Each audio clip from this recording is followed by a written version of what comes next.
TNA is the best wrestling in the whole world. Oh yeah, you could be king of these nuts. You know what I'm saying? TNA is my world. Welcome to Planet Jarrett. Oh, it's semantics. It's not a guitar. It's a cello. It's a cello. Triton, have you conquered the great alpha male yet? This is BS. This sucks. I've lost my objectivity, and I don't give a damn. Welcome everybody to You've Got to Be Kidding Me episode number 36. We are a TNA history podcast that covers TNA 1 month at a time. On this episode we're talking about the month that is May 2005 leading up to Hard Justice 2005. I'm Garrett Kidney and I am joined by Mr. Sore Hands, Liam Jones. That's my name. Don't wear it out like my sore hands. Yeah, you've worn out your sore hands, and that is not what you want people to do with your name, because if they wear it out, people will get tired of it. But people could never get tired of you, Liam. Well, we'll test that theory. We're 36 episodes deep. We've already thoroughly tested that theory. Like, all of our audio together, like 200. And we do long episodes. So, don't we know it? If people were sick of you, if you had in fact worn out Liam Jones as a market concept, I think we would have long since run everybody away, but all our best friends are here listening to us. And all of those cheap bastards as well. Ah, God, foot cramp. Why? Instant karma for calling our poor listeners cheap bastards. Hey, you're the one who called them poor. Struck down. It is the foot Krampus is taking you down, actually. Yeah, my own hubris. How are you doing? Yeah, I'm ready. I'm amped. Let's talk about all the wrestling stuff that happened this week. Garrett, what was your favourite story? Has anything interesting happened in wrestling this week? There's all the CM Punk Get it? stuff. Because we're recording this in advance, do you see? Oh, yeah, because we're like 2 weeks away from when this goes up. Actually, we're already about a week away from when this goes up. But so, Cole, what's going to happen at What happened at... let's do a Revolution review, Garrett. Wow, it was a good show. Can't believe that happened. Yeah, it's crazy how it had not much hype going in, but then the pay-per-view was really, really good. It's just, what a unique concept. Crazy that Jay White showed up, hey? The cobium is real. So you're a youth. I know the young people words. Desperately clinging to the last vestiges of my youth, which have been long since gone, if I'm honest with myself. And frankly, we're never there, if I'm even more honest with myself. An old soul. I always have been, if I'm honest. What was your favourite match at Revolution? I liked Jungle Boy and Christian. Yeah? Which, as of recording, has not actually been announced for Revolution yet, but I have faith. Shh. My favourite bit was when CM Punk came back with FTR and beat up the Elite after the House of Black match. Whoa, all their tweeting makes sense. If that happens now, I'm gonna look so cool. Anything else going on in your world? I'm a communist now. Oh, good. Welcome to the team. Everything evolves dead, so there has to be more communists on the network. Yeah, we all live in the legacy of Aaron Taub. We all aspire to be as good presenters as the Aarons. Yeah, love you, AT and AB. You really picked a side. I know. Clearly I'm an AT. I'm sorry, Aaron. Other Aaron. It's like I'm a Ken Kidney guy. Indeed. Get out of here, Ed. Ken will pop for that. Ed does also listen to the show, so Ed will not pop for that. I know. I chose my side yonks ago. Fair enough. That's been my day. I had 2 wrestling dreams recently. Oh, we were talking about wrestling dreams on the watch-along. And it is then funny that I had back-to-back nights of wrestling dreams. After you saying you haven't had many wrestling dreams, so you obviously willed it into existence. Yeah, so the first one is that I was offered the role of Excalibur in the AEW Fight Forever video game. And I was like, why can't Excalibur play the role of Excalibur in the AEW Fight Forever video game? And it was like, he's busy. So they were like, people have seen the old PWG tapes. Yeah, he's been cancelled actually, so we can't do it. So you have to do it. Cancelled again. I think that one was triggered by the end of the, I think it was Lockdown Watch Along, where I did the outro in one breath, and I was like Excalibur-like, and then that clearly placed that in my brain, that I can clearly do an Excalibur, and then my brain was like, hey, you want that job in the video game? Yeah, you can, quick, read the Revolution card, go. No. And then my second dream was that me and Yuji Nagata committed some sort of cyber heist. See? I was telling you how about all my dreams are about tax evasion. That we did like some Mission Impossible heist to steal like a hard drive from a data center. And then I was all like super worried about it. And then Hiroki Goto was there and he was like, no, I love Ibushi. And I was like, what does Ibushi have to do with this? What? What a twist in this tale. Yeah, and I was like so worried and sweating about it, and then Nagata was like, don't worry, I'll pay off the guy with the security tape, and then he came back with the security tape, and like, Yuji Nagata, you're a base criminal. Why couldn't we have just done that before? Wow, you really are going into the youth movement here. I realized I've come across too old on this podcast. We've done actually some focus testing, we've done some dials. We're gonna make it hip. And it's like, Garrett comes across as too old, so he has to drop in based and pog and whatever the other one is, copium, so that he comes across as younger and more on Liam's level. Yeah. Let's do a census. Let's get a focus group in and see how we can evolve and change the show. We'll see how the communist arc goes. Yeah, we'll see how that goes. I'm 3 chapters in now, so whether or not the listeners are pro our communism approach or con our communism approach. Communism.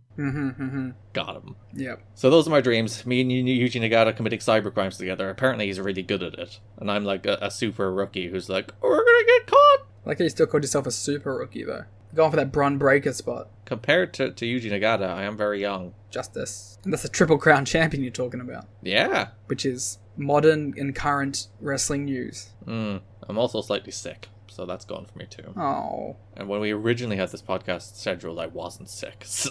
Oh my god. But I was. Yeah, that is a problem. So what a twist. It's alright, don't worry. This will be a nice breezy episode where you won't have to talk much. There won't be a lot of news for you to run down. And for me to go, haha, interesting. Pog. This may be the first episode of the podcast where the news is going to be longer than the show rundowns. Which I think is what people are really here for. Because usually it's like 1/3, 2/3, I think, give or take, the show ratio of news to then breaking down what happened on the shows. And there is so much news this month, and like big news. Very important. We're really news. painting ourselves into a corner though, because now we've said that somehow these 3 shows and a pay-per-view are going to end up going for 17 hours. We're like when I was taking notes for the Gauntlet match from Hard Justice, there's like half a page worth of notes. So we'll be there forever being like, so-and-so came out, then so-and-so was eliminated. And I'm going to go through it all. I'm going to let you know everybody who came out and was eliminated in that match. Why? It's actually a pretty good, well put together gauntlet, but we'll get to that. But also why? Nobody's died between recordings. That's a plus. We can't say that, Garrett. There's a week still. That's true. We'll have to edit it in post if somebody does die. We're going to look really insensitive now. Yeah, it'll turn out like Dixie will have died. What the fuck? Don't put that out there in the world. I really shouldn't. I shouldn't just pick a name. Especially if you're right now. Yeah, then I'll seem extra mean. And people, and like, you're going to get interviewed. What did he know? Yeah, the what did he know meme. So we know memes. We're hip. My face will be on a bunch of YouTube thumbnails just saying, did he know? What was he cooking? I hope it's just my Twitter profile picture as well. Just drawn by a second-year student of mine in the brief period I was teaching. Yeah, did you ever give any sort of monetary value to that secondary student? No, I didn't. I gave them the invaluable value, some would say, of knowledge. I don't know how that fits with my new communist ideologies, but I will work it out. I out. will reflect and come back to it. Now, you could argue the fact that they weren't paying attention in my class and was instead drawing me might suggest that I did not, in fact, impart much knowledge on them. But you didn't grasp the attention. Nonetheless, it is what I was trying to do. So maybe during this podcast, I'll draw a photo of you. Oh, thank you. It's funny, we were talking dreams. All my school dreams, which, used to be like exams or going to school, switched to teaching dreams because of like 6 months teaching. It's caused that much psychic damage on me. I never had like many school dreams set in school. We're talking about the least interesting topic in the world, which is dreams. But all of my dreams involved me and a gaggle of fellow students from my school on misadventures through different genres. Ooh, that sounds fun. A lot of time it was zombie or post-apocalyptic survival, and it was just me and like a certain like 10 or so of my different schooling partners. Are you sure it's not just Australia? I mean, it's not far off. Oh, taken down the country of Australia. You know, you're really up in your pedestal. You need to be taken down a peg. With our 60th best internet in the world or whatever. Hey, we're like 30-something or whatever. We looked that up. Oh, half. Shout out to our best friends if you'd also like to tell us your dreams. Both literal and imaginative. I don't want to imagine I want to know what your aspirations are. Give me your hopes and dreams. What do you want to do in life? Yeah. What do you want to achieve? What do our best friends want to do? That would actually be somewhat interesting. If you would like to become a literal best friend, you can head to tnachat.com or patreon.com/kiddingme, where you can subscribe and get access to multiple second shows, loads of them at this And stage. us. And us. Direct access. Well, you can also tweet us or Discord us. Immediate without paying. contact. In fact, we're probably least responsive to the people on the Patreon. We should fix that. Why would you say that during the rundown? But we will be more responsive. I'm very good at hard sells of the Patreon, Liam. Thank you very much. We have multiple shows, including our Global Force Wrestling show, including our 2010 Monday Night War show, including our Ring Cat King show, including our Global Force, including our Wrestling Society X show, including our ongoing Rain Takers show, and including our ongoing Guerrilla Radio show. So all of that is sitting right there. Patreon.com/kiddingme, tnachat.com, including watch-alongs of the show we're going to talk about on this show, Hard Justice 2005, and a bunch of other pay-per-views, including a WrestleMania for some reason, our drafts, our awards. There's so much content. There is over 100 pieces of exclusive audio on Patreon now, which is insane. That's so much exclusive audio right there. tnachat.com, patreon.com/kiddingme. Because we're recording this before the Hard Justice episodes goes out, I don't know whether or not I have to do the Larry the Cable Guy album yet. We're currently 7 patrons away, I think, from actually having to do that. Well, I don't know why you're saying we are that far away. But if we made that goal, or maybe we might extend it a little bit when this episode goes out, just so this plug can maybe push it over the line. You never know. But I will review that. You just want to listen to it, I know. I know, I desperately want to listen to the Larry the Cable Guy album. I really do. I really just want to get that right into my ears and laugh and laugh and laugh. Garrett's saying right here, if it doubles and we get double that amount, he will do an audio review of the Raw that Larry the Cable Guy was special guest host for. Listen, if we get 150 patrons, damn right I'll do that. There you go. You know you want that. I will personally re-record the Larry the Cable Guy album for our patrons. I wouldn't commit to that. I'll be cancelled, but it will be worthwhile. I don't know. Is he a problematic comedian? I'm not sure. I don't know. Probably. Are you just casting aspersions about Larry the Cable Guy without truly knowing? Yeah. I was also going to call him names, but stopped myself. Well, that's nice of you. I've already said Yeah. Dixie Carter's going to die, so we've already made enough enemies on this podcast. I'm growing as a person. This is my character arc. It's only taken you to your mid-20s, but you're hitting a nice level of maturity. I'm proud of you. It's my new communist outlook. So that brings us to the news for the month that is May 2005. A month that has like the hang of the company might die at any given moment over it. Which I haven't had for a little bit, so that's nice. Revisit a classic TNA note. In both the news and just like the general vibe of the TV. Because like all the stars disappear off TV. We'll talk about the various reasons some of them aren't there now as we go through the notes. But all of them are gone. The TV is just like, there's actually nothing wrong with it. It's actually pretty easy to watch shows because it's 40 minutes in Impact. So they're easy to watch shows. And with decent time for main events. Yeah, and they've suddenly decided to do real TV main events. Which I think we've always said is the best structure for Impact. Yeah, like we were talking about this a little with Ring of Honor, which we haven't seen the debut show of as it stands, so we don't know. Let's talk about the first Ring of Honor episode, Garrett.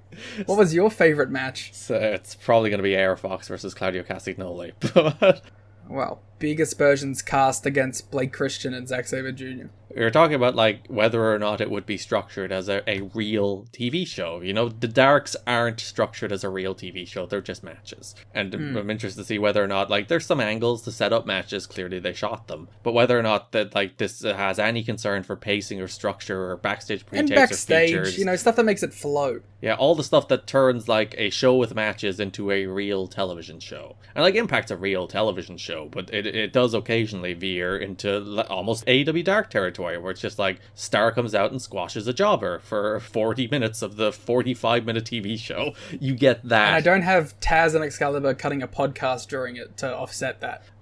So you see them, we talked a little in the lockdown episode how they were experimenting more with format, and I think that they're more and more striking on, it makes a lot more sense if we have like 3 decent meaty matches on these shows, and then a bunch of pre-tapes and a bunch of features to fill in the gap. And that's a decent way to format a 40-minute wrestling show, because when you have 5 matches, or even more sometimes on Impact, I think there's been like 7 or 8 on some of these shows, including the number of squashes, like there's no time for anything. This is a 45-minute show. So you have to have 3 decent matches that you can give like 10 minutes each. There's 30 minutes of your runtime, and then fill in the rest with features and pre-tapes. And that's about right for what this TV show should look like, and that's what the TV show looked like for most of the month, which thumbs up. Yeah, it's been a pleasant and easy run towards the death of the company. As I said, it's just the vibe you get watching the shows. I can't really put my finger on what it is. Maybe it's like me bringing a little bias, knowing like we are approaching one of the periods where the company was closest to the end. But Well, and I found it interesting because you mentioned it, and I didn't really pick up on it. I didn't pick up on like a general malaise of the shows, or a feeling of dread didn't come across to me. But I did notice a shift. To me, it felt like people trying to get shit back on track. Yeah. It felt like people were, especially on the pay-per-view, it felt like everyone was going out there with a sense of urgency, not necessarily in the matches, but a sense of urgency and like, let's put on a good show. Let's go out there and let's have as good a matches as we can. So I definitely felt a shift in tone. I just didn't know it was for the reasons it was for the reasons. And we'll get into the reasons why for a moment. But first, a very sad story. We talked about the Chris Candido leg break on the last episode in Lockdown match. It was Candido and Lance Hoyt against Apollo and Sonny Siaki. He just did a regular ass bump for a regular ass leg lariat, and just his leg got caught underneath him and he broke his ankle.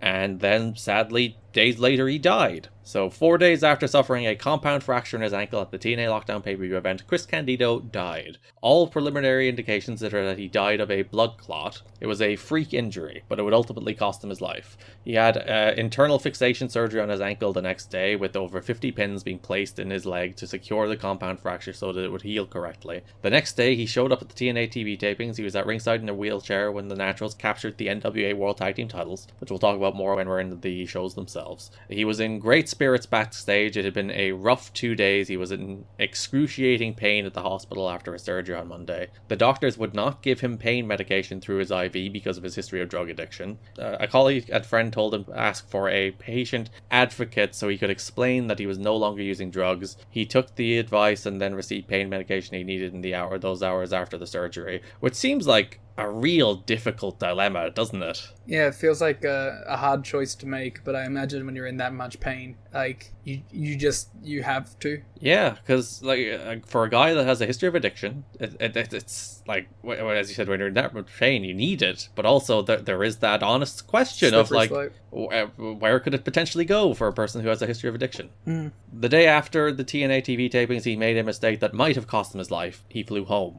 After surgery such as this, leg elevation is important, and prolonged sitting is not recommended because it can lead to a blood clot in the region of the surgery. The clot can then embolize and lodge in the brain, lungs, heart, or other area and cause instant death. Blood thinners are usually prescribed to lower the chances of such happening. Thursday night at the dinner table, Candido collapsed. An ambulance was called and he was taken to the hospital and pronounced dead. Tammy Lynn Sitch's wife rushed to the hospital and received the tragic news. The word of his death spread through wrestling Thursday night as his friend Balls Mahoney began calling friends in wrestling. As the news became widespread, wrestlers began posting messages on their websites in tribute of Candido. It became clear quickly that Candido's death hit the industry hard, harder than most. The overwhelming sentiment was how unfair it was that he died after his hard work to clean up his life. It was unfair that he died because of a freak accident in the ring, one which will haunt Sonny Siaki for the rest of his life. Unfair because Candido was seen as one of the good guys who would have been happy to have any role in the wrestling industry for the rest of his life. Unfair because he was such a good friend to so many people in wrestling, many of whom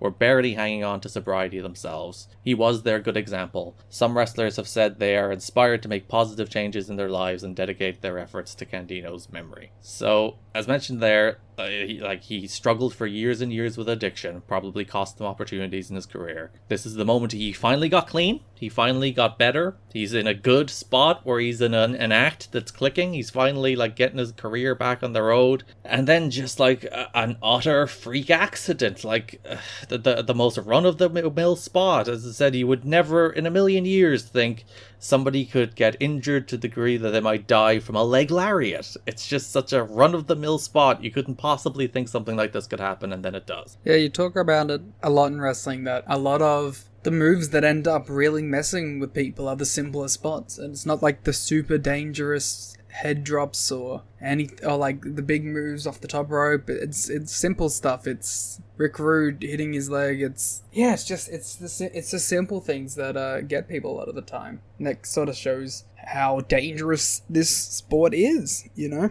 That things that we take for granted as easy opening spots, when something happens and a freak accident occurs, can be things that lead to such, you know, extreme results. And yeah, that's the thing. It's like it's not like the fast-paced frenetic spot toward an end of a match.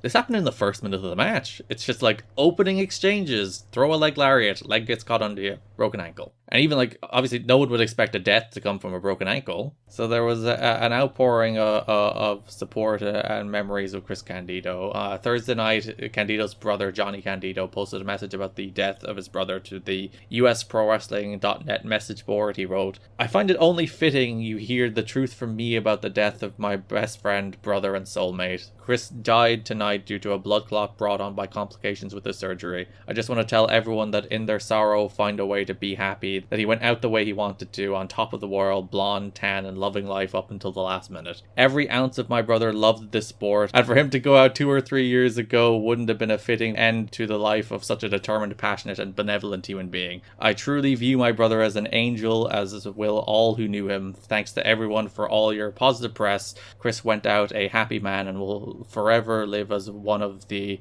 greatest of all time. He would have had it no other way." So then there is a thorough outs of, like, it's funny in the pre-Twitter age. It's like I was reading like the PW Torch, and there was a bunch of memorials to Chris Candido, and then I was like, why don't people do this anymore? And they do somewhat. Like the Wrestling Observer obituaries will have quotes from people who knew them, but then I'm like, oh, because Twitter exists, so you don't have to go to, you know, Dory Funk Jr. or Jeff Jarrett or Mike Tenay or Abyss and be like, can we get a quote for you on Chris Candido? They'll just tweet them. Yeah, I was thinking about the exact same thing reading it. I was like, this just shows a difference in the time. That now everyone is so connected and so there's such a direct line to everyone now. We mentioned message boards there a second ago. That's where like the real like deep in the weeds wrestling nerds would have either been on or had burner accounts on message boards to keep track of like what people were saying about them, and to maybe even participate in what people were saying about them sometimes. But that was the pre-Twitter age of everyone being like that. That's just the way we all engage with the internet now, and the people that don't are the very, very rare exception, as opposed to back in these days when most people kind of lived separate to the internet, as opposed to the people who were then growing up with it. It's all wrapped in one big bundle now. Like these would have been the first generation of internet wrestlers, which is kind of weird to think about, like the CM Punk Live Journal era. Yeah. So from the PW Torch, some quotes from wrestlers. From Dory Funk Jr. "Professional wrestling has lost a friend and superstar performer in Chris Candido. Chris was only 33 years old. He was an NWA World Champion. I wrestled Chris in Japan in October of 1994. I will never forget how over he was with the Japanese people for his aggressive and daredevil style of wrestling. In the match, Chris performed his specialty at the time, the Hurricane Rana from the top rope. It was the pop of the night for the show. They loved him, as did so many others." From Jeff Jarrett, "His death has been a tragic loss for every one of us here at TNA. I knew Chris for a lot of years, dating back to the early 90s when they first broke in and Tammy would come to Memphis to wrestle. Everywhere I went during my career, Chris was always there, and he never lost his love for the business. That's the one big thing I'll always remember about him. I got to see his career come full circle, and it was an honor to have known such a good person. All of TNA's thoughts and prayers are with his family." From Mike Tenay, "Chris Candido was so dedicated to professional wrestling that he lived his whole life to be a part of the business. Chris. He was thrilled that TNA had given him another chance to do what he loved. While I've known Chris for years, my fondest memories of him will be from this TNA run. He was excited to be a part of the roster of a national company again and was intrigued by the combination wrestler-manager role. He always had the respect of his peers. He will be missed but never forgotten. From Abyss, in my opinion, the greatest shame of this tragedy is that Chris Candido was one of the people of the business who recognized and identified his demons and addressed them before it was too late, only to be taken away from us far too soon. He overcame his demons and beat his demons. I saw Chris in Puerto Rico at times when he was battling those demons, but when I first saw him when he debuted in TNA several months ago, I could not believe it. Chris lost weight, got back in shape, refocused his attention to wrestling and working, and most importantly, Chris had beaten those demons that had touched his life. That is the mark of a true man and a real champion. Chris was and will continue to be an inspiration to me as well as many in wrestling today and tomorrow. And from Sonny Siaki, my thoughts and prayers go out to Tammy, his family, and his close friends. I didn't know Chris very well before TNA, but in the short time I knew him, I didn't realize how funny, well respected, and what an all-round good person he was. Not only did I become a friend, I became a fan of his personality and his work. In the locker room, no matter what kind of mood you were in, he always found a way to make you laugh or smile. Chris, you made your family and friends proud because you changed your life for the better. I know you're in heaven smiling down on us. We miss you and we'll see you soon. Take care, buddy. So some powerful testimonials to the man he was, in the good times and bad, but especially like the personality and kind of the locker room leader he was. And it's one of those things that like Sonny Siaki was in no way at fault for even the injury, but it's probably one of those things that just still lives in the back of your mind for such a long time after, right? Oh, of course. Being a part of an incident like that, I can only imagine how traumatic that could be, especially when it's in your workplace, in a place that you have to keep revisiting, doing the same thing over and over again. Probably makes you really question your own place in the business. I can only imagine how many things would have been going through Sonny Siaki's head at the time. So rest in peace, Chris Candido. We'll talk about him more on the shows themselves because he worked the TV tapings. He broke his leg on the Sunday. He worked TV on the Tuesday. He died on the Thursday, and then Impact aired on the Friday. So it's a very strange timeline of they aired that Impact the day after he died, and he's just there on the show in probably the most featured role he has ever been on the show. Yeah, there's a macabre element to that show where it's like the show that aired the day after he passed was the show where it felt like the character had clicked the most in company history. And like for most of his run, he's been on the show for 3 minutes every week at best. And then like the day after he died is the episode that he's all over. It's like the show is built around Chris Candido, if anything, and it's just it's very weird how things like that work out. Yeah, and the act with the Naturals had just felt so natural on that show. It was crazy.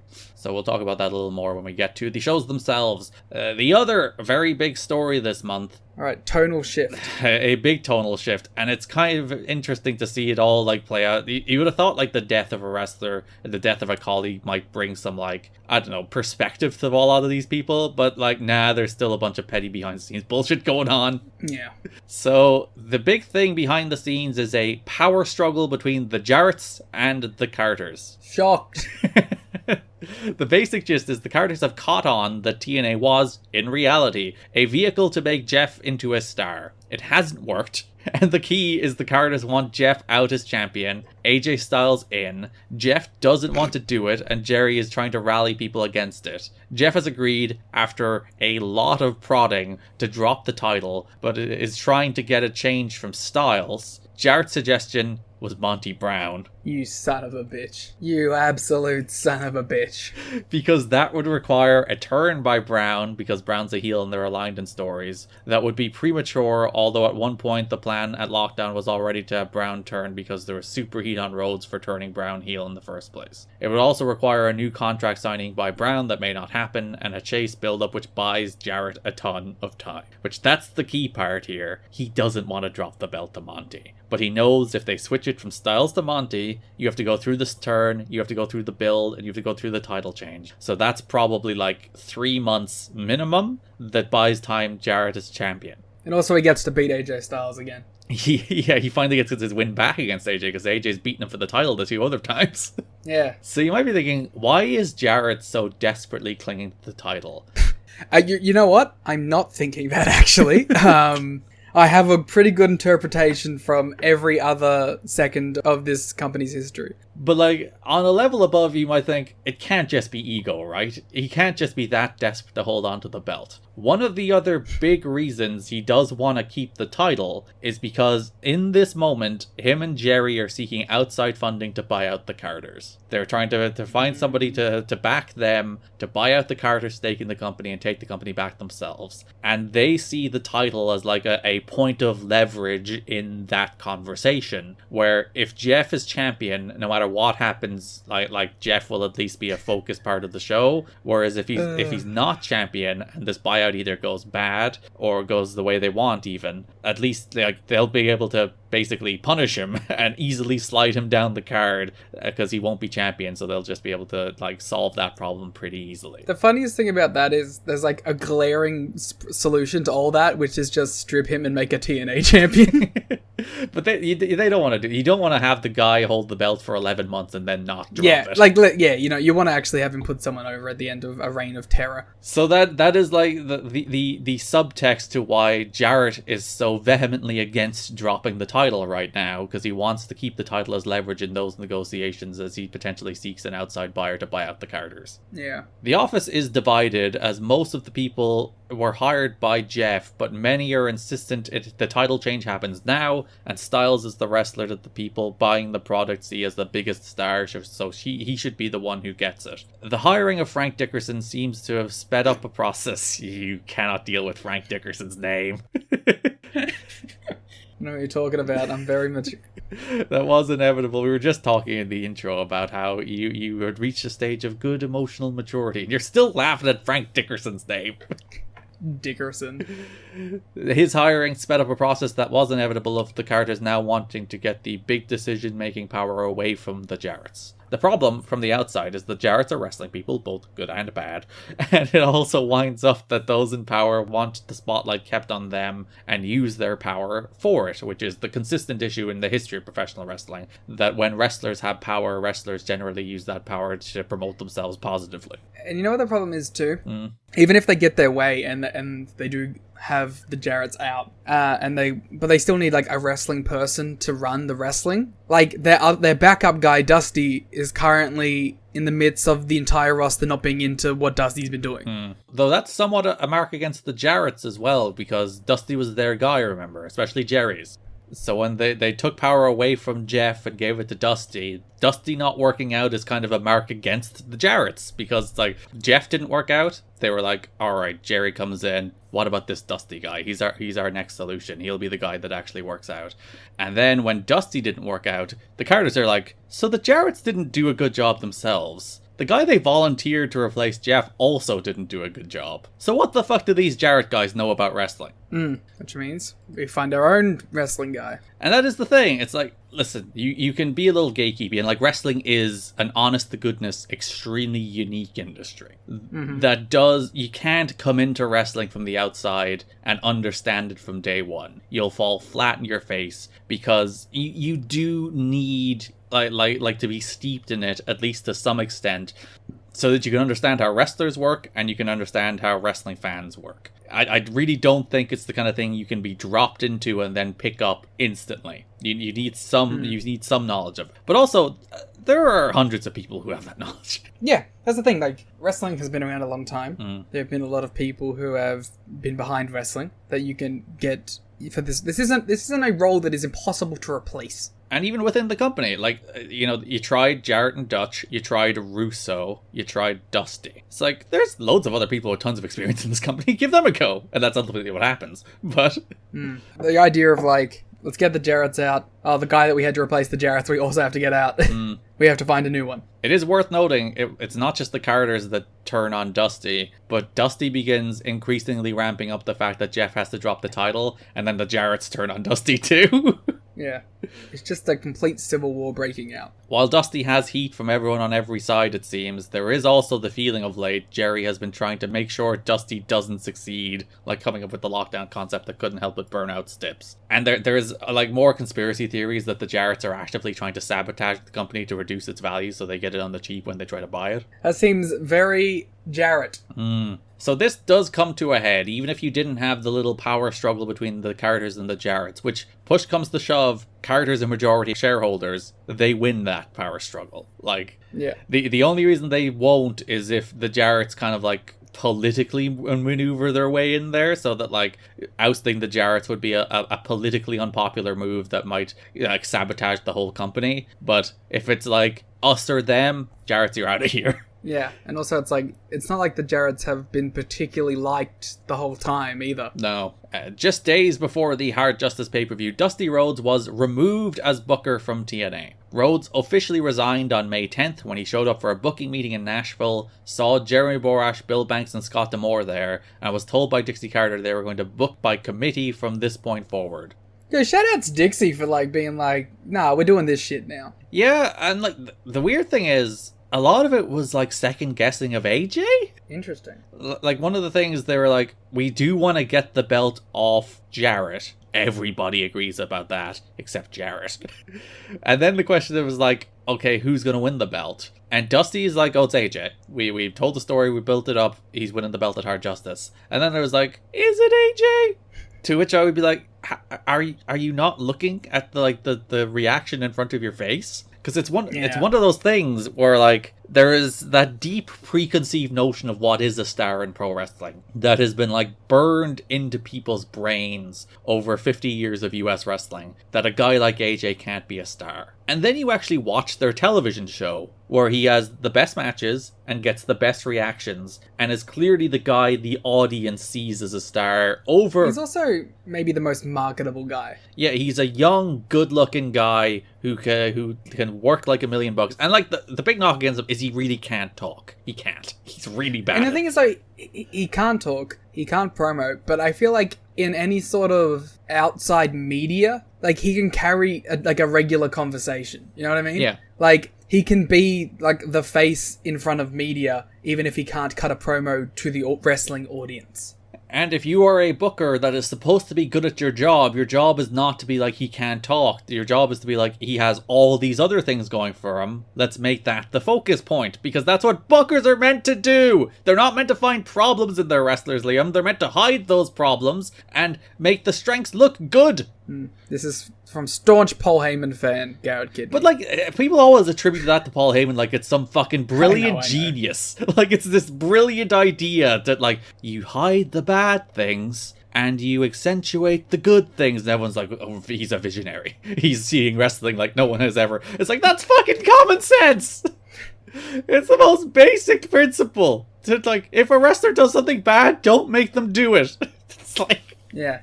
What are we doing? Why is this industry so stupid? Why are we looking at AJ Styles and looking at the things that are wrong with him, instead of looking at the fact that he's like the only guy in this company that gets a real honest to goodness emotional reaction out of that audience? Yeah. I'm guessing that these problems that they view with AJ lead to some of the things that come up in the next few months.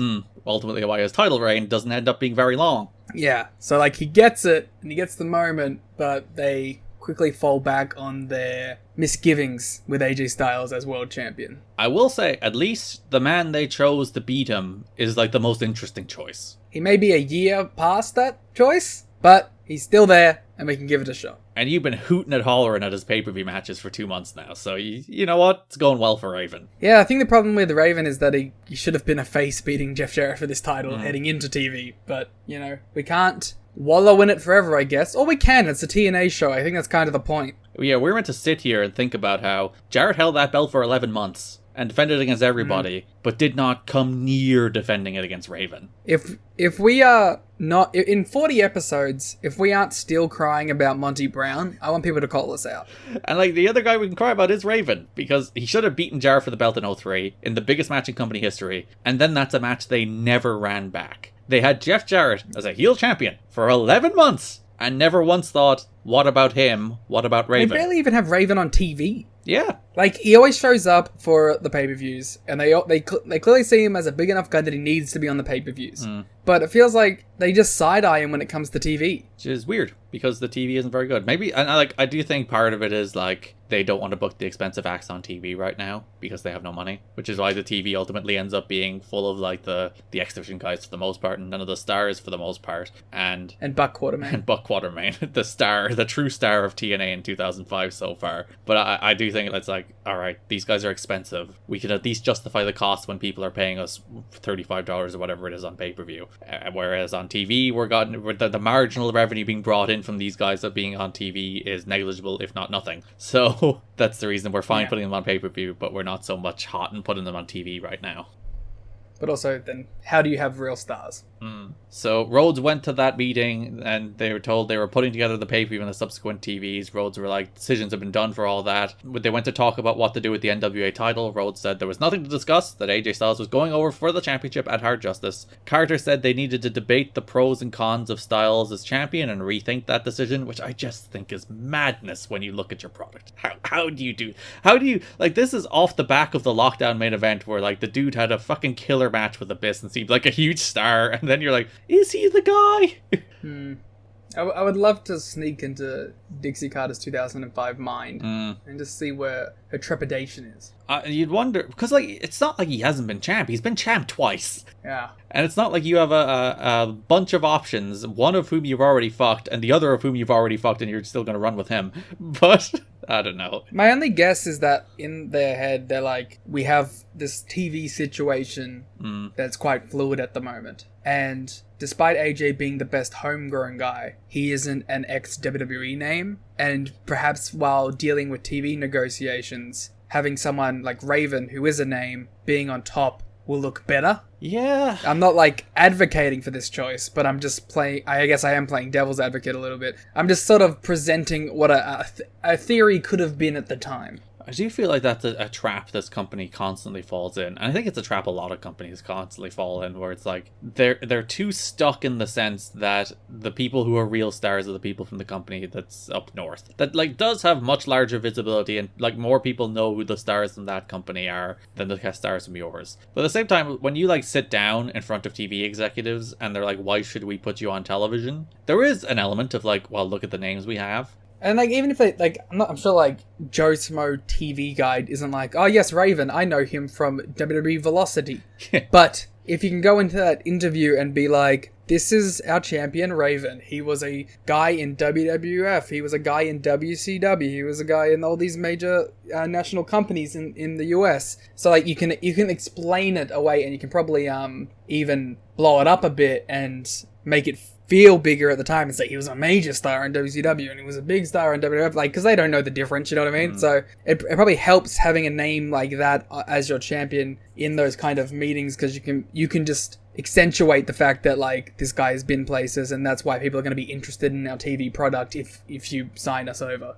Whereas with an AJ Styles, you can go through all the things before that we said, where he's like, oh, he's young and he's dynamic and he's blah blah blah blah blah blah blah, but you don't have the, and here is the star power aspect to back it up. At the same time, though, like, when you go down to sit down with those TV executives, you have the tape. It's not like you're pitching something blind. It's like, you can be like, here's the most awesome 1-minute highlight reel of AJ Styles you've ever seen in your life. The only thing I say to that, though, is, like, you can still show them that tape and say, this is one of our top young guys that we're making a big focus on the television show, and doesn't necessarily need to be the champion for that. Same is true of Raven and anybody else. We're using Raven as a stand-in here.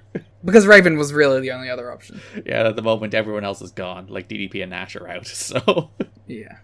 This is Sean Waltman. He was a part of 2 of the biggest factions of all time. It's true, you should put the belt on him. Actually, you could have gone worse than putting the belt on Waltman. Yeah. But the whole utterly unreliable thing is probably an issue.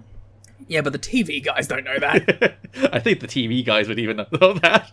It's like, isn't he the unreliable guy? And this is Jeff Hardy. He's a massive star. Because it would probably be Jeff, right? If he didn't no-show this pay-per-view, so... Yeah, it's like Jeff and Raven and AJ are your 3 big options. And Double J's still there. Well, that's clearly a non-starter at this point, or should I say a non-Carter. Oh! I was very proud of that. Well done. So Mike Tenay, who lives in Vegas and was not at the meeting, is also believed to be a key person on the new committee. We'll have the details on the committee in a minute. Jeff Jarrett won't be on the new committee, but of course he will have input, and Jeremy Warish is closely aligned with him. Oh, JB. He's always been a Jarrett guy, come on. I know. It said that all major creative decisions will have to be approved by an executive committee, which will likely be Dixie and the new TNA CEO, Frank Dickerson. Ha! As noted here, Rhodes' days have been numbered as booker for a variety of issues, and in the company's plans for a new committee, he wasn't part of it. But was Terry Funk on the committee? Yeah, but only a name. It is interesting that they're not like, and I think part of it is they probably know Dusty probably can't play with others very well at this stage, especially when being ousted as head booker. But yeah, the plan is for Rhodes, who is under contract, to remain as a television character doing the Director of Authority role with the same salary and perhaps wrestling again. With the makeup of the new committee, it's doubtful that would happen except on rare occasions. We don't have to do the Remember When for Dusty yet. He is on the TV building to Slammiversary, but he is done after that. Remember when D's nuts? Oh, don't waste the best material. Sorry, I'm not gonna blow the high spots. Rhodes had few allies early, as Jerry Jarrett, who originally backed him, had changed sides because Rhodes at first booked with little input from anybody and then wanted Jeff to lose the title. So you put Dusty in charge and Dusty's like, I'm gonna do my thing, daddy. And then he's like, he's doing his thing, daddy. What's going on here? I'm like, Jeff is literally like, he's doing his thing, daddy. Yeah. And he does want to lose the Jeff, so they turned on him. And then he didn't have enough allies to survive then, so he's out. Should we do a Remember When for the Dusty Rhodes booking run? I guess we should, in that I think we did large amounts of it in the last episode, but he had some good pay-per-views at the start, with some of the best matches in company history, in fairness to him, which probably had very little to do with him, I think is ultimately what it comes down to. This is talent that can take breadcrumbs and turn it into something beautiful. So, like, you give them anything and give them an inch, they'll take a mile. You know what I mean? In the good sense, I guess. Yeah. That's a turn of phrase that's normally used for negatives, but in this way, I think it's, it's a positive. And I get the impression with Dusty that he also maybe was into it, but didn't see it as, like, a giant thing either. He maybe thought he was a little big for this. And it's just clear, I don't think he had an eye for what wrestling was in the TV era. It's like, I think like he's used to booking territories, he's used to booking regional wrestling. But like television wrestling's a different beast. It's a different animal with different priorities and built differently and constructed differently. And I just don't think he had the mind for, like, intricately, again, what we were talking about earlier. It's like laying out an actual television show. Not just putting some matches together, not just, here's your pay-per-view matches, and we might do an angle or two. It's like the actual structure of a 1-hour television show. How's it going to be paced? How are people supposed to feel? How are we going to get the right people on the show, the right amount? What's the main event? Like, what is an actual main event of a pro wrestling TV show? It's not 1980. You can't just throw a useless match on top. A TV show needs a main event. It can't just be Apollo versus Kid Cash. It can't. It just can't be that match. But it's something you saw change this month. Yeah, I just don't think he had the mind for that, or like the booking inclination for that. Could structure a pay-per-view like a pro, though. That's one thing. He could handle the big shows and put them on in a compelling order, and knew when to put AJ on top, even over the title, and knew when the title match, not necessarily that it was a title match, but like the title feud didn't need to be the top thing. Yeah, it's because he made good, bold choices about Triple X, AMW, and Styles and Abyss main eventing those shows, which were both far and away the correct calls. And again, it's the kind of thing that seems like an easy call in hindsight, but like Randy Savage main evented Turning Point, in theory, like you're like, we're not going to main event with Macho Man. We're going to main event with these 4 TNA guys. That's a call that took some balls, and it was the right one. And even like Lockdown, it's like, we're not going to main event with DDP and Jarrett and Monty and Waltman. We're going to main event with, again, the 2 homegrown guys in the much better match. And again, right call. So yeah, it's not a total failure. We talked last month, his big success stories are probably AJ and particularly Daniels. I think Daniels is his biggest success story. Someone who's definitely come out on the other end. Yeah. Looking better than he was at the start of the booking period. And I think part of that is he isn't necessarily a wrestler who is pigeonholed into the X division. Like he's kind of a full package at this point. And I imagine Dusty saw that and was like, this is a guy I can work with. Yeah, and that's like the weird paradox of Dusty's regime, where it's like, there's tons of X Division matches on TV, but also he clearly hates them. So it's like, It's that weird thing where like the X Division was scaled back. You lost Sanjay for a while. You've lost Shelley in the last few months. There's less of the good X Division wrestlers on TV. Obviously, Cash was fired, but they've also formed the backbone of his TV. But also, he very clearly does not care for them whatsoever. It's like that weird thing. Yeah. But he likes Styles and Daniels. So yeah, that's Dusty's run. It's more complicated than Dutch and Jeff, which was terribly boring. I'm just remembering that I forgot to do a Remember When for Kid Cash. No, because he's back. We agreed we'd do it when he finishes his 2011 yes. run. Yes, very fitting when I've forgotten everything that he's done. You're like, remember when he was uncomfortably violent with Trinity? Yeah. That's the one that will stick in your mind. That and when he beat up old people. So Rhodes was not popular with the wrestlers. He wasn't popular with the people who originally put him in place. And they ousted him. He's done. He's out of there. Yeah. It's the end of the Dusty Rhodes booking regime. Long live the dawn of Scott D'Amore and committee. Yeah, so they're like, hey, your pals, Phi Delta Slam, get him out of here. Hell yeah. Also, Dustin Rhodes was done because he was arrested for domestic violence 2 weeks earlier. So, a lot went against Dusty all at once. Yeah. All of Dusty's chickens came home to roost. In addition, Jerry Jarrett has been courting a new backer believed to be the multimillionaire who backed a disastrous Randy Savage CD. He's like, he knows how to sink money into shit that won't work. That is the ideal quality you want from a TNA owner. I believe they refer to them as money marks. He had come up at various times over the years as a potential TNA backer. Jarrett was attempting to use him to buy out Bob Carter's majority interest, and the new backer would put Jerry in full control. The fact money has been tight of late, with many people being paid for 2 shows instead of 3 when they did the triple tapings, makes people question the Carters long term. Others feel they are in it for the long haul, believing they think once they get a good television time slot, which the company has lost $20 million since the Carters took over financial backing, they can then be profitable. The longer they can stall out the title loss, the better the chance they believe they can be in complete control. Let me just do a 2002 to 2023 conversion. Because I want to know, like I feel, right, if I was given this money, I could make it work. Well, it's 20 million over 3 years. 20 million, 3 years. Okay, I can't find a good conversion here, but I'd imagine a large part of that was like startup costs when they were spending money like they were a real company and then very quickly realized they weren't. And that is an estimate from Dave. That's not an official number, but it's probably not far off. Oh, sorry, I have to write 2022. It won't allow 2023 conversion. So 33 million, I could make it work. You plopped 33 million right now? Yeah, so guy who dumped all the money into the Randy Savage CD, come at me with 33 million, I'll make it work. You'll launch a competitive number 2 company in a wrestling space? Oh, I'll dump it 2. Do you think you actually could have in 2002? 2002, I could, listen, I don't want to say I would have done better, but I think I would have had, well, I was also 5, but I think I would have had with 2023 Liam getting transported back. I would have had a simpler approach where it would have been TV. It would have been filmed from one area. What network are you going on? Whatever takes me, baby. Okay. I'm doing meetings. I got 33 million to play with. I could get us a year on TV. You probably could, yeah. And then, the problem is the lack of stars, but I would poach so hard from Ring of Honor. Still not stars. I know, not stars, but people I can build around. Even 2002 Ring of Honor doesn't have a lot of those. It has Danielson and Loki. I get Jerry Lynn. He's my guy. I do the best I can. I make it. I think that the biggest thing is going in. It is a staunchly different presentation to just kind of being WWE light. Yeah. That would be my focus point, first of all. It would also be... Wow, you go into all the TV meetings with Raven front and center is now like, but listen, if I have a guy like Raven... I don't have Raven in 2002, okay? You don't have anybody. That's the problem. You don't have Kenny Omega and the Young Bucks coming hot in the prime of their careers from New Japan. You don't have, even a star like Chris Jericho, who is the perfect mix of can still go and has substantial star power to get you off the ground. You don't have that in 2002. That's not available to you. The best you have is Randy Savage and Lex Luger and Sting. Maybe you can maybe get Sting. Sting is my ace.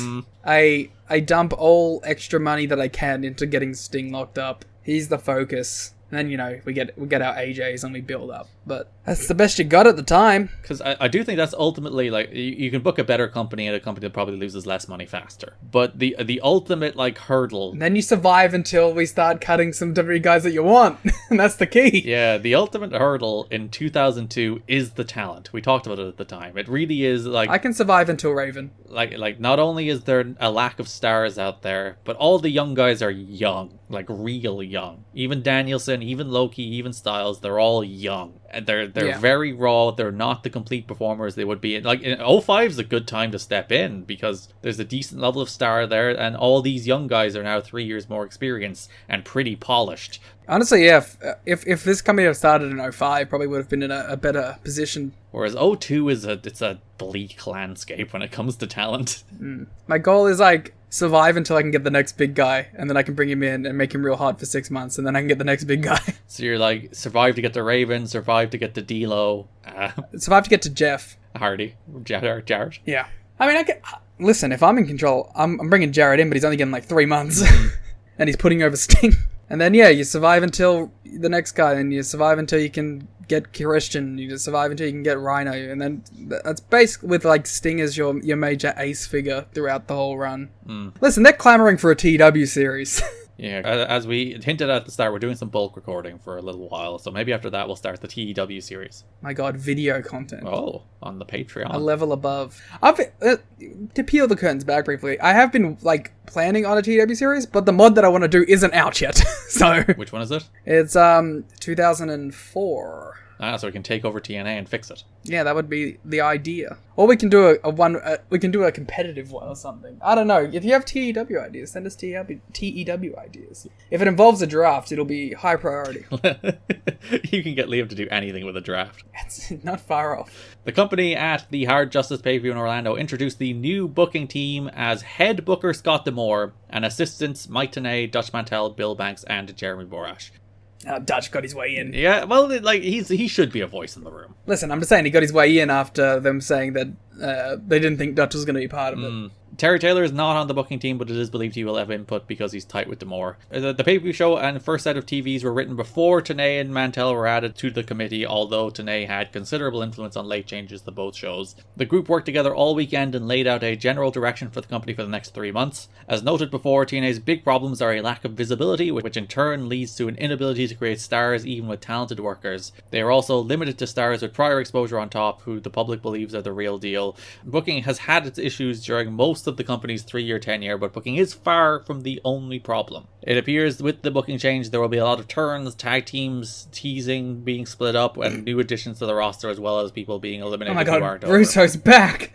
But it's the classic thing. It's like when Triple H took over, it's just like, you're a face now, you're a heel now, tag team. It's like that kind of like reshuffle the board the way I want it kind of thing. Yeah. One of the signs, it's like, oh, finger on the pulse, at least these people are looking at the right thing. The new booking team is interested in getting Bryan Danielson, Samoa Joe, and CM Punk. Oh my god, I did take over. Joe is a probable because definite ideas have been discussed for him. Never gonna happen. Yeah, never. Punk's off the table. He signs with WWE the month after.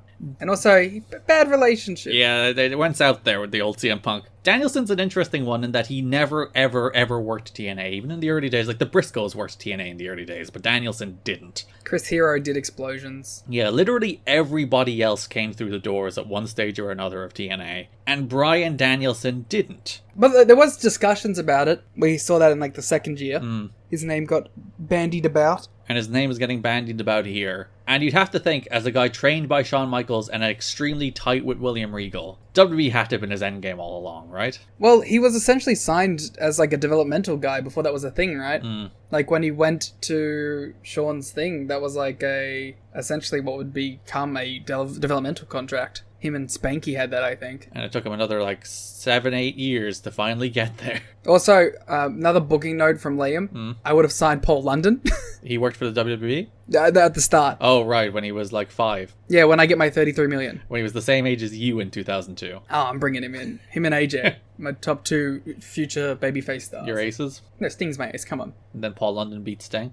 It'd probably be Raven beating Sting. Sting holds the title all the way through. Let's see if he can get Sting, by the way. I'm getting him. Okay, I have 33 million and he's the 1 star I need. I'm not giving Jarrett like insane money. I'm not giving Hole insane money. it's all going to Sting. You back up like 5 of your 33 million to Yeah, like, whatever it takes. Sting. So yeah, Like, we talked about it when he would show up at the Asylum shows. When Sting was there, it was a different energy. it's not like, as we talked about constantly, it's like every time it's like when they wanted a pay-per-view main event, it's always Sting they wanted. It's not a case of them not wanting Sting, it's of Sting being like, no thank you. They had already spent their capital. I have mine at the start. But you wouldn't have Jerry. The only reason Sting did TNA was because he felt he owed the favor to Jerry. Who says I wouldn't have brought Jerry on the booking committee? Just to get Sting. Yeah. So yeah, they want Joe, Danielson, and Punk, but they get Joe. Spoiler.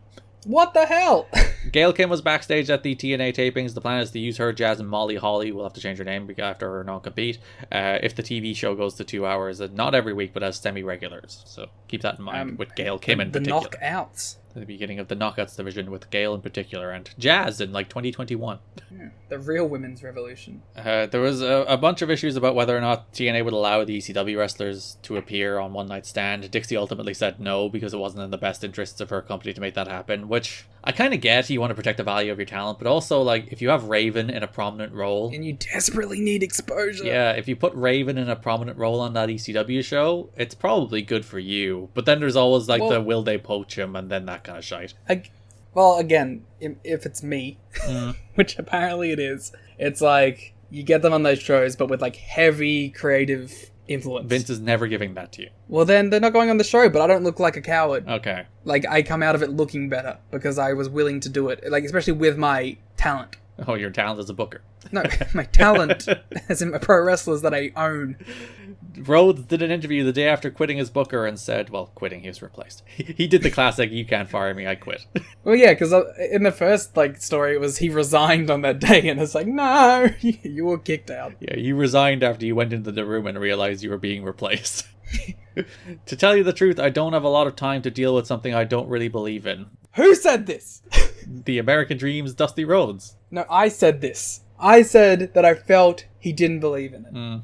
He got molten heat from some people in TNA for that line. I'm not going to battle with a committee of people that don't have the same vision that I do. It's not me being a dictator. That's not it. I use people's ideas. But at the end, it's my movie. It's going to be my movie. And nobody else is going to direct it.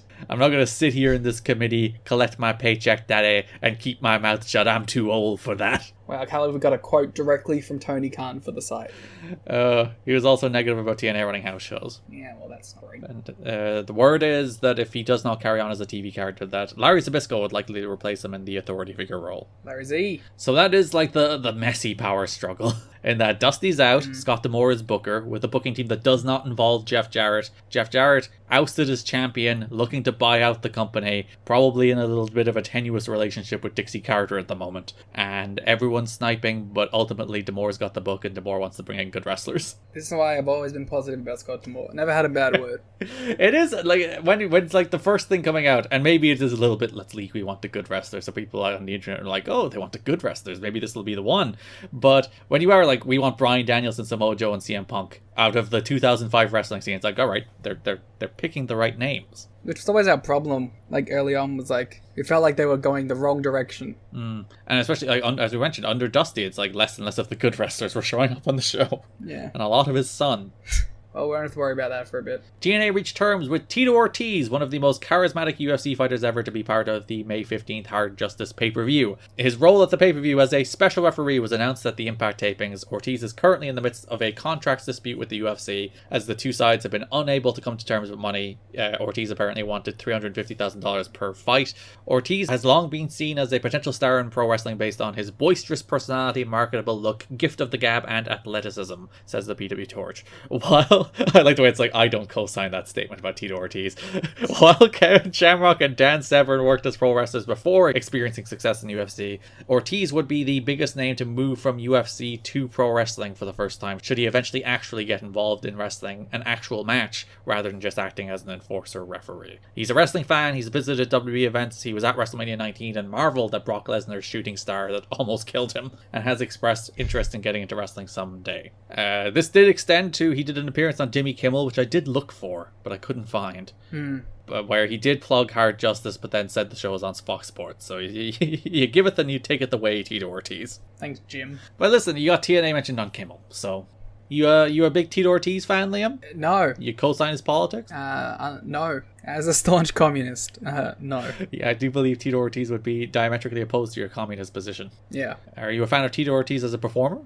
In wrestling or as a fighter? Both. Like, compiled into one? Well, the separate, but you could pile them into one if you like. I mean, he was a dynamic fighter that helped shape the industry and was one of the first MMA stars in the US. You know, part of that whole crew of guys with Shamrock and Chuck Liddell. Like, it became part of the era that preceded your GSPs and your BJ Penns, which really started to break through another whole level before you would eventually get to your heavyweights, and then Lesnar kind of blew it all up. But, you know, like I think like he would be a slam dunk MMA Hall of Fame guy, specifically a UFC Hall of Fame guy. I don't know if the MMA Hall of Fame would be slightly askew to it, but yeah, you know, gigantic star, influential figure. Not a great fella. Not at all. As far as a talent in his industry, sort of someone you can't deny. And in fairness to TNA, in 2005, he's a hot act. Yeah, there's a reason he can actually debate contract status with UFC at this point. It's a rare instance of TNA actually bringing in a guy who's maybe not quite at the peak of his star power at this stage, but close enough to it. Yeah, it's not far off. This was like the era. Because this is still pre-Ultimate Fighter, isn't it? I believe so, because that's when it really blew up. Yeah. That was Ultimate Fighter was the thing that like blew up UFC into the next level. And not only that, it was the savior of the company. Like Ultimate Fighter was the thing that's like saved a UFC that was about to die. I wish it never happened. You know, you actually wanted to happen because a lot of these MMA dudes would probably be pro wrestlers otherwise. Probably pretty good ones though. That is Garrett Kinney advocating for everything that Conor McGregor has ever done. His national hero. So yeah, we'll talk more about Ortiz when we get into the shows themselves. Monty Brown, Dallas Page, Dustin Rhodes and Sean Waltman wrestled at the pay-per-view Lockdown, but did not participate in the TV taping 2 nights later. Waltman was backstage at the TV tapings when he read over the TV format sheet in the afternoon and realized he wasn't booked for the show. He wasn't pleased. He did stay around for the rest of the evening though, wandering around and socializing with many wrestlers. There's no word yet on why Dustin, Page and Brown weren't used. Monty, contract dispute. DP, cost cutting. Dustin, domestic violence dispute. Yeah. Like, you're still paying Waltman if he's at the tapings, right? Probably? I'm not sure how that works. So just, like, find a spot for him. Just you put him on the show, have him work a nice little TV match. Especially when you have, like, such a scaled-back roster for these TVs. Yeah, just chuck him in a random singles. So, yeah. Or even put him in the fake Battle Royal. Dustin was arrested for having a domestic violence dispute with his girlfriend at the Doubletree Hotel, so he was not at the show because he was in jail. And Monty's contract is up in July, so they're coming toward an impasse where he didn't work TVs. The Abyss problem. And in this stage, like, there's surely interest from WWE, but we'll talk about that in the coming months. It's also a fun name, which I don't know how often we'll hear in our show history, but he hired Barry Bloom as his agent. Oh, a very important wrestling figure. I think we'll hear the name Barry Bloom a few times on the show. Oh, no. No! From Monty not potentially signing to people actually signing some new deals, TNA announced that Styles and Daniels had both signed long-term 3-year contract renewals. Styles had been considered a candidate to jump to WWE when his TNA contract expired this summer. Well, that's good news for both of them. Yeah, so for all the doom and gloom, they at the very least had the considerable common sense to sign their 2 hottest acts to long-term deals, which at least, again, it's one of those things that probably engenders a little bit of confidence in the company. They're like, these are our hot young guys, we're signing them to 3-year deals. Kid Cash seething. He probably is. He's like, how dare they give AJ what he wants? So there's 3 pretty big stories going on at the moment. We talked about Candido, we talked about the big power struggle and booking changes, and then there is the undercurrent of all that, which is the television negotiations. Which we kind of touched on a little bit. So TNA's contract with Fox Sports Net expires at the end of May, and TNA may choose not to renew it. As reported here 2 weeks ago, this is in the Torch, TNA management has said that they would be making a major announcement regarding its TV future this month, and WGN and Spike were the leading candidates for the new home of TNA. TNA would prefer to end up on Spike, but with FSN insisting on a 6-month contract that would lock TNA in on FSN through the end of November, preventing them from instantly switching to Spike after WWE's contract expires in October. If TNA were to reach a deal with WGN, they would end up running Monday nights, not live, or I think what it ended up being settled on was actually the model they ran in 2010, which is live one night, taped the night after. First hour would be unopposed, and the second hour would go head-to-head with Raw. WGN has almost no built-in audience relative to Spike. It's mostly, it carries a bunch of like Chicago sports in particular. It's not a particularly strong national station, even if it is available nationally, but it's a big station in Chicago because I think it had the Chicago sports. But if TNA signed with WGN, they could move to Monday nights as soon as June. TNA could also renew with FSN and bypass the jump to WGN entirely. The Spike situation appears to be up to Spike, not TNA, which is said to be intrigued but cautious about acquiring TNA to replace WWE this fall. Spike had stopped negotiations with TNA until its UFC deal was finalized and announced last week. Spike's about to have a big old boost. Yeah, because obviously the UFC and Ultimate Fighter, it's a huge boost to Spike. But they're losing WWE, which is a bigger outlet than both. Oh yeah, they're trading in a surefire thing for some risky properties. Yeah, but probably risky properties at a much lower cost. Yeah, and one that will pay off tremendously. So yeah, the way this dynamic is working, they want Spike. They're not sure can they get Spike, but they want Spike. Listen, we all want Spike, okay? They would be fine with staying on FSN until they get Spike. The issue being FSN want a minimum 6-month contract, whereas TNA wanted a month-to-month commitment. Because TNA did not want a situation where if they got Spike, they couldn't seamlessly go on Spike the week the WWE contract expired. Which would be also great optics for them. Yeah, because that's the way you'd want to do it, right? Because obviously WWE would have an exclusivity clause, so they couldn't go on Spike before that. But the second the WWE contract expires, that week you want to be on Spike. And the way it turns out, they actually end up putting them in the velocity slot so that it's right in the time slot of where WWE viewers would have regularly watched, which is like really smart. But that's like the seamless transition they wanted. So if they signed the 6-month contract with FSN, that would have taken them through November and taken that off the table. So that FSN contract, even though they obviously wanted to stay on TV rather than not, that's untenable. They can't do it. So FSN's gone. That's potentially TV being gone. And then the other player there is WGN, which the intriguing part of it is that if it is WGN, it would have been a Monday Night War. They would have gotten absolutely fucking slaughtered.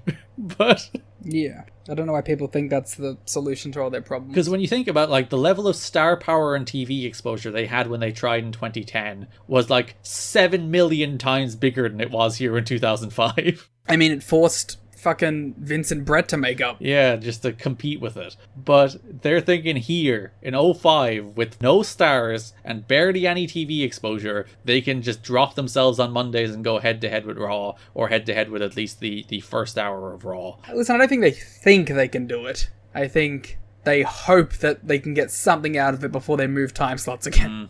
Apparently, as mentioned in the last episode, that's a big thing that Jarrett's wanted. They wanted that Monday Night War. They thought it was the right idea. And we talked about that last time. It's stupid. There's a reason. You know, Dixie Carter right, is all I have to say. So, yeah, Dave writes about this as if it's like close to a done thing. He's like, oh, you know, we're one step away and likely a few weeks away from having a second edition of the Monday Night Wars. And it's actually 5 years away, Dave, as it turned out. Classic Dave Meltzer L, am I right? Yeah, but contracts had not been signed, nor a deal verbally closed. But a final decision on TV is almost surely going to be made within a week or two. And it turns out they did not go ahead with this. We'll talk about more in June. Obviously, we know where they end up. They end up on Spike. But What? the big spoiler, they end up on Spike TV. You might have heard of it. Isn't it crazy that a little reflection here in this 1.5 hour bullshit, that we're almost at the Spike era? Yeah, we're in May. Spike starts in October. Out of the asylum, onto the Fox Sport, and now boom, Spike. We're crushing this. The big bet TNA had... Oh, you just mean us? Yeah, I'm talking about us. I'm not talking about TNA. Banging through this history of TNA? Yeah. We're going to be up to 2023 in no time. Them things are going to get real awkward. As I mentioned before, the main reason that we went month by month instead of like show by show or something is that like I just wanted to get through those asylum years into like the good years of TNA as quickly as we could. Yeah, mainly because you were worried I was going to lose interest. Then you'd have the, you know, immeasurable task of replacing. I'd never replace you. I'd stop the podcast without you. Oh my god. Liam was like, is that a promise? Oh, okay, I have an out. Much like Jeff Jarrett as champion, I now have negotiation leverage. I just put the NWA title on you. Oh, if you buy me the NWA title, I'll do this forever. So TNA's big bet is that while Spike are like we don't actually want wrestling. TNA are like, wrestling and MMA go really well together, and we think they really do want wrestling. Hey, we just have Tito Ortiz. So that actually might be the reason they are bringing in Tito. They'll be like, look, Spike, we have some MMA guy. Well, we always knew that, like, Jarrett had an interest in interacting with UFC. He is double J, double MMA. Like, well, yes. But, like, also we've seen that in previous notes. So it's like, there was clearly always... He thought there was potential for crossover. UFC even considered it at one point, I believe. But then we're like, no. So that's always been kind of an idea. And we got a little taste of it. And we get a bit more. MMA and TNA have kind of always had hands in each other's pockets. Well, because we talk about Spike and MMA and TNA, we'll get to it far down the line at this stage, but where TNA becomes essentially like the marketing vehicle for Bellator at first. Yeah. I remember that's where I first heard of Bellator. So on the topic of TV deals, TNA signed an agreement with ESPN Star Sports in India to air TNA programming across Asia. The deal calls for weekly broadcasts of Impact, Explosion and archive specials while offering monthly pay-per-view offerings. Or C. Venkatesh of ESPN Software India PVT Limited said, viewer interest in professional wrestling has been on the rise in India. TNA Wrestling is a leading wrestling property and is popular all over the world. With big names and a very innovative format, it is bound to catch the viewer's imagination. Everyone has been trying to break into India Listen, for decades. this moment is the beginning of Ring Cat King when you think about it. Ring Cat King. Well, the thing is, the thing people very quickly realize is there's a lot of interest in India, but not a lot of money.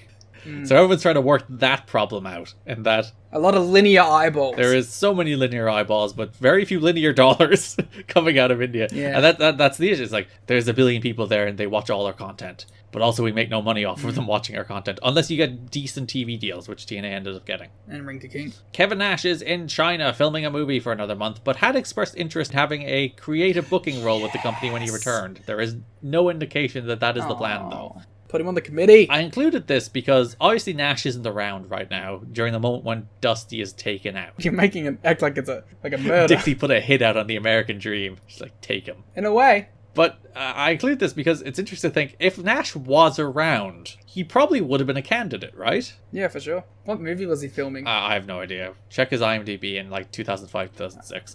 Alright, you keep talking. But like, as a guy who did have experience booking WCW, disastrous experience, terrible experience, he was really bad at it. Self-admitted at times, too. Yeah, but he does have experience. And to be fair, everyone that booked WCW had disastrous experience, and that didn't stop them from giving Vince Russo a job. So it wouldn't stop them from giving Kev a job as the booker either. So I would be interested if there was the alternate reality again, where Liam stares into his alternate reality superpower and sees the world where if Kevin Nash is actually around backstage at the moment, is he at least on the committee, maybe leading the committee? Who knows? And obviously, like the Torch Talk interview is very much, let's take Dusty down, I want the book. Like, let's be real.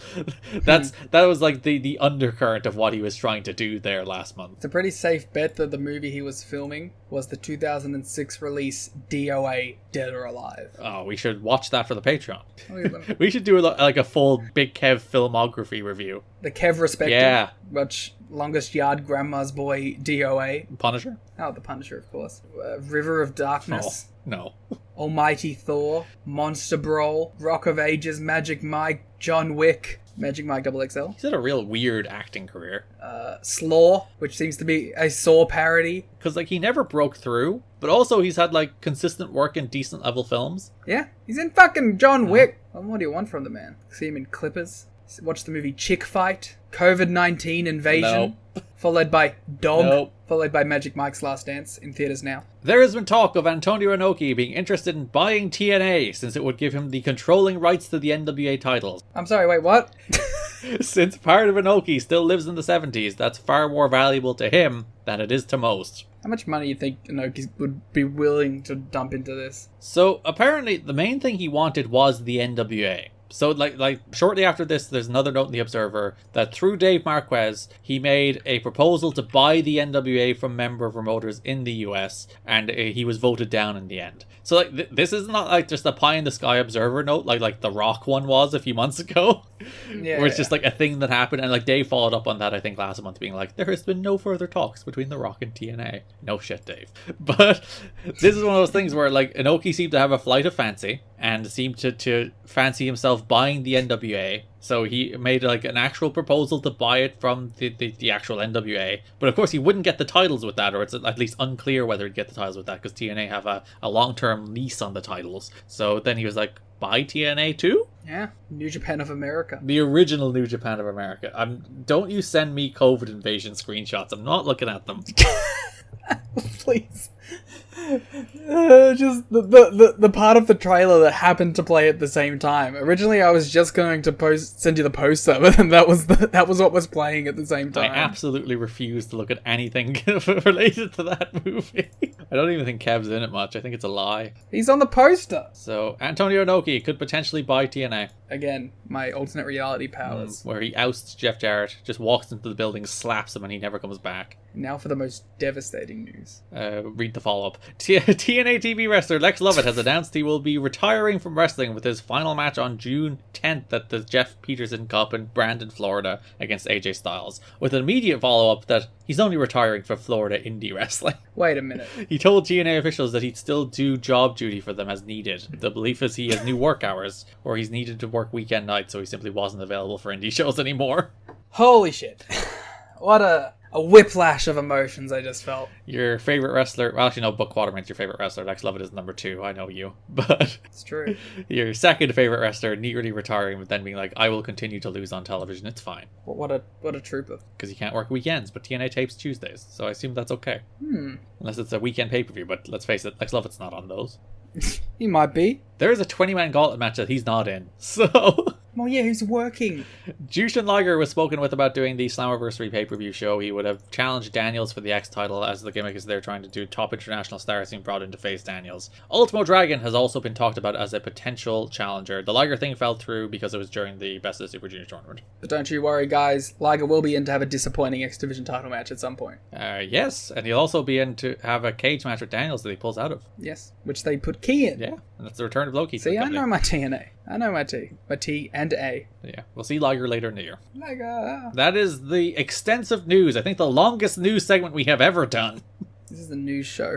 Juicy news month here in TNA with TV deals and deaths and political turmoil. Yeah. And Lex Lovett. And Lex Lovett, the most important part. That brings us to broad topics, starting with Jeff Jarrett versus AJ Styles for the NWA World title. An interesting one. I think it's a rare, well-built match. I really loved the second week where they did the in-ring interview. Because I think, despite the fact that Jeff kind of ate him up, like, in a way that felt personal, which, with what we know, very well could have been, I think they did a good job in week 3 of turning that segment into a really great video. But, yeah, definitely with the knowledge that we know now, that second week and how vindictive Jeff felt in that promo definitely has an extra layer of context to it now. Yeah, so that second week, it's a sit-down promo with Mike Tenay in the Empty Impact Zone. And it's Tenay asking Jarrett about Ortiz being special referee, and he does all the same old promos. He's like, oh, it's a scheme to get the belt off me, and he's beating everybody. And then Tenay asks a question of Styles, and Jarrett immediately interrupts him. And then Tenay's like, no, stop it. And then Tenay asks another question of Styles, and Jarrett immediately interrupts him again, and Tenay's like, no, really, stop it. And then he does it a third time, and then they start brawling. And it does... On the one hand, you can argue, is that a segment designed to protect Styles? In that he's not a great promo, so what if we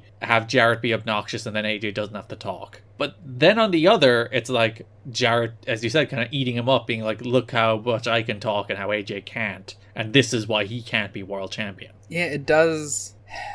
It's one of those segments that kind of blurs the line of work and reality. Yeah. And, like, because also Tenay seems very legitimately annoyed. It's like, you stop interrupting people. Yeah. I wonder how, if that was completely, like, how they intended to play it, or if there was a bit of Jarrett doing his own thing there, too. Because I really do think it was constructed so that AJ didn't have to talk. Like, that was a very conscious choice, that they didn't trust AJ to do a real go-home promo, so they constructed a segment so that AJ didn't. And then, as I said, you then maybe get into the politics of it. It's like, they deliberately do that so Jarrett can turn around and say, if we have to go to these lengths to stop a guy from cutting a promo, he shouldn't be champion. Like, is that what's going on here?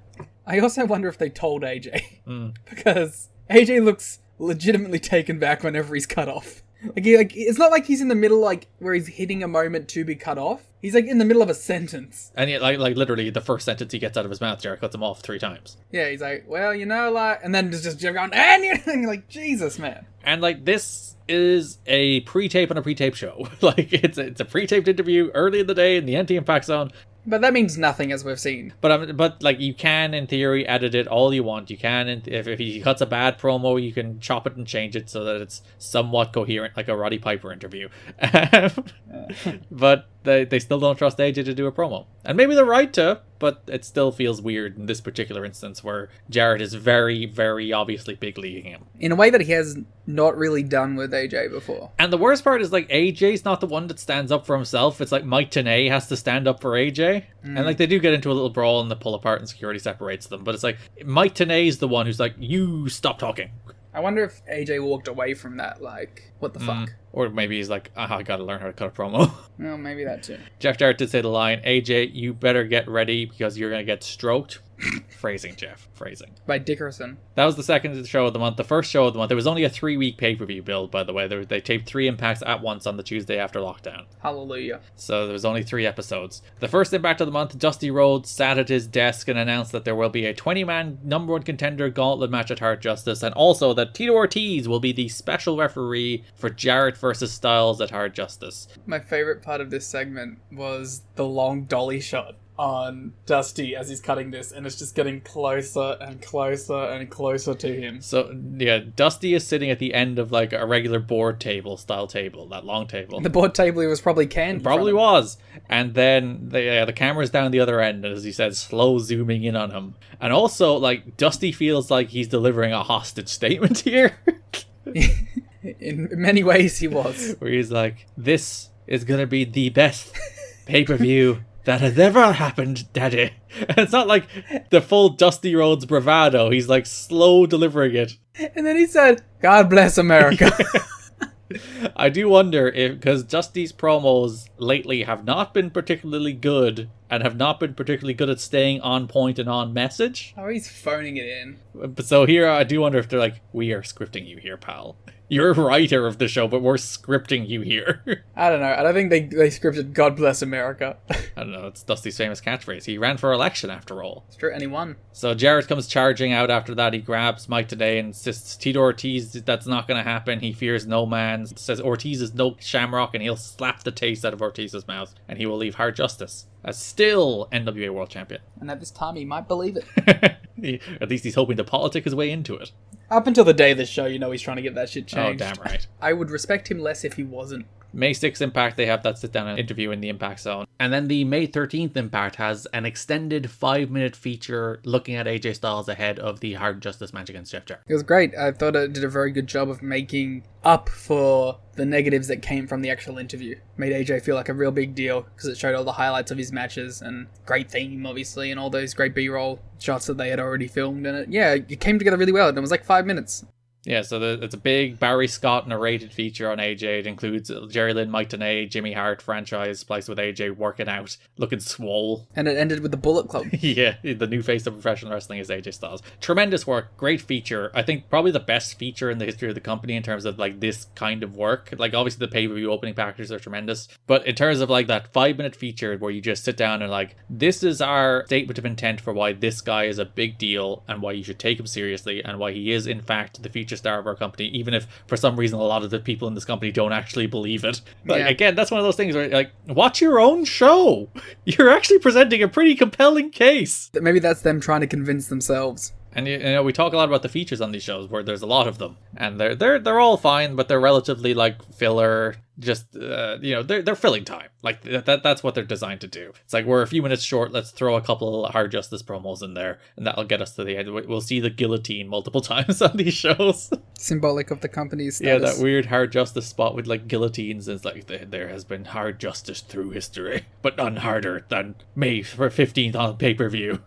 We're so hard for this justice. So yeah, there's this big 5-minute feature that's just like, again, yeah, it's a statement of intent for AJ. It's like, this guy is cool. He is our best wrestler. Look at him doing cool shit while people you supposedly trust say he's doing cool shit. Mm-hmm. Wrestling's easy. You don't have to do dumb shit. Just tell me he's great and then show footage of him being great and job done.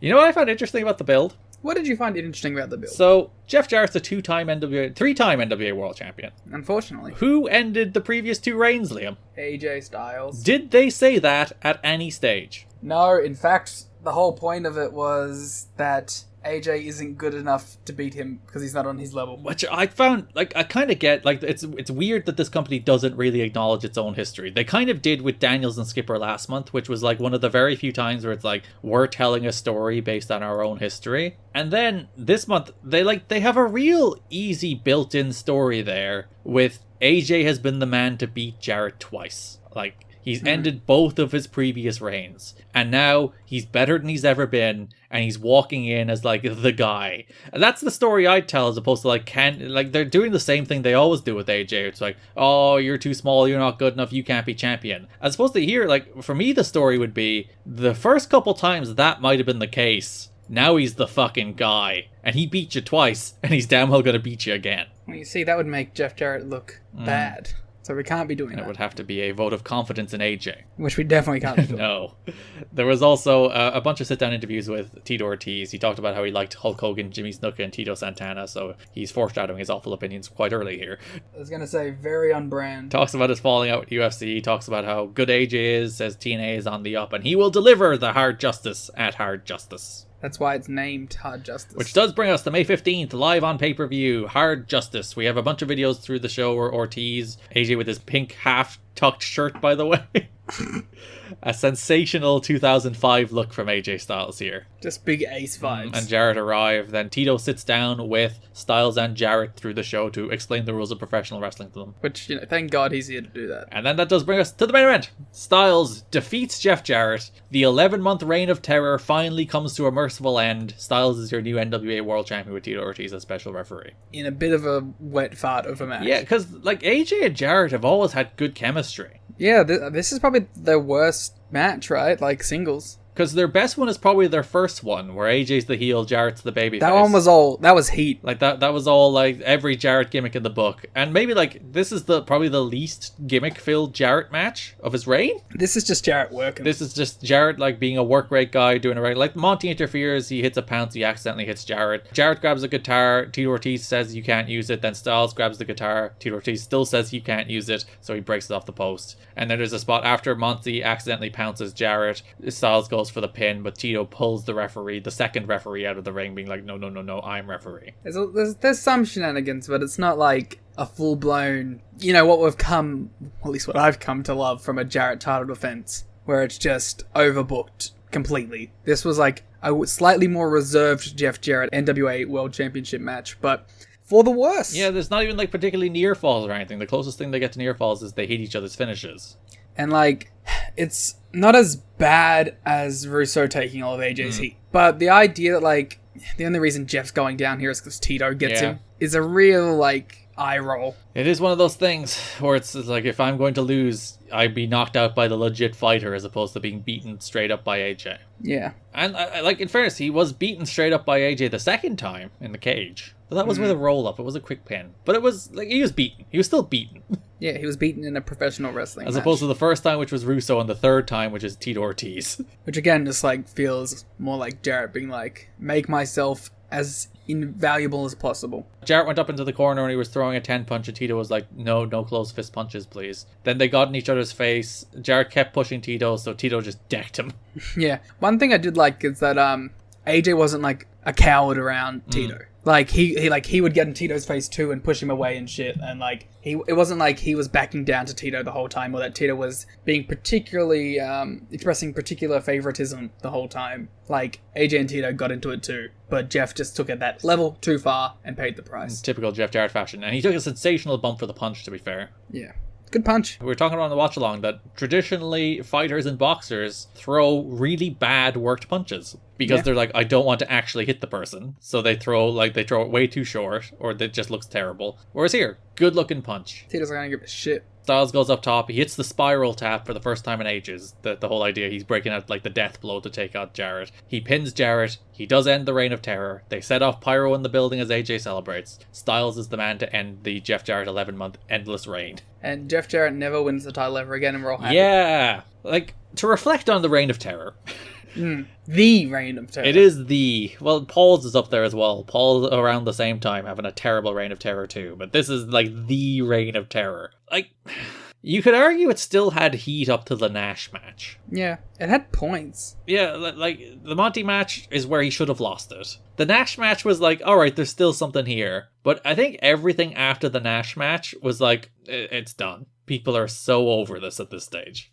It stopped being heat and just became like, go away heat. Like, every time he'd come out on the TV show, they'd chant drop the title. The DDP match was nothing. The Lockdown match, which wasn't a title match, but it was still nothing.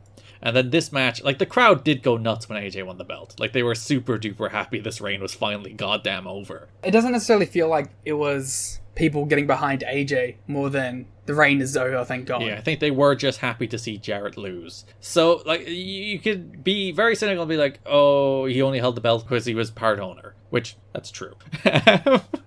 For a significant portion of it. And he has been champion for the best part of the last 18 months. Because it's not just this reign. He had the brief month where he wasn't champion. And then he was champion from November to March or April. It truly feels like he was never not champion. Yeah, he was champion from November 03 to, I think, April 04, and then from June 04 to May 05. So there's only a month or so where he was not champion in the space of over 18 months.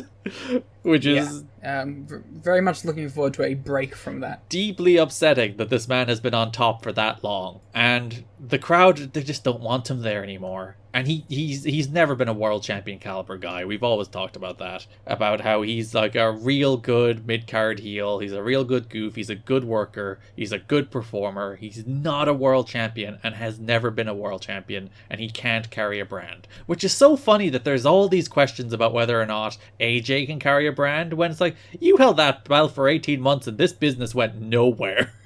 Yeah, like anywhere's upwards at this point. Again, it's the standard applied to other people that is not being applied to Jarrett. And I get why it's not being applied to Jarrett because, well, he's, again, part owner. He's the one addressing the standards. Yeah, he's the one applying the standards to others that he is not applying to himself. But we talked about it with Monty. It's like, oh, Monty's too green to carry world title main events. It's like, Jarrett's best matches were against Monty. Yeah. And then it's like, oh, can Styles be the guy? It's like, look at the emotional reaction Styles gets from audiences versus the one Jarrett gets, which is they don't want to see him. Yeah. But no, that's heat.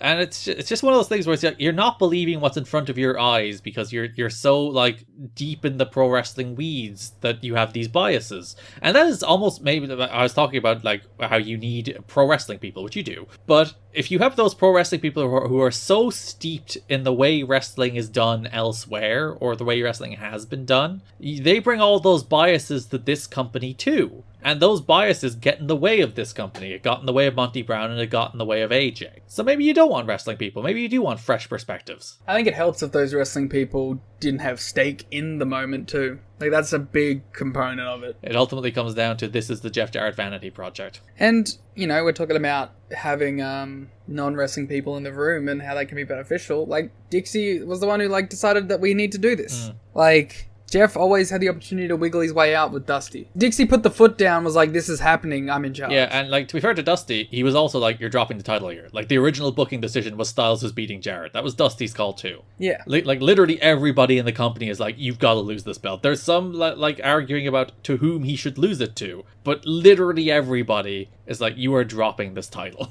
And honestly, you should never have it again. He doesn't have it for a long period again, if that makes you feel better. Yeah. I say that 4 or 5 months is what he tops out at after this. Yeah, and I was gonna say, and I know how it happens, so... And he only has 3 more of them. You're fine. 3 more is insane. But yeah, AJ Styles is your NWA World Champ. A disappointing main event, if I'm honest. As I said, these two generally have good chemistry together. They've had much better matches than this. And AJ's your champ, for now. Yay. That brings us over to, once again, the highlight of the month. Even though one half of the match didn't show up for the pay-per-view. It's Raven and Jeff Hardy. Raven's the fucking man. What can we say more that we haven't said about Raven at this point? He basically carries every good thing in this company that, like, isn't the tag division. Or the X division. At times. So there is only one point to build to this match. It's announced very early that they'll face each other in a Clockwork Orange House of Fun match. I think that's announced basically before the first Impact. And to be fair, like, this has had a month before it as well. Actually, no, there's two. There's one on the Go Home show too. So on the May 6th Impact, Raven cuts a promo. And it's like a full 4-minute promo where he's really pitching this match on Jeff Hardy. It's some classic Raven. Oh, he's hitting all the beats here. He's like quoting Napoleon and everything. Which gives you the opportunity, of course, to do your Raven impression, which is a highlight. Yeah, so this is Napoleon through Raven. Glory is fleeting. Through Garrett Kidney. But obscurity is forever. Quote the Raven, nevermore. Yeah, he has some real nasty scars on his forehead here, falling from the lockdown match. Yeah, that's the reason. Listen, like, yeah, he normally does, but like, there's like deep open wounds borderline. So this is the classic Raven promo. He talks about how he wanted to like Jeff Hardy because he's like, you're reckless and strange. I appreciate that. I like Keith Richards. But you're popular and I'm a weirdo. I'm a freak. I'm a little crazy. I'm a little Jokerified. He talks about how he wants to care, but he can't. All the gods can't keep score of the suffering he's inflicted. Hardy is standing in the path of his immortality. He is going to terminate Hardy with extreme prejudice at Hard Justice. Extreme prejudice. Hell of a promo. Yeah, Raven rules. Super duper Raven promo, but the good kind of like super duper Raven promo, where he's like full of himself in a way that's entertaining instead of full of himself in a way that is long run-on sentences punctuated by poetry. With Marvel references randomly. So the May 13th Impact opened with a wrestling match that so deeply confused me. Yeah, okay. So I just thought this was just a match. So I mean, that, like, there's the spot in the middle, which is great. But go ahead. So it's Elix Skipper versus Christopher Daniels versus Eric Young versus Jeff Hardy, and a 4-way elimination match opens the show. And when you see this on paper, you go, what? How? And why? There are many questions you have. Yeah. So the match actually starts off pretty hot. They hit a bunch of moves. Hardy hits a poetry in motion off the chair to the floor. Daniels took a chair and then hit like a dive with the chair in front of him on the floor as well. Raven comes out. He brawls to the back with Hardy to set up their pay-per-view match. And then the match becomes the strangest match I've ever seen in my life. It's great. So there's 7 minutes on the clock. And Daniels is standing in the middle of the ring with Eric Young and Elix Skipper on the floor. And for the next 4 minutes of this wrestling match through a commercial break, all that is happening over and over again is Elix Skipper gets on the apron, Daniels knocks him back to the floor. Eric Young gets on the apron, Daniels knocks him back to the floor. Elix Skipper gets on the apron, Daniels knocks him back to the floor. Scott D'Amore gets on the apron, Daniels knocks him back to the floor. Eric Young gets on the apron, Daniels knocks him back to the floor. This happens for 4 minutes. Personally, I think it's a good bit. It happens for 4 minutes. Before they went out, they got told they have 4 more minutes to film. And the real funny part is they completely fuck up the timing of the finish after all of that. Yeah. Like, after all that, like, Skipper just buckshots his way back into the ring. Which, to be fair, is a good payoff to the keeping someone out the ring spot. Maybe not for 4 minutes. Come on. Did it for so long.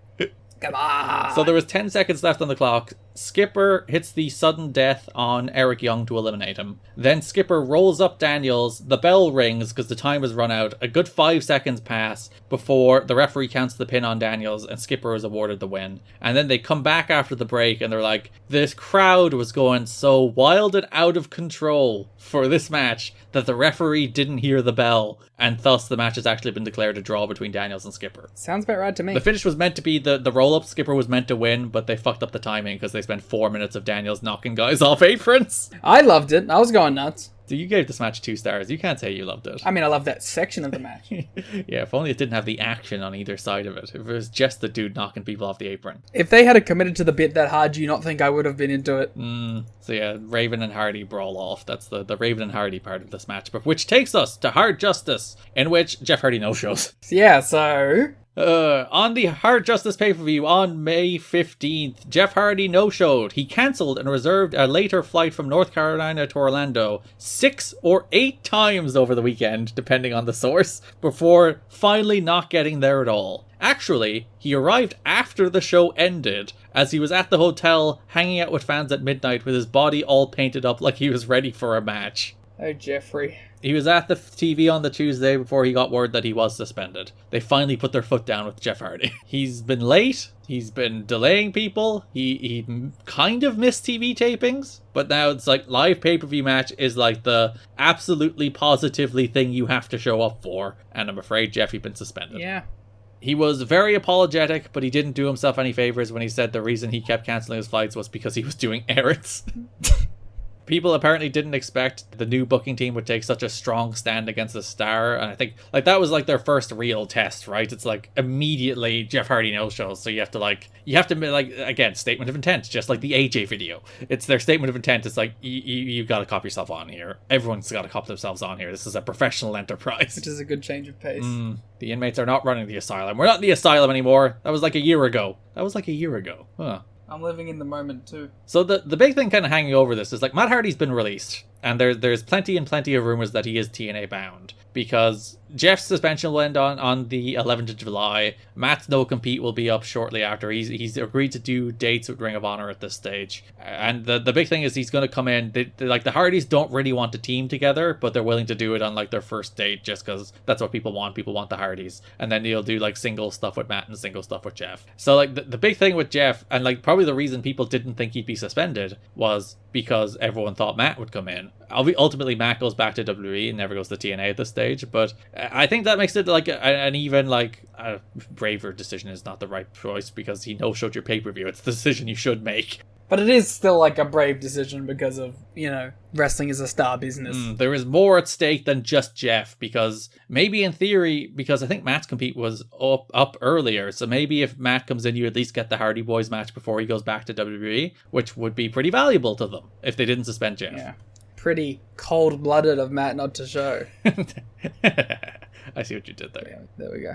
So, the first real roadblock in the Jeff Hardy TNA relationship. Yeah, because obviously it was boiling over. It's not like they didn't have warning signs, but here he is. He's finally no-showed a live show and a pay-per-view, no less. Yeah, like if he no-shows an Impact, you can get over it. You can just rewrite the show. He's done it before. Yeah, you can just rewrite the show. Everything's fine. Whereas you advertise him for a live pay-per-view match and he's not there, that's a problem. Yeah, they're very lucky they had Waltman. So earlier in the show, Terry Taylor had Raven. Taylor said Jeff Hardy's not here. Then Raven he's a pathetic, disgusting coward. But you know what? If you're not there, you're allowed to get buried on TV. It's true. Samoa Joe, Kevin Nash, Scott Hall. So he says that Waltman will be the replacement, and Raven said he's going to rip somebody's head off tonight and spit down their brain. That he follows up by saying that he's going to make sure Waltman leaves on a stretcher tonight, and then he's going to blow up the ambulance. That's very mean. Raven is on one right now. He's loving life. He's like peak Raven at this stage. He knows he's about to win the title. The funny thing about Waltman is that he also had like a pay dispute, because they're, I think, 2 paydays behind on him, but they came to a settlement and he did the show. And he delivered a fantastic match. He did! So, Waltman replaced Jeff Hardy to face Raven in a Clockwork Orange House of Fun match that just kind of rocked. Yeah, they just went out there, they worked a mile a minute, it was brutal, Waltman was great in it, Raven was great in it, it's really is quite a fantastic little match. Because Waltman hasn't really gotten a chance to show what he can do yet since he returned in February. God, it's been 3 months already. So he's only done like some TV squashes, and he's done the Lethal Lockdown match, all of which he looked good in, because he's Sean Waltman and he rocks. Because even when he's out there against Lex Lovett and Buck Quatermain, when he's just throwing his kicks, it's like, oh god, this guy rules. And taking 50% of the match randomly. Whereas here, where you can go out there and have like a real good match against Raven, a guy who has been one of the consistent best parts of this company for over 2 years now, in Raven's kind of match, and a match that Waltman is willing to rise to Raven's kind of match, they just go out there, tear the house down. Waltman does just a bunch of wacky bumps. Yeah, Waltman's flying all over the place, taking some stupid ass bumps, including getting thrown off the fucking stage into an abyss. Not into abyss, but into an abyss. That's my favorite one, because like they don't make a big production of it. They don't make like a big show of like teetering back and forth. It doesn't feel like it was set up. It just feels like it's something that happened. Like they didn't like get in position and get this great shot of it. He just went flying. Yeah, because they just walk up the ramp and then he just hurls him off the side of the stage through a table that happens to be set up there. And he kind of missed the table. Kind of a table. Like, he kind of goes through it. Yeah, but it's one of those, as you said, it's just like organically incorporated into the match, where it's like he drags him up the ramp and then before you know it, a man is flying off a stage. And Raven's bleeding. He's bleeding. This is some classic Raven bleeding. Yeah, Waltman's also bleeding. Waltman hits a senton off the top through a table on the floor just to give people their Jeff Hardy fix. Yeah, it feels like a little fuck you to Jeff there. Raven handcuffed Waltman to the post and started beating with a cane. Which is a really good spot. It wasn't apparently enough, so we went going looking for a chair. And then Dusty showed up while Raven was looking for a chair. And with some referees, he had a master key apparently. Blatant flagrance of the rules.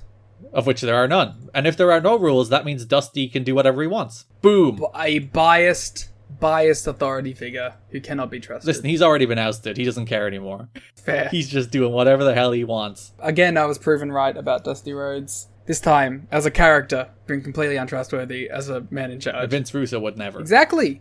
My favorite part of that, though, because Raven was off searching for a chair, he didn't actually know that Waltman was, uncuffed, and then Waltman made a big comeback. And then the finish also rocked. So, the way Clockwork Orange is set up, there is a single cage fence set up on one side of the ring. Mm-hmm. Very Cage of Death. So they used it a couple of times in the match where it, grated each other off of it. And then the finish is Raven is standing in front of it in the ring. He backdrops Sean Waltman into the cage fence, which collapses to the floor, Waltman with it, and then Raven pins him for 3. Fantastic visual, awesome finish, tremendous match. I also love that he didn't, just pick him up and DDT him and beat him. It was just off that collision. Yeah. He just launched him into the cage collapsed. He just rolled down the, collapsed cage door, and Raven just pinned him. It probably wasn't, a crazy intensive bump, but it looked like one. I'd imagine there's that little bit of fear. I'm not sure how they set it up so that the cage would collapse, but I'd imagine there is that little bit of fear of, what if it doesn't? Yeah, and then he just slides down. And then it does, and everything goes fine. I think this is, one of the most underrated matches in TNA history. Nobody talks about this match, and nobody remembers this match, and it just fucking rocks. Yeah, it's great. It's just two guys just going out there doing wacky shit. Probably doesn't help that it had just followed the AJ Abyss match, which is way more well known. And it also doesn't help that it is an impromptu match because Jeff Hardy no-showed the pay-per-view. Yeah. Probably better than the Jeff match would have been, to be fair. Yeah, and these guys delivered. They gave people value for money. I don't think anybody would have been upset that they didn't see Jeff Hardy on the show. Mm-hmm. The other big heavyweight thing was the Gauntlet for the Gold. I guess. So Dusty announces it in that first show of the month. Then, is there any build to it on the second show of the month? I don't really think so. No. I mean, people that are in it are hanging around the show. Yeah, but they're all doing other things. I guess the best, he squashes Cassidy Riley for the second pay-per-view cycle in a row. He also, he needed something, because he just lost AJ. Give him a nice little squash. Yeah, but literally all he does is squash Cassidy Riley. Sounds good to me. There's no angle. He just comes out, he beats him with a Black Hole Slam. And then main event of the May 13th Impact is a preview of the Gauntlet for the Gold. It's a 10-man gauntlet with Abyss, Michael Shane, Chris Sabin, Bobby Roode, Petey Williams, David Young, Triton, A1, Lance Hoyt, and Apollo. With the classic rule that the first person out will be the first entrant in the Gauntlet for the Gold, and the winner of this will be the 20th entry in the Gauntlet for the Gold. I like that. Bobby Roode's out first, and then on the pay-per-view he's like, why did this happen? This is blatant anti-Canada propaganda. And it's like, no, you just got thrown out first. Yeah, he's like, there is this big vendetta against me because I am first. Where it's like, no, that's because you got eliminated from the Gauntlet in the TV show. And that's like, I like the way no one even calls him on that. Like Terry Taylor should be like, no, it's like nope. Let the Canadians let them spin their narrative. Terry Taylor didn't watch the show. I wonder where a franchise was, or Scott Hudson, or Goldilocks. Well, listen, don't give me hope. There's some other stories in this match that we'll talk about when we get to them, but it's mostly Abyss running wild. Abyss wins. I thought Triton looked good in both Gauntlet matches. It's the only time he ever looked good. But it comes down to the final two, which is Abyss and Lance Hoyt. Lance Hoyt now super duper over. You're watching it and you're like, they really could have done something with Lance Hoyt. Yeah, because the Impact Zone, as a crowd, randomly just embrace people. That's just the way it works. And coming off the back of his babyface turn, they're like, Lance Hoyt's our guy. Because he's big and he does cool shit. So they are the Hoytomaniacs. They have a name. They will eventually have t-shirts. They also have the Hoyt section. That are running wild. I suppose, it goes back to the Asylum with the Sabin section and the heel sections. So it's a long-term TNA narrative that they just randomly embrace people. Yeah, eat shit Cesaro. It comes down to Hoyt and Abyss. They have a nice little match. Hoyt hits a big moonsault for a near fall. I like that Don West always calls moonsaults backwards moonsaults. The frontward moonsault is the shooting star press. Yeah.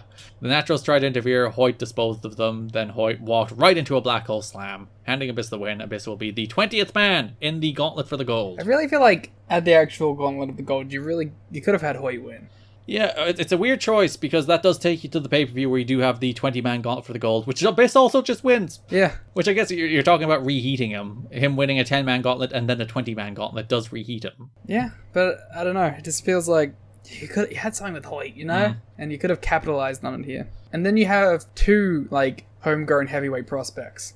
Yeah, and they don't do nothing with Hoyt all year, but I don't think they ever really struck while this particular iron was hot. No, it doesn't seem so. And this iron doesn't last forever. This is just a random crowd taking a random liking to a random wrestler where you could potentially do something with it. For sure.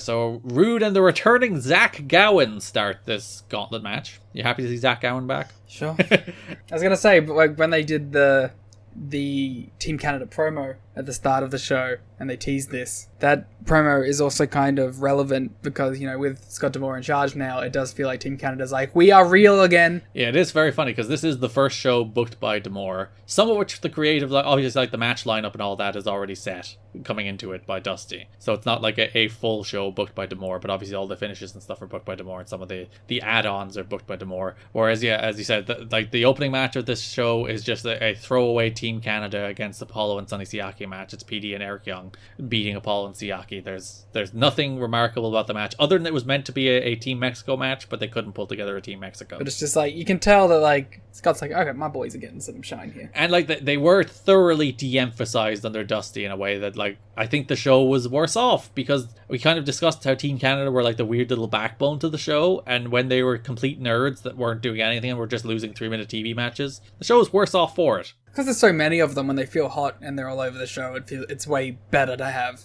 Yeah, so for the various Team Mexico combinations they wanted, they apparently had Silver King and Rey Bucanero agreed, but they pulled out. Ultimo Guerrero didn't have the correct paperwork. Heavy Metal and 2 of the 3 Villanos had the date open and been talked with, but then they didn't go ahead with it because they didn't think the level of talent was going to be good to wrestle a Team Canada versus Team Mexico match. So that's why it ended up being PD and Eric Young versus Apollo and Siaki. Great. So as you said, not only did they give Team Canada a win there, this gauntlet match is pretty much entirely built around Team Canada as a unit dominating, because Rude and Zach Gowen start, Eric Young comes out, then Alex Riley, God, to be a very different match. It was Alex Riley in this match. Would have been awesome. He'd eliminate himself doing wacky Undertaker dives. Yeah, it would be great. Cassidy Riley. Ely Skipper next, Sharky. Shark Boy got a good reaction. We don't see Shark, but Shark Boy's another one of those guys who gets good reactions every time he's out there, but then is never on the show. I don't think they know what they're doing with him yet. So Shark Boy bit Zach Gowen's ass over the ropes to eliminate him. He bit his ass, and then Zach Gowen's like, woo, took a bump over the ropes. He's out. I mean, wouldn't you? Wouldn't I bite Zach Gowen's ass? No, wouldn't you escape a shark attack, right. a vicious shark attack? You gotta get out of the water. That's true. The ring is the water. A1 next, Sabin out. Sabin then hit a tornado DDT while he kicked everybody. Cool little spot. PD's out, so you get all of Team Canada, and then Team Canada start to dominate. A1 eliminates Shark Boy. Young eliminates Cassidy Riley. Siaki's out. Rude eliminates Skipper. Hoyt is out next to a big reaction. He press slams Eric Young to eliminate him. Michael Shane is out next. Sabin eliminates himself and Shane with a cactus clothesline. Brawls to the back. We'll talk about their program in a second. Rude and PD knock Siaki off the apron. Jarrell Clark was the next entrant. He had a front flip bump and a northern lariat, which I popped for. And then the coolest elimination, where PD went to Canadian Destroyer Jarrell Clark, and then A1 and Bobby Roode grabbed him on either side and helped propel Canadian Destroyer him over the ropes. Which is insane. Because he did the Destroyer, then he took the bumps over the ropes. It wasn't like he destroyed him from the inside to the out. Well, then PD would be eliminated, so that'd be ridiculous. But... yeah, Mikey Bats was next. Then the Outlaw hit Bats with 2 one and onlys, which looked fun. Yeah, the Outlaw still could hit a one and only, so that's the main point. They also had a TV squash as well, by the way. It was the Outlaw against Mikey Bats, and he also hit a fucking awesome looking one and only there too. It's a great move. Or the Missouri Boat Ride, as I think would be called in TNA. Fuck you. That's the name of the move. It's the one and only. Triton came out next, ran wild, including chokeslamming the Outlaw. Killings came out. Team Canada pushed out Triton. Apollo came out. Outlaw immediately low-bridged Apollo. BG came out. He faced off with the Outlaw for a second, but then they were jumped from either side. Hoyt boots out Rude. Then Rude helped A1 eliminate Hoyt from the floor. BG and Outlaw then went through a period where they were accidentally working together, where it's like they were working over PD and A1, then they eliminated PD and A1 almost simultaneously. It was like they were a tag team. They're like, wait a minute, are we a tag team? Then Abyss just eliminated both of them. It's like, get out of here, you New Age Outlaw nerds. Good spot. Which brought us down to the final 2, Abyss and Killings. So, unfortunately, this match had all of that in it. I would say, I think it was a pretty well-booked match for the most part that has actual creative directions coming out of it. Because, Rude and Hoyt will spin off into a program coming off of that elimination. Shane and Sabin has stuff coming out of this match. Obviously, you have the New Age Outlaw stuff, which your mileage may vary on, but they told a nice little story where they were, accidentally working together and then were eliminated. And they were like, are we a team? Do we hate each other? So I thought they did at least a nice enough job of weaving some stories into the gauntlet match the way you would actually want. Okay, so unfortunately, the first half of that match happened, but the last portion of this fucking rocked. It's just Ron Killings and Abyss having a kick-ass singles match. It's the best Killings has looked in the ring in a while. Yeah. Again, random guy who's just kind of fallen off during the regime changes.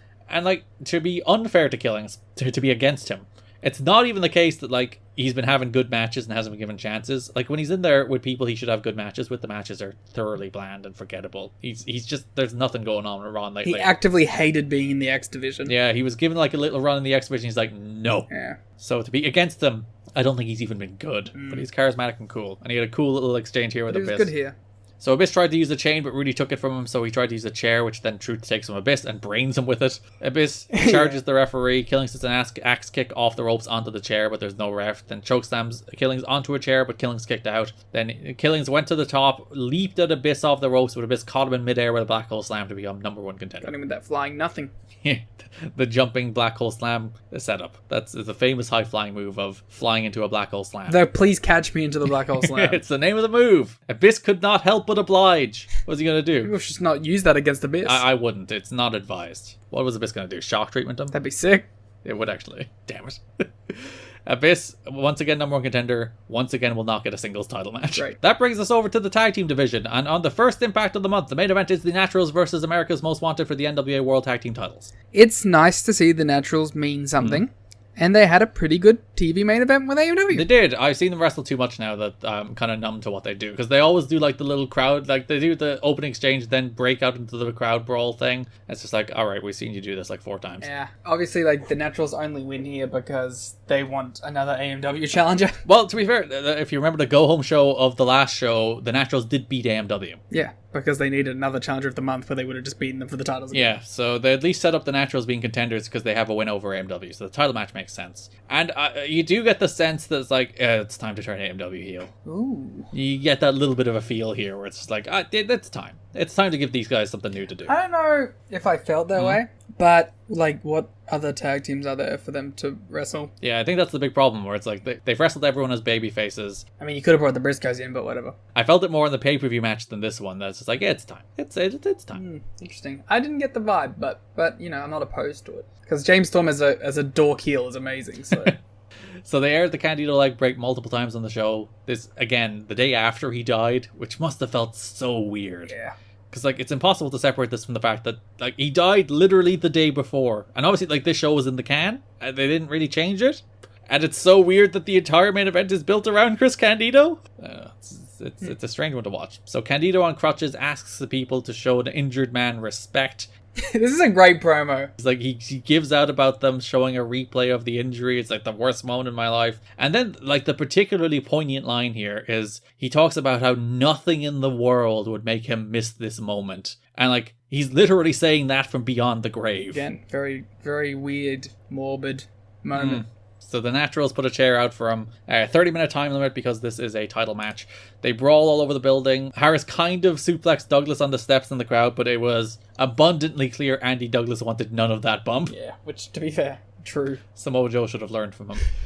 Storm Bulldog Stevens down the ramp. Then Andy Douglas grabbed a title belt off the table, but Rudy took it away from him. Storm super kicked Douglas. Stevens hit Storm with a chair. Harris speared Stevens, so everybody was down. But then Candido ran in, pulled Douglas on top of Storm to win the belts. The Naturals are the new World Tag Team Champions. Yeah, that's what I said. It was a good little TV main event. So then Candido joyously celebrates. They show like a slow motion replay later of him just crying with both belts as if he had in fact won the belts himself. Which is actually a great little thing in his promo that he says, where he's like, he starts saying like, and my boys did it. Yeah, Harris jumped the Naturals after the match. Then Tenay got in Candido's face and said Candido was the difference maker. Candido's like, you're damn right I was. Thank you for the credit, Mike. Yeah, Tenay said Candido should give AMW a rematch. And then Candido's like, stick to announcing, pal. Then he's like, Chase Stevens, you have any comment? And just Chase Stevens, glassy-eyed, was like, who won? Before they closed the show with a slow-mo of Chris Candido's elaborate over-the-top celebration. Apparently the post-match interview was ad-libbed because they were a few minutes short, so they had to just throw them out there. So Chase Stevens ad-libbed that who won line.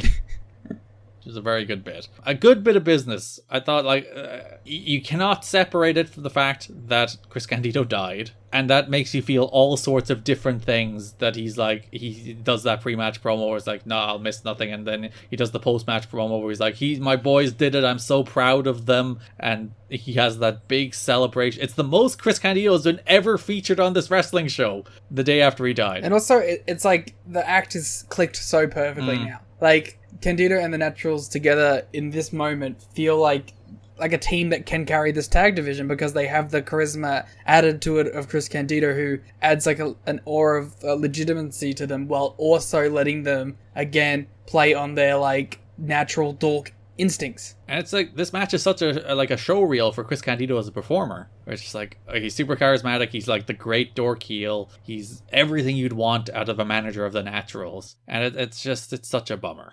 So they're not really featured on the shows other than that. Mike Tenay announces at some stage that there will be a rematch on the pay-per-view. It will be the Naturals versus AMW in a rematch for the tag titles. Then you have Naturals kind of messing with Hoyt in the gauntlet of the May 13th show. But that's about it. There's also a feature on AMW versus the Naturals on that go-home show, which does lead us to Hard Justice, which opens the show with a 10-bell salute for Chris Candido. And then later in the show, Mike Tenay sits down with the Naturals and he's like, guys, what do you even do here? And they're like, we don't know, man. Yeah, so they talk about how Chris Candido was the man who turned them around. Tenay openly wonders how they'll fare without him, which seems a bit mean. It's a little morbid too. Like, there's no getting around it. So you have to do it. You have to address, like, what happened to Candido. But obviously, there's no, like, good way to do it. No, it's an awful situation all around. And then they have to go have a match. Yeah, so the thing to note from this interview is they say they've been getting some help from a legend, but they won't say who. But I have no clue who that is. But Candido will taught them how to be champions, and they will continue to be champions against America's Most Wanted. It'd be very bad if they just lost. It would. So the big hook of this match is they're talking about how no team has a better championship record against AMW than the Naturals do. They're 3-0 against AMW in title matches. They've beaten AMW to the tag titles twice. So they reinforce that the Naturals have AMW's number, which is always kind of the Naturals and AMW's relationship. I always like that kind of story. Which is like, AMW the best team in the division, but one team, for whatever reason, just has them worked out. The Naturals set up a chair in the corner with Candido's towel on it, which I thought was a nice touch. Also like a giant babyface thing. Yeah, and they do turn them babyface after this, which is, I think, very much the right call. Because it would be very weird to be like, oh, your manager died. We all feel very bad for you. Now, boo. Yeah. They do more or less the same match they do on TV. It's still pretty good, but it's not special. I think I gave both 3.25 stars. Yeah, it's they're both around the same. Though I will say for the TV match, it does still feel special to have title matches on Impact. And title changes. Yeah, they don't do either of them very often. The only other title change has been the tag title change on the very first Impact.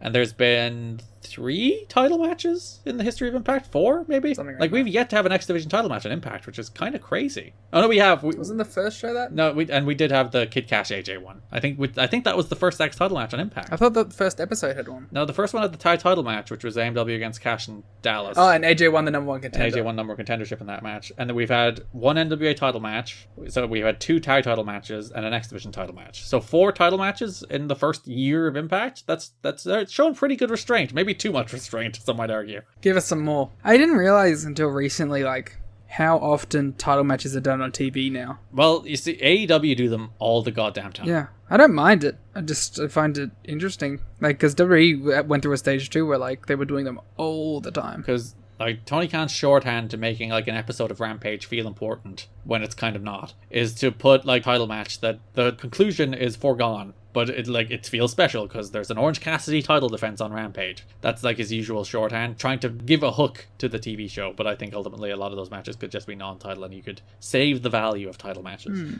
Although I enjoyed the Yuta Orange Cassidy from 2 weeks ago.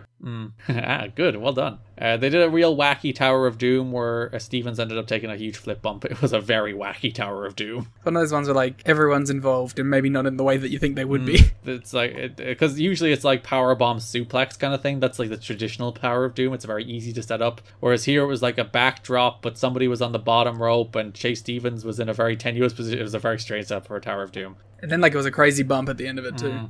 They set Storm up for the natural disaster, but then Harris speared out one of them, Storm super kicked the other, which I thought was a cool way to break up the natural disaster. They went for the death sentence, and then just as Chris Candido would have wanted, Douglas pushes Harris off the top rope, Stevens grabs a pin, puts his feet in the rope as the crowd chant Chris Candido that they won via cheating, which I appreciate. Nice that the crowd picked up on that too. Yeah, it's nice that while they are baby facing them, they still had them win by a dastardly way, because that's what Chris Candido would have loved as their manager. It's also the story. Yeah, so they retained the NWA World Tag Team titles over AMW. It's a good match, nothing special. Yeah. Which brings us over to the X Division for a very rare X Division month. that has 2 stories. Let's do Daniel Shocker first, because I want to talk about Michael Shane and Sabin as the closer.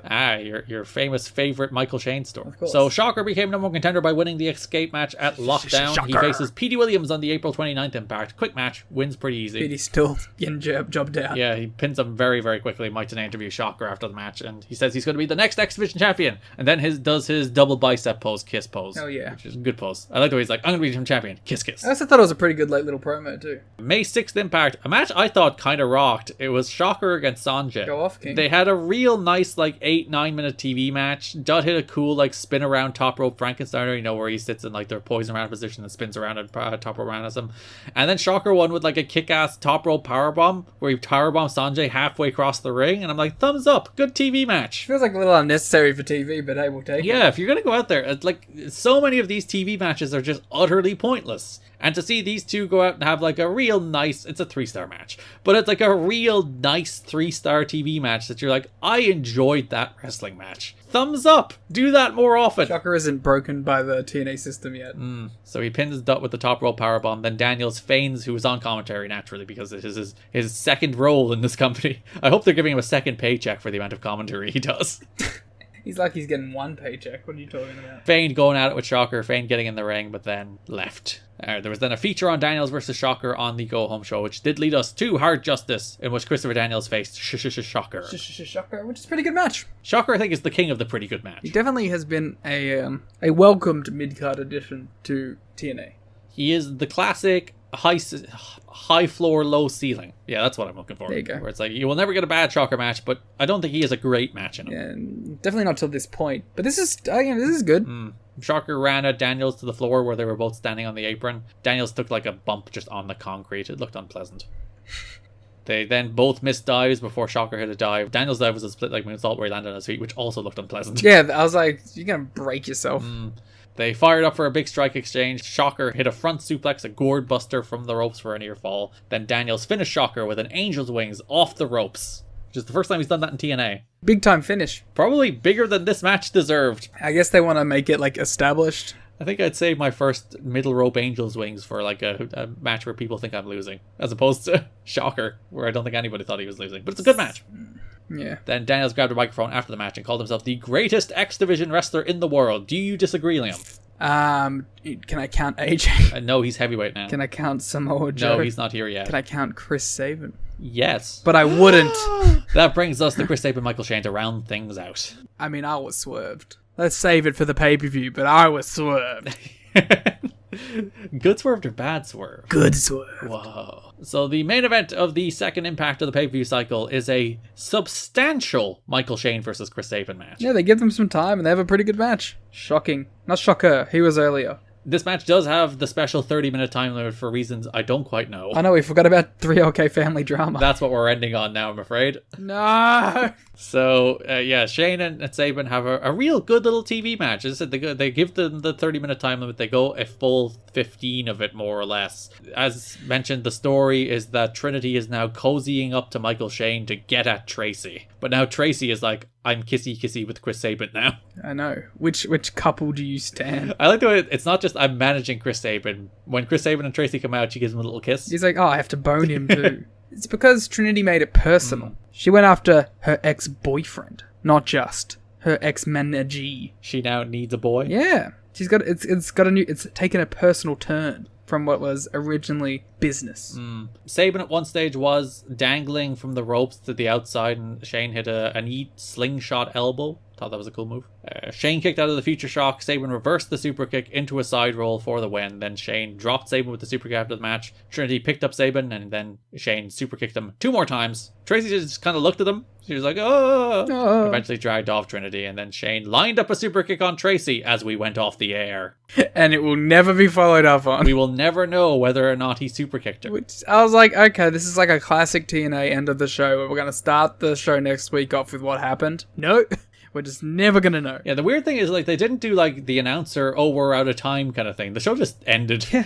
The show just stopped. They had an interaction in the gauntlet match as well. Sabin started the match with his jaw taped up. So he had, like, tape around the bottom of his jaw and across the top of his head. It looked very weird. So Shane and Sabin actually started the match, and then they did a little sequence before the match continued. Tracy ran out, chased off Trinity as well. Of course, all leading to the greatest moment in TNA history. Yeah, the mixed tag team match. Michael Shane and Trinity defeated Chris Sabin and Tracy after Tracy betrayed Chris Sabin and realigned herself with Michael Shane. I mean, it's perfect, isn't it? This whole time you're like, these are like, they're on the opposite sides of each other and blah, blah, blah, blah. And then boom, she goes back and they're back together and it's like, yes, come on. It's like a soap opera. The most disgusting part for me personally is before the match, Tracy still gave Sabin the little kiss, knowing what was coming. The kiss of death. So Trinity hit Sabin with a Rana. Sabin was then about to slap Trinity, but Tracy low-blowed Sabin, her own tag team partner, and Don West just did not process what was happening whatsoever. He was very confused, and I was very confused. Because he called it as if Tracy was just, like, it makes sense that she'd low-blow Sabin, and he was like, no, wait a minute, they're tag team partners. Michael Shane then super kicked Trinity, and then Sabin for the win. Tracy leaps into Michael Shane's arms as they celebrate their plan coming together. They're back together, baby. And I'm hooting and I'm hollering. I love these two in their act together. I thought it was the best Michael Shane ever looked. Was when he was part of, Shazarian and Tracy. I took a fucking beat so I would say Tracy and not Trinity. I still fucked it up. Why do they get have names that are so similar? Try and say Sabin and Shane and Tracy and Trinity too much next to each other and your mind will explode. Sabin and Shane and Tracy and Trinity. But when also trying to integrate who did what to who in wrestling match. Yes, yeah, it's more identifying who. I mean, I'm obviously very ecstatic about this combination coming back together. I love them together. I think it's great. I was wondering if maybe the reason they didn't air it on TV is because he did Superkick her and then they didn't want to show that on TV. And then on pay-per-view, they're like, fuck it. Just wail Trinity with the super kick. Yeah, I do wonder. Yeah, because as we mentioned before, they air at 4 in the afternoon on FSN. So maybe a dude super kicking a woman is the kind of thing that the TV people are like, we probably wouldn't do that in general, which is the Spike rule in the end. But also definitely not at 4 in the afternoon. I do wonder, because there was that note in the Observer about how there's going to be turns and people broke it up and put together. I do wonder if this was the plan all along, or this was the new booking team being like, what are we doing here? These two should just be together. Like, they have so much natural chemistry together. Why not just bring them back? But they're back. Michael Shane and Trinity. Damn it! Michael Shane and Tracy are back together. Chris Sabin and Trinity. It's not just me. Left out alone. And Liam. It's the end of Trinity. Yeah. What? Yeah. Forever? Well, she comes back for a one night only, but this is the end of Trinity. Well, I guess we'll wait to do a... No, we agreed that one-offs don't count for the Remember Whens. I know. So, Liam, give me a Remember When for Trinity. Oh, God, now I have to remember when. Garrett. Yes. As I googled Trinity to go to our Wikipedia. Still remember all the things you did in TNA? Yeah. Hey Garrett, this is the faith of Trinity, not the wrestler. First of all, let's just start off with the basics. Do you remember Divine Storm? That was the Trinity introduction. Tell me all about Divine Storm and your memories of Trinity. I'm really actually kind of devastated that Trinity's gone. I thought she just kind of was always going to be there. So Divine Storm, they were Trinity's original act, and then she abandoned them. They faced Easy Money and Sonny Siaki. Yeah, they were Trinity's original act, and then she abandoned them because she was a bigger star than the act was, and the act left, and she stayed around. It's also where she did the most cool shit, so thumbs up. Garrett Kidney, remember when Trinity and Kid Cash had a bit of a relationship? Yeah, they had that prolonged angle where they were together and in a relationship that did not seem healthy, and it turned out it was a relationship that was not healthy. Remember the really uncomfortable segments? Where he abused her? Garrett? Yeah? Do you remember when Trinity competed for the X Division Championship? Yeah, when she was like the weird masked X guy running around for a while?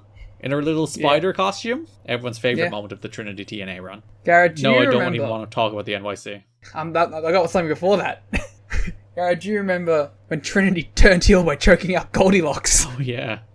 And aligning with Vince Russo. She was in sex for a while. Yeah. She also had some matches with Alexis Lurie. Yeah. That's not on this, but I thought that was her. I was like, why are we not doing the Alexis Lurie thing? That was like her, like part of her intro. Apparently it turned into a shoot fight at one stage because Alexis Lurie didn't like her. Nice. Garrett, do you remember the movie Elektra? I've never seen it, actually. I don't think I have either. This is going to start a new, Patreon series where we watch wrestling people in movies. We've already watched the Chris Rock movie. Yeah. $20 tier. Because there's no way I'm doing it for anything less. Garrett, do you remember the New York Connection?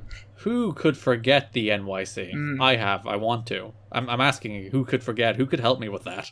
But before you do, please, delve into the NYC for the people who are just tuning in for the first It was a time. bad stable that died, and then Trinity was like the star of it, like she is most of her acts, which has always been the problem with Trinity, Yeah. isn't it? She's been the star of all of her acts. She overshines everybody. Garrett, Kidney, do you yourself, Me? yep, remember when she fought Desire?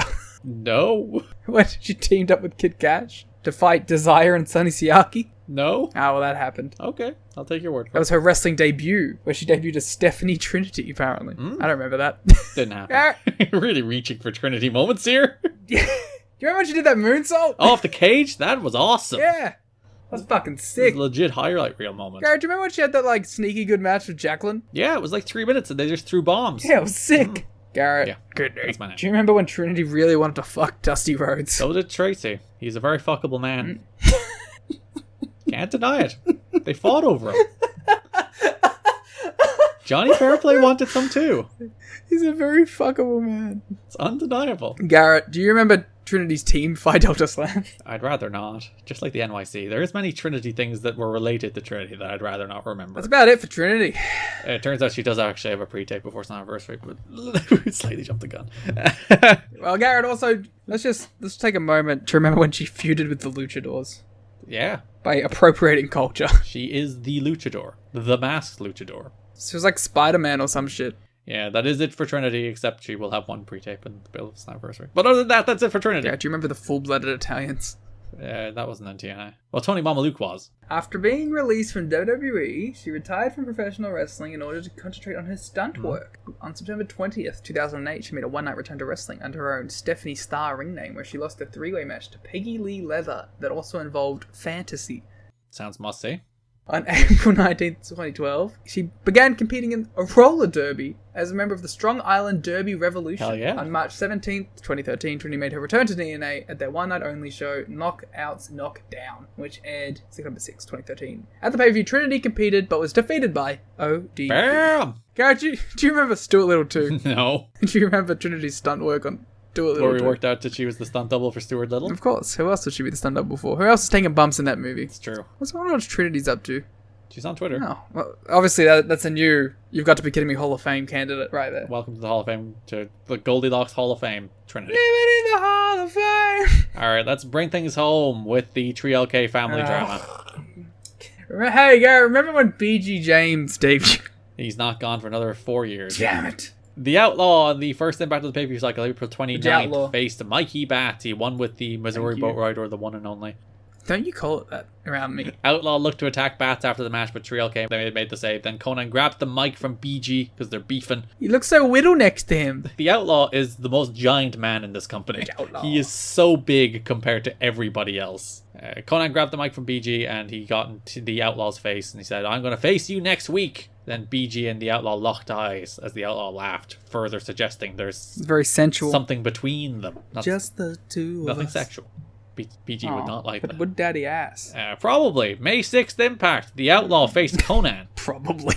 He's very suggestive as Daddy ass. He likes to pick him. He loves to stick them. Talk about this Outlaw versus Conan match. You like this match. Yeah, I was into it. And I liked that Conan threw the shoe at him. And then the crowd all took their shoes off. I do appreciate everyone embracing the Conan shoe taunt. Shoe law. And then, like, fucking Conan just got sconed and it was over. Yeah. The Outlaw just hit him in the head with a chair. It was a no contest. Rather than a DQ for some reason, even though he hit him with a chair. Conan instigated by throwing his shoe. I did like the touch that Killings was out first and then BG lagged a little later. He doesn't want to get involved. Then again, Outlaw looked at BG once again, started laughing as medical personnel attended to Conan and they replayed the chair shot. Trail K helped Conan to the back. How mean. And I was like, obviously this is leading up to the Joutlaw Conan match at the pay-per-view. Or the Joutlaw versus Ron Killings in a singles. And I was like, oh, no. If you watch them as they're helping Conan to the back, they make the mistake of actually approaching the ramp from the side slightly instead of walking right up it, so you can see they hesitate a moment. It's funny. It popped. Then on the pay-per-view, you had a tag team match that was meant to be Diamond Dallas Page and BG James Bang. versus the Monty Brown and the Outlaw. Yes. and that went awry. I found it very funny. They did an angle where DDP was backstage with Terry Taylor. He's like, I got this message from BG. He's having travel problems. He's going to be late on the same show where Jeff Hardy actually no-showed. Yeah. Whereas this one, it was at least meant to be an angle. I do like, again, the little story touch that BG approached DDP to be his partner instead of asking Ron Killings. Yeah. Well, because he doesn't trust 3OK. He doesn't want them in their business. DDP's like, he has travel issues. He asked me to be in this match and then he's not even here. Killings walks up and he's like, you said... Killings like, yeah, man, you can't trust that dude for shit. My favorite part, he walks up, he's like, you talking shit about BG? And DDP's like, yeah. It's like, well, yeah, I didn't even get a message. Let me talk some shit about BG too. Killings then offers to be DDP's partner, which leads us to the pay-per-view match of Monty and the Outlaw defeating Ron Killings and DDP. Good stuff. DDP finally had his like full pyro, like a proper pyro on his last night in the company. So Liam. Oh god. Diamond Dallas Page. Remember, okay, do you remember? I forgot what my even thing was. Do you remember when DDP arrived? Yes. And Shane Douglas was like, what's going on? Yeah, he diamond cuttered Raven. Then Shane Douglas was like, give me the scoop. And he's like, no. Yeah. And do you remember when he feuded with Eric Watts? I'd rather, again, not. That feud that went nowhere about Raven and the wife, and DDP was banging Eric Watts' wife, but he wasn't banging his Watts. Banging his Watts. Banging his Watts. Well, I guess technically that still works. Yeah. Garrett, do you remember Turning Point 2004, where he wrestled Raven? Good little match. Probably the best match of their run, by the way. Final Resolution 2005. Oh, with the number contenders match. Where DDP and Kevin Nash and Monty Brown had a three-way date. Where he was actually willing to put over Monty clean, unlike perhaps here, where we'll talk about in a moment. And do you remember, as I scrolled through DDP's matches... How do you not remember them? There's been 5 of them. Yeah, there was actually been 10. Really? That's double what you said. Do you remember when he had started teaming with Monty after that match? They were a fun little tag team. He hit a diamond cutter and Monty. Do you remember when he cut those cool promos where the crowd finished his sentences? It's time to bang. It's always time to bang. Do you remember when he had a bad world title match with Jeff Jarrett? Yeah, I blame Jeff. Garrett Kidney. Do you remember when DDP Diamond Dallas Page left? Yeah, that's right now. That's what we're talking about right here. Oh my god, let's talk about it. So yeah, like his run's pretty good. Unlike Dustin, who I actively turned on, every time DDP's out there, it's like, oh yeah, he's gonna hit a diamond cutter and I'll be happy. So I had that going for me. Yeah. I remember when he did that. Hey, Garrett, I got another one. Do you remember when DDP hit the RKO? I don't like you. I think I've worked out what the charm of the Do You Remember segment Upsetting me? Yes, but also me not knowing when anyone leaves. Yeah. So then I have to do this off the top of my fucking head. On the fly, you have to remember what DDP did. Yeah, this is going to get real bad later on. Especially with much longer runs. When Chris Harris is gone and I'm like, oh, fuck. Remember when he wrestled? Remember when they were going to split up America's Most Wanted? Like 4 other times? Yeah. So Phi Delta Slam ran in. He tried to take out DDP. DDP diamond cutter both of them, and then also the Outlaw, but then ate a pounce for the win. And if you remember the watch along, I actively said, I wonder was DDP like, if I'm putting that guy over, I'm hitting a bunch of fucking diamond cutters before I do. And it turns out that is exactly the case. Which is fair. Page was booked to get pinned by Monty Brown's pounce in the match. He refused to do the job, which hardly went over well since he's largely seen as a star whose main role is to put over the younger guys and make them appear to be stars because of it. Taylor and D'Amore then negotiated where Page would get to use his diamond cutter on 3 guys. They literally brought in Phi Delta Slam just to get diamond cuttered by DDP, and then he also diamond cuttered the Outlaw before he would get pounced to do the job. And this is apparently what kind of soured people on Page, and it's like, alright, we can all go our separate ways at this stage. But looking to make some cuts anyway. Yeah, he is probably one of the more expensive people on the show, and I think they can get by perfectly fine without DDP. I do think it's a shame that, like, after they did the Monty turn, you didn't even get the DDP match out of it. Yeah. I think they would have had a pretty good match, and ideally you would have wanted him to, like, actually put over Monty Brown in a singles based on that turn, but at least he lost to Monty here. Yeah. Imagine how many people he would have had to have diamond cutted in a Monty singles match. He would have had to have thrown out the whole X division at him. If you remember when he was wrestling Raven as well, which he did beat Raven, but also he's like, I'd like to diamond cutter a bunch of goons that Raven only had for that feud with DDP. Does he have like a diamond cutter quota? I think he knows that it makes him look very cool. It does. It's a great move. I do enjoy it. It's the like if he didn't have the diamond cutter, I'd be like, DDP kind of stunk in TNA. Yeah, we all love the RKO. But he hit a bunch of diamond cutters, and that pleases me. Yeah. So the important point there was that BG James, while he missed this match to Team Ron Killings, he was in the gauntlet for the gold later. And they were like, oh, he got there on time for his gauntlet match. As you ask questions. I am asking questions. When did you do that in your AJ voice? I think it was more my Dixie voice. They're the same voice. But it's all the same. And then BG and the Outlaw did their little thing in the Gauntlet as well. That is your 3LK family drama for the month. And that is also Hard Justice 2005. We're done. Thank God. Is it only 3 impacts? Not a momentous show of TV, but that's one of those months that went down easy, and it's just interesting to watch the first pay-per-view of a new regime. Especially like the interesting thing of how they like navigate the stories that Dusty set up and how they start setting things up going forward, which I think there's some interesting things going to Slammiversary, which only has a 2-week build, by the way, because the FSN deal comes to an end, as we discussed, in the next couple of weeks. Where could they go? The internet for a while. Wow. Much like Ring of Honor. Are they a real TV show? They do actually shoot it to be a real TV show, so unlike some companies. Oh no, I'm doing a Louis Dangoor bit 3 weeks behind. He will have tweeted 70 things in the meantime. It will no longer be relevant. Or will it be more relevant? Oh my god. So we will be back in about 2 weeks with the Slammiversary 2005 episode. We'll be back in a week with the next episode of Guerrilla Radio. Follow us on Twitter at TNA History Pod. Follow me on Twitter at Garrett Kidney. Follow Liam on Twitter at The Gleet Muta. Subscribe to us on Patreon, TNAchat.com, patreon.com/kiddingme. You can get so much more extra bonus content. And you can hear the sound of our voice. Name them all. I already did earlier in the show. Do it again. Rain Takers. Ring Cat King. Yep. Monday Night Wars. Yep. Global Force Yep. Wrestling. Wrestling Yep. Society X. Watch Alongs. Reveal it for her. Same Yep. thing. Movie review. One movie review. Guerrilla Radio. One WrestleMania. One WrestleMania watch along. Multiple drafts. Multiple award shows. Oh, we did an AEW post show once. Oh yeah. Well, it was just me, but yeah. Oh no, we we yeah, both I did it. I did one by myself and then one with you. So they're also there somewhere. Yeah. Go listen to that. I think I called AEW the greatest company of all Yeah, time. when we were, I think both much higher in AEW. I still think it's the best company going. But it's also they had a moment there. Oh, I mean, listen. Having CM Punk's in-ring debut, Adam Cole's debut, and Danielson's debut on one show kind of leads to a sense of fucking accomplishment. Yeah, and you're like, they can really go places from here, and they kind of haven't. But that's fine. They're still doing perfectly well. It's really cool how we're talking about this the week after CM Punk returned to AEW. It will be funny how that works out. I'll edit it out anyway, because I won't edit this until closer to the day. I don't want you to edit it out. Leave it in. Anything we've ever been wrong about, I remove, obviously, because we've never been wrong, so I actually remove nothing. It's definitely going to be right, so I don't know what you're talking about. You can subscribe to us on YouTube at You've Got to Be Kidding Me. You can follow us on TikTok at TNA History. Thanks for listening, and bye-bye. Do the damn thing. TNA is the best wrestling in the whole world. Oh yeah, you could be king of these nuts. You know. TNA is my world. Welcome to Planet Jarrett. Oh, it's semantics!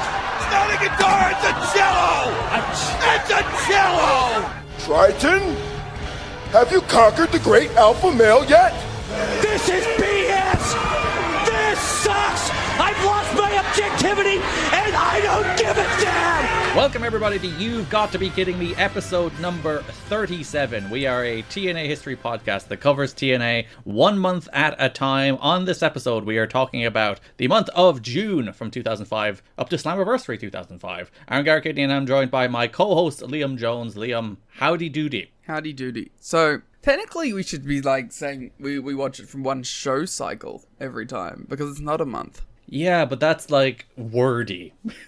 So we're just gonna lie in the first 10 seconds of every episode? Yes. Alright, I'm cool with that. Whereas when I say 1 month at a time, it's nice and clear, it's concise, because it's like, oh, it's one pay-per-view cycle at a time. And then you see, when we get to 2013, we'll switch back to monthly, because they go to 4 pay-per-views a year and down to 2 pay-per-views a year at one stage. Where if we tried to cover that one pay-per-view cycle at a time, I think it would physically break us. But think of how quickly we'd be done. That's true. We would get through 2015, 2016 pretty darn swiftly. We would zoom through those years. Zoom, zoom, zoom. Years arguably worth zooming through. Yeah, So how are you doing? I'm fine. You excited to talk about the month of June? Yeah, it's okay. Yeah, sure. Okay. Anything else going on? Go see a lot of movies? Yeah, I'm just watching too many movies. A thorough cinephile? I watched Sherlock Jr. That was the highlight. Isn't that like a really old movie? It's from 1923. That is a really old movie. Do you have anything to say about Sherlock Jr.? It's great. It's a great movie. Buster Keaton is crazy. Those stunts that he would just do, and you're watching him, and you're like, wow, that's crazy. And then you realize, oh yeah, he definitely just did it too.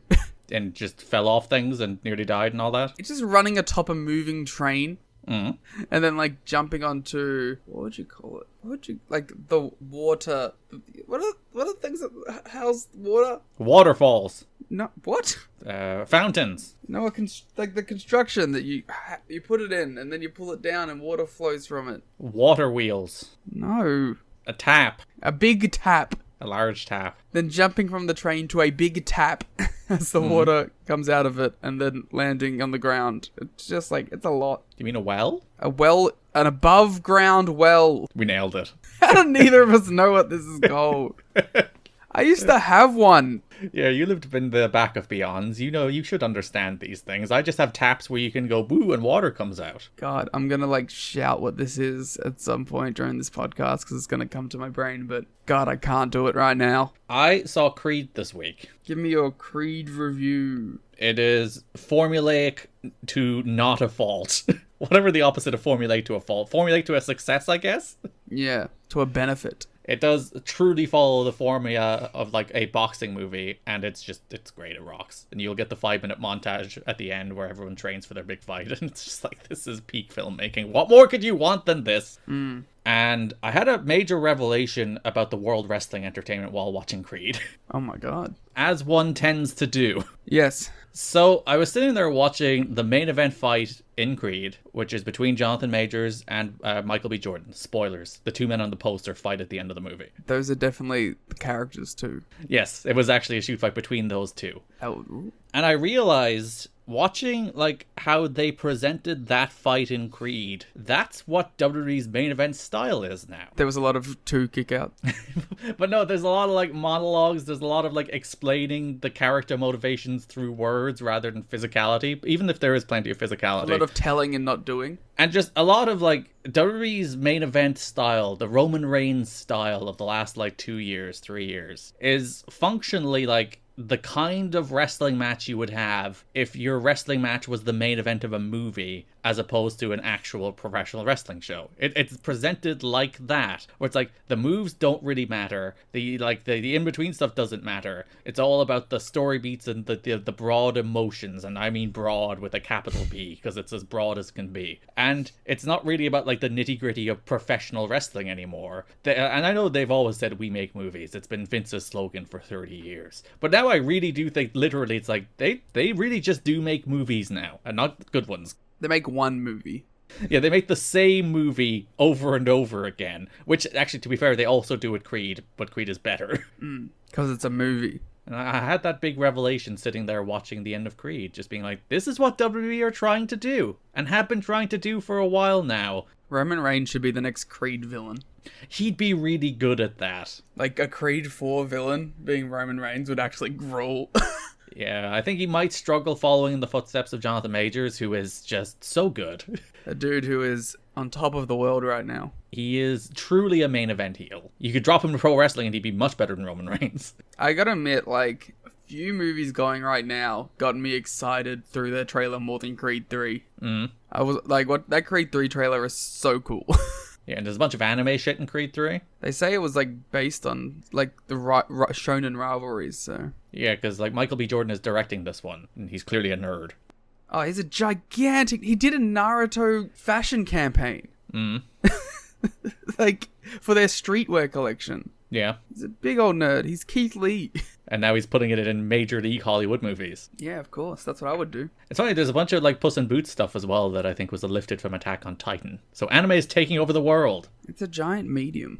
Anime is influencing the world. I was thinking recently that I think my next film project of stuff that I go through and watch is going to be like the classic anime stuff, like as in movies. So like Akira. Yeah, Akira and Ghost in the Shell and the Studio Ghibli stuff that I haven't seen. I've seen no Ghibli. And You're as a like piece of I know, shit. I'm sorry.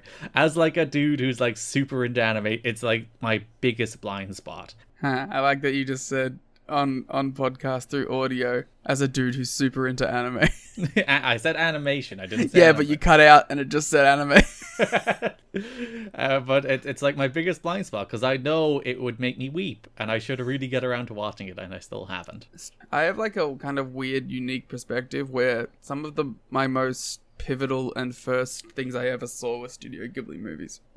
There's a good chance the first movie I cognitively remember watching was Spirited Away. See, for me, that's like The Lion King, which is like two sides of the same coin, but... Haha, I watched Kimber the White Lion first. Oh, right, well done. Yeah. My mum wasn't like an anime nerd or anything, but she is someone who's always appreciated film from other countries. So I think that's just what she went to. Yeah. I always found it funny that the earliest things I ever remember watching were Kimber the White Lion and Studio Ghibli stuff. Wait, you did actually watch Kim of the White Lion? You weren't doing a bit? No, that 100%. I watched Kimber the White Lion and the sequels, and then I saw Lion King. And then you were like, they ripped it off, and you sent them As a kid, I was like, what the fuck? Did you send them like the frame by frame, side by sides to get them to do the lawsuit, which I think was ultimately thrown out? No, but I was very weirded out as a kid for sure. I do like that everyone's like, they ripped off Kim of the White Lion when they were actually just doing Hamlet. Yeah, but with lions. They should do Hamilton with lions. Yes, that should be the next Lion King movie. Hamilton. But with real lions. Just Simba shouting, "I will not give up my shot," which actually kind of works for the movie, actually. There you go. That does kind of apply to the Lion King movie. That should be the next Disney live action quotations movie. We will make that movie if you head to tnachat.com or patreon.com/kiddingme and give us lots of money, enough money to fund Hamilton with lions. Excuse me, it's called Animalton. Animalton, okay. Thank you. That doesn't work at all. But Animalton, we will be doing Animalton. Okay, you can't say it doesn't work at all. It works like 10%. I don't think so, but I'll give it to you. I'll be nice. What the hell? If you do head to tnachat.com, patreon.com/kiddingme, where you can support the show and get so much more for it. You can get our Global Force Wrestling show. You can get our Wrestling Society X show. You can get our Monday Night War show. You can get our ongoing Raintaker show. You can get our ongoing 2012 PWG show. All that sitting there along with watch-alongs, drafts, end-of-year awards, star ratings, show notes, ad-free episodes of this show. So if you're ever like, I don't like that ad, it's kind of annoying. $1 a month. You can get rid of it. And if you ever go, I don't like that host, they're kind of annoying, you're fucked. No, we pay actors to deliver the podcast beat for beat in different voices and accents just to appeal. We don't do that. But if you give us lots of money and you want us to, we will. We'll hire voice actors to play the roles of us. But if you'd like all that, you can head to tnachat.com, patreon.com/kiddingme, where you can subscribe and get access to over 100 pieces of exclusive audio. Over 100. Wow, what a deal. What great value. That's so many, I couldn't even count that high. I can't count that high. It's a good thing Patreon does for me. Nice. That brings us to the news for this month of June 2005, as we're talking about all the build-up to Slammiversary. The big stories this month are kind of carryovers from the stories last month. There is the ongoing TV saga, and there is some real messiness about the ownership of TNA right now. I'm shocked by both of these developments. So you may have noticed, Liam, while watching these episodes, that there were only 2 episodes of Impact. I did notice that. That is because TNA's 52-week television deal with Fox Sports Net expired with the May 27th edition of Impact. And that's it, we're done. No more. See ya! Technically with the May 28th replay PW Torch, actually. Knocking TNA off TV until the Slammiversary pay-per-view. So they had 2 TVs coming out of Hard Justice, which we'll talk about in depth in a minute, but in which they loaded up to build that pay-per-view. They basically did the entire month in 2 TVs, which made one of the TVs really good, and one of them pretty good. Yeah, they should do it every time. Just 2 TV pay-per-view cycle. Just load those babies up with all the pay-per-view programs you can get into them. Yeah, that would rule. And then fill out the rest of the card with random X Division matches featuring returning talent that people like. You think you would run out eventually. There's a lot of good X Division guys. Yeah, but when you're doing 24 pay-per-views a year. Well, they do 12, but... That's what I'm saying, though. Oh, if you shoved it down to 2? Yeah. So you're saying that they should also increase the number of pay-per-views? It's not just 2 weeks TV that they throw out there at some stage? Yeah, but what are they going to do? Just not have TV? That's what they did here. They did 2 weeks, took 3 weeks off, and then did a pay-per-view. Oh, okay. I thought we were going to do 2 weeks, pay-per-view, 2 weeks, pay-per-view, 2 weeks, pay-per-view. Damn right. That should be our cycle these days. They'd make a lot more money. Would they? For a time. I guess it was in the streaming era, it might make more sense. The deal, which called for 52 weeks of Impact programming beginning with June 4, 2004, has not been renewed by either side. There was, as we talked about, a renewal on the table that Fox Sports Net were willing to do for 6 months, but TNA thought they had too many options in the market to take themselves off the market for 6 months, so they did not want to stay with Fox Sports Net. And also, the deal offered by Fox Sports Net was still a paid deal, where they were paying to get on the air, and TNA were still like, we would rather be paid or at least get an ad split.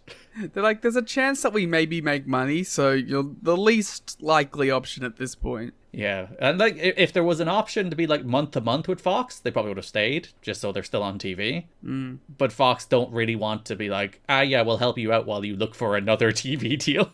Yeah, that's not great. The non-renewal is not a surprise, since TNA has been in the midst of negotiating potential television deals with either WGN or Spike TV as a way to keep TNA programming on the air after the already established May 27th expiration date with FSN. At one point, it was believed that a TNA WGN deal was done, with both parties keeping quiet about it until a strategically timed announcement. The expectations were that TNA would air on WGN on Monday nights beginning June 20th, live for 2 hours starting 1 hour before Raw. The show would be live every other week, with the taped show taking place the day after the live event. However, negotiations may have been derailed at the last moment, in part due to concerns WGN had over TNA's ownership situation, which we'll talk about in a moment. PW Torch muttered. Well, there was a lot of like Dave was so confident to like going as far as to say TNA was expected to announce likely before you read this them going on WGN on Monday nights. So it was close. It was really, really close. I'm very curious, like, well, they obviously wanted the Spike one more. That was like their shoot for the moon one.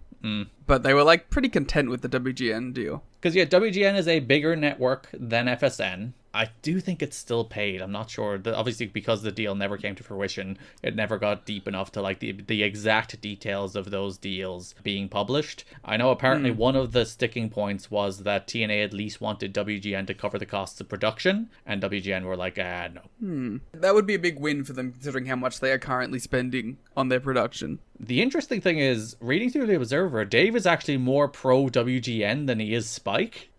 Because he believes like a primetime slot on WGN, even head-to-head with an hour of Raw, will give the company more attention than replacing Velocity at Saturday night. Because it's clear if TNA does exist, like UFC had a block from 8 to 11 on Saturday night, and it would be clear TNA would slot in at that 11 p.m. hour, which is where Velocity aired. So they'd be 11 p.m. Saturday night, as opposed to a primetime slot on Monday on WGN. What I didn't think he factored in was, like, one... And he does mention it a little bit, but I think he's raw. He doesn't do the math right in his head to be like, Spike is clearly the better option there. But one, airing right after Ultimate Fighter is like a big boon. Yeah, one of the biggest shows of the year. And two, even if you can slot right into that Velocity slot, you then have a captive wrestling audience on Saturday nights. It's not a huge number of people, but it's a number of people who are used to going to Spike at 11 p.m. every Saturday, and suddenly Velocity won't be there and Impact will be. A better show. Yeah, clearly. And apparently, like, Velocity does a 0.5 for WWE in that slot, and TNA does, like, 0.2s, 0.3s on FSN. So the thought is, like, Spike is a much better network than FSN is with better penetration. I think it has, like, 30 million more homes than FSN does at this stage. So if you drop TNA on that much better network, even in a not particularly great time slot, it should at least be able to match the Velocity numbers. And I think that's probably the argument TNA ultimately ended up making, where it's like, look, we're much cheaper than WWE, and also you can drop us there and we'll at least do Velocity numbers. That's the worst case scenario, that we'll at least do Velocity numbers. And if it goes better from there, it goes better from there. And I think that's ultimately the argument that I'm winning. And I'd imagine part of the reason that they did end up dropping out of negotiations with WGN in favor of Spike is because those Spike deal negotiations probably went at least further along. That they're like, listen, we want the Spike deal more than we want WGN. And I also think there's a lot of potential behind, like, replays of the show on Spike as well. It's like, yeah, and then we'll chuck whatever episode of Impact on a random Tuesday or some shit, and it's like, that's also going to be a lot more beneficial as well, because, like, these big networks, they always have content that they need outside of their peak hours. So if you can get your show on one of their shows that may not be at a great time, you're probably going to get a couple other replays of your show on other not great times, but other times that are going to have audiences that weren't watching that first time. Which is ultimately what happened at FSN, where they did get a bunch of replays. And I think the biggest favor that was ultimately ended up being done to them is they avoided going head-to-head on Mondays at this stage. Well, that's so stupid.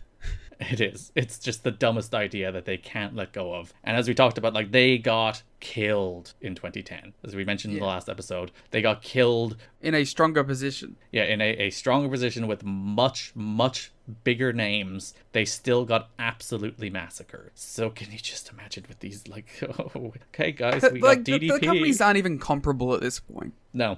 So, like, and even presentation-wise, like, I think to a general fan, like, looking at these two shows, it's a bit of a, not a steep learning curve, or, like, barrier to entry, rather, but I'm sure there is a level of, like, these shows don't even look like they're on the same level. Yeah, it's not like Asylum to WWE level comparisons where it would be like, oh, that's just the tiny minor league company and this is like the major league wrestling company. But even the Impact Zone, it's just like that's a soundstage versus a 10,000 seat arena. They're just not the same. They're just not the same. And ultimately, that was probably a problem going to head in 2010 as well, where it's just like they're just not the same. And we talked about this, I think, on the Patreon show we did, the Monday Night War Patreon show, where we're like, TNA might have more star power than WWE did in 2010. Yeah.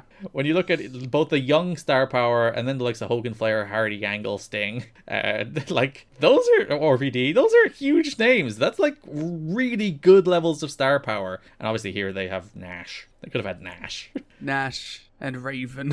They already ousted DDP last month, so they don't even have him anymore. And Nash isn't even on TV. Oh, because he's off shooting movies. So they did announce the future of the TNA programming on Slammiversary, so you might be asking, well, they don't have a TV deal right now. It's a good thought to have if you're thinking that at the moment. That at the moment, while the negotiations have fallen through with WGN, and they don't really want to be on FSN anymore, even though FSN is still open, like that's an option on the table. If all else falls through, FSN, they could go back there. TNA and FSN have a deal that if they are both 40 years old and neither of them are married, they'll get together again.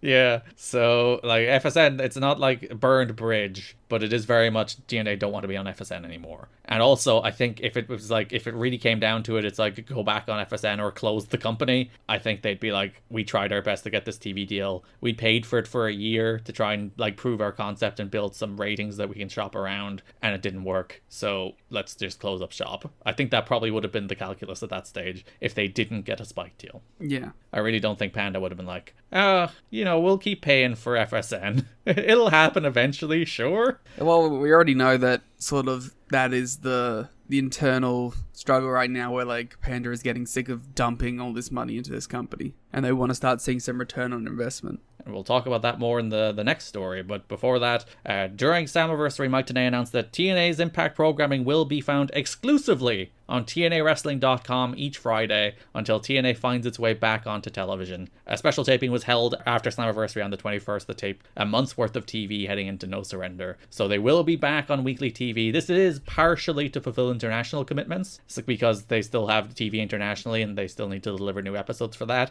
They'll air a little on syndication on I think Sun Sports is the network they'll still air Impact on in a little bit. But the primary destination for Impact in the year 2005 was going to the website where they taught you how to download BitTorrent, where you can download the episode of Impact. This is the 2005 Honor Club. I was looking at an archived version of the website where it has that little descriptor, that little, you go here, you click this link, and then you download, I can't remember, was it uTorrent or BitTorrent? It was one or the other. And then you can download the episode of Impact and watch it. And like the download link is actually still active. You can like find the download link, but there's no like seeders or anything, so you can't actually download the episode. I was so disappointed. I was like so excited when that link still worked. I expected it to just go to like a dead link, but the link still worked. And then I was like, oh, there's no one to seed my download. Alright guys, let's everyone get on the Wayback Machine and we'll start seeding old episodes of Impact. If you downloaded this episode in 2005 and still have it somehow sitting in your BitTorrent, please open your BitTorrent so I can download it from you. That is an official recognition of a way to download old Impact. Yeah, it's legal. That's the way that would be a perfectly legal way to download Impact. No one can kick it out to me. I like that saying as if I'm not the person who would be giving out to me. Yeah. So yeah, TNA will air online for the summer as they try to work out their TV deal. So the other messy side of this story, as we're talking about, Panda are getting a little angsty. They have poured, as Dave estimates, about 20 million into this company so far. So much money. With no sign of return. So there's a bunch of people coming together to try and buy out TNA. Now, PW Torch conflate two deals here into one that I think are two. Dave has more details on them being two. So there's two deals on the table. The first is fronted by Hacksaw Jim Duggan. Of course. Where Hulk Hogan is supposedly like the backer there, as well as some international investors. So Hulkster's sniffing around TNA at the moment. And then the other is a prospective group of investors associated with NWA Ohio proposed to buy out TNA with a controlling interest. The NWA Ohio website reported the following. Grammatical errors are verbatim from the web posting. The Nelson Corporation and NWA Ohio has placed an offer on the table to purchase TNA's 71% from Panda Energy. So they want 71%. They're willing to offer, I think it was 10 million on the table. And like there's a bunch of stuff in this where like he gets Frank Dickerson's name wrong. Like this past week, Dave, who's the front man for it, Dave Nelson, met with Frank Richardson, they wrote on the website, CEO of TNA Wrestling, and also with Jeff and Jerry Jarrett. Like his name's Dickerson, which is Liam's favorite name in the world. So memorable that Dave Nelson here can't even remember who he met with. It feels like he just doesn't want to say Dick. Yeah, he's like Richard. It is uncertain of TNA's response, however, with or without TNA, the plans of building another multi-million-dollar wrestling company is in the works, and with the assistance of Jim Duggan and silent backers. So there's like two deals going on there, some of which has Jim Duggan, some of which is Hulk Hogan. And then like this Dave Nelson one is kind of like the one that's silently being backed by Jeff and Jerry Jarrett, or presumed to be silently backed by Jeff and Jerry Jarrett. Nelson and the Jarretts are said to be tight, while the relationship between the Jarretts and the Carter family, who own Panda Energy, is said to be showing signs of strain. So this is the point where I think two things are happening here. Dixie is very firmly being like, this is my company. Yeah. There is a period up until now where there is like a little bit of a power struggle. Is it Jeff's company or is it Dixie's company? And I think this is firmly the point in history where Dixie is like, I'm in charge here. I am the captain now. If it was a Tom Hanks movie. That is what Dixie walked into the room and said to Jeff Jarrett. And of course, the Jarretts don't seem to have taken that particularly well. Well, it's not their money that they've been siphoning into this, so... And for some reason they want... Actually, no, they don't want it to be. They still want it to be other people's money, but they want to be in charge. Well, that is the perfect scenario, to be fair. But, like, there's a reason Dixie and, like, Frank Dickerson, who's been put in charge as CEO on the Panda side, have, like, stepped in more firmly to take control. And that's because this company has spent a lot of money for 3 years and shown very, very few signs of actually making any of that money back. Yeah. So they reached a stage where it's like, we gave Jeff and Jerry basically 2.5. Then we brought in Dusty to kind of replace Jeff in the book, and now we're trying kind of leading Jeff out of the business side of things and having somebody else come in and run more of the business side of things. Because, like, they gave them an honest college try. Yeah, and now they're like, we need to try something else, because clearly this isn't working. Because there's only so long you can say, we understand the wrestling, you stick to the business, before you say, do you even understand either of these things? So there's a lot of, like, political maneuvering here, and I do think this is, while it's also the point that Dixie takes firm control, it's the point where Jeff and Dixie's relationship strains because of that, and they're on very much opposite sides of the fence here. We'll have more to say about Jeff's behavior when we talk about the main event of King of the Mountain, and why the angle that played out on the pay-per-view played out the way it did. But it's not going well here. So they made that offer of 10 million for the 71% of Panda's stake, which is a great deal less than Panda had put into this company. Again, Dave estimates that to be 21 million. So Panda, for selling the company, I guess they'd make some of their money back, might be the argument. Oh yeah, then it's a $10 million loss and not a $20 million loss. So you at least get 10 back, but Panda didn't even respond. They probably think they have a better chance of turning it around into a money-making thing. Yeah, and especially because, like, if you do have Spike on the table, if Spike is still there, showing at least some degree of interest, that is your legit route out. Spike's a real network. Yeah. So 2 weeks later on their website, they posted the following. We feel that more than adequate time was given for Panda Energy to respond, and at this time, we'll move forward with the start of a new wrestling company to kick off early fall of this year. Like, there's rumors that the Jarretts might even jump to that company. Good. They also start saying that, like, the WGN deal is dead, which wasn't public at the time, and then they're like, oh, sorry, a few weeks later, if we caused you any problems. Yeah, this is getting pretty messy, where the Jarretts and the Carters are at odds. The Jarretts are backing bids to buy out the Carters. The Carters are like, Nah, because I don't think they really have much interest in actually selling at this stage, unless maybe they can make their money back, which they can't. Yeah, if they got a $30 million deal, they consider it. Yeah, like they'd be like, all right, we make $10 million back. That's probably more than we'll ever make in the history of this company. So sell it. Take it on our we're hands. not taking it at a loss at this point. There are office workers who are apparently siding with Jarrett and aware of the game plan to try and nudge Panda out of the way, which, again, I guess it's because it's not the Jarrett's money that they're fine with this. If it was the Jarrett's money, they'd probably be like, we'd rather not pour money down this pit. But because they can get like another money mark in and maintain their control, because that's what this just comes down to, isn't it? It's like the Jarretts are out of power and the Jarretts would like to remain in power. I need to contact Sponge Guy. The Lek Corporation needs to come in. He can sponsor every TNA show. That'd be great. Yeah, office people are taking sides. There's a lack of communication about the TV deal that's causing some anxiety, I think, because there is ultimately nothing to announce. It was these people who actually publicly stated for the first time that negotiations with WGN had broken down, which I don't think went over particularly well. Oh no, they would be getting a call from my Panda lawyers.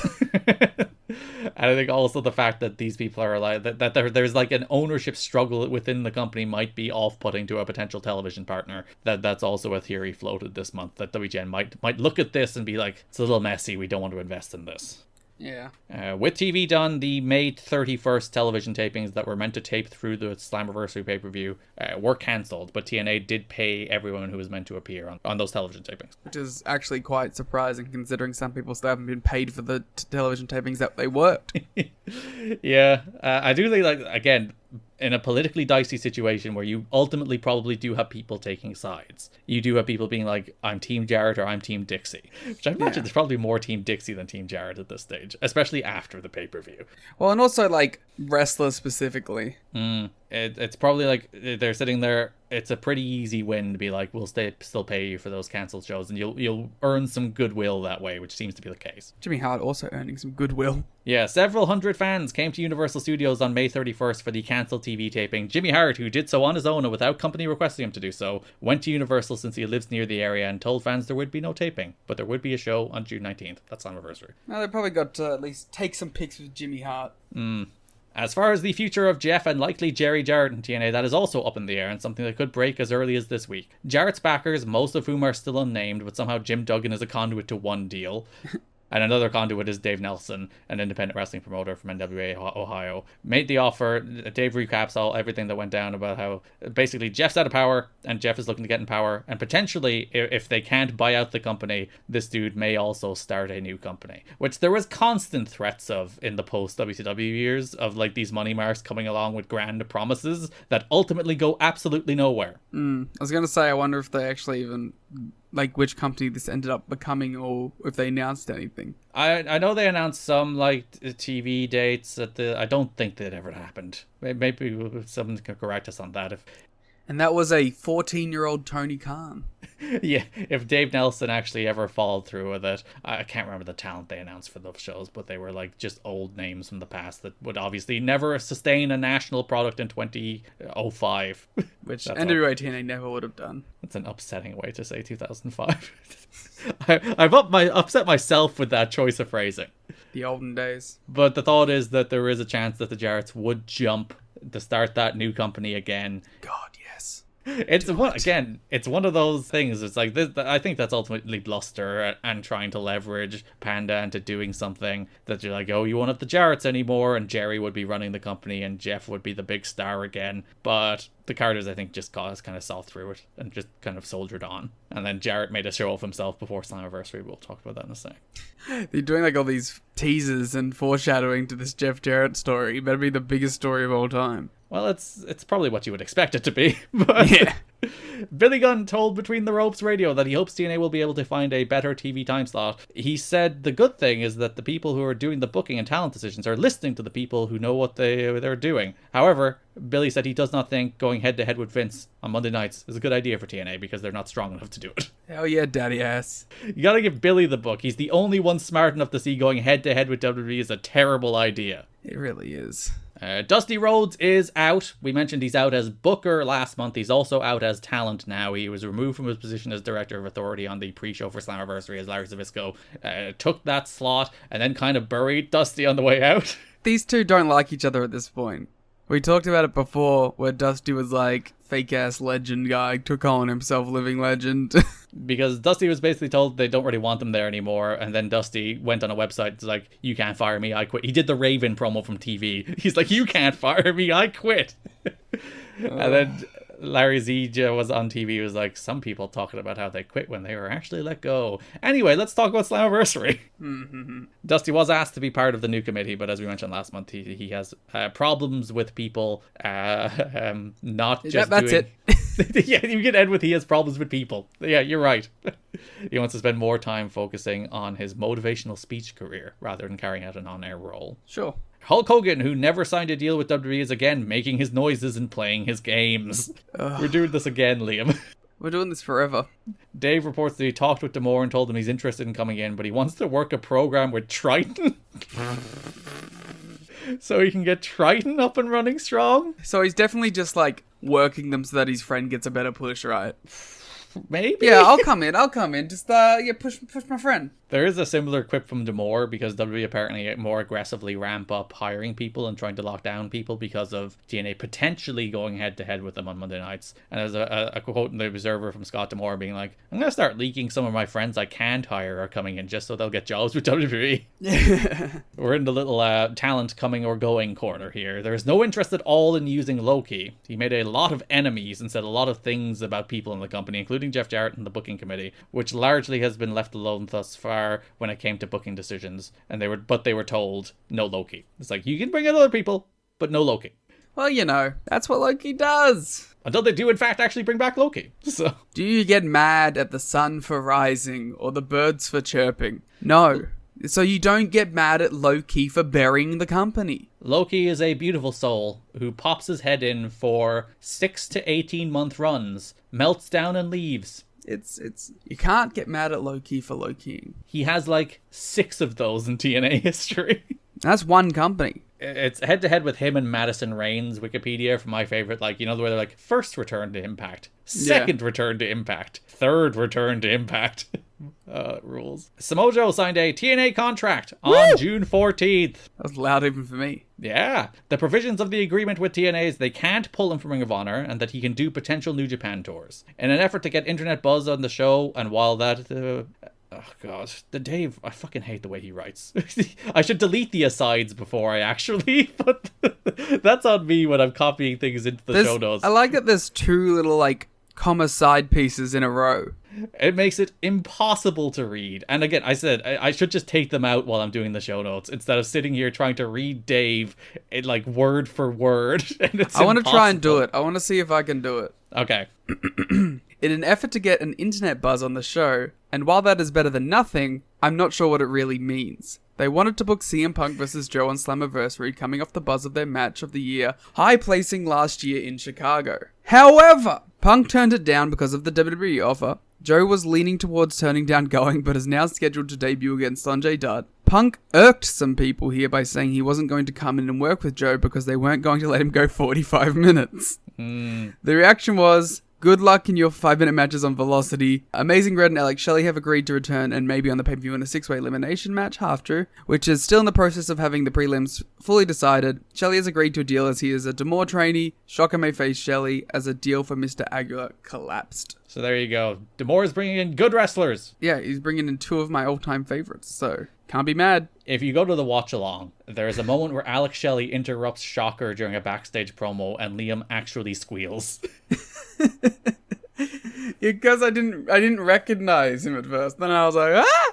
Yeah, because he's wearing like glasses and a leather jacket. He's doing his best Triton cosplay. And Liam like literally squeals. He jumps out of his chair. He's taken by surprise by Alex Shelley. I mean, wouldn't you? Again, like this, Punk's never going to TNA at this stage. I think both because of how his first run went down and he signed a WWE contract this month. And he wants to do 45 minutes. But could you imagine if like Punk and Joe had like a 5-star match here randomly as Joe's debut at Slammiversary? Yeah. Yeah, I could. See, that I tell you, it's the greatest power of all time. The ability to look in alternative universes. And see what happens. See what happens with TNA if Punk is there. I think he still probably leaves in 2 years because he's CM Punk, but... Yeah. But, you know, it's a... 05 to 07 is quite a pivotal time in the company's history, so... It's a quite pivotal time in Punk's history, because like he just wins the Ring of Honor title this month. Does the Summer of Punk. and does the Summer of Punk. So yeah, this is a pretty big time for CM Punk at the moment. But who gives a shit about that guy? We got Samoa Joe. That's true. We do got Joe locked down. There's no word on Danielson, but as I said, I still think WWE was always his endgame and TNA was never a thing he took seriously. I wish somebody who has an interview with Bryan Danielson, ask him, please. He'd be very thrown off by that line of questioning, I feel. The You've Got to Be Kidding Me podcast would like to know why you never really went to TNA, huh? Yeah, get us on the media scrums. That's true. We'll ask him in post Revolution, which is Exactly. dating this show severely. Bryan Danielson, you've just won the AEW title. How did you feel about in 2005 when Scott D'Amore reached out to you in regards to a TNA run? Or if he even reached out. You were just listed as a potential person he would have wanted. No, see, I'm leading the question. Making it antagonistic so he feels like he has to respond. So, no Loki, Joe is in, no Punk, Shelley and Red are back. I wonder if my interview class lecturers would listen to that and be like, no, did you learn nothing? What did they teach you about interviewing? I don't remember. It was like 2 years ago. So they did teach you nothing? It was basically like, chase him down. Don't let him get away with anything.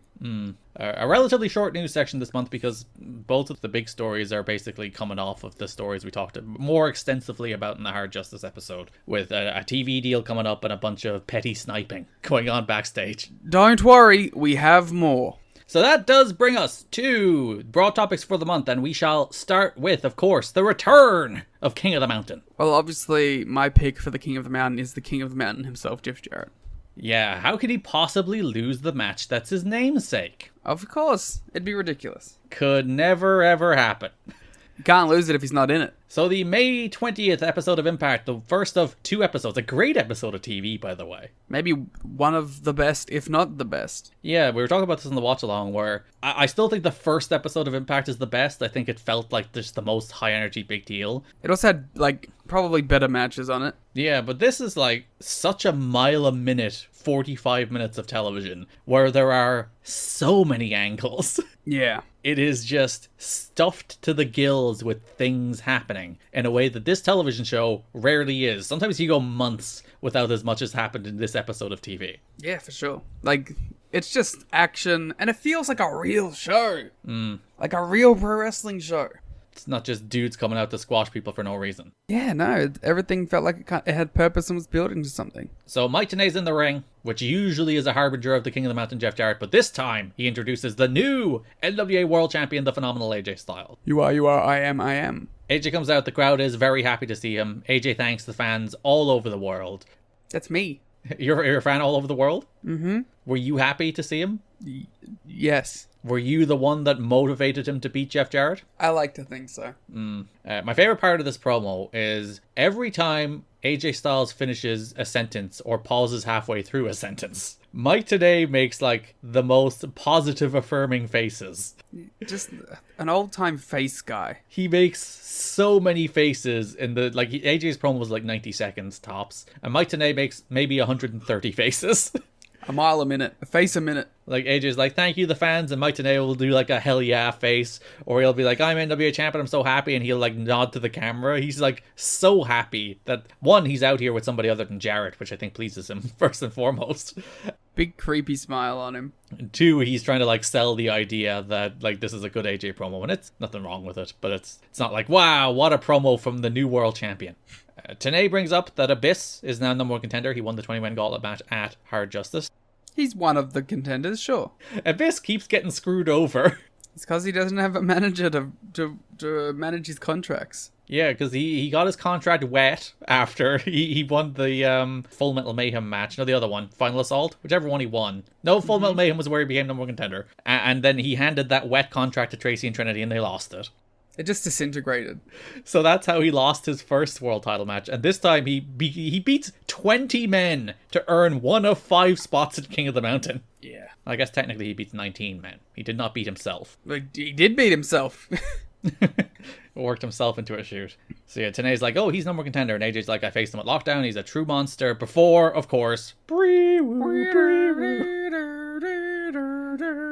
Jeff Jarrett does interrupt. Jarrett's like, you only won because of Ortiz. And AJ's like, well, if you want a rematch, come and take this belt from me right now. Before Monty jumped him from behind. Tenay did the same thing Don West did when Dustin Rhodes was hit with a chair. He's like, AJ, look out! But he still got beat up by Monty. A great alpha bomb. He fought back. Monty dropped him with the Alpha Bomb. Abyss's music hit. He charged to the ring, and there was a big whose side is he on moment as he feigned to help AJ, but then dropped him with a Black Hole Slam before Sean Waltman and AMW made the ultimate save. It's a good segment. Yeah, good angle, gets things moving toward a King of the Mountain where you already know, like, all right, you have Styles, you have Abyss, you have Jarrett, you have Monty. Those are your 4 guys. You know that from this segment, which is always a nice bit of TV. Oh, and Jarrett, of course. I said Jarrett. Oh, sorry. I thought you skipped past. Instinctively skips past Jarrett in my brain at all times, but I did say him that time. Alright. You're like, Jarrett's like, it's an agenda against me. Yeah. Jarrett missed a May 21st booking with Cyberspace Wrestling in Wayne, New Jersey, telling the promotion at the last minute he couldn't come or wrestle because he had a concussion from the Tito Ortiz punch. Tito Ortiz punched him so hard he did in fact actually get a concussion, it appears. Sure. Even though he did wrestle on the TVs afterwards, so that's not a good idea if you have a concussion, Jeff. Don't do that. Yeah, sure. Definitely did. Ortiz was told to make the punch look as real as possible, and they did hear that there was no real heat on Ortiz because they're like, make it look real. He made it look real, concussed them, but listen, you get what you tell him to do. Yeah, so please retract your statement from last episode where you were like, normally MMA fighters either do really bad punches or punches that actually hurt people. Yeah, but if you're going to do one, you got to make it look good. I just want you to retract your praise so you're consistent. Never. I will never retract my praise of Tito Ortiz. I will stand by him to the end. You will stand by him and everything he has ever said. Ever. You will vote for him. No, I legally cannot, actually. I heard that you did. Voter fraud? Yeah, I heard that you committed voter fraud and voted 10,000 times for Tito Ortiz. To be fair, if he is anything like every other Republican, he should be really mad at me about that. Yeah. They really do get worked up about, quote-unquote, voter fraud. Which is definitely happening all the time. We went backstage and Jarrett was shouting at Dusty, he demands his rematch, and Dusty's like, you got your rematch in a King of the Mountain match that will have you, Styles, champion, Monty, Abyss, and a wild card. And Jarrett is initially very upset at that announcement. He's like, how dare you put me in a match with 4 other men? And he's like, wait a minute, Abyss and Monty are on my side. It's 3 versus 2. So the numbers game is to my advantage. And at Slammiversary, the numbers won't lie. They will spell disaster for AJ Styles. Larry Zbyszko was at the announce table for no real reason. They never explained it. He's just sitting there with Mike and Don. Because it's nice to see Larry. Raven comes out and he's like, I'm going to be the wild card, right? Or I will turn TNA into a bloodbath. I believe him. Larry's like, well, wait and see. We haven't decided yet. And then Raven replied by being like, you're old, you're washed up, you only did that one match in Shea Stadium, you're such a loser. And then he slapped the headset off Larry, which Larry initially looked to get angry at, and then he sold. Larry's great. Larry Zbyszko is so good. Because we are moving into Larry Zbyszko as the full-time authority figure on the show for the bones of a year. This is a subtle nod to that. Some foreshadowing, some would say. Yeah. As Raven doesn't go to Dusty to get put in the match. He goes to the real source of power, Larry He goes Z. to the living legend. So Larry eventually fires up, he throws some punches at Raven before Raven then makes a comeback and beats the living hell out of Larry Zbyszko. Can we talk about these Larry Zbyszko DDT cells? Go for it. They're so great. He looks like he takes like spike bumps off of them. Yeah. Yeah, they look so good. We were kind of talking about how a few months ago it felt like a weird time to strap up Raven.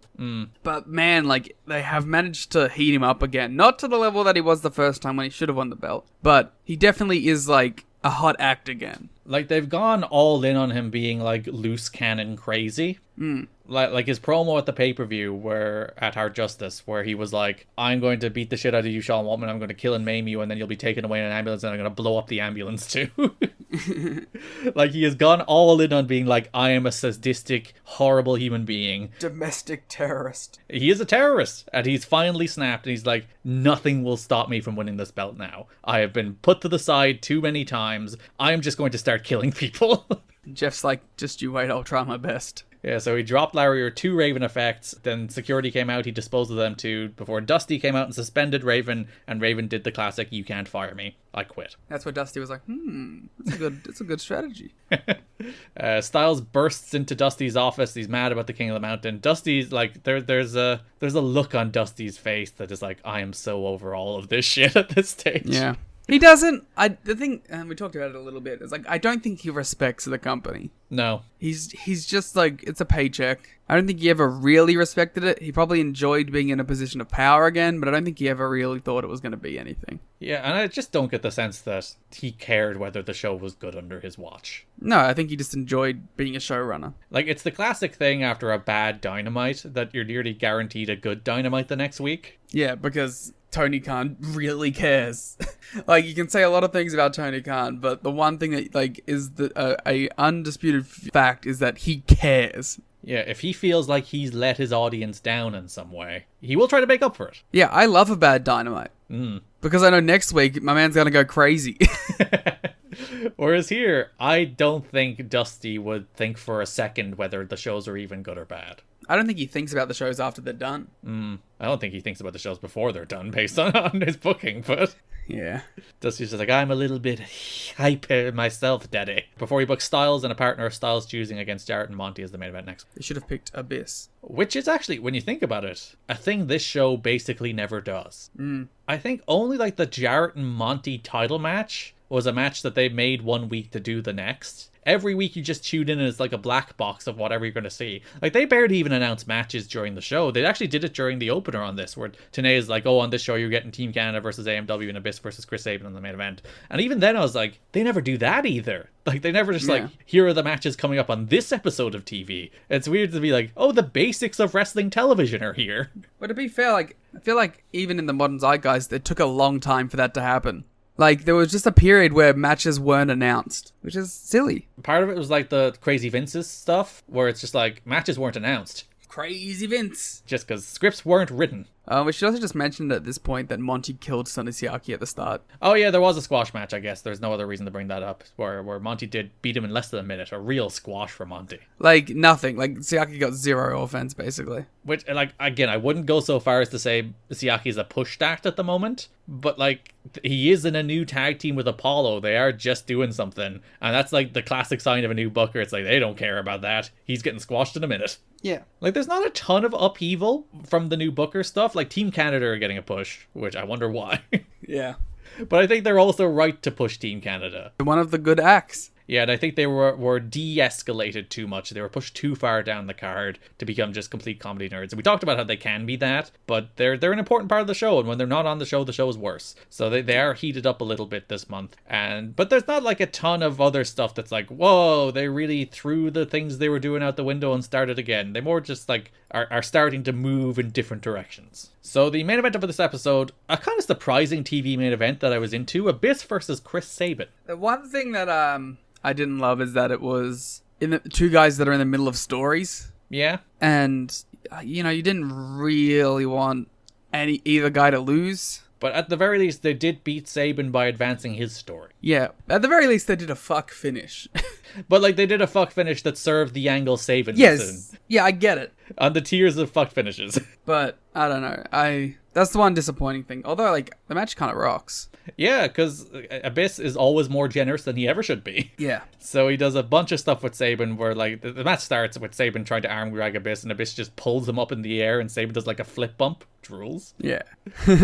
Sabin is, like, standing on the top, and he jumps over the post and ran as Abyss on the floor, which also rules. Yeah, they do a bunch of crazy shit. Yeah, worth noting, Jarrett's on commentary for this match. And also, TNA informs us before this match that Raven threw a fit. He had destructive fit backstage after he was suspended and then quit. And we'll see footage of that next week. See, I have to admit, I think this was good hype for the next show. Because I was even, like, watching it, I was like, oh, I want to see what Raven did. Yeah, who did he kill? Yeah. Did he actually blow up that ambulance? There's one thing that Scott is doing better than other bookers. Is that I feel like he is building up the next TV. Yeah, it's not just shows that exist in a vacuum, which Impact is, as we said, it has always been, it's just 40 minutes that you tune in every week. And then, like, there's angles that continue week to week, but it's never like, oh, next week tune in for this big main event. Whereas, as you said here, they have the hook of Raven's footage next week, and they have the hook of a TV main event next week, Styles and a partner. They actually mention here that Waltman will be Styles' partner, so it's Styles and Waltman versus Monty and Jarrett for the main event next week. So there's hooks! There's actual reasons to come back! Send hooks!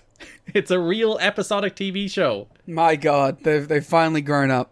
Yeah, so Tenay and Jarrett are on commentary. Jarrett's like rubbing it in. And there's a shot at one stage where it shows them all at the table. And Tenay is just, he's calling the match. He's calling whatever Sabin and Abyss are doing. But while doing it, giving Jeff Jarrett the most sensational side eye. I do love that he doesn't trust him like at all. No, he's keeping eyes on him at all times. Abyss grabs a chair from the buckle that he set up and Sabin dropkicks it into his head for a near fall. Sabin gets Abyss up for the cradle shock, has him on the shoulders, but then Michael Shane runs out, super kicks him, handing Abyss the win with the black hole slam.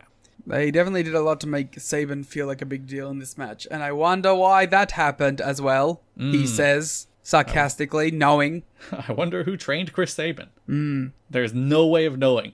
Nah, it's impossible. Again, we were mentioning the watch along. It's a good thing Scott D'Amore trained some real good wrestlers.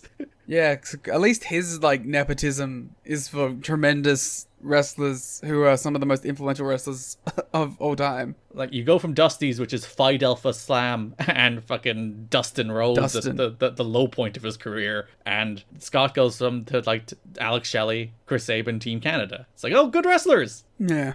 3 tremendous acts at this point. So earlier in the show, when Abyss laid out Styles with the Black Hole Slam, the inference was that Abyss was Team Jarrett. It was Jarrett, Monty, and Abyss as a stable. Whereas here, Jarrett offers Abyss the handshake. Abyss hesitates once again, accepts, and then pulls Jarrett into a Black Hole Slam as then he and Monty posed over Jarrett's beaten body. Yeah, I think this was good and it was needed. Yeah, again, it heats up Abyss, it puts him in a main event angle, it makes him not a lackey to Jarrett, and I think Abyss's worst problem, I think, is in his entire run so far, as he spends most of it as a lackey to somebody, whether it's Goldilocks, which was enjoyable, but probably not where Abyss should have been, or Kid Cash. I do enjoy that this whole episode, Monty's been like side-eyeing Jarrett every time Jarrett's like, yeah, we're a team, we got this, and Monty's like, yeah. Do we got this? Like, when he goes and he turns to Abyss and Monty, he's like, it's 3 of us, the title's coming home. Monty's like, fuck you.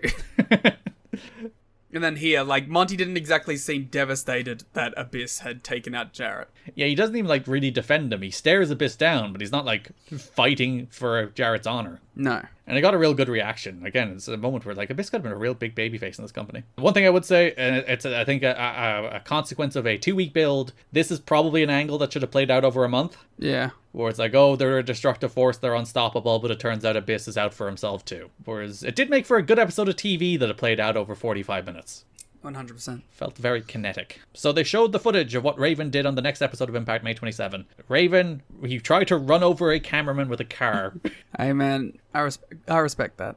Again, they're going like full unhinged. The man wants the NWA title and he will kill people. He will kill people to get it. Yeah, he'll kill people who are like just doing their job, let alone people that are actively trying to stop him. He does a promo then about how this is a conspiracy by Rhodes to keep him away from the belt, and he is going to make everybody suffer until he gets his shot at AJ.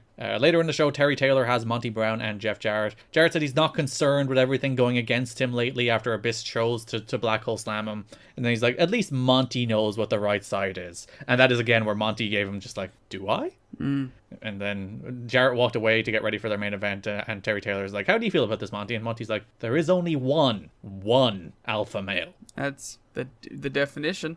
Yeah, you can't have 2 alpha males, then they have to fight. My god, the alpha male and the sigma male colliding. Who would win that fight? Come on.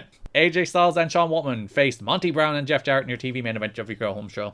Nice to have a match of this star level on the show. Yeah, again, real stars, the A-level stars interacting on TV, which is nice. That being said, it was okay. Yeah, it was a perfectly fine TV main, nothing special. It did make me think about how we never really got in a Styles and Monty match. Whereas, like, I think if Styles was actually going to be NWA champion long-term, and they did the Styles-Monty main event on a pay-per-view at this stage, they'd probably have a real good match. Yeah. Abyss watched on from the top of the ramp, so you had all your King of the Mountain people here, at least supposedly. They did not actually announce who the wild card would be until, I assume they did it in the build-up to the pay-per-view at some stage, because it never happened on TV, because even in this TV main event, after Styles announced that Waltman would be his partner, they were still playing up, it's like, who's the wild card? Probably just announced it on the website. I do wonder if they were hoping to get somebody better, because, like, Matt Hardy has been in negotiations with this company for a while, and it's like, it's been assumed that Matt Hardy will come in, and even it's reported after the pay-per-view that he will come in in July. Obviously, he goes back to WWE. He never comes in until 2011. But I wonder if they were thinking maybe Matt Hardy there, which would make sense why they didn't announce it. But I don't know. I think it was kind of meant to be Raven the whole time, right? No. Ah. Again, talk about that in a second. Fucking Jeff. So you can tell Jarrett's not a great tag team wrestler, by the way, because he whipped Waltman right toward the corner where AJ is when getting the heat. There's like 6 of them. Yeah, there's so many other sides you could have whipped him. There's 2 you can't, and 4 you can, where AJ doesn't look stupid. Choose any of the 4. He's not a tag team guy. He doesn't understand these things. So Jarrett was lining up, hitting Waltman with a guitar. Waltman was being held in place by Monty. Rudy distracted him, being like, hey man, you can't hit him with a guitar. While he was distracted, Waltman switched positions with Monty. Jarrett swiveled the hips, turned, smashed Monty with the guitar. I was like, oh my god, what have I done? As Styles then pinned Monty with the spiral tap. So if there was any loose alliance between Monty Brown and Jeff Jarrett, it just collapsed. Yeah. Monty, Monty don't take that shit. And one of my favorite little angles, it's my favorite thing. So after the match, they're celebrating Styles and Waltman just picks up the NWA title and gives it a long stare. Yeah, that's some classic wrestling shit right there, and I love it. Yeah, they don't even do, like, he just hands it to AJ. They don't even do the thing where he holds on to it or anything. He just picks it up, and for like 10 seconds, he just looks at it, and then he gives it to AJ. Like, there you go. Wrestling can be so simple. Yeah. I did appreciate how both episodes of Impact this month ended with Mike Tenay, now on the booking committee, screaming at the top of his lungs, "What an impact!" He's so genuinely into it. But, like, not that he's been dogging it. Not that he's been, like, not trying, because I think he's been trying very hard. But you do get the sense that he is actively trying a little bit harder now that, like, he has his hand in the creative and he's trying to get his own creative over. Yeah, why wouldn't he? Which, actually, we talk a lot about how, particularly when it relates to Dusty, you can't really be Booker and on TV because ultimately you'll serve yourself. Yeah. Especially someone generally regarded as having a bit of an ego. Dusty? No. No. Jeff? No. No. Kevin Nash in WCW? Whereas I think there's a direct relationship between being a good announcer and having, like, a creative investment in what's happening. Because as an announcer, your job is to put the whole show over. Yeah. As a wrestler, your job is to put yourself over. And as a booker, your job is to put the company over.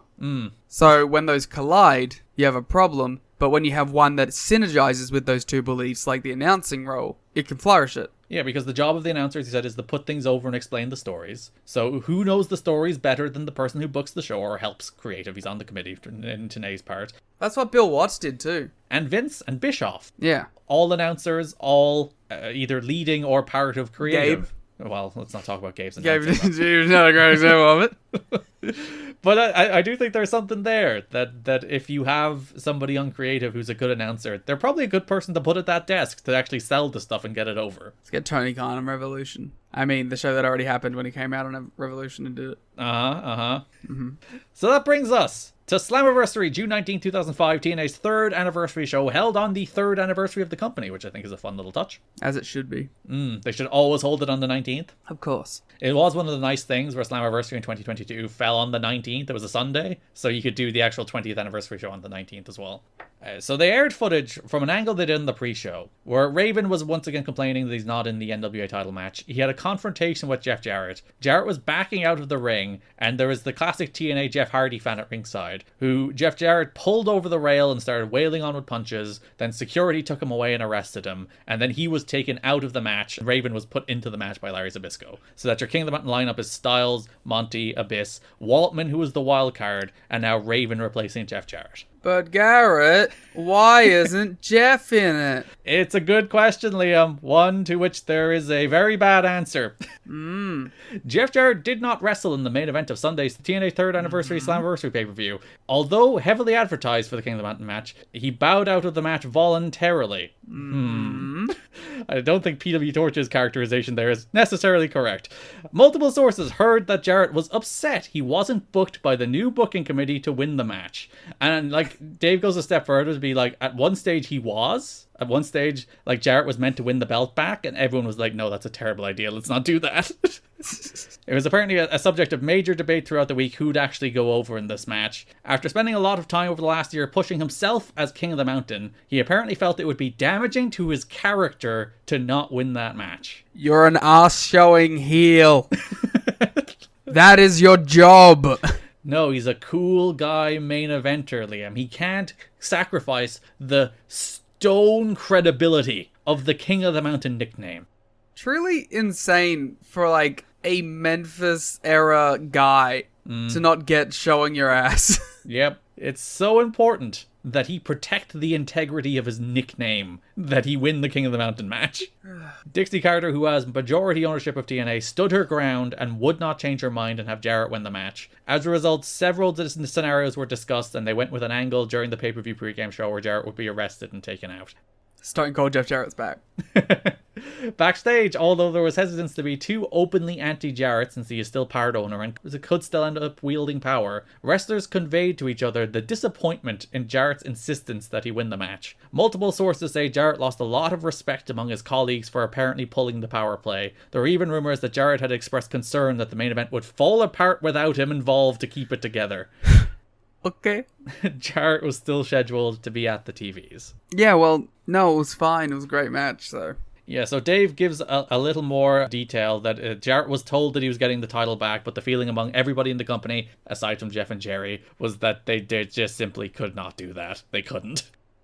Why even tell the man? Why get his hopes up? Yeah, and like, again, it's colored a lot by all this stuff we talked about at the start of the show, all the little ownership things that are going on, all the potential takeover bids. So there is a lot of contention between the Jarretts and the characters, and that is like boiling over onto creative decisions. And like, there's no world in which Jeff should have won this match. None. No. Like, one, he's held the belt for 11 months. He is the 6th person in this 5-person match that I would have put the title on. There is multiple people not in this match. You'd be like, strap them up before you'd strap up Jeff right now. Yeah. Again, it goes back to them angling to get power, and they believe the belt has power, so they want to keep the belt. So that's what it comes down to. My favorite little note: it is believed AJ Styles wasn't unhappy about losing the title after 1 month, as he wanted to be back in the X division, and perhaps with the current booking committee, the X title will be the main event title going forward. What a brilliant himbo AJ Styles is. He's like, I'm just happy to be here, man. He's just like, he doesn't have like much of an ego about it. He just wants to go out there and have good wrestling matches, and he doesn't care if he's champ. He doesn't like. I'm sure there's parts of his career where he does begin to like get an eye for politicking, because you kind of have to in the world of wrestling. But I love the pure innocence of the man here, apparently being like, I don't particularly mind. I just want to have cool X Division title matches. He's like, I've already been the champion of the flat world 3 times. Dave says it's reported Jarrett did not take the change well and refused to participate in the main event, and at this point has no planned match for the next pay-per-view either. Then go away. One wrestler in the match was even openly talking to fans about Jarrett refusing to do the match because King of the Mountain is his gimmick, and he didn't want to lose. Raven or Waltman? I wonder who that could have been. To be fair, I believe Raven or Waltman. Yeah, that's what I was saying. It's one of those two. And many people in the industry as a whole and wrestlers in the company were privately talking, as we mentioned, about how much respect they lost for Jarrett over this. Jarrett was trying to save face when asked by fans about it, saying it was part of an angle. Everyone hates, like, even the people who liked him now are like, ugh, what a dick. Like, this is the point where he does seem like just unbearable to deal with, right? Where it's like, this is my company and it's been taken away from me for pretty reasonable reasons. You were champion for like a year and were always the top guy on the show. It's been 3 years. There's been no advancement in the company. Just fucking take an L. As we were mentioning, it is June 2005. Since November 2003, there has only been 6 weeks where he has not been champion. Yeah, just take an L. 6 weeks out of 18 months. That being said, really look forward. I mean, when he won the tag titles at Revolution, I was all in on it. We're recording it's the night of Revolution, in case people Shut up! Don't tell them! But yeah, Jarrett making a big old show of himself. I hope right now he's talking to Tony and he's like, you know, it'd be really against my character as the Outlaw to lose this 4-way for the tag team titles. As the last Outlaw, I cannot lose to a team managed by the old Outlaw. So yeah, of course. So what we're saying is Jarrett will get attacked will attack a fan in the pre-show, and Raven will take his place. And the fan will be dressed as Danhausen rather than Jeff Hardy. Yes. Maybe Orange Cassidy. It'll be Jeff Hardy dressed as Orange Cassidy. Yeah. So that does actually bring us to the match. It's a great match. It is. It's, I think, for 2 for 2 for real darn good King of the Mountains. Yeah, fuck all the King of the Mountain haters, first of all. Us King of the Mountain respecters stay living. Yeah. Everyone else, fuck off. It's just a big dumb spot fest where they do a bunch of crazy shit and ladders. And the thing that makes this one so great is like the pacing is tremendous. I was a little bit disappointed because on the TV they did a video package on the rules of King of the Mountain. No Scott Hudson. No Scott Hudson. At no point did I see Scott Hudson say the words, "The rules are simple." Devastating. I was very upset. And that's why Jeff refused. He saw that package, he's like, I can't do the job now. No one will understand that the rules are actually quite simple. It's really just a ladder match. Yeah. Waltman immediately crossbodied Raven off the box while Styles ran at Abyss off the ladder, so we started like a real clip. Yeah, they just go 100 miles the whole time. Monty pounced Raven to become eligible within like the first 90 seconds. So like we're going. Yeah. Monty then pinned Waltman with an alpha bomb, and Don West did a good job of explaining. It's like, well, Monty is already eligible from pinning Raven, but if you pin somebody else, you send him to the box, so that takes him out of the match for 2 minutes. Which has always been some great continuity, I thought. Monty then pounced AJ, but Raven pulled him out of the ring and stole the pin, so he's eligible. AJ goes to the box. AJ and Waltman then struck up an alliance in the penalty box. It is worth noting, pre-tape earlier in the show, Franchise had Waltman, and he asked him, how'd you get in the match? And he's like, I'm pretty good at politicking, for Shane. But the important part of this is Waltman says that tonight there's not going to be any unity. I'm a lone wolf. AJ clearly did not see this promo. So Waltman insists that there's not going to be any alliances. He's out for himself to win the belt tonight. But Foreshadowing! while both him and Styles are in the penalty box, they seem to strike up an alliance of sorts. I love the penalty box. Yeah, and you can always do cool moves off it or into it. See, that's what we've been saying is more like, oh God, just make new matches. Seriously. And not matches that are just like different names for old matches. Yeah. The last burial. Abyss pinned Monty with the Black Hole Slam to become eligible. Styles spiral tapped Abyss through a table on the floor to also become eligible. It was awesome. Like this match was just going. Yeah, this is one of those ones where it's like, go watch it. So Styles, eligible, has the belt, he's climbing, and then he happens to drop the belt. But his pal Sean Waltman's right there. It's his friend. His friend Sean Waltman picks up the belt, and he goes to hand it to AJ. And he's like, here, pal, go win the belt. This is your time. And then betrays him and X Factors him off a ladder. How could he do this? That makes him eligible. Abyss pushed Waltman and AJ off a ladder. Waltman just took a regular bump to the floor. AJ took a bump through a table, because of course he did. But like, you could see Waltman being like, fuck, where am I gonna land? And AJ's just like, table, wee! Whee! Abyss goes to climb the ladder, but then Monty pounces him off the ladder through a table set up in the corner. Also ruled. Yeah, everything in this match rules. Raven even flowed Monty, climbed the ladder. Abyss tried to climb, but Raven stomped him off, and Raven hung the belt to become the new NWA World Champion, and finally, after over 2 years of saying it, fulfilling his destiny. Took him a while. Some would say too long. Some would argue it should have taken him 3 months. But hey, we got there in the end. Yeah, because he should have been champ when he faced Jarrett. He should have been. He just should have been. And then there's multiple places through the next 2 years where you're like, why aren't you making Raven champ? Then they're heading onto TV. And then he turns babyface, and you're like, oh yeah, he's doing well here. Why aren't you turning him? But he should be champ. He should be the one to beat heel Jarrett. That makes so much sense. Yeah. And then he never is. And then for some reason, like the 6 weeks where Jarrett's not champion is a 4-week Styles reign and a 2-week Killings reign, which are fine. But like, why not Raven? And then Raven goes into that weird period where he's still having like good matches. He has like the Monsters Ball match. He has some matches with Abyss. He has some matches with Monty. He then goes into like the Dustin stuff, which is kind of stinks. But then he goes back to the Jeff Hardy stuff, which is pretty good. There was weird moments, but I feel like they brought it together when they needed to. Yeah, they had like 6 weeks to make this guy seem like a main event guy again. And they did, I think, as good a job as you could. Yeah. Or like he cut great promos. He was an important part of the show. He had a kick-ass match with Waltman last month. And now he's NWA champ. I look forward to seeing how it plays out. And yeah, hell of a match, as we said. So if you watch Raven celebrating this match, Liam, I do. you can see he's bleeding. Yes. And I can't for the life of me find out when he started bleeding. Yeah. Because I was like, what caused him to bleed? So I scroll back a few minutes, and he's like not bleeding for the entirety of the end of the match. And I'm like, did this dude bleed just for his world title celebration? Or maybe he just like hit his head on the ladder as he went up. Maybe he did. I should watch closely, because I thought maybe the NWA title might have hit him in the head or something. I really was like, at what point does this dude start bleeding? Because I've now convinced myself he did in fact bleed just so his world title celebration would look cool. Yeah, well, it's gonna get replayed a lot. Why not? Yeah, it's noble intent.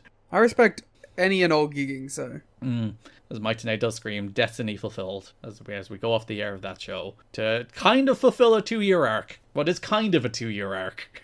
A 2-year arc that shouldn't have been a 2-year arc. And was an arc with a substantial valley in it, but it peaked pretty well. Yeah. So there's not much other heavyweight stuff this month. The main other kind of heavyweight adjacent feud is Bobby Roode versus Lance Hoyt. It spins off of the gauntlet match from Hard Justice where Roode did eliminate Hoyt from the floor. So they started setting that match in motion at Hard Justice. Yeah, I mean, listen.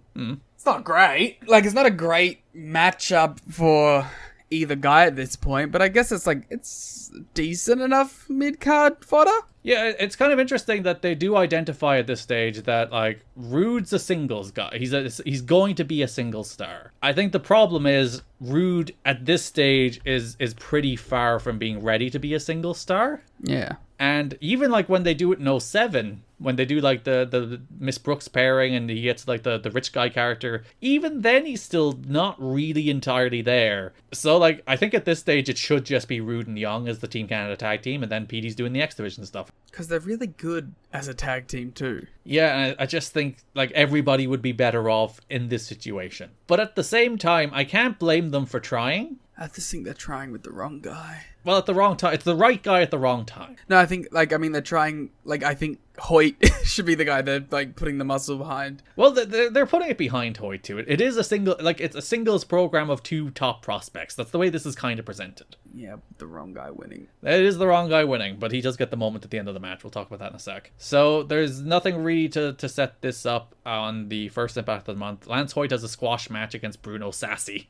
Just a last fuck you to Dusty. One last Phi Delta Slam job. Yeah. Scott D'Amore is on commentary. Big Till tried to interfere. Hoyt wins with a moonsault. They do make a big boot a signature Hoyt move, which I don't really like because the comparisons to Test are already there. He's an old big fella, still a big boot. I don't know, when you get the big guy with the leathery pants, but he's more pleather than leather, but still, like when you get a guy who has a physical resemblance to Test already, and I think like it was always a talking point for him that is like he is Test adjacent. I think he has cool moves. He has the blackout, he has the moonsault. He doesn't need a big boot. The same thing we've said about Lance Hoyt on the New Japan show is like, if this guy just had his 2023 look 2 decades earlier, he would have been a major pro wrestling star. Because we do talk about Roode not being there yet. Hoyt isn't either. No, but Hoyt does cool shit and is big, so he gets over. Yeah, and also the Impact Zone have just adopted him. It's one of those borderline irrash. Like Lance Hoyt's cool, but they're cheer for him on a level above what he's been presented on the show for some reason. Because he does a fucking moonsault and he's giant. I think he's just their guy. I think it's just random. They picked him as their guy. But that's a thing. You can do something with that. Yeah. Have him lose. Tilly jumped Hoyt after the match, but Hoyt made his own comeback with a big boot. Tilly. Yeah, Big Tilly and Bruno Sassy. Tilly. D'Amore got in the mic and said it's all smiles, but it'll be a different story at Slammiversary. He's going to take care of Hoyt himself. But then Roode jumped Hoyt from behind with a hockey stick and they beat him. The pop he got when he popped the top. Wow, that was a lot of ops. That does bring us to Slammiversary, where Bobby Roode defeated Lance Hoyt. Boo. D'Amore spectacularly cowered away from Hoyt early in the match. D'Amore's so good. He's getting all, because Lance Hoyt has his back to him and he's all like, I'm gonna get him. And then Hoyt turns around and he's like, oh! It's like he starts shaking his cheeks and he's freaking out. It's perfect management. D'Amore threw punches to Hoyt and sold his own hand, which is a thing I always liked. That was like, he's again the cowardly manager who punches Hoyt, but that hurts his hand more than it hurts Hoyt. Hoyt went for the moonsault, but D'Amore grabbed Hoyt's leg, allowing Roode to hit a powerbomb, but Hoyt kicked out. Hoyt lined up the big boot, but D'Amore grabbed his ankle again, causing a distraction, allowing Roode to hit the Northern Lariat for the win. Bobby Roode defeats Lance Hoyt. Boo. Yeah, it's like Hoyt has momentum. I get what they're doing with Roode. I really do. It's not that Roode's a guy who absolutely positively shouldn't be beating Lance Hoyt. I understand what they're trying here. Hoyt's the guy who should have gone over. Yeah. After the match, they beat him down, probably for a little too long, I would have said. Yeah. I would have had Lance win, do the beat down, and then do the thing afterwards. Because that makes Roode still look like a guy that's vicious. But Hoyt, not only does he get the win, he also gets to put out the manager. Yeah, but at least he gets something. He does get to stand tall. So D'Amore goes for a moonsault, misses, flops everywhere, because again, he rocks. Hoyt stops D'Amore from escaping by pulling his pants down. Scott goes full moon, which Don West then responds by telling the children to leave the room. It's like, take your children out of the room. He also apologizes. Yeah, I'm so sorry. Take your children out of the room. They cannot witness Scott D'Amore's ass. Listen, Scott D'Amore showing what Jeff Jarrett couldn't. He can show ass. He definitely can. He's one of the best at it. Hoyt chokeslams D'Amore and then hits him with the moonsault. That causes Mike Tenay to spontaneously just go, woo! Yeah. D'Amore is stretchered out. Crowd went nuts for the chokeslam and the moonsault. They were very, very pleased to see D'Amore put in his place. And this is a write-off for D'Amore for a while because he's the booker. Yeah, which, he realizes that that he can't do it all at once. There's a troubled history of this company so far, of the booker booking themselves to be perhaps too important a part of the show and unwilling to show ass. So he does in fact show all of the ass in this match. And then leave. And then leave for a while. That takes us over to the tag team division, in which on the first Impact of the pay-per-view cycle we had a Team Canada versus America's Most Wanted #1 Contenders match. Yeah, we're currently doing the story again where AMW aren't on the same page. Yeah, they're doing it with two teams, but at least the way they're doing it, the idea is they're doing it with two teams. Yeah. Because there's nothing worse than wrestling than it's like you're doing the same story with two people at the same time. But at least the thing here is like Trio K don't get along, AMW don't get along. Then they have a pay-per-view match of teams that don't get along. And they kind of blame each other too. Yeah, so everything's going badly for Trio K, everything's going badly for AMW. So they're like, we'll wrestle each other, goddammit. And we'll prove who is the worst.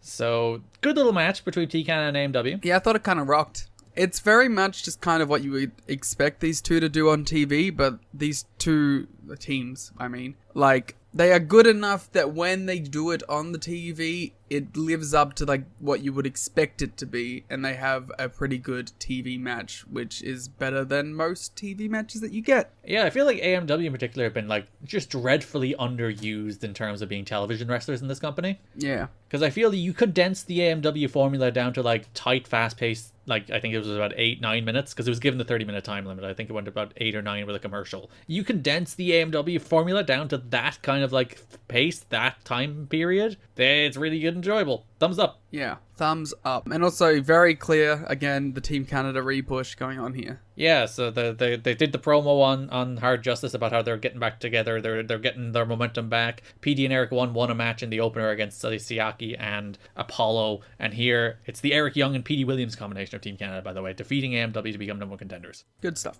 AMW went for the hard attack, but A1 pulled out Harris. Young and PD hit the sharpshooter elbow they do, which I think is a cool move, but Storm kicked out. I kind of bid on it, to be honest. Yeah, Storm super kicked EY. AMW went for the powerplex on PD, but A1 got in the ring, so Harris speared him instead of hitting the powerplex, but that allowed PD to ran a Storm. PD grabbed the ropes and won, and then Storm was like, what the hell, where'd you go? It's like, I was doing tag team wrestling, man. Yeah, I was taking out A1. He is very large. I was taking out Johnny Devine on the outside, and I got distracted. I'm sorry. Earlier on this show, Killings and BG were backstage. Killings was mad that BG missed the Hard Justice match and also didn't contact him about it. Is this the first, like, classic Impact cameraman peeking around the corner that we've seen? Yeah, because it's a thing that the Bischoff regime would make a real thing, that the cameraman is always, like, contextualized within the scene.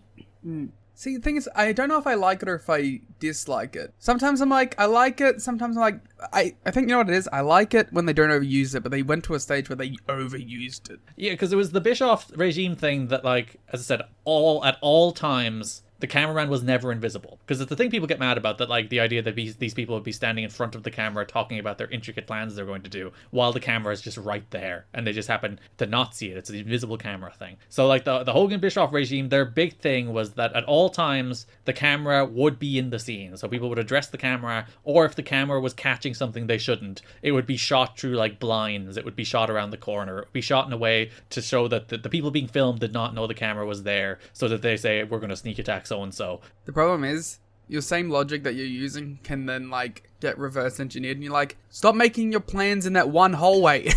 that one hallway always has a cameraman. And I'm kind of fine with the idea that the camera is just invisible and no one acknowledges it. Because, like, if you do half and half, it makes no sense at all. I don't know. There's sometimes it really annoys me. Like, in that greatest storyline of all time, the Bloodline, they did that, like, one where, like, Owens was peeking out the door. I'm like, that's so fucking stupid. Because, like, I think if you do half and half, it makes no sense whatsoever. And that, like, either the camera is never there, like, no one ever acknowledges it, and the camera is an invisible player in the scene, or the camera is always there. But if you do it, like, where it's sometimes they acknowledge the camera and sometimes they don't, it just completely falls apart and then doesn't really make any sense. Yeah. Conan and BG were backstage. Killings was mad because BG missed the Hard Justice match and then didn't send him a text about it, but he did send DDP a text about it, which made him real mad. Which, to be fair, yes. Yeah, he's being a bad friend. He's right. He also brought up BG hitting Conan with the guitar. BG says he didn't do this, but Ron's like, it's all on you. It's not the Outlaw. This is your behavior. Yeah. Which is actually, like, some fairly nuanced, like, storytelling. Like, I don't really mind this angle as it is right now. It's just the people in it. It is just the people in it. Like, they did a nice little thing at Hard Justice where BG and the Outlaw worked together without working together, and I thought they did all that real well. But then I have to watch the Outlaw matches, and they stink. He's terrible. He's so bad. Unless he's squashing people where he's, like, somewhat bearable. When he's actually having a wrestling match, he's just terrible here. Yeah. May 27th Impact opens with BG James and Ron Killings against AMW, the two teams that aren't quite getting along at the moment wrestling. BG was about to do his catchphrases before Ron grabbed the mic and is like, hell no. I liked it. You're not doing your ladies and gentlemen. We're not getting along. It was good. Good touch. While AMW were making their entrance, they also showed some footage last week as they kind of bickered as they walked up the ramp. They were like, hey man, what happened here? Hey, come on, we gotta get on it. We gotta do this right. So the classic tag team in a slump thing. Storm grabs a chair because they're in a slump and they need to win. Slid the chair into the ring and Harris was like, I don't really know what to do with this. But before he could work out, Truth axe kicked Harris's head onto the chair. 3LK win. And then my favorite thing is, like, 3LK didn't really celebrate. They're still mad at each other. Yeah, just because they got a win doesn't mean that they're happy. Yeah, so AMW are sad they lost. 3LK are still kind of sad they won. It also makes sense because 3LK aren't a team that are upset with each other because they're losing. They're upset with each other because they're upset with each other personally. AMW is the team that is upset with each other for losing. Yeah, and they lost here, so they're continue to be upset. Whereas BG and Ron still have problems. Yeah. So Truth grabs a mic after the match. Outlaw tries to jump Truth, but BG pushes Truth out of the way and takes the blow. Conan then made the save, and then Killing solicited shoes from the crowd to wail on the Outlaw. That's my favorite thing. So Conan throws a shoe at him, and then Killings is like, I also need a shoe. Crowd? And they throw like 3 at him. It's like, I'm not going to use my shoe. No. BG approached as Killings and Conan were beating on the Outlaw and then instinctively pushed him away, so everybody continues to be mad at each other. Whose side is he on? That's a good question.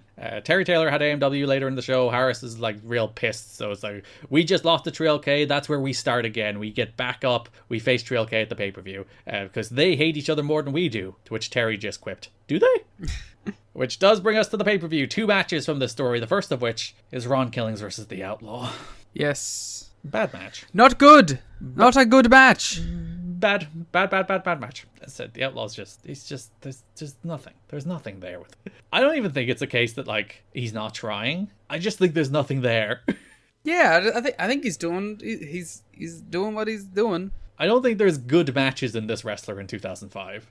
Yeah. Like, you put this dude out there against AJ and be like, you got 15 minutes, tear it up. Have the best match you can possibly have. It's still going to be like 2 3/4 stars tops. Yeah. So Outlaw hits a Faymaster but doesn't go for the pin. He then goes for the one and only, but Truth reverses into a pin where Outlaw's shoulders are up for literally the whole pin. Both of his shoulders are not down at any stage of Ron Killings pinning him, but the referee counts 3 nonetheless. Of course. Because that is the finish, and God forbid they do something that looks good.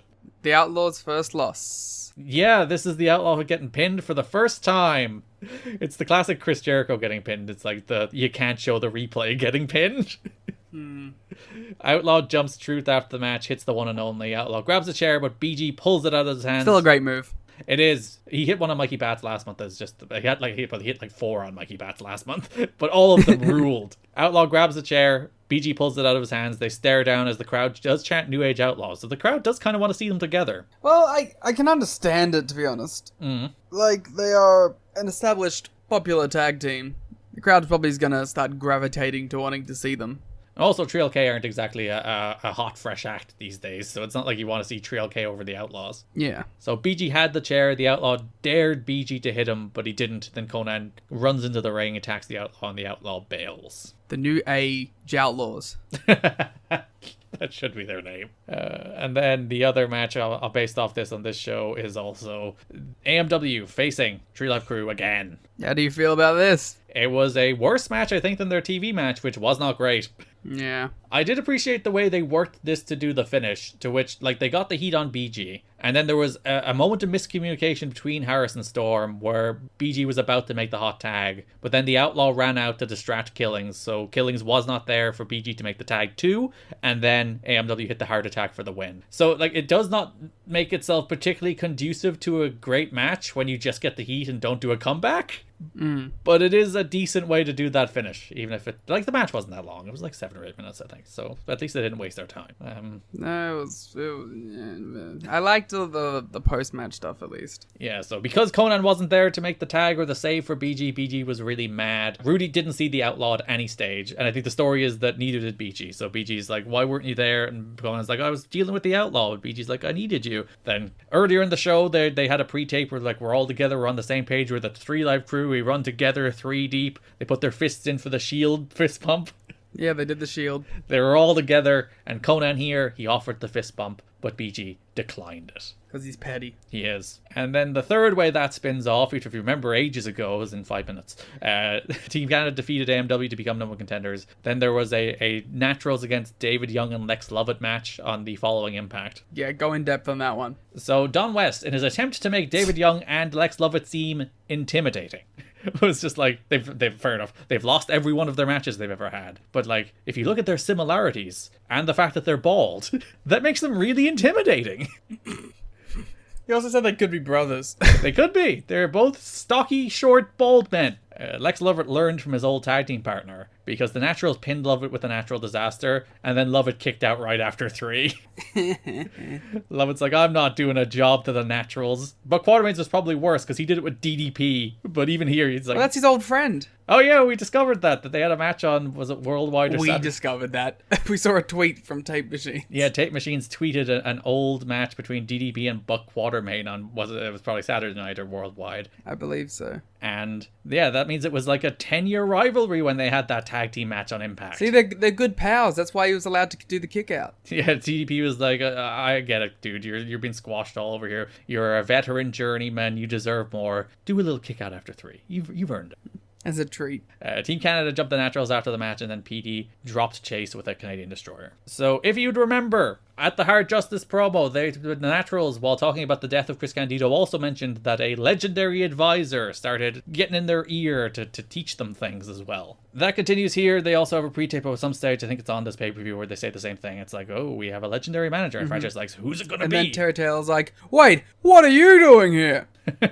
Which does lead us to the Naturals versus Petey Williams and Eric Young for the NWA World Tag Team titles in a pretty good match. Yeah, it's alright. Again, it's one of those that's not going to blow your socks off, maybe a small bit long, but these guys work hard and have a pretty good match. Thumbs up. They get the heat on Chase for ages. Douglas makes the tag. Petey was going for the Canadian Destroyer on Douglas before Jimmy Hart ran out. I know you were ecstatic to see Jimmy Hart. I was absolutely delighted. I did not have flashbacks to that Hulk Hogan feud that never happened. Jimmy Hart threw a megaphone to Andy Douglas, who hit Petey with it to retain the belts. I'm not sure how I feel about the fact that they decided to replace Chris Candido with a different manager. Yeah, and because I don't know, yeah, it does feel a little off. Like, on the one hand, I kind of get that they might still be of the opinion that the Naturals do need somebody. They are not charismatic enough to stand on their own, so we do need to give them somebody, and Jimmy Hart's a good manager, and he got a big pop when he came out, to be fair. And if you're doing the Naturals babyface turn, Naturals and Jimmy Hart makes some sense. Also, Jimmy Hart's just there. Yeah, he's been there hanging around helping out for months and months now. But at the same time, it's just like they had Candido and he died, and now they're just like, new Candido! And they're doing like heel cheating stuff too. They're still doing the Candido bits, but Jimmy Hart's like a babyface manager. I don't know. It's odd. Like, it's not the final manager the Naturals will get in their TNA run. They'll get another in 06, as they tried desperately to make the Naturals a thing one last time. I don't know. Like, ultimately, it is a lack of charisma that causes them to constantly think they need managers, and they're probably right. They probably do need managers. Doing it so close after the death of Candido, it didn't sit entirely right with me. No, it is off for sure. But yeah, Naturals are still your NWA World Tag Team Champions. That brings us to the X Division, where the Michael Shane and... There's a lot!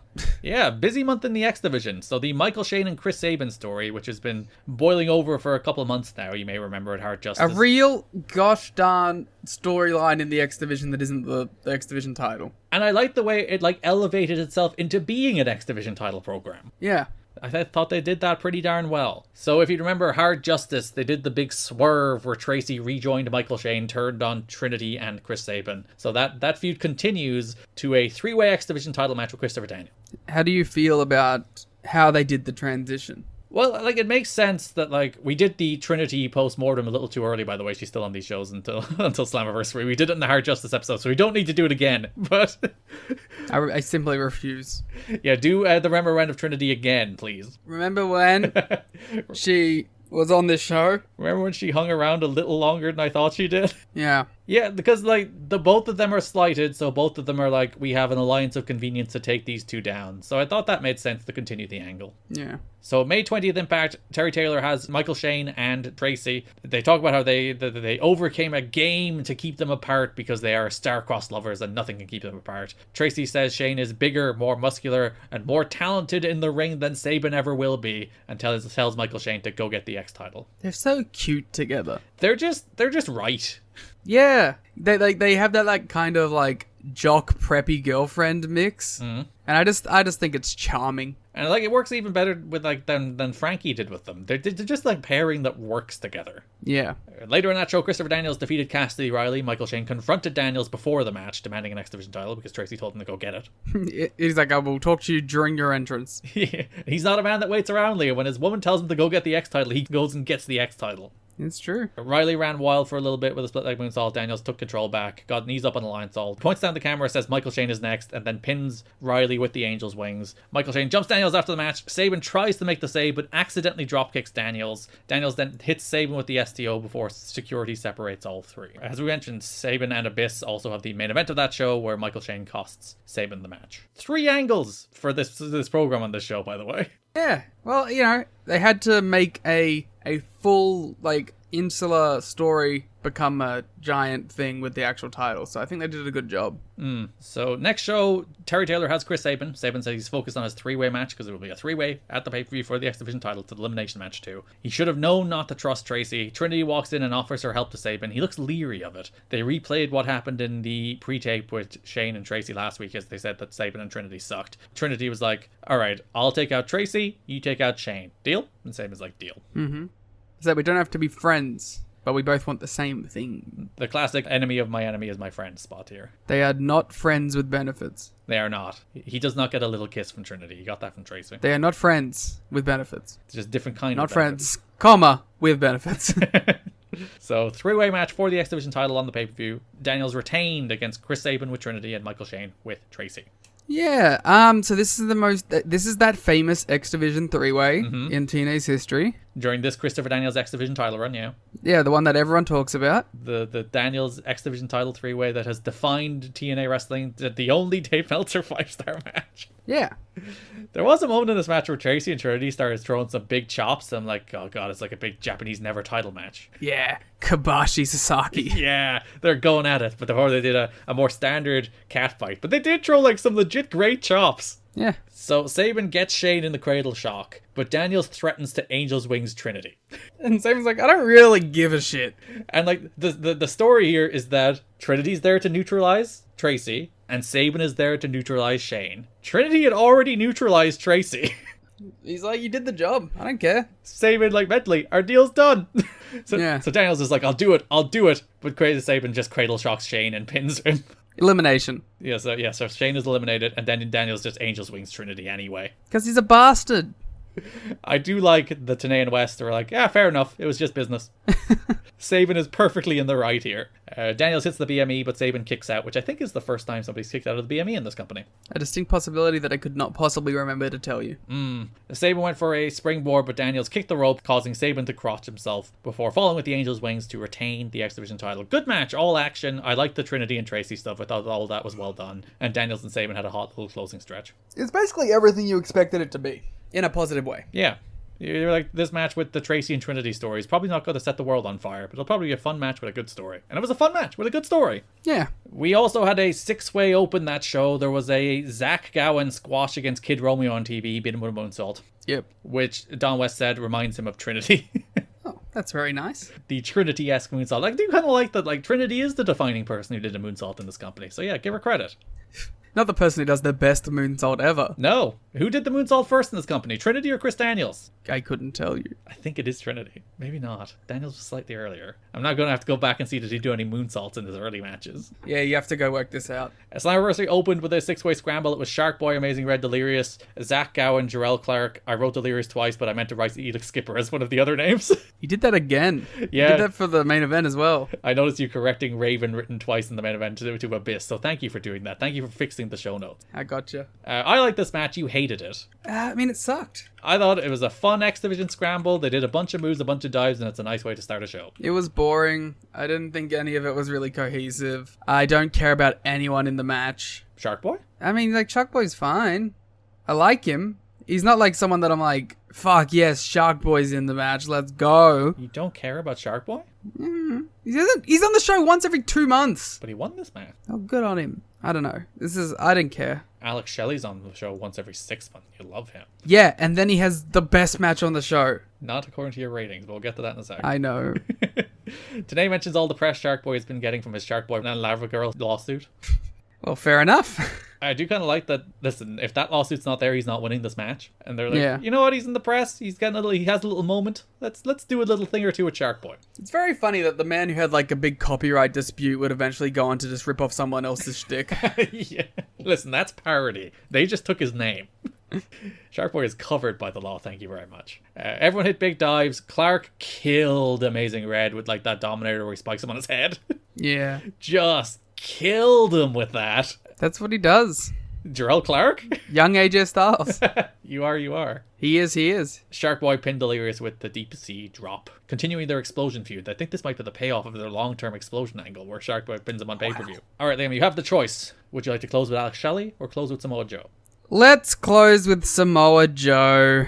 So, Slammiversary saw the return of Alex Shelley. Franchise had Shocker backstage. Shocker. Shocker said he wants to prove he's the best Mexican luchador in the world, to which Alex Shelley walked up and he's like, Says no, I am the best Mexican luchador in the world. we all know it. But he's like, not only am I that, I can also do European wrestling. I can do American cruiserweight wrestling. I can do Japanese strong style. I got all the styles, pal. You just got your lucha. It's true. And he said, I've done all my homework on you, Shocker, and I will counter all of your moves. Yeah. And Shocker's like, he doesn't even know what he's got himself into. Which does lead us to Shocker versus Alex Shelley. And it's awesome. It's a good match, isn't it? Yeah, they just go out there. They work the exact kind of match that you would expect. Shelley gets to do everything. He gets so much offense in on this. He looks good. Like, even though Shocker wins, it feels like an Alex Shelley reintroduction more than anything. Yeah, because Shocker kind of needs the bounce back win from losing to Daniels, which I think is ultimately why they probably chose Shocker to go over it than Shelley. Yeah. But it is an Alex Shelley showcase, because the story of the match is kind of laid out in the promo backstage, is that Shocker has his lucha, but Shelley has multiple styles, so he's going to try and ground him and do like European chain wrestling to beat Shocker instead. He does the kiss on the foot. Yes, which we realized he does in the PWG Bola teaser with Masha Slamovich, so... That's the thing that he goes to every now and again. But it's funny, you sent me that Bola preview, and I watched it, and clearly you were watching at the same time, because you sent me the message at the exact same time I had the thought. He's like, he did the Shocker kiss the foot spot! And then you sent me that at the same time. It's very cute. Shocker went for a moonsault, but Alex Shelley got his knees up, and he got all of his knees up. Yes! We were talking about how, like, getting the knees up either goes, like, badly and doesn't look like anything happens, or it murders someone and there's no in between. And this one, he murdered him. Yeah. Knees right to the sternum. It looked awesome. Shocker did a suicide dive where he connected head on head. Both guys looked a little woozy for a second there. Yeah, none of these flying nothings. None of these, like, flying and you only touch them with the fingers. Shocker goes head first and connects with your skull. Which I think is even a step above Phoenix's dives, because those have reckless abandon, but they're not skull on skull. They're reckless abandonment for the crowd more than for the other wrestler, to be fair. You take out the front row, but your opponent is fine. Very funny that you said that, as on my second screen, there was 0 hours playing and Phoenix almost murdered someone. Yeah, hell yeah, Phoenix. Shocker wins with the Shockwave, his Hammerlock small package. So it turns out, despite all of Alex Shelley's scouting, he did not scout a counter to his finish. Better send him away again.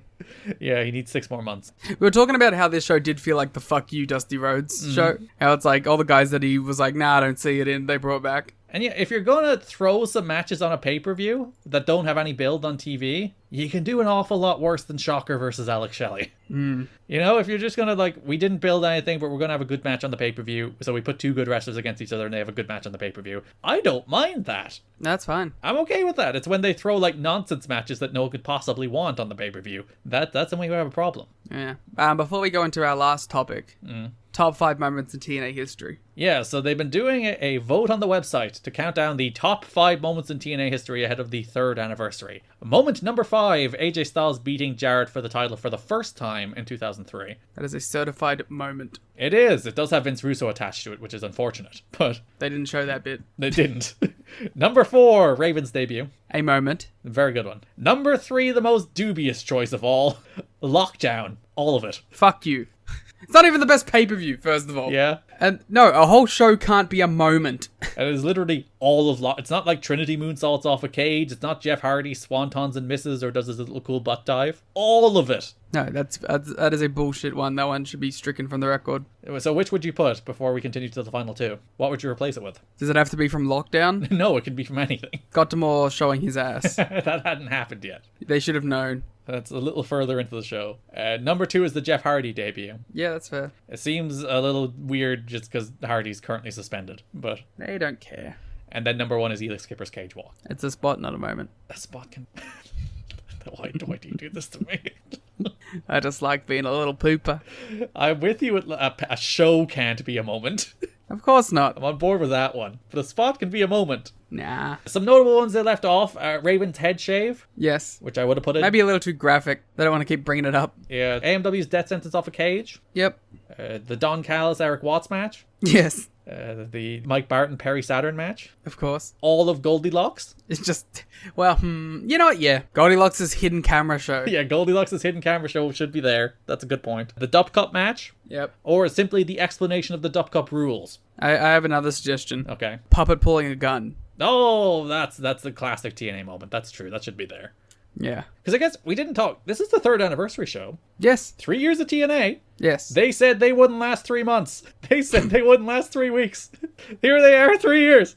Yeah, we're going to do that every Slammiversary now. Yep. How do you feel? How do you feel about 3 years of TNA? 70% of it has been utter shite, but there's been some good moments. So within the other shite, like, what percent of that 70% is like watchable other shite versus like unwatchable other shite? Like 40%. 40% of it's been like watchable, but not good. 30% of it's been completely irredeemable. And then there's been like 30% that was like kind of good. Yeah, because like stuff like Sports Entertainment Extreme wasn't good, but I enjoyed it. It was watchable. Yeah. So like that would fall in the 40%, right? Yeah. Okay. Mostly it's the boring nothing stuff that is the like the completely unwatchable, irredeemable stuff. And given this is our first, not quite a full month, it's 2 impacts on a pay-per-view, but you've had a pay-per-view where they had to deal with like the leftovers of the Dusty booking, and then a pay-per-view cycle and this pay-per-view. How are you feeling about the new regime? I'm into it so far. I don't want to give it too much credit yet because this was a very particular set of circumstances. I want to see how they go when they have to do a full month. Yeah, there's like better fundamentals we were talking about, like we're building TV main events, announcing things, doing all that kind of stuff. The eye for talent is obviously much better. You could argue it's D'Amore's guys, but D'Amore's guys are Alex Shelley, Chris Sabin, Team Canada, and then also the man we'll talk about in a moment to round out the show. Like there is a better eye for talent, a better eye for bringing in good wrestlers. There's if we're going to have a random match on the show, it'll be a good X Division match instead of a terrible Phi Delta Slam match. So yeah, there's a bunch of small things that are like this just, it can't not make the show better. Yeah. As we head into the 4th full year of TNA with a little bit of hope. It's not like the last 6 months has been weird. And that like there's been there's been ups and downs. There has been real high-end stuff. Some of the better high-end stuff in the history of the company. But also like the minute-to-minute has been kind of like not too much better than the Dutch and Jarrett regime. The same kind of 70-30 split, to be honest. No, I think the Dutch and Jarrett stuff was worse. Because you didn't have a 4-star match. No, I mean like the whole period. Oh, right, yeah. But like you do get like the real big Styles pay-per-view matches. You do get the big AMW matches. Like some of the best matches this company has done so far under the Dusty book. And then the rest is like the rest of the minute TV is just kind of dull. Mm-hmm. But that does bring us to round out the show, the TNA wrestling debut of Samoa Joe. Samoa Joe. Samoa Joe faces Sanjay Dutt in his debut. TNA went into overdrive as Samoa Joe comes out. He's like, I have wanted to see this man live for years. Yeah. I've seen him on DVD. I have wanted to see this man in person for years. He is a special professional wrestler. And like, he ran down how Samoa Joe had been Ring of Honor champion for like 2 years at that stage, how he's only been pinned once in like 4 years, how he has absolutely dominated Ring of Honor, absolutely dominated independent wrestling, had great performances in Japan, and now he's finally coming to TNA on the national stage. Like, there's a lot of capital D discourse in professional wrestling about how you introduce new wrestlers to an audience. Yeah. They didn't run a video package. They didn't show you a second of him other than walking out the tunnel. And Mike Tenay made this man feel special in 45 seconds just with words. Yeah. I mean, it helps that it is Samoa Joe and his aura is just palpable. Yeah. But, like, they made him feel like a gigantic deal. I do wonder if we could have, like, watched this with zero Samoa Joe context, how we would have felt. Yeah, it's an interesting thing, because we talked about this a little in the watch along about how people were, like, honestly afraid of, like, Joe is known for working these big epic main events in Ring of Honor at this stage. Yes. Well, we just heard Punk and his, like, reservations. Yeah, he wants to work his 45-minute match. And people were, like, honestly worried about how Samoa Joe would translate to television wrestling. Even, like, in the best-case scenario, where TNA are using him well, which was not a guarantee based on what you saw from TNA in the first 3 years of its existence, that it would use Samoa Joe particularly well. But based on the best-case scenario, it's like, how would this dude, who's used to working 20 to 30-minute epics in Ring of Honor, how will he translate to working 5-minute TV matches? And it turns out real well. But that was an honest question with him coming in. And as you said, you can't take yourself into the experience of being like never seeing Samoa Joe before. I guess you can if you think back to the first time you saw Samoa Joe, because neither of us grew up TNA or Ring of Honor viewers, so we would have seen Joe at some stage for the first time, like randomly in TNA or Ring of Honor. And for me, it probably would have been watching like the Best of the X Division DVD, so it would have been like some of these matches. So I guess we can kind of think back to that experience, seeing him for the first time and like seeing his credibility and his. See, but like I saw Samoa Joe in like 2009 or 8. That was my first time. That's different. It's a different Samoa Joe after he fell on those steps. Yeah. Until 2022 for some reason. It's almost like it wasn't actually the thing that did it. No, because like you'd see it when he'd wrestle like real good wrestlers, and he wasn't Samoa Joe. And I think it helps that he's been wrestling Darby Allin, and that helps a great deal because you can. Someone said to me the other day that they missed Samoa Joe in WWE. Oh, and I was like, listen, you have your opinion, that's fine. you're wrong. But this guy, I haven't felt the connection to Samoa Joe like I have this year since I've seen like the stuff from 2004 and 2005. You know what that dude misses? That one promo that goes viral every 3 months. Yeah, that's a great promo, to be fair. It's phenomenal. Here we go. Let's talk about Samoa Joe in WWE. I do think, like, he never had the match quality. No. But I do think he was, like, his character and, like, how good he is just as in presence alone. He did always feel like a deal. You know what I mean? Yeah. Like, whenever he would get his big spots, he always delivered in the big spots. It's just the matches couldn't keep up. Yeah, it was always the thing in TNA where it's like, he would be booked terribly. He'd be in the mid-card doing nothing, and he'd come out on one of the impacts they did on the road, and he'd get one of the biggest reactions. Yeah. He still has an aura about him. He has that aura, and he's just earned it. He's earned that from the audience. He has a veteran, like, swagger that, like, permeates from his body. Yeah, and there's something about, like, I know what it is about 2020. He worked Darby Allin, and Darby Allin was willing to die for Samoa Joe. But, like, he's keeping that same energy outside of Darby as well. Yeah, but the Darby matches were a level above. The Darby matches are the only matches Samoa Joe has had since 2012 that have felt like Samoa Joe. Like, truly Samoa Joe. I wonder if him and Briscoe will capture that a bit. Interested to see how that goes, especially because they have some very famous matches before to live up to. Yes. They should chuck it in a cage. So yeah, the one thing like Joe has, the one like defining characteristic of Samoa Joe is just his credibility and his aura. And as you said, that even translates to WWE. Like when he cuts a promo, it's the same thing we were talking about with Jay Briscoe. It's like you look at that man's eyes and you believe it. You just believe it. Yeah. And part of that also comes from, like, I don't know if Samoa Joe does have that about him if he wasn't the best wrestler in the world for like a period. Yeah, there's like a swagger and a confidence that comes with that. Yeah. That just doesn't go away. Because it's funny, we talk about him in WWE where like so many people go to WWE and they just can't do a WWE promo because there's a very specific thing that WWE promos are. Cadence, a style. Yeah, and it's usually impossible to do them well while still being a good pro wrestling promo. Yeah. And Samoa Joe could, because he has it. He just has that. He has that credibility. He has that aura. Yeah. And you see it immediately when he walks down the tunnel here, where the crowd do know who he is. There is Joe chants as he makes his entrance. The tepid chants. But it's not like it's a completely new audience. It's not like Johnny Gargano coming coming out after an NXT run. Oh. At least modern NXT. It's funny how that works, isn't it? It's like, it used to be the case that a guy coming from NXT used to get this huge reaction when they showed up on the main roster, and now it's like, we don't know who you are. Yeah, because it's bad now. Weird how that changes. But people are still watching it, but I guess they don't care about the people. Less people. Not that many less people, but people don't care. Like, more people are watching it now than were when Johnny Gargano was, like, at his peak on the WWE Network. Substantially more, but nobody cares. I think that's the difference. Nobody cares. Anyway, Samoa Joe and Sanjay Dutt. So within the first minute, Sanjay tries to get some offense in, and Joe just kills him with an ST Joe. I love the ST Joe so much. It may be my favorite move in pro wrestling. And he spikes Sanjay right in his neck and shoulders. Yeah. Sanjay said that knocked him out as well. That was a flash knockout. But he bounces back and does all his shit, so... So yeah, Joe beats the hell out of Sanjay, but Sanjay gets a bunch going with his flying, including taking Joe off his feet with a drop kick, which is an interesting choice. It's a 450 for a near fall. Yeah. See, like, we were talking about, like, how much Sanjay gets in this, and you're right, we're like, having Sanjay get a lot of stuff does add to the Joe sort of his ability to take punishment and deliver it back.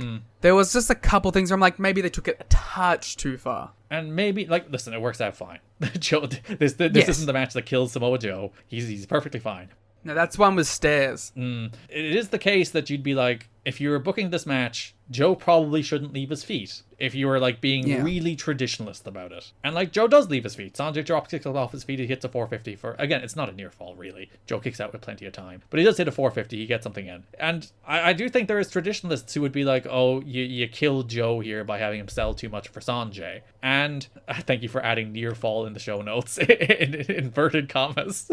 Yeah. But I do think it's a really important part of the Samoa Joe character, and TNA in particular, that he always showed just enough vulnerability that you thought everybody could beat him. Because he's going to go on a run of matches here on pay-per-view, where every time he wrestles, like, you honestly believe at one stage that the guy he's wrestling can beat him. And I do think that's important. Yeah. Yeah, I think it makes sense. Sanjay misses the Hindu press, Joe falls with a muscle buster and a coquina clutch, and Mike Tenay utters the words for the very first time that the Samoan submission machine has won the match. I didn't know that was a TNA call. Neither did I. I was thinking about that. I was looking that up because I actively looked that up after I was like, when was he called Samoan submission machine? Because I was like, was that a TNA nickname? And apparently it was. It was the thing Mike Tenay said here after he won the match. It's a great name. It is. There's and again, I think it's actively trying to call back to Taz. I think that's a deliberate choice. Sure. But like Samoan submission machine, it has good mouth feel. Yeah, it does. It works, and Samoa Joe has defeated Sanjay in his debut. And like Sanjay, again, going back to like, can you kill Sanjay? Sanjay is kind of a guy. He's not like a pushed act, but he's just back. You can't like kill him.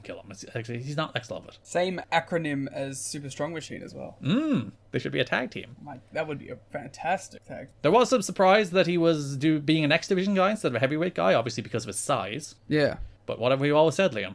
It's not about weight limits. It's about no limits. Except for that time it was about weight limits. Yeah.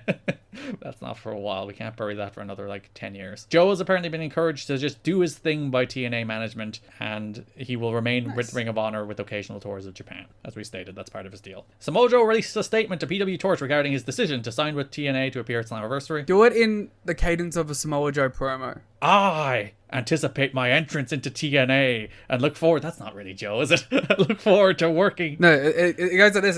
This would be like, I anticipated my entrance into TNA and look forward to working with them in addition to Ring of Honor and New Japan's LA office. Please note that my talks with WWE were very preliminary but positive. My decision to work with TNA was sparked by several factors. At this time, I have several professional and personal commitments that are much more easily fulfilled within these working circumstances. I have read such wild speculation on why I have signed with TNA, but to clear the record, I do so because it is of sound financial benefit to me and my family. Wow, it was like I was listening to Samoa Joe right there. I know. You know what helped? What? Samoa Joe Wardlow recap on my second screen at the same time. He was actually mouthing those words along with you. That's how I encompassed it. It's funny that people thought there was conspiracy theories here. Yeah. I guess the fact that Punk is going to WWE this month and Joe isn't. Maybe people had thoughts about why that's the case, or...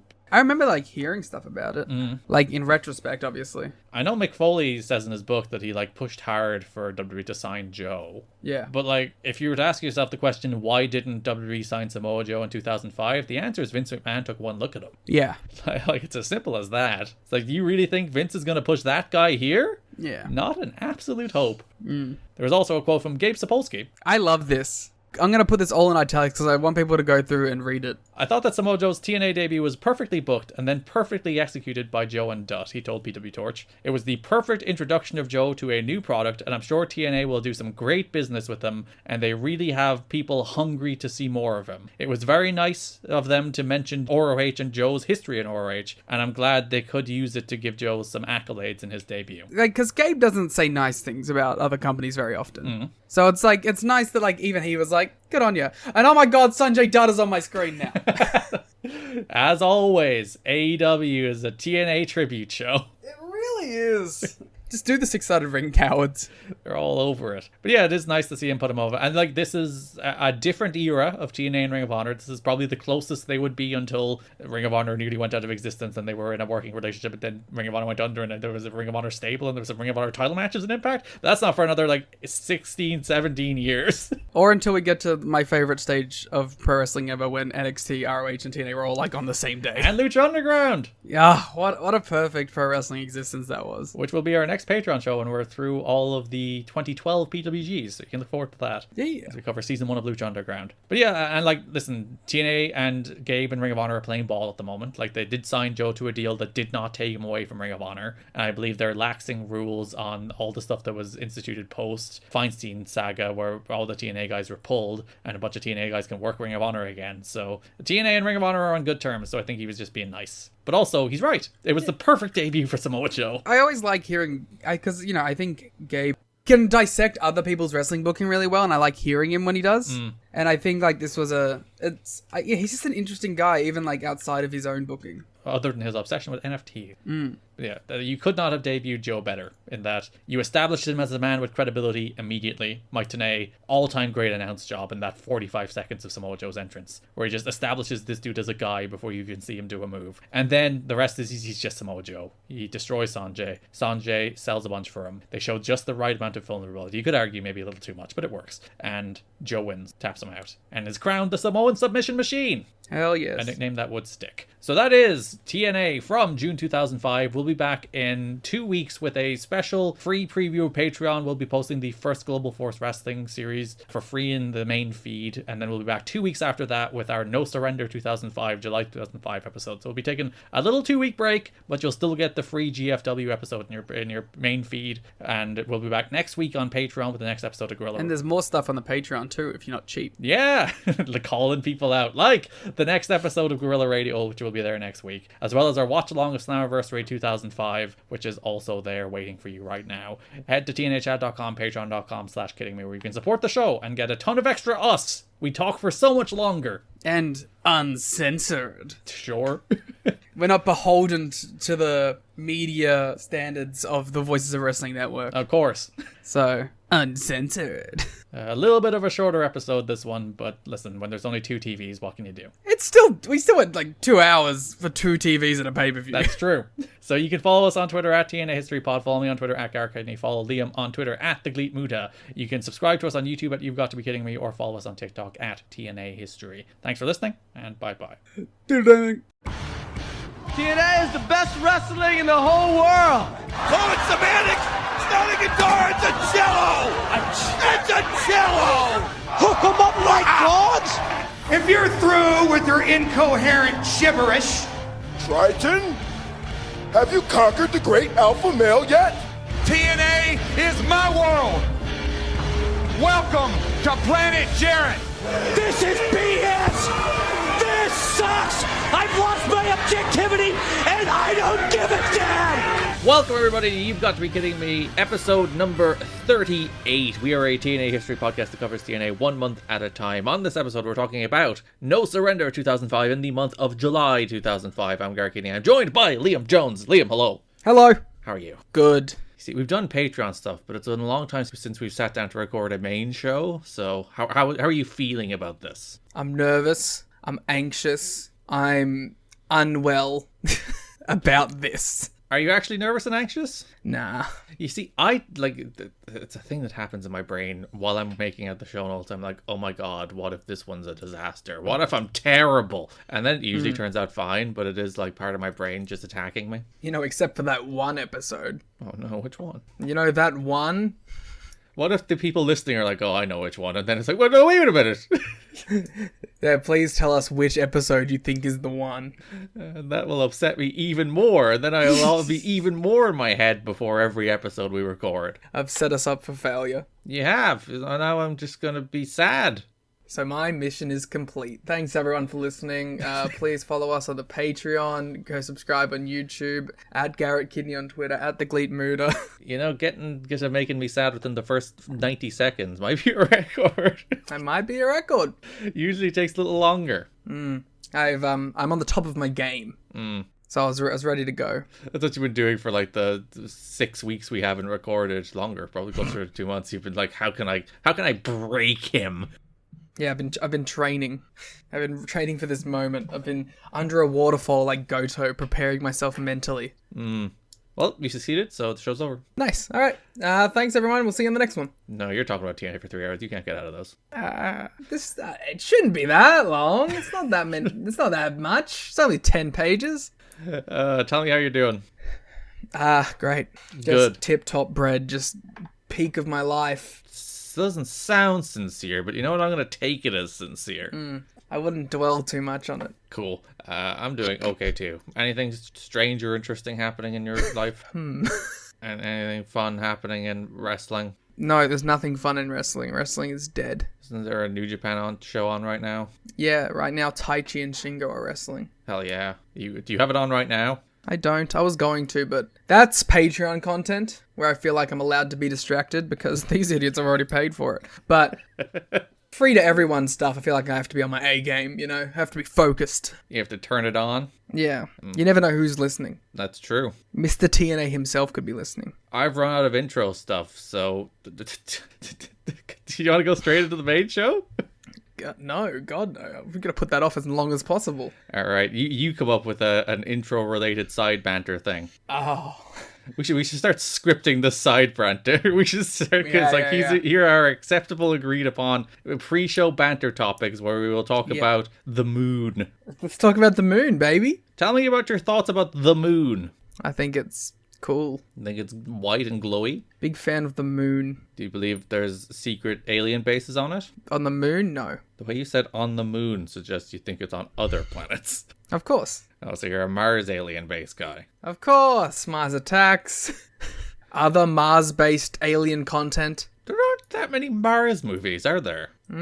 So in, like, war propaganda movies, it's always like, it's the Russians, right? And I feel like the space Russia is Mars. Where they're always like, it's coming from Mars. But when you watch Transformers Dark Side of the Moon, the Decepticons are on the moon. That's how they found them. But maybe they're deceiving us, and they're actually on Mars. What if the super Decepticons are on Mars? It would make sense. I saw a viral clip yesterday from the new Transformers movie. Which one was... I saw a clip from the Transformers movie today. I don't know which one it was, but that's a fun coincidence. Was it the one about there being no cuts? No. So there was this dude who posted... I'm going to assume it's a dude. It's always dudes. Posted a video... Well, alright. of like 14 seconds of pure CG, and like it's a quote-unquote continuous shot, and they're like, look at this continuous shot, Michael Bay era over, and it's the fucking ugliest shit you'll ever see in your life. Bring Michael Bay back.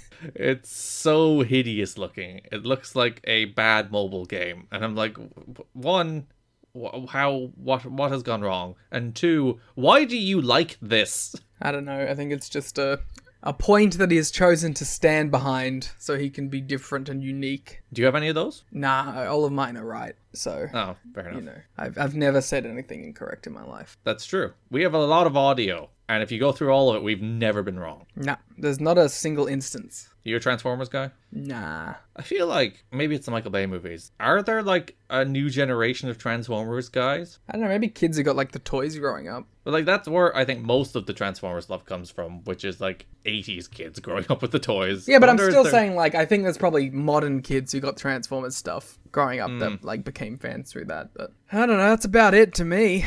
I watched them as a kid. Oh, what did you watch? The Michael Bay stuff. So Shia LaBeouf is your favorite actor. Yeah. I honestly think that Megan Fox in that first movie may have been the first titillation my young mind had ever seen. Ooh. There's a good chance. You're like, ooh. I was like, what is this? She's leaning seductively over a car, washing it. You're like, that is a woman. Mm-hmm. And what a car. It was the car that titillated you, yeah. It was in that moment you discovered a very particular fetish. What I wouldn't give to be Megan Fox in that scene is what I said. To just lie in the front of that car, washing it. Mm-hmm. Yeah, that's it. Sensuously. We really should have abandoned the pre-show banter. Yeah.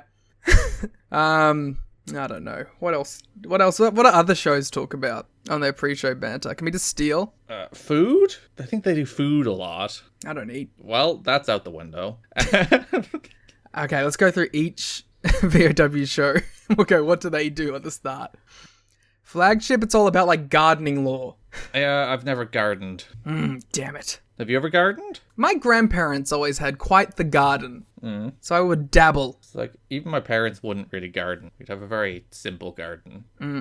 You thought there was a man in your garden the other day. Well, I didn't. I dreamed there was. I dreamed I looked out my window and there was a dude there, and I tried to close my window and then he grabbed it and I got scared and I woke up.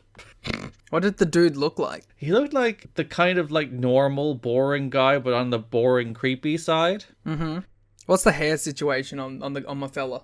Grey, slightly receding. You know, they say that every face in your dreams is someone that you've seen. I think that makes sense. Like your brain registered it on a subconscious level. Because people are always like, how come you can dream about people you've never met? And it's like, pal, you have walked past millions of people in your life. Millions. And your brain registers some of them and just stores them back in your mind to scare you in windows with them.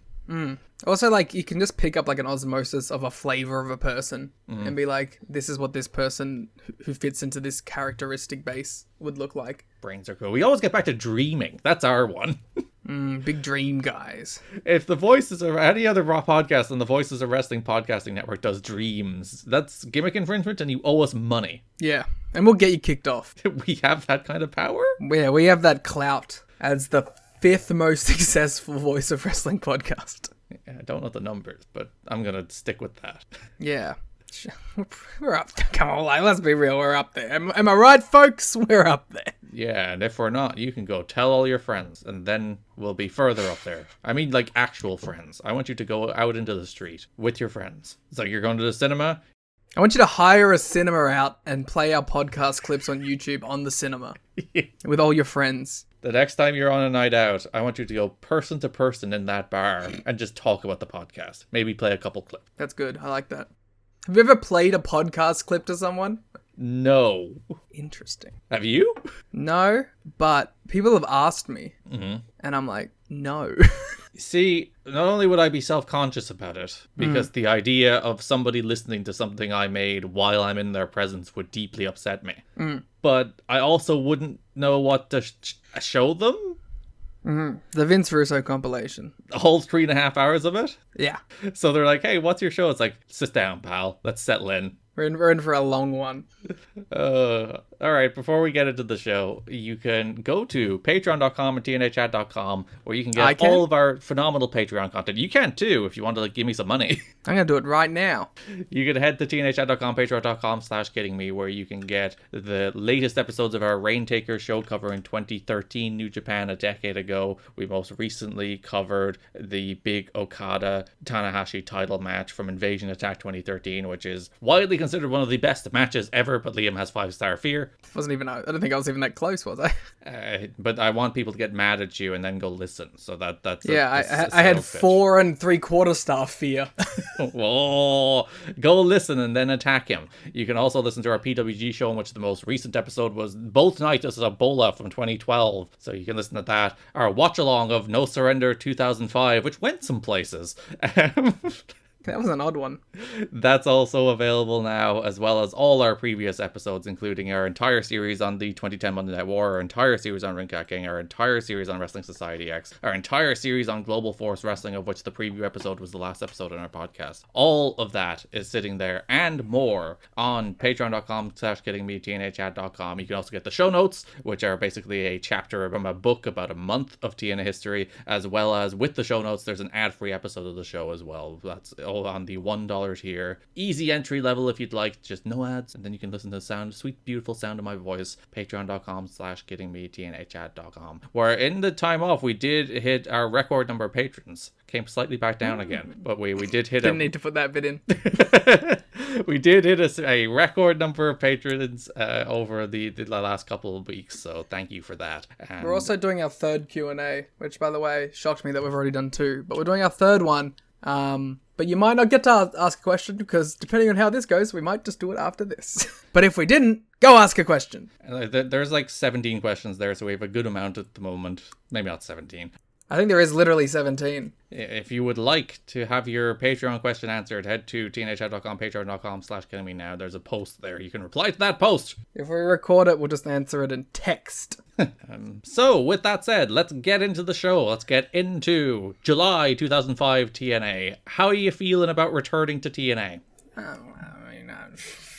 It wasn't the most exciting return, but it wasn't bad either. It was just there. Perfectly serviceable pro wrestling show that existed. I didn't have much to say about it, and I don't know, like, specifically the TV. I just don't think there's much there going on, but also none of it's bad, so I can't really complain. It's just kind of in a middle malaise. Yeah, so they've switched to taping all 4 episodes of Impact in one taping at the moment.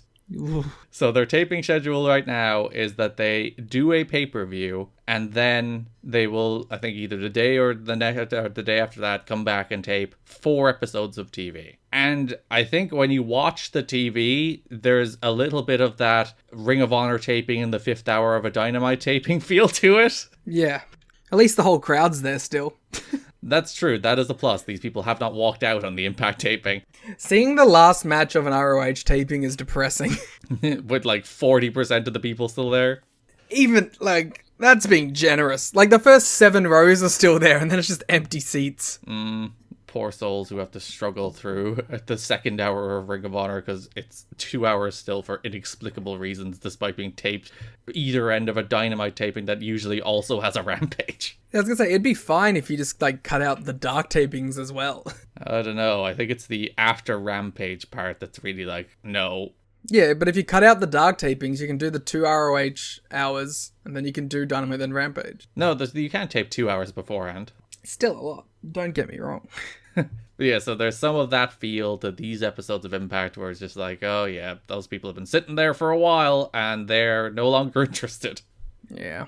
But also, like, on this show, it's not they're not getting a lot either in that 4th episode to really fire them up. Hey, you got a Sean Waltman match. Ooh. Now, to be fair, that's probably better than most of the other stuff, but still.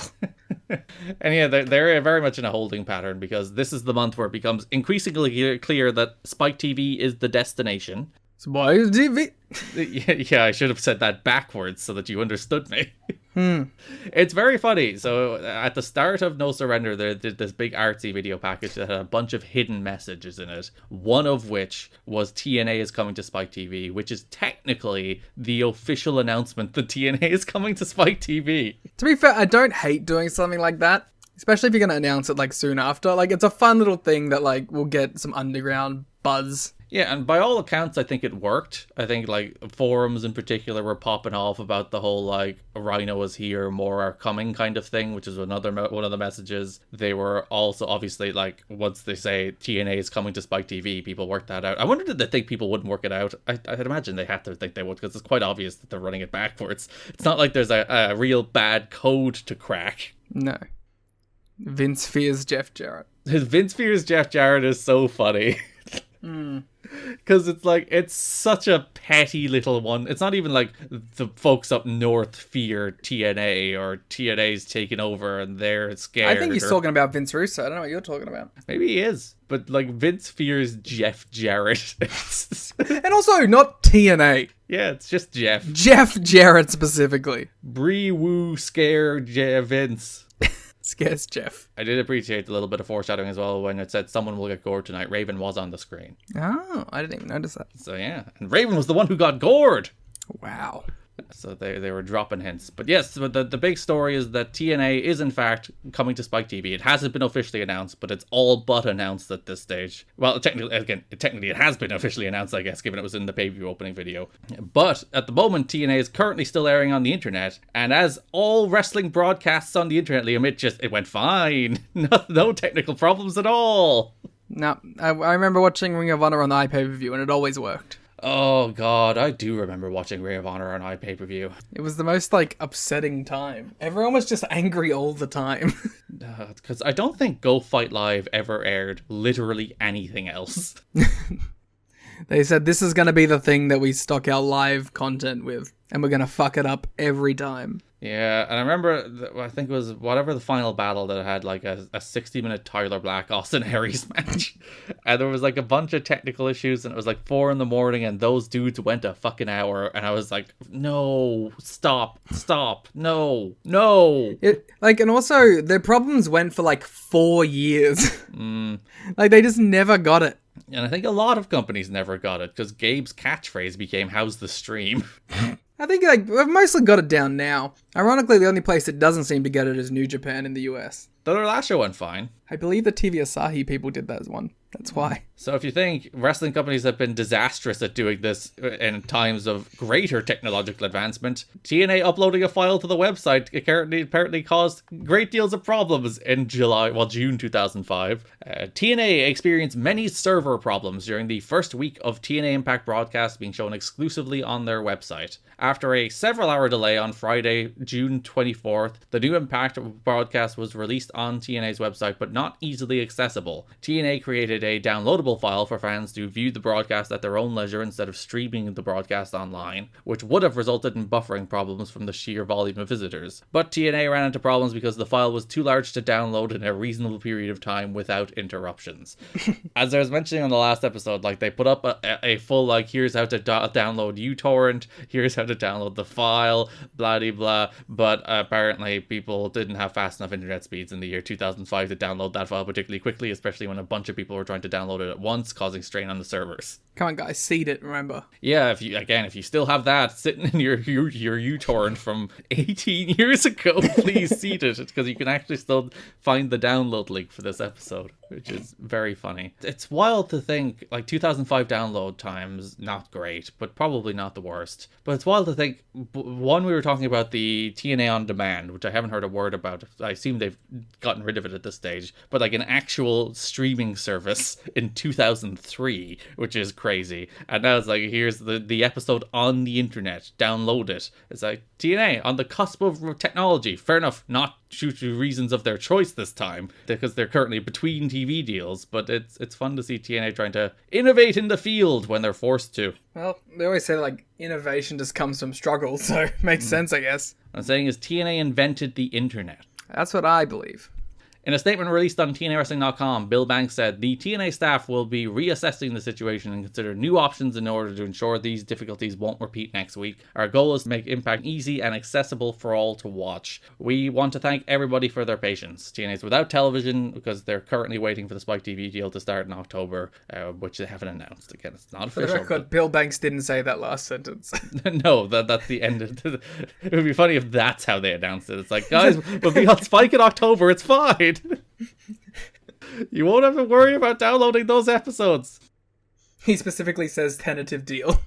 You won't have to worry about your XWT ratio. It's fine. God, I would never use such a disgusting service to steal wrestling. I don't think I've been on XWT in like 6 years. How do you get wrestling? They pay for it. All the time? No, well, I pay for it. Well, no, yeah, mostly other people pay for it, and then I get their logins. So TNA has continued to produce TV, partially, of course, to fulfill international commitments, and then they're finding a way to air it domestically because they still want to sell some pay-per-views. They still exist. Yeah, why not? Again, the TNA deal is imminent. To follow up on the update, to address the problems associated with downloading a TNA Impact off the company's website, TNA reached an agreement with Real.com to stream Impact online. TNAWrestling.com was unable to handle bandwidth requests related to the download. Going to Real.com right now.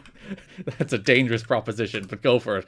Of the June 24th episode found exclusively on their website, causing many headaches for the web division, while also leading to complaints from TNA fans. During that week that followed, TNA reached an agreement with Real.com to deliver future episodes of Impact through Real Player video software for easier streaming of Impact. The July 1 episode apparently went well. The video was not of the same quality as the downloaded file, but people could access it quicker. Should I download Real Player 22 right now? Have you ever used Real Player? No. I don't think anybody has. I'm a VLC boy. Yeah, or whatever the built-in tools are. No, I'm a VLC boy. For the longest time, I was like, I'm still using Windows Media Player. You would. It's the most Garrett thing I've ever heard in my life, actually. Well, it's better than all the new Windows shite. All the new Windows ones are terrible, and Windows Media Player was fine. I wouldn't say good, but I'd say fine. I did enjoy that Windows Media Player when I played music would have the little strobing effects. Oh yeah, and the that little matched bars. up to the songs. Yeah. I miss that. I do miss that. Spotify should have that. Yeah, why doesn't... I was literally about to say, why doesn't Spotify have, like, a option that lets you swap from the album art to the little bars going boom, boom, boom, boom, boom, boom. And a bunch of the things where it's like Spotify has video from it. It's like a 3-second clip on a loop. It's like, I would rather watch the bars, thank you very much. Give me the bars! And I don't want lyrics. I don't want to know what the words are. I want to work them out for it's myself. alright. I don't mind the lyric. I need the lyrics, but give me the option for the bars. No. Oh. TNA is close to signing a deal with Spike TV to air TNA programming on Saturday nights beginning in the fall season, according to Trade Journal Multi-Channel TNA News. Collision. Yeah, that's what they were going to abandon the Impact name, because what's a synonym for Impact? I was gonna say, what is an impact if not a collision? As every show follows the one-word action phrase naming convention of every wrestling television show. I've been thinking about that. When are we gonna evolve? No, Evolve already happened. Evolve 42. What was on Evolve 42? Let's have a look. So what? Okay, if you're so mad that everyone's like oomph and slammo for their TNA for the wrestling TV show, AEW oomph. AEW kapow, what would you call your wrestling TV show then, Liam? I would call it. You've Got to Be Wrestling Me presents. It would be You've Got to Be Wrestling Me live on ESPN 2. It's a catchy name. Yeah. All right. Let me read the Evolve 42 results to you. Fine. Santana, I assume Garrett. No. Okay. What? No. Okay. They got this wrong, not me. It is Santana Garrett, I assume, and unless Santana of Proud and Powerful fame was wrestling for the Shine Championship. That would be rad. Santana versus Andrea. Ethan Page versus Martin Stone. Ray Horace versus Andrew Everett. Should be a Timothy pretty good match. Thatcher versus TJ Perkins. Biff Cool. Busick versus Roderick Strong. Oh, he's in the news. Biff Busick? Nah. Davey Richards versus Trevor Lee. He's in the news. Trevor Lee? Ronan versus the Premier Athlete brand in a street fight for the Open United Gate Championships. That's one of the best Evolve cards ever. That's what I would say. Live from Barnett Park and Gym in Orlando, Florida. Sit there. Is that the one with the plants? I don't know. It wasn't La Boom, and that's the good one. Nah, but the one that was just the garden center that had some plants there is the best Evolve /FIP venue. Yeah. Well, that's where Uncle John's friends, which took over wrestling Twitter for like 3 days. So with WWE moving its programming off of Spike TV, TNA may benefit from a built-in pro wrestling audience on Spike, though, as it would essentially be replacing Velocity. Details of the deal are unknown, nor is it conclusively done, as neither party has confirmed the published report from Multi-Channel News, who I guess are technically the first people to put their flag in the ground, being like, this is happening. So we were talking on the last episode about how the WGN deal just seemed to randomly fall through all of a sudden. I would imagine it's because this Spike deal started gaining actual traction, which is the reason They're like, oh my god, they're actually going to do it. Yeah, so the WGN deal, which would have been the launch of the 2005 Monday Night Wars, sadly was not to be, and probably not all that sadly. I wish one day, huh? Bring it back again. Would you like to see an actual like AEW versus WWE head-to-head war? Well, it wouldn't make any sense now because SmackDown's the main show, so we just have to go live with Rampage an hour earlier. I don't think Rampage would win. It won that one time, thanks to Bunny. It's funny, you know the way Rampage is preempted in random time slots for the last like 3 weeks? Been a bit over the place, yeah. Every time somebody is watching Rampage, it has taken me by surprise. I'm like, what? Why is Rampage on? I haven't watched Rampage in a long while. I don't think I've watched more than 2 episodes of Rampage this year, so... I feel like after all the moaning, everyone had like the exact same breaking point with Rampage for some reason. It's just like, now is the time where just everyone has stopped watching it. Like, he'll do this thing where for like a month and a half, it'll become some A-Stars show where randomly they'll be on it every week. Like... at the start, it was Punks, and then Moxley did it, and then like Darby did it or something, and then it's like now we're back at that stage where it isn't someone's show anymore. Whose show would you make it? Well, we don't. There's no point in arguing that now. We have another A show to worry about instead. That's gonna be Miro's show. Miro's gonna get Rampage. Miro will probably get the Saturday show. So all the Island of Misfit Toys, all the people who are whiny and complain, you can go to the Saturday show. I'm sure they'll all get along. Andrade and CM Punk and Miro.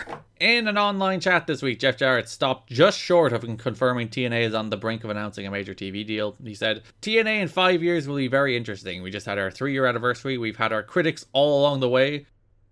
They said everyone lost a day, they said everyone lost a month, they said everyone lost a year. Yeah, but do the bit. We're on the brink of making some major announcements that will send us to the next level. I hope that we will have a stronger domestic and global presence in 5 years, and by that time we will have had enough to establish us very strongly in the wrestling space. A lot can happen in 5 years, he later added. TNA is about to make some major announcements that will take us to the next level. It's not wrong. He's not wrong, to be fair. Regarding Ring of Honor, he said, Ring of Honor is a promotion, in my opinion. Yep. Done. That's it. That's all he said. It's like Ring of Honor is a wrestling company that happens to exist. That people always say is better than us, and it makes us very upset. That goes for a very niche audience and does it very, very well. A couple guys on the TNA roster enjoy working there, and they have their style of wrestling that caters to their audience. And I don't think it's for everyone. Okay, fuck you, Jeff. Like, I don't think good wrestling's for everyone. I say promoting my wrestling show. Yeah, but you want to do your holds and your backdrop suplexes and your anaconda vices, and Jeff is 100%. Like, what if you did guitar shots and run-ins and strokes? Way more interesting. Yeah, you don't want to do holds when you... Which would the casual fan rather see, Liam? Someone work a hammerlock or someone getting hit with a guitar? You know, you bring a valid point. I know what I would rather see. So, Jeff Jarrett is right. Ring of Honor in the mud. Yep, I've changed my mind. He is very diplomatic, and he's like, and you know what? They should be commended for marketing that way to the niche nerds while we market to nobody? Yeah. There. You know, it's nice of them to have a market. I wonder what that's like. Regarding the Matt, Lita, Ed situation, Jarrett said, I would like to know if they have a threesome sex tape coming out. They don't. It's also a bit weird, Jeff. He's like, I'm a heel. He does enough of that on TV this month. TNA is expected to finally have clearance this week, the week after No Surrender, from Spike TV to officially announce a TV deal for the fall. There was some talk in TNA that they'd be able to make the announcement during the pay-per-view, which I guess they technically did. In a roundabout way. What if that, killed the deal? I would have to imagine they did that with Spike's permission, right? It would just be very funny. If they're like, yeah, you can announce it the week after, and they're like, let's just do it on the show. Yeah, we'd like to slip in a weird little backwards Easter egg, but Spike will never know. Spike are never going to translate it, right? Spike will never watch it. That'll never get out. Do you think anyone from Spike watched No Surrender? I'd say so. I would say yes, somebody from Spike. Some poor intern. They're like, you have to watch the wrestling show to make sure it doesn't kill anything. Yeah, it's like, we want to make sure this is appropriate for us, so if you could please just sit there and watch all of No Surrender. And the intern's sitting there drinking 10 beers and like, yeah, bars and moves and wrestling. He's like, yeah, it's rules, but on Spike. And that's how they got the TV deal. Yeah, perfect. He's like, yo, this shit's backwards. What could it mean? This is like Fiend lore. Spike TV intern lore. Like you were like, it's a fun idea. It's like, it is basically the exact same thing that feeds into Fiend lore, which is the reason wrestling fans probably absolutely loved it. They should have put it in a backwards QR code, and then it would have been like blowing the internet's mind. No one would have worked out what that was. I still don't feel like we need QR codes even today, and yet they still exist. QR codes have taken over as a staple of media. I don't understand it. Like, they're useless. Just say a link. I think, like, having a website on there is easier than putting a QR code, and then I have to, like, pause whatever I'm watching, get my phone, put it up. Whereas if you just said, go to tnachat.com, you could just be like, oh, it's tnachat.com. I don't have to pause this podcast to scan a QR code. I can just go to tnachat.com. We should get a QR code. For our audio medium? Yeah, and we'll put it on our posters. No, we'll just describe where the dots are. And Alright, can... black dot, white dot, white dot, black dot, black dot, white dot, large, black dot, large, black dot, large white one, dot. small one. Now I'm doing one by one, so they can put it in. Swirly pattern. Whoa, how are we getting that? We're going wild with our QR code. One day they'll need to. Red dot. So Dave, I only included this to kind of dunk on him for being wrong. Spike is putting the show on largely because they're being paid for the time, and those with more knowledge of the deal say it's going to be very difficult to make it work in building a profitable business model. It is a far worse deal than ECW, as ECW was not buying the time, but did have to pay TV production costs. TNA has to do both and has a worse time slot, which WWE hasn't been able to get ratings in since the early days of Confidential. It is believed the announcement would be made sometime after No Surrender, but there is some contractual hold-up reason. We're not aware of exactly why Spike doesn't allow the release of the information until it comes out. But he's like very down on the idea that this is a good TV deal, which like he's not entirely unfounded on, because they just came off a similar deal on FSN that actually TNA outperformed the ratings expectations, particularly for an afternoon time slot, and FSN never gave him anything. So I think Dave comes in with a similar cynicism here. It's like they're probably not even going to do WWE numbers, and then their Spike don't want to like turn that into a deal where they give money to TNA. And you're wrong, Dave. Like, the interesting thing about Spike is, like, Spike was never like, we don't want this thing anymore. Like, it was, like, the ratings were never the problem with TNA on Spike, which is interesting. Like, they're always kind of, like, happy with what it was doing. TNA just TNA'd it up at the end. So I was like, but, I don't know, Dave's very doom and gloom, like, a lot. Even now, when it comes to TV deals. We finally hit the stage that every podcast hits, where it's actually just becoming about saying, shut the fuck up, Dave, you were wrong. Yeah, Dave. We're in our something to wrestle with and 83 weeks phase of just being like, reading a thing Dave said. It's like, no. I don't remember that. Didn't happen. And you believe Dave Meltzer? LOL Dave. At, what did Dave say? Whatever the fuck that stupid Twitter account is. Oh, the terrible Dave accountability Twitter that's actually just like, he just said a normal thing and you're getting mad at him. Also, half of it's just, I'm going to plagiarize the content that they put up behind a paywall and post it. It's distressing just how many people have made their personality entirely just getting mad at Dave Meltzer. And also, it's just Dave. Like, it's just him. Just let him, who cares? But no, we should be wrestling accountability. It's not at all that he says bad things about the company I like. That's not why I get mad at him at all. That's always why they get Nah, but he mad. did go 4 3/4 on Julia Tam, so fuck him.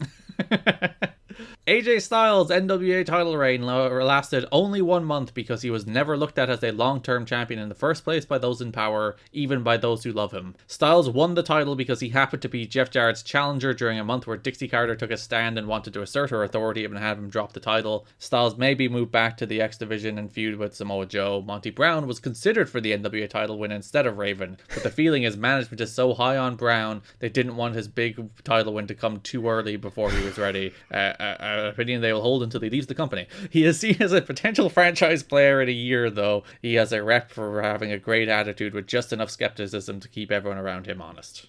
Fuck you guys. They're like, oh, you know, we want to make the Monty title win mean something. We want to make it special. You know when it would have been special? Oh, when, Liam? Like 3-4 months ago. Ah, yeah. Like, and the thing is, I also kind of believe that AJ probably wasn't the right guy at that point. But you had plenty of other opportunity.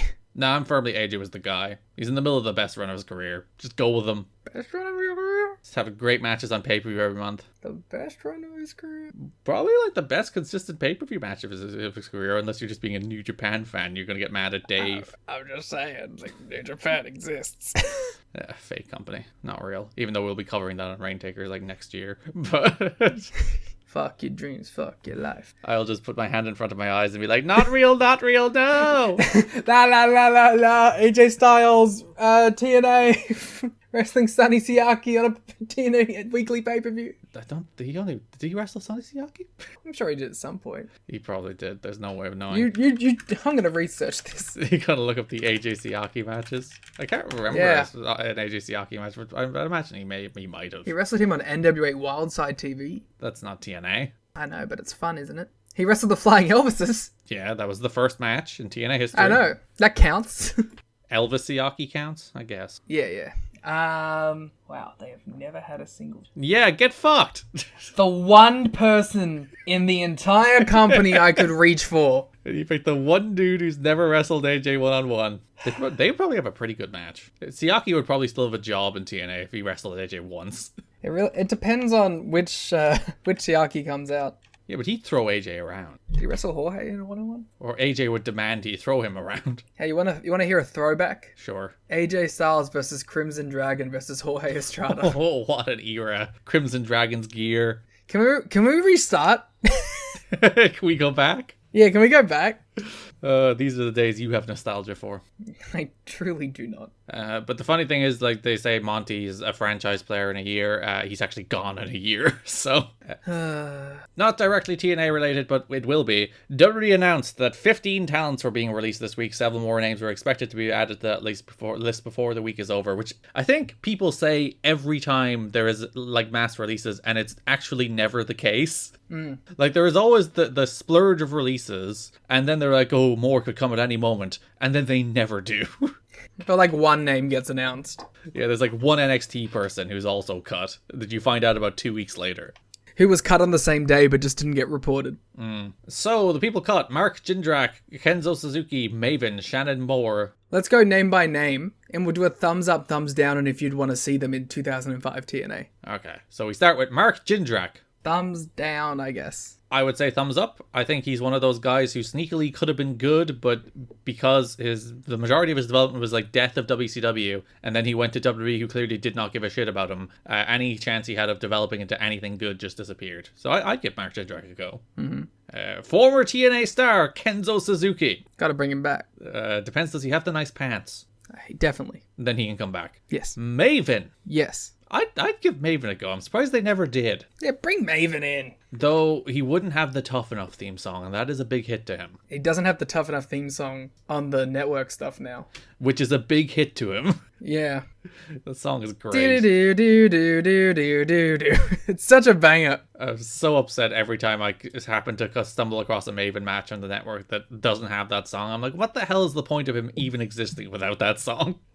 A man who was backstage at either No Surrender or one of the subsequent TV tapings, Shannon Moore. Who comes in eventually. He does. Would you have brought him in is the question. In 2005? Yeah, why not? He's a nice little X Division guy. Yeah, chuck him in the X Division. Akio, Jimmy Yang. Yes. Absolutely. 100%. Gangrel. Nah. You do like one wacky appearance with him. Yeah, have Joe kill him. Have Abyss kill him. Yeah, it's like, I am the true spooky monster, and then James Mitchell throws him down a pit of death or something. Billy Kidman. Yeah, why not? Yeah, I'm surprised. Again, another one of those, it's like, surely, like, of all the people you brought in from WCW, and then you don't bring in Billy Kidman? Do you think, did Billy, like, just stop working after he was released? He did some indie stuff. I wonder, did he not want to do it? I don't know. Someone ask him. Get him on the show. Spike Dudley? Yeah, why not? But he came into TNA, like, hated it, didn't he? Did he hate it? Well, he was only doing, like, wacky stuff as the third guy in Team 3D. He was never important. Yeah, I thought I saw an interview where he's like, I hated it. No. Kevin Fertig, Mordecai. No. Nah. You bringing in Dawn Marie, Liam? I like Dawn Marie. You could probably find a role for Dawn Marie. You bringing in Marty Jannetty? Yes. Just so he can tell all his wild stories? 110%. Jackie Gata. Yeah, sure.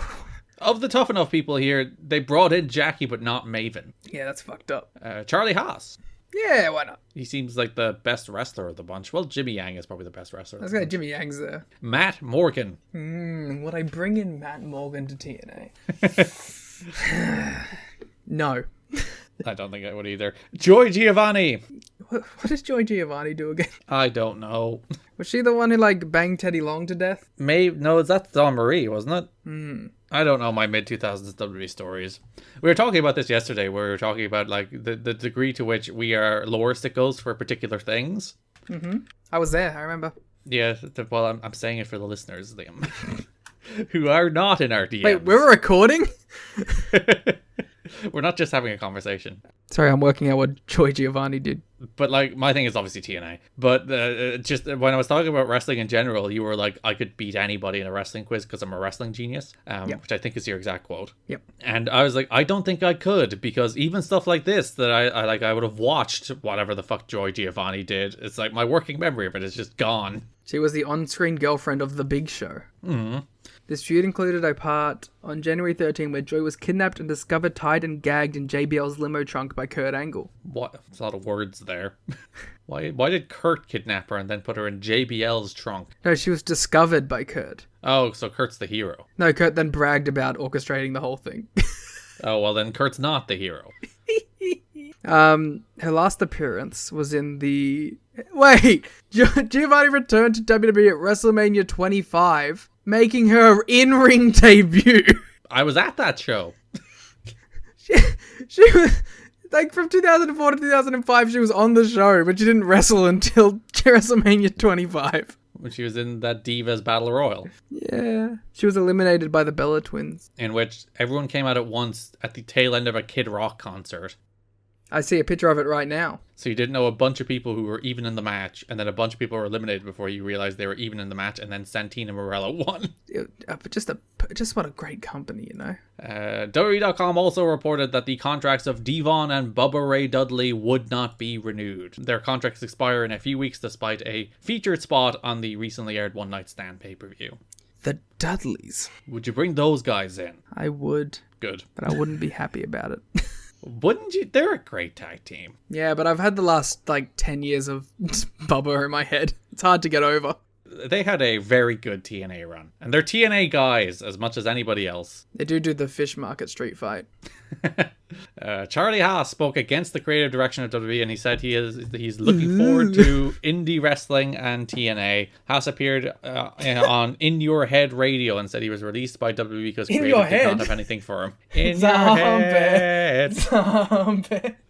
Haas was shocked to hear that he and his wife Jackie Gator were fired immediately after returning from their honeymoon. Great company of good people. Haas ripped on SmackDown writer Dave Lagana for not knowing enough about the business and for booking the ending to the storyline involving Dawn Marie, Jackie, and himself. Haas indicated Paul Heyman had the direction of the storyline planned out, but Lagana took over and he had no idea where to go with the ending. That's always the thing. It's like, Paul loved me, but this other guy hated me. Vince loved me, but this other guy hated me. The famous politician made me feel good about things, and then someone who's not as good as the politics side of wrestling suddenly dropped the ball.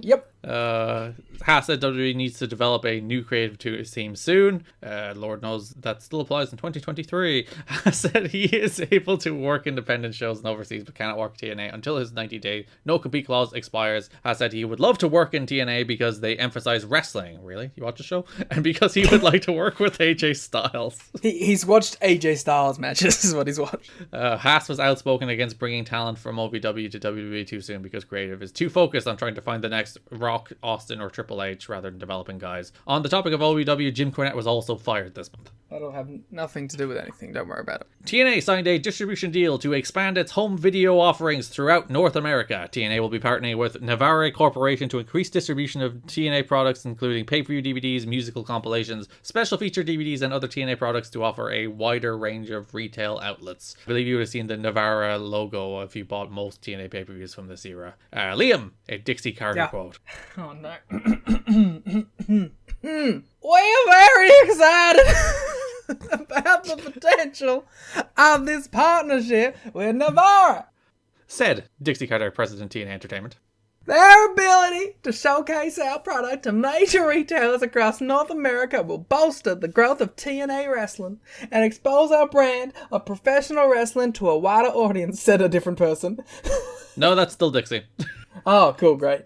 Bob Freese, VP GM Navarre Entertainment Media, stated, Can I do my Bob Freese impression? Oh, sure. We are looking forward to working with TNA Entertainment to bring their great lineup of titles to our customers. The product offers a variety of promotional opportunities with our chain, independent and e-tail accounts. Sick. You know, that's probably the reason they struck the deal, that he sounds so similar to Dixie Carter. They're just like, wow, these guys are meant to work together. So special feature DVDs from AJ Styles, Raven, and Jeff Hardy will hit weird retail outlets, as well as all the pay-per-views. Which DVDs were these, do you remember? Well, there's the Best of AJ Styles Volume 1, there's a Best of Raven DVD, which I think already came out. There's also a Hardy DVD around this era, so yeah. Because, like, the Best of AJ one is... What the fuck is the Hardy DVD gonna be? A bunch of 2-star ass matches. Yeah, you can watch him wrestle Jeff Jarrett, and then watch him fall off things and wrestle Abyss. Some shitty TV match. They should have like a bunch of announced matches on the back half of the DVD where they just cut it and it just goes to a black screen. This is one Jeff Hardy didn't show up for. It is the Jeff Hardy not showing up compilation, and it's just an hour of a black screen. That would be a tremendous bit, to be fair. I think you'd have to do that after he's left the company, though.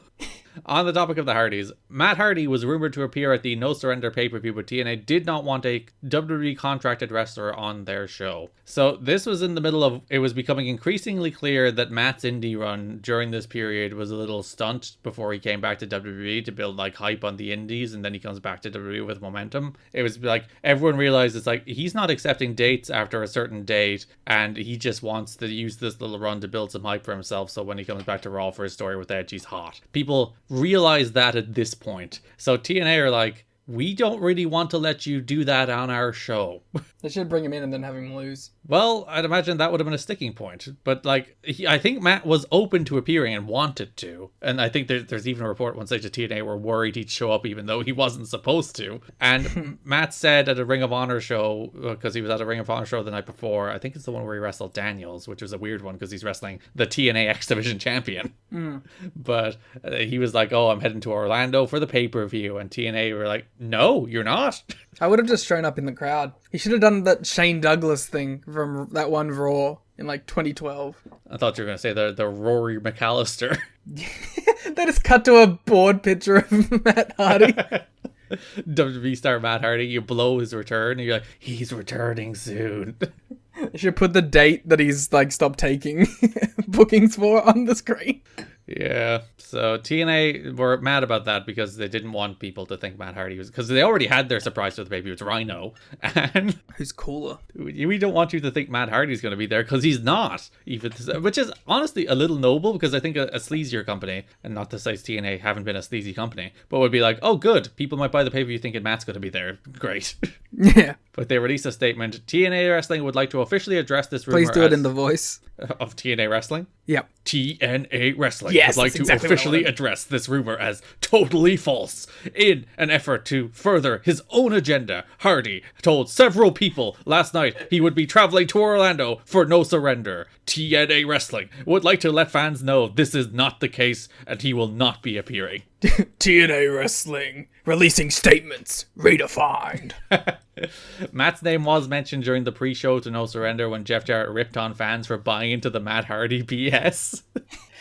Man, you know, we go back and forth on Jeff a lot, but he is kind of based. It's the second he touches the world title that you're like, no, I would like to not exist anymore in this world. And then he loses the title. It's like, oh, what a lovable mid-card goof. Yeah, that's the thing. He should have just realized that, like, his lot in life is to be this mid-card goof. Beating FTR bold. That's where you're supposed to be. Yeah, taking shots at fans for buying into Matt Hardy's shitty work shoot. Yeah. Jarrett translated the excitement about Matt Hardy possibly appearing into anticipation for Rhino's debut. I don't like announcing it. Well, like, if you're going to do it, they officially announced, because, yeah, that in-ring segment with Mike Tenay where he's like, oh, where's Rhino going to be here? And Mike Tenay's like, damn right he's going to be on the pay-per-view. At least you're selling some pay-per-views off his name. Are you? More than, at least one. I don't think, yeah, Rhino's mum. She bought the show to see him gore Raven. Yeah. You know, okay, I don't like that they announced Rhino. Mm-hmm. But I will give them credit. They didn't drill it into your fucking head the whole time. So it was still like, oh, he's here kind of thing at the end. Yeah, and like it was to set up a show running angle where Jarrett was like paranoid about Rhino, but then the swerve is that actually Rhino's on his side. Yeah. So it wasn't just announce it for the sake of it, it was announce it so they could do a little angle. And Rhino's cool. Can we just do like a quick 30 seconds of how cool Rhino is? Oh, and he's like so jacked here, and he's in like perfect Rhino shape where he's like that brick shit house of like just pure muscle, and he's the best. Yeah, sweet Digimon theme. We discussed this on the watch along. So this is the wider audience. This is like the definitive poll of whether Rhino's theme sounds like the Digimon theme. Liam insisted to me that Rhino's TNA theme sounds exactly like the original Digimon TV show theme in the dubbed version, not the original version, I guess, but the American Digimon theme song. Liam insists upon it. They sound nothing alike, but I gave him like a nice like good job pal head pat, so he felt okay about it. Rhino digivolve into, who would Rhino digivolve into? Who's like a bigger version of Rhino? Wardlow? Not now. He's got no hair now. Yeah, long hair Wardlow. I'll contemplate this. We'll revisit it later. He could digivolve into 2005 Kenta Kobashi. NOAH officials have said that TNA can use Kobashi as long as he is in between tours, because this is when Kobashi, Kenta, and Marufuji were all over in the US, and there was talk about them doing some TNA, and apparently they wanted to. Like, this is the craziest shit ever. This is the craziest shit ever. Who would Kenta Kobashi wrestle in the Impact Zone? Rhino. I mean, that would be a hell of a match. That would fucking rule. The reason it ultimately didn't happen is because TNA is in the beginnings of a working relationship with New Japan. So there was nothing on the table for potential Noah wrestlers. Noah's cooler than New Japan at this point. Sure. Just run like Marufuji and AJ on the Impact in the main event. The idea of using Kenta, Marufuji, and Kobashi when they come to the US on their first tour is impossible due to scheduling. Unbreakable, TNA's pay-per-view on September 11th is on the same day as the end of a Noah tour, so they couldn't line up the dates there. And obviously their TV tapings the next day. It'd be really funny if history changed and it was like AJ versus Joe versus Daniels versus Marufuji. And Joe Kobashi happened in the Impact Zone. Yeah. Where I assume it would have the exact same atmosphere. Yeah, all the people who are going there on day passes to go on roller coasters are definitely going to be like that into Kobashi as well. New Japan wants TNA to do a G1 Climax tournament and trade talent. They want them to do the whole G1 Climax? Yeah, Dave says this a couple times that like New Japan want TNA to do an American G1, which I guess doesn't end up going anywhere, but it's a fun thought. Our next draft should be drafting the G1 blocks. Yeah. Of a TNA G1. With a couple New Japan guys thrown in. No. You get your Minoru Tanakas. You wish. You're getting. You know what? I've already buried him once. Sonny Siaki. Noah's not interested in using any TNA talent, but would be willing to allow its own talent that has working visas to work TNA. So the combination of New Japan wanting to be more involved in potential TNA wrestlers being able to work in Japan is, I think, what swayed them toward New Japan over Noah. They've also been trying to get Liger for ages. Another note, an attempt to get Jushin Liger for the August pay-per-view for a match with Christopher Daniels fell through because New Japan has a Sumo Hall event on the same day. Ultimo Dragon was approached for the date, but apparently Dragon's WWE contract hasn't expired, and he's never been released, as it was simply a hiatus that never ended. So he's there. He's still technically under WWE contract. Are you looking up what the Sumo Hall show was? Yes, I'm looking up to see if what massive show and what match fucking Liger had that he couldn't do this date. Oh, it's just that multi-man tag on the undercard. That's what I'm contemplating. Yeah, WWE doesn't use Dragon, doesn't care about him working Indies or Japan, but they would care about him TNA, basically.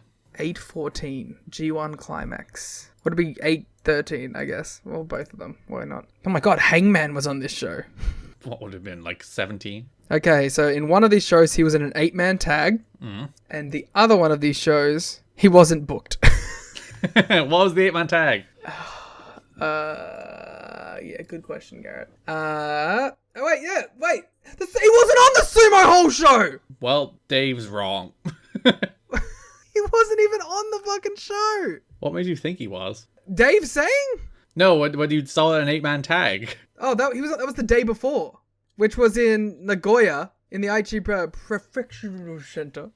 Nailed it. Yep. But like in the actual Sumo Hall show, he wasn't booked. But he might have been needed. Fuck you, New Japan. At the last tapings, there was a California camera crew there filming a reality TV show pilot on Jeff and Jerry Jarrett. I need to see this. I need to see this. Well, actually, that could make for a fascinating TV show if it were with those two 24 hours a day. The odds of it going where aren't good, according to Dave. Classic Dave spreading falsehoods. That's like my favorite thing about The Observer is just like the random notes, like the Kobashi might have worked TNA. Yeah. That's one I hadn't heard before. It's just like a thing that was apparently at least somewhat considered, and they were open to doing. A funny Jeff Jarrett story. Behind the scenes, there is a clear deal going on with Jeff trying to rally a lot of wrestlers against Scott D'Amore and the current booking committee since they decided against giving him back the title. He's such a bitch. He's such a... Generally, the Jarrett position is a good one to be in, but Jarrett isn't getting much sympathy from anyone, even long-time friends who see through him. It's funny, it's like, Dave there, it's like, generally, people love moaning about the booker, but in this instance, people are like, get fucked, Jeff. He was the booker too, so everyone also hates you. Yeah. I think they moan about you a lot more than they're moaning about D'Amore right now, so... They're like, let's give D'Amore a chance at least. And it's just like, I need to be champion at all times. All times. It's like, what the fuck is wrong with you? The funny story is Jarrett tried to claim to Raven he was the reason Raven was named champion, saying that when he found out he wasn't winning, he told everyone involved that Raven had to win, even though there was that story last month about how he thought the King of the Mountain match might fall apart without him. Because they're the only two people in the company that could be champions. So he's trying to butter Raven up, and I'd imagine Raven is also like, fuck off. Raven's as big of a carny as anyone else. He knows what he's doing. Jerry Jarrett helped book some TNA guys on a tour called World Series of Wrestling, with dates in October in Melbourne and Sydney and in Newcastle, Australia. I am from there. Points to self. Announced for the tour are Mick Foley, Matt Hardy, Jeff Jarrett, Andrew Martin, Test, Gail Kim, James Gibson, Nydia Rhino, Jesus Aguilera, Nathan Jones, Styles, and Daniels. I found that a fun one because, like, World Series of Wrestling still runs and still uses a bunch of Impact talent. Yeah, Mike Bailey, Alex Shelley, last two announcements for it. If you go to the Impact YouTube and watch last week's digital match on Tuesday, it was Jordan Grace against Chaz McKenzie. That's a World Series of Wrestling match. Now, World Series of Wrestling booker, if you are listening and you need someone as like any sort of anything, I'll do anything. Just pay me money. Yeah, we gave you some of both past and current buzz marketing right there. Yeah, see, we have this deep relationship already forming. So, you know, if you need someone to hang out with Alex Shelley all day, just give us a call. Scott D'Amore is trying to keep himself off TV so he can devote his time to at the shows to being booker and not have to worry about performing as well. Jeff Jarrett's like, what? Why isn't Scott trying to make himself NWA champion? He should. What's the point of being booker if you can't book yourself as champion? He should. Alrighty, that brings us to broad topics, starting with the NWA World Championship program for the month, which is Abyss versus Raven. June 24th, Impact. We get a big return, Liam. Sorry. Water went down the wrong way. I didn't think you were going to throw it at me so quickly.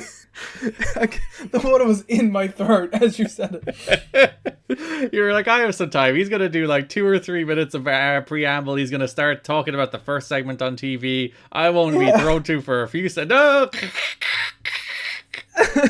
Hey, what's up? What's going on, Garrett? James Mitchell. Yeah, what about him? He's back. Oh, yeah. Good. I'm glad he's back. He's back for his most famous role ever. Yes, so this is the beginnings of James Mitchell and Abyss being an actual act together. James Mitchell is backstage on the June 24th Impact, and he's talking to Abyss. He points out that Abyss has never gotten his one-on-one title match, despite earning it twice. And then Mitchell says, like, all you're missing is, like, the politicking and all the backstage stuff and all, like, the greasing the palms. I can do that. I just need a chance. And Abyss looked a little skeptical. He doesn't know whether to trust the sinister minister or not. Yeah, the man who is the literal embodiment of the devil, he does not know whether or not to. It's like, should I put my fate in his hands? Even Abyss is like, Abyss, known follower in the history of TNA, so it's like, Yeah.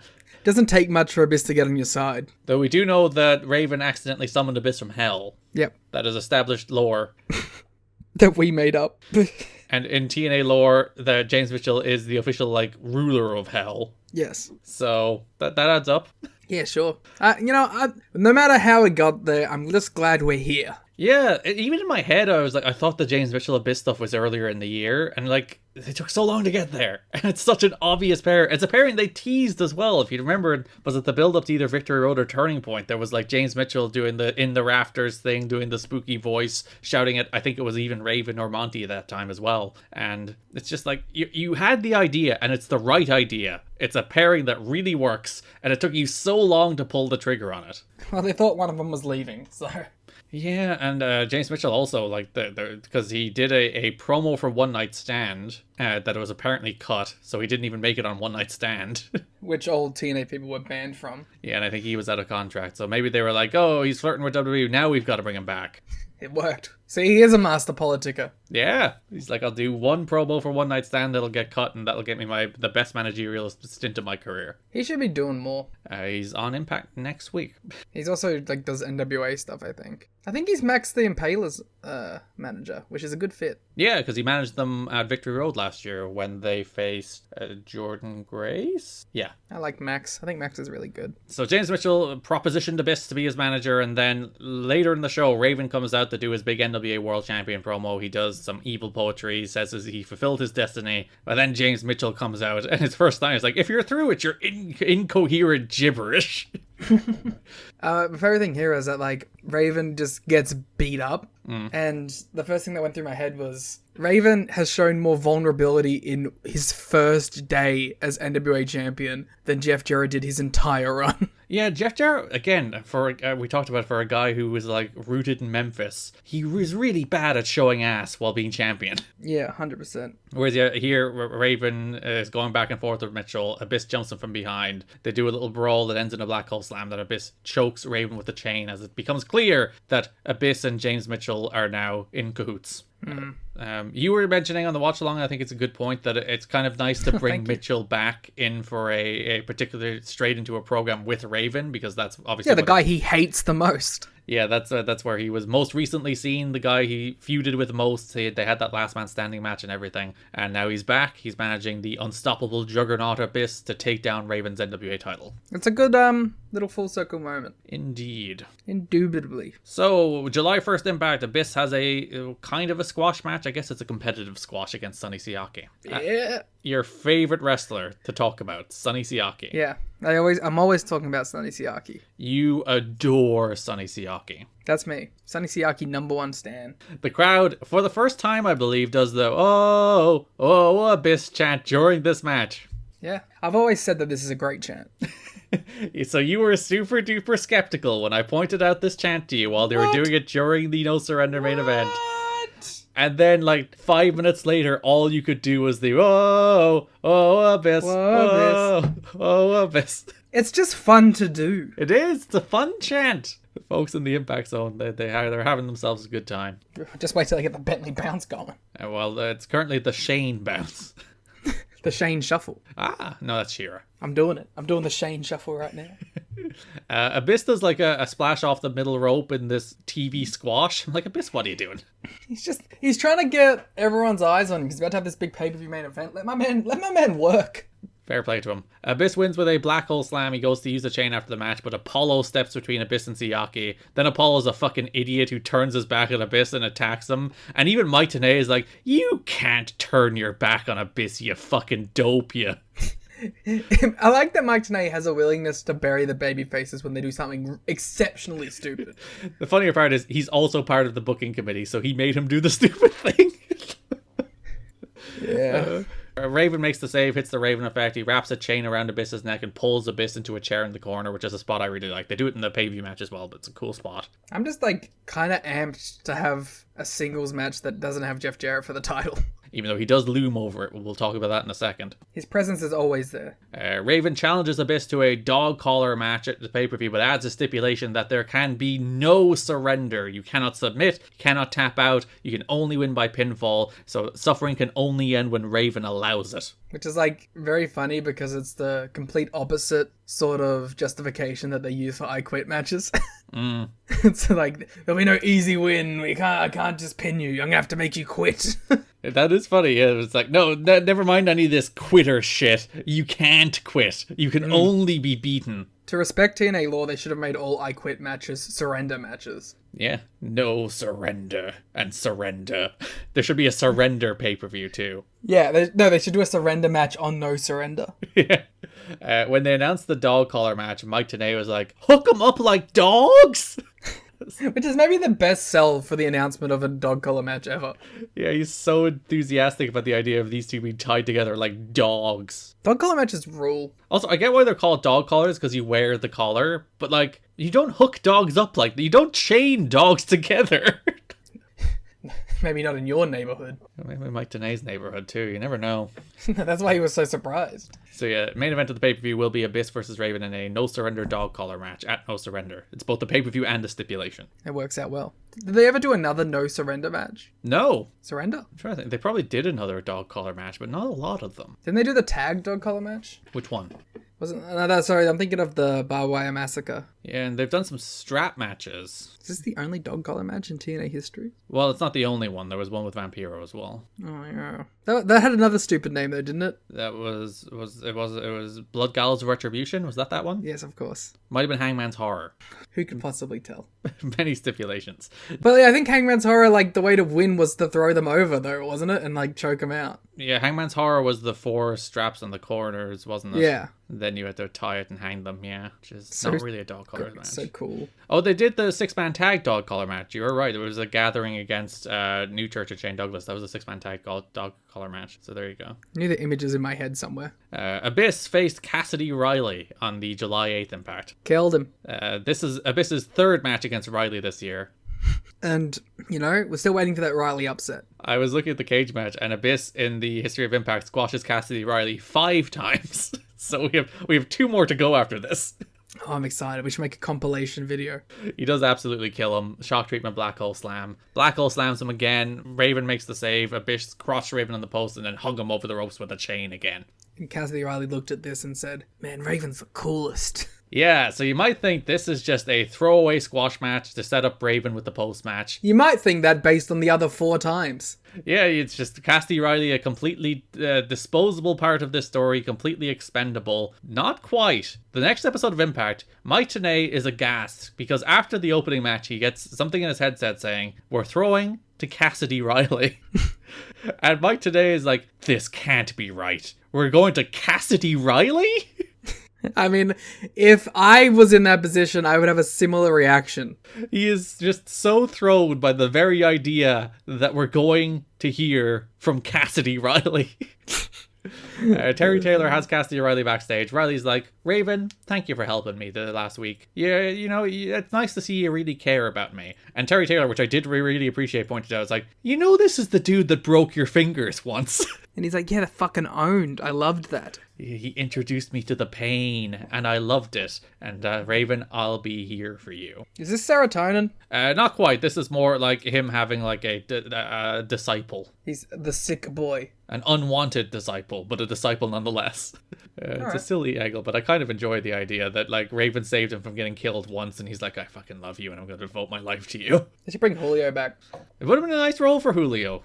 Julio comes back and goes, you're the world champion now. You're actually cool. I take it all back. I kind of appreciate that, like, there's 2 go-home promos on the show, one from James Mitchell, one from Raven, and they both kind of hit the same beat. They're both like, I can't believe you do a no surrender dog collar match, you're going to die. And like, but it's like, Abyss is like, you just dug your own grave, pal. Well, James Mitchell is, yeah, like, you just dug your own grave, I can't believe you put yourself in this match. And Raven's like, I'm going to kill you. I'm going to kill you. Because they both think they're going to murder.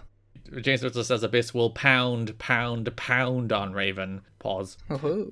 Like a judge's gavel. Oh. Hard Justice was a couple months ago, pal. This is no surrender. We're not doing the justice motif. He's like, but I wasn't on that show.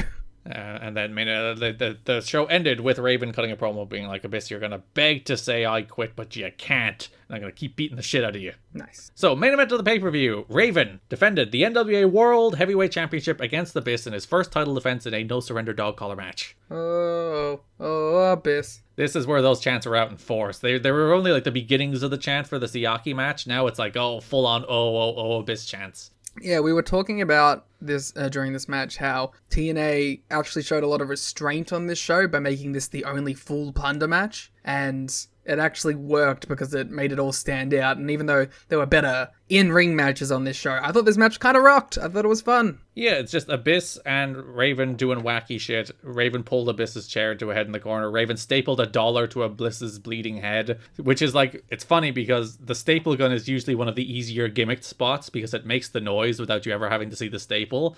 But here they're like, no, we're going to make sure they know that it's a shoot staple gun. You're going to staple $1 to his head. That's why they do it. You gotta respect it. Raven knee lifted Abyss off the stage through 2 tables. Then as Raven was walking down the ramp, Abyss just pulled on the chain and yanked him off the stage for like the best kind of clumsy fall through a table. It wasn't like the clean, take a back bump. He felt like hip first because he was pulled off the stage. Raven also speared Abyss through a table against the post. And Cassidy Riley came out to help his pal. He's going to help Raven defend it. Oh no, he got chokeslammed through a table. It was a great bump too. Again, not a clean one that looks like he just died. Yeah. Raven powerbombed Abyss into tax, but Raven kicked out. Raven kicked out of a black hole slam, which I think makes him the first person in TNA history to do so. Yeah, and they got a big reaction too. Yeah, Raven hit Abyss with the Raven effect into thumbtacks to retain the NWA World title. Yeah, really good main event. It's a classic Raven plunder, but Raven's been like on decent form this year, aside from the Dustin Rhodes matches, I guess. But like the Hardy match was great nonsense. The Sean Waltman match was great nonsense. And this is great nonsense. Yeah, Raven's on a bit of a run. Just blood and plunder and people falling through tables and chains and black hole slams and thumbtacks. What more could you want from a pay-per-view main event? You could throw Rhino in there too. Which we will get to in a moment because we have to talk all about Jeff Jarrett's whining through the month first. So Jeff Jarrett comes out during an AMW versus Simon Diamond and Triton match. How dare he, first of all, break up such a mystical match that everyone has been dying to see. So yeah, the week before, Jarrett's shouting at Larry Zbyszko he's demanding his rematch. Larry explains that the King of the Mountain was his rematch, and it's not Larry's fault that Jeff Jarrett blew it and got himself taken out of the match. And then Larry is like, Abyss deserves a title shot. New talent coming in deserves a title shot. And Jarrett's like, wait a minute, new talent? New talent? What the fuck is this new talent you're talking about here, pal? Samoa Joe. Oh, yeah, which he probably does deserve a title shot. We'll get to Joe in a second. About the extent to which people believe he deserves a title shot because wrestling is dumb and stupid. So Jeff Jarrett comes out during this July 1st AMW versus Simon Diamond and Triton match, which might be the last of Triton. Can he get another tag? I'm not sure. He might show up again, but he is replaced on the pay-per-view by David Young. I thought he had 2. Yeah, he has a second tag against Siaki and Apollo. Oh, yeah, they even win that one. So Simon Diamond. Oh, this is the return of Simon Diamond as well, by the way. Simon's back. And he has a problem. His problem is that Triton's his tag team partner. There's such a silly little pairing, too. I wrote that the joke into the show notes, and thank you for teeing me up for it. I gotcha. Jeff Jarrett comes out. He's really mad. Larry won't give his rematch. He insists he's being robbed. He's shouting at Mike Tenay. He promises to run Larry out of here. He's doing this on commentary, by the way, during the match. He promises to run Larry out of the company just like he did Dusty, and he wants to know about the new talent, and then says somebody's going to pay next week. Nice. And then, because he takes Don West's headset to do all this, he's shouting at Mike Tenay like he always is. And then Don gets his headset back and he tells the biggest lie in TNA history where he's like, Jeff Jarrett just interrupted a heck of a match. I've been watching this match and these guys are tearing it up. It's a heck of a match. Storm pinned Diamond with a super kick. Completely unrelated to anything. This match existed, sure. So July 8th, Mikey Batts and Zach Gowen are having a wrestling match. Yeah, Mickey Batts. He's not Mickey Batts until the pay-per-view. Nah, he's Mickey Batts to me. Mickey Batts out here, new look, doesn't look exactly like Austin Aries anymore. We have to respect a king for changing it up. His hair's longer now. He's wetting it up real good. Long tights. He has some shiny independent wrestling gear from the year 2005. Yeah, so good work, Mickey. So Mike Tenay on commentary immediately starts talking about how Jeff Jarrett said somebody will pay this week, which might be the hint that something's about to happen. Why can't Mickey Batts and Zach Gowen just get to have a match? Yeah, they just go out there and have their nice little 2-minute wrestling match before, oh no, Jeff Jarrett's here. So Jarrett comes out and he commandeers the ring bell and he starts ringing it. And then he jumps on the microphone, he tells the wrestlers to leave the ring, and Mikey Batts just does. Yeah, he's like, this. I don't want to get in the way of this guy. This guy's crazy. It's like, the baby face, Mikey Batts is like, fuck it, I'm out of here. Well, I think this might be the start of some sort of heelish thing, because on the pay-per-view he was working heelish.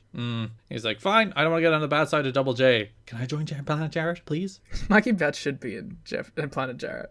Gowan, however, refuses to leave the ring, and Jeff Jarrett corners him. He does a little one-legged hop to mock Zach Gowan, kicks him in the gut, and hits him with the guitar. Double J Double MMA, he does like a little sidekick too. Yeah. He's like a wha! And then just wallops him with the guitar as Zach Gowan eats shit for not leaving the ring. Maybe the best thing to happen on TV the entire month. It might be the little one-legged jump, which is very funny and very stupid. I wonder if he did that on TV in 2023, would people be mad at him? I think they would be mad if anyone other than Jeff Jarrett did it. Oh, you think Jarrett would get the pass? People are like, it's Double J again. Yeah, because he's insane. That's true. And yeah, he starts doing his promo. I think anytime Jarrett talks on these shows is when I really zone out. But he's like, any new talent will have hell to pay, and he's coming for Raven to take his title and Abyss to take his title shot. Why would he want both? I'm not sure, but He wants to wrestle himself. he would fucking love to wrestle himself at a pay-per-view main event. He'd be rock hard the whole time. Oh, and then was there any Jarrett? But he would go over. Time limit draw, 60 minutes. Yes. So the pay-per-view, as we mentioned, there was a pre-show segment where Jarrett and Tenay were in the ring. Jarrett, as usual, just shouting at Mike Tenay about something or other. He's like, who's the new person showing up? Is it Rhino? Is he here? And Mike Tenay's like, you're damn right he is, and he'll be on the pay-per-view tonight. Alright, thanks guys. So then you can buy the pay-per-view to see Rhino. No, it's not even close. Stop it. Stop pushing your agenda. Yeah, I'm gonna keep saying it until people just believe it. So there is a show-running angle then where Jarrett interrupts a bunch of backstage pre-tapes because he's trying to rally support. Because part of the promo he cut with Mike Tenay in the pre-show was that a bunch of people in WWE have just gotten fired and they're all going to come and take your jobs. Yeah. So he's going around to all the heels. He's going to Team Canada. He's going to Monty and the newly named Kip James. We'll get to that in a second. And he's trying to rally support. He's trying to be like, you guys are on my side, right? You're all my pals. You're all my buddies. When they come to replace you, we'll be ready. We'll be ready to take them out. And this will be our company, not their company. And everyone is pretty reluctant. Like Bobby Roode's like, we can't trust that guy. Monty Brown is my favorite. It's like, our entire agreement was contingent on you giving me a title shot. And I don't see a title there, pal. Yeah. I love this because this is kind of actually like a semi-babyface thing to do. Mm-hmm. To be like, you know, the Invader's going to come in and we're going to fight. We're going to be on TNA. And it was Jeff Jarrett. So everyone's like, I don't know about that one, Chief. You're just full of shit. Yeah, and like it's like, sure, this will be how it starts, but in the end it's just going to be us protecting your spot, isn't it? I also like that this could all be footage from Jeff Jarrett actually going around behind the scenes. I wonder, is that a little bit of like, you know, art? Oh, they're ribbon on the square for sure. Or they're like, oh, we'll have him run around trying to rally support behind him against the evil people holding him down. Yeah. He also goes to Larry demanding to know where Rhino is, and Larry's like, Rhino's here, but I don't run a daycare. I don't know where he is. He's hanging out. And Jarrett says he'll be Rhino's welcoming committee. So the big thing is like, oh, Jarrett's scared of Rhino. He doesn't want Rhino to be here. He's blah, blah, blah. So Jarrett comes out after the main event. Raven just beat Abyss to retain the NWA title. Also, Raven is fucked. He just did a dog collar match where he fell through some tables. He does, like, and his selling is so excellent. He has his fists up, but they're like up just below his chest, and his like elbows are pulled into his side. Like, he has nothing in them. He has no strength in himself anymore. So yeah, Jarrett's doing his promo, and then he's like, I have one bit of advice for you. Turn around. He turns. The War Machine Rhino's behind him. He gores Raven out of his boots as Raven and Jarrett are an alliance as we go off the air. It's a pretty good ending. Yeah, you got Rhino here. The thing I most thought about watching the TVs is like, dear God, we need stars on this show. Yeah, 100%. God, we need stars. At least when you had the Nash and DDP era, like, you'd be like, oh, Nash and DDP are on the screen. I will at least sit up in my chair a little bit because they are stars. Yeah, the phone will go face down on my lap for a second. Whereas now you get like an Apollo and Siaki versus Simon Diamond David Young match on pay-per-view, never mind TV, and you're like, oh no, we need to bolster this roster a little bit. Yeah, we've gone too far. Because there are times where we were like analyzing Dusty's cards where you throw those kind of matches on the show and you're like, why aren't you using X, Y, or Z? And I don't think you could really say that anymore. Like AMW get a match on the pay-per-view, Joe gets a match on the pay-per-view, Daniels gets a match on the pay-per-view, Raven gets a match on the pay-per-view, Styles gets a match on the pay-per-view. All the people you would book in singles matches or important matches on the pay-per-view get matches on the pay-per-view. And then you're like, how do we fill out the rest of the card? Yeah. Well, like the easiest like sort of representation of that is you look at our broad topics. There's no like miscellaneous tag. It's just heavyweight, tag, X Division. They're really like they don't have depth in this roster right now, and I think they're doing a pretty good job at what they have when you look at it, but it doesn't make for the most exciting TV at times. I mean, like not having depth on the roster probably gave us Sabin and Joe. So. It's just like, we're going to throw Joe on the pay-per-view, we'll put him against Sabin, and the match rocks. We'll talk about that in a sec. Yeah. One of the best matches of the month. Actually, you know what? Let's talk about it now. Let's go straight to Joe. Yeah! Because we're moving over to the X Division anyway. Well, speaking of, like, people that you sit up when they're on the screen, that was me every time Samoa Joe came out. I was like, wow, let's go, Samoa Joe's here. Yeah, so first Impact of the month, July 24th of the pay-per-view cycle, Samoa Joe wrestles Ring of Honor legend Delirious. Yeah, and he beats the piss out of him. He does. There's a moment where, you know the way Joe does the chop to the back, kick, and then drop a knee? Yeah. So one of Joe's like long-time combos. So he does the chop to the back, the kick, but Delirious doesn't fall like to his back so that Joe can drop the knee. He's still in a seated position. So Joe's just like, fuck it, I'm going to drop the knee on your seated neck. I thought he was going to do the senton. He would have crushed I thought he was him. going to fucking crush him. I like the opening started part of this match is Delirious is doing his Delirious antics where he like runs outside the ring, he does a lap of the ring, he runs back into the ring, and Joe just sweeps his legs and absolutely kills him. Yeah. So I think this match was super necessary. Because, and it also kind of got me onto your position too, that the Sanjay match was kind of perfect. Because Sanjay was the introduction, but then he got to do this the week after, where he just murdered someone. Just absolutely killed him. I had a small pet peeve about the entrances. So this match came right after the Jeff Jarrett shouting about new talent to Larry Zbyszko segment. So as Joe was making his entrance, all the announcers were doing was talking about that. You know, they were following that up, coming out of that segment, which I'm fine with. But if you're going to do that, have Delirious come out first. Yeah.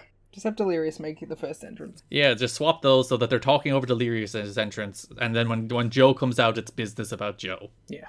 Yeah, absolutely killed him. Destroyed him. Muscle Buster, Coquina Clutch. Joe picks up the win. I love how Joe is ending these matches too, because you fully believe he would win every match with the Muscle Buster. He's just putting on the Coquina Clutch to be a dick. Yeah. It's just absolutely unnecessary death kills for Samoa Joe on all of these shows. And like even like Tenay kind of sells it because he's like, Muscle Buster, it's over, and then he just goes like, oh. Also, like, he explains how Coquina is Samoan for choke, so it's the choke clutch. Wow. But if you don't call it a choke, even though it's a different language for choke, it doesn't count as a choke. Yeah, wait, chokes are illegal. There's some pedantry about that we'll get to when we talk about the Sabin match. Joe had another squash 2 weeks later. It was Joe against Elix Skipper against Shark Boy. Which I was like, alright, they're going to give him a win over Elix. That's kind of a big jump from where he is. And then Shark Boy came in and I was like, ah. Yeah, because like they had Shark Boy win the Slammiversary Scramble. And he also had a little squash match over David Young in the first Impact of the month. The only person lower on the totem pole. So they're not doing like a push of Shark Boy, but he's like slightly more featured because he's in the news because of that lawsuit. Yeah. During this entrance, I think that Samoa Joe just straight up shoulder checked SoCal Val and then was such a dick about it too. Like looked at her like, why did you do that to me? It's very rude of Samoa Joe. He's a mean fella. He like when he comes out, you're just like, that man has presence. Yeah. Like you look at him and like he owns the television screen. He makes it feel like TNA too. And like these are his first TV matches. He's never done TV before. So he's like coming out and he owns the television screen. He just has such presence. Like you cannot look away from Samoa Joe. He's the best. Yeah. Here he does this match with Skipper and Shark Boy where they actually do some fun stuff. There's like a sunset flip Tower of Doom. There's a spot where Joe German suplexes both guys at the same time. Yeah. Skipper looks to do the rope walk, but then Joe just drop kicks the rope. Muscle Buster and Coquina Clutch on Shark Boy then for the win. Good stuff. Joe's just killing dudes. Then he technically loses. Yeah, Samoa Joe is winning streak is over. Streak is over. Team Canada defeats Samoa Joe and Christopher Daniels on the last Impact before the pay-per-view. It's the Team Canada combination of Petey Williams and Eric Young. Joe gets the hot tag, which I thought was kind of funny, that like Team Canada are the heels here, so Daniels and Joe work as the baby faces. Despite Daniels being like one of the most irredeemable heels in the company. Yeah, because he's working the pay-per-view program with Petey, so it's kind of heel versus heel. So I guess they're like, even though Daniels is like one of our biggest heels, everyone hates the Canadians, so Daniels kind of has to be the proxy babyface. Also, Joe's cool. Joe is very cool. They did one of the finishes TNA absolutely loves. They did it with Hardy and Raven at one stage. They've done it a couple more times, where the dude somebody's feuding with comes out and brawls to the back, which causes his team to lose. So now, you say someone he's feuding with. When did that happen? Well, they do announce pretty early that Sabin will face Samoa Joe at the pay-per-view. And there is a segment that we actually skipped on the July 8th Impact where Sabin beats David Young in the opener. And the Joe match has already been announced at this stage. And Don West tries to argue that, like, David Young is a decent approximation of Samoa Joe for a chewed-up match. Yeah. But, like, nothing is really brought out, like, let's go beat up this guy in this. But I guess Sabin's just like, I need to get every advantage possible. Yeah, Joe just jumped Sabin after this match, so Sabin is just returning the favor. Okay. But yeah, Don is like, this is like him wrestling Samoa Joe, and Mike Tenay is like, it's absolutely fucking not. They're basically the same guy. So much so that he like goes back to it. It's like, and another reason they like Joe has won more matches than David Young has in the last 3 years, and Joe's been here for 2 matches, and David Young has been here for 3 years. Sabin lands on his head, taking a German suplex for no reason whatsoever. But they do replay at the show. He only landed like high in his neck, so I'm sure he's fine. Yeah. A guy who's never had histories of neck injuries. Yeah, he'll be fine. My favorite part of the match is because it goes to commercial break and they come back, and the first thing you hear when they come back is Don being like, amazingly, David Young wasn't beaten during the break. It's a great bit. They should do that on Dynamite. Yeah, so Sabin wins with the Cradle Shock. Joe attacks him after the match and chokes him out, which does set up Sabin coming out to brawl to the back with Joe during this Team Canada versus Samoa Joe and Daniels match. And then PD pins Daniels with the Canadian Destroyer. I kind of am in. I know this isn't the part where we're talking about it, but I am kind of into the PD Daniels stuff. Yeah, let's cover that here too, and then we'll talk about both pay-per-view matches at once. Let's just bust out all the X Division. So, first show of the month, Skipper loses the Christopher Daniels in a TV main event. Tremendous bit with Skipper hiding in the entrance tunnel, waiting for Daniels to come out. Yeah, so Skipper comes out first, and he doesn't get in the ring. He runs around the ring, runs up the ramp, and hides to the side of the tunnel. He does a little so no one will reveal his scheme. So he's standing at the side of the tunnel so that when Daniels comes out, and he even has his hood. Yeah, it double works. It's the only guy it'll like 100% work on. Because you have the little thing where he doesn't have the peripheral vision anymore either. So he could not possibly see Skipper there. He walks right past him and Skipper jumps up from behind to start the match, which is, I think, yeah, it's a fun little bit. It's good stuff. Yeah, the entire first half of the match is just Skipper kicking Daniels' ass. Daniels hangs Skipper up on the ropes. This is where Tenay announces Joe versus Sabin, by the way, for the pay-per-view. Eventually, a fun finish. Daniels submits Skipper with the Koji clutch. Busted out. So he's winning with what would probably be his third finish, beating his old tag team partner. Yeah, that is fun. I mean, Daniels is one of those guys that you just like have 1,000 finishes because he's the ring technician, you know. So the July 1st Impact, Daniels is pointing out how he has defeated Shocker, a man from Mexico. Shocker. He has defeated Chris Sabin and Michael Shane at the same time, 2 men from America. Ooh. So he has defeated the world, he says, after beating these men from 2 countries. Yeah. The 2 countries that exist. They did this thing, they only did it on this episode, where they played some music underneath the backstage promos that wasn't the Impact theme. Like here it was David Young's music for some reason.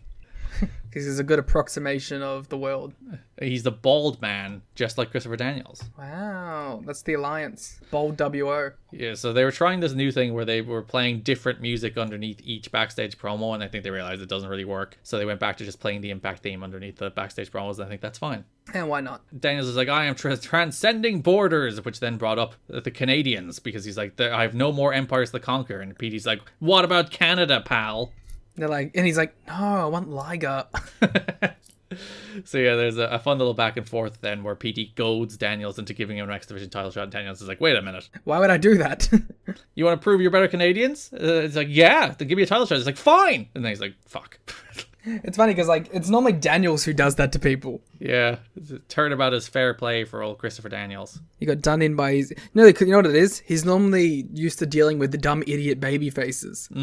He had to deal with a fellow conniving heel. Yeah, Scott D'Amore has trained Petey well. Yeah. And that is like the little story they're telling in the month, that like in D'Amore's absence, Petey is stepping up, that he's taking the leadership role within Team Canada and like leading them on into the future. Because there's a promo on one of these shows where they're like super sad. They're like, Scott D'Amore's missing. They solemnly sing the Canadian national anthem. It's like, we have nothing left. And then Petey's like, no, we have to do this in honor of Scott D'Amore. We will lead into the future. Who is dead. They have a little photo of him on the locker that's open behind them. In memoriam of Scott D'Amore. That's one of my favorite TNA things that no one else really does, is they do the backstage segments in the locker room. And I always thought that was such a fun touch. Of course they would. That's where people are hanging out. Makes sense. And it's a thing where I think TNA always tried to find like a variety of places to shoot those. Oh yeah, interesting backgrounds and interesting sets has always been a TNA staple. And especially once we start moving into proper TNA comedy too, where they're like, let's go do a thing in a convenience store. Let's go have Motor City Machine Guns try to beat up Bob Backlund on the side of the road. Let's just do different things in unique areas. They also always tried to make the best use of filming in a studio lot. Because they're like, let's go out and do things in this big open space. Let's go find different areas around that we can use. Yeah, and even like within the arena, when you think about like how they have an interview set, that's where they do like a bulk of the interviews. Then, as we mentioned, they have like the locker room where they do the Team Canada ones. Mike Tenay does sit down interviews inside like the empty impact zone earlier in the day. There was that one he did with DDP, which was like with the looking through the back of the tunnel into the arena. It's like they're constantly just trying to find ways so that you're not in looking the seats. Yeah, they're sitting in the seats. They're constantly trying to find ways so that you're just not looking at the same thing over and over again. Yeah, which is like a remarkable amount of foresight in production from a company that I wouldn't expect it from. And from other people who don't do it. It's like every company is just like interview set, ring, interview set, ring, interview set, ring, move on. Yeah. July 8th Impact, Petey Williams defeated The Amazing Red. How sad. Yeah, and Red is still bad, which is kind of disappointing. Yeah. Already in the ring, The Amazing Red. Yeah, Daniels is on commentary. Finishes, Petey strides into a Canadian Destroyer. It's not quite a running Canadian Destroyer, but he like walks right into it. It's pretty cool. And the entire beat Daniels is hitting over and over again is like, Petey Williams, one-trick pony. You avoid the Canadian Destroyer, Petey can't beat you. So Petey beats Amazing Red with the sharpshooter here instead of the Canadian Destroyer. So he shows his layers. He's like a nuanced performer. And then Petey does beat Daniels with the Canadian Destroyer in that Team Canada versus Joe and Daniels match to set up. Do you think that was also like a little playoff, Daniels winning with the Koji clutch? Oh, so he wins with a different move. That's actually, yeah, I didn't even realize that. That's a nice little touch. And they both use submissions. So that does bring us to the pay-per-view. We'll talk about Joe and Sabin first, because that match rocked. Yeah, I think I went like full 4. Yeah, because it's the classic Joe formula, where he is the big unstoppable man who's beating the shit out of Sabin, and Sabin is valiantly fighting from underneath for everything he's worth, like drop kicking Joe into rails and doing everything he can to get any small advantage against Joe. And it's just a perfect timeless formula from like a dude who's a really good underdog babyface against a dude who's a really good overbearing heel. Yeah, and like of course Joe just comes across as a force of nature. That's like what's the cool thing about these X Division matches with the Joe is like Joe just feels like an unrelenting force that these guys they're not even like trying to beat him half the time. They're trying to survive him. Yeah, and I feel like you're seeing a strong development of Chris Sabin here. It's like, oh, he's like, this is the year where Sabin, similar to AJ, where it's like, oh, he became AJ Styles. It's like Sabin was raw potential for the first couple of years, but not finished article, even though he did have that tremendous match against Hoovy in the Super X Cup final, where he's like, oh yeah, there is an awful lot there with Chris Sabin. And now you watch him where he's like, he has like all the babyface fire stuff. I think he looks bigger physically. He's just filling out that role as like a fully well-rounded X Division guy at this stage. Yeah, you're seeing it come together. And it helps being in there with Joe at the same time. Yep, it helps being in there with a generational performer. It's like when you'd watch every like person in the European indie wrestle Walter, and you're like, oh, he's just dragged you to your fullest potential. Oh, same with like Osprey. Like any old dope, they chuck him with Osprey, and you're like, wow, this guy can have a 4.5-star match, and you're like, well, yes, but with the big asterisk of one Will Osprey. Sabin gets a big near fall and a sit out powerbomb, and the crowd believe. Then he hits an enziguri, goes up top, but Joe kicks his leg out from under him, muscle buster, Coquina clutch. Sabin passes out. Well, his 3-arm drops. Joe wins. I really thought they were going to bust out the super fucking super muscle buster in like the 4th match. Yeah, it's Chris Sabin. You got to do a lot to put Chris Sabin down. Former X Division champion. Yeah. A note, Samoa Joe, when asked for his reasons for coming here and turning down the WWE offer, said he wanted to make it clear he's flattered by the WWE taking interest in him and had nothing bad to say about them. I want or to what keep they that do. door open, thank you. For 10 years down the line. He just said going there isn't what he wanted to do. He said he wanted to work a viable alternative and do the kinds of matches he wants rather than have to fit into the WWE style. When he got here, a lot of the front office was very negative on him based on his look and because his style is based on a lot of Japanese and MMA as opposed to old school pro wrestling. I wonder which office members possibly thought that. I wonder what Jeff Jarrett possibly thought about Samoa Whoa, Joe. whoa. There was a battle between those who wanted to push him to the moon and those who couldn't even understand why he was hired. It even got to the point where his finisher was questioned because chokes aren't legal in pro wrestling. I'm finding something to throw. That's stupid. Which people did point out Taz. Even though he was getting over strong to the fans and had nothing but good matches, it wasn't until this match that people were like, oh, well, fucking we can't deny this, can we? We'll try our best, but we can't. Which should have been the Sanjay match, honestly. When you saw the Sanjay match, you should have been like, we can't deny this. But this is like the extra step of like, we can't really deny this. Jarrett's just like, It just goes back to such stupid backwards views of who can and can't be a star. And again, what I was talking about AJ a couple of months ago, denying what's in front of your face. yeah. You see the man who walks onto television and has more screen presence than Jeff Jarrett could ever dream of. And he's like, oh, well, he's not lean and jacked, therefore we can't push him. Idiots. Doofs. Morons. Idiots. Jeff Jarrett's just like, bree woo, bree woo. Troglodytes. Chris Jericho's over here. Oh yeah, I forgot when his gimmick was Thesaurus. I know words. I say the words. And then everyone else did it for 10 years. Yeah, suit thesaurus. That's like that should be added to TEW as a character. Yeah, this match, I think it's forgotten in like the string of great matches Joe had this year in TNA, because people remember the Daniels Styles matches particularly. People don't really remember the Sabin match because it was his first like proper competitive pay-per-view match, and it rules. It's so good.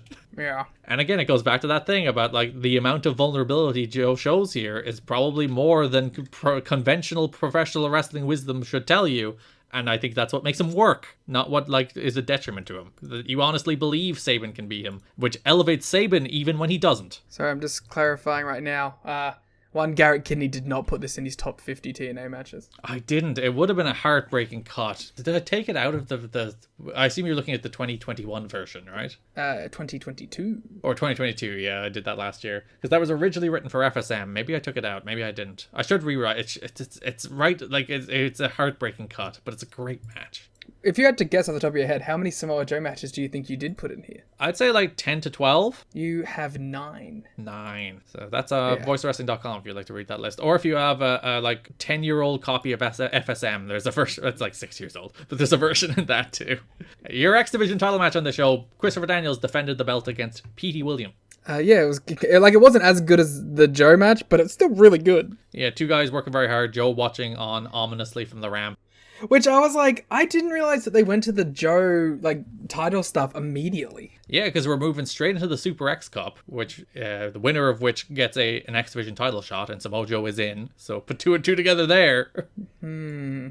He could lose by getting beat up by Chris Sabin, I guess. Yeah, so there's only mild setup for the Super X Cup. They announce it on the pay-per-view, and there is also a 4-way qualifier. It's Sanjay versus Mickey Bats versus Elix Skipper versus Shark Boy. Winner gets a spot in the Super X Cup. It's kind of rude that Sanjay has to be in that, but yeah. Well, he does win it at least. Yeah, no, but like, come on. He's built up enough cachet now. Yeah, he beats Bats with the Hindu press. This is a fun heel versus heel match, so the finish is one of my favorite little things where A1 distracts the referee and throws a chain to Petey Williams, but then Daniels pulls a chain out of his own trunks and gets the PD first with the chain, hits the BME for the win. Yeah, 2 bastards doing bastard things. It's a fun dynamic. I always have enjoyed when like you get pure heel versus heel stuff. Like, one of my favorite Best of the Super Juniors matches was like Taichi and Taka, where they were just like cheating the entire time. Yeah, it's who is most dastardly? Yeah, good stuff. Who can come up with the best ways to circumvent the rules? Like, I think in this year's Best of the Super Juniors, Despy and Kanemaru are in the same block. Ooh. Which I'm like, let's go. Because A, both kind of bastard men. But B, like, long time at this point, multiple time junior tag champions. So they're imploding. Well, because they're in different stables now, Garrett. Because El Desperado was in Strong Style, and Yoshinobu Kanemaru was in Just 5 Guys. Is Strong Style the name of that stable? Yeah, Narita, Suzuki, and Desperado. Why don't they just call it Suzuki? It's because Narita is the main guy in it. Oh, and Suzuki's just his pal. Suzuki is like his dad who is teaching him how to murder. So, speaking of like a dad-student relationship, the last feud in the X Division is Naturals Sean Waltman and Hoyt versus Team Canada. Now we're going to Styles and Waltman. Oh, of course. So, if you remember, the King of the Mountain match was built around a little story where Waltman convinced AJ to work together with him, but then turned on him at the last minute. Yay. I do remember that. Do you? I yayed it because I was trying to remember it. But in the King of the Mountain match, I did enjoy that because I'm always a big fan of multi-man matches that actually have little layers in them. And something like that is appreciative and adds an extra dynamic to a big spot match like that. And I especially appreciate it when you're like, not only is it a part of that match, but then it's a story coming out of that match into the next pay-per-view. AJ's kind of like a little whiny bitch the whole time too. Yeah, because he's like a kid who got played, but then he's like, I want revenge. And Waltman's like, fuck you, dude, you're dumb. Oh man, I'm not dumb. Earth is round. I swear. July 1st Impact, Sean Waltman faces Sanjay Dutt. Dream match. It's a match that happens. Yeah.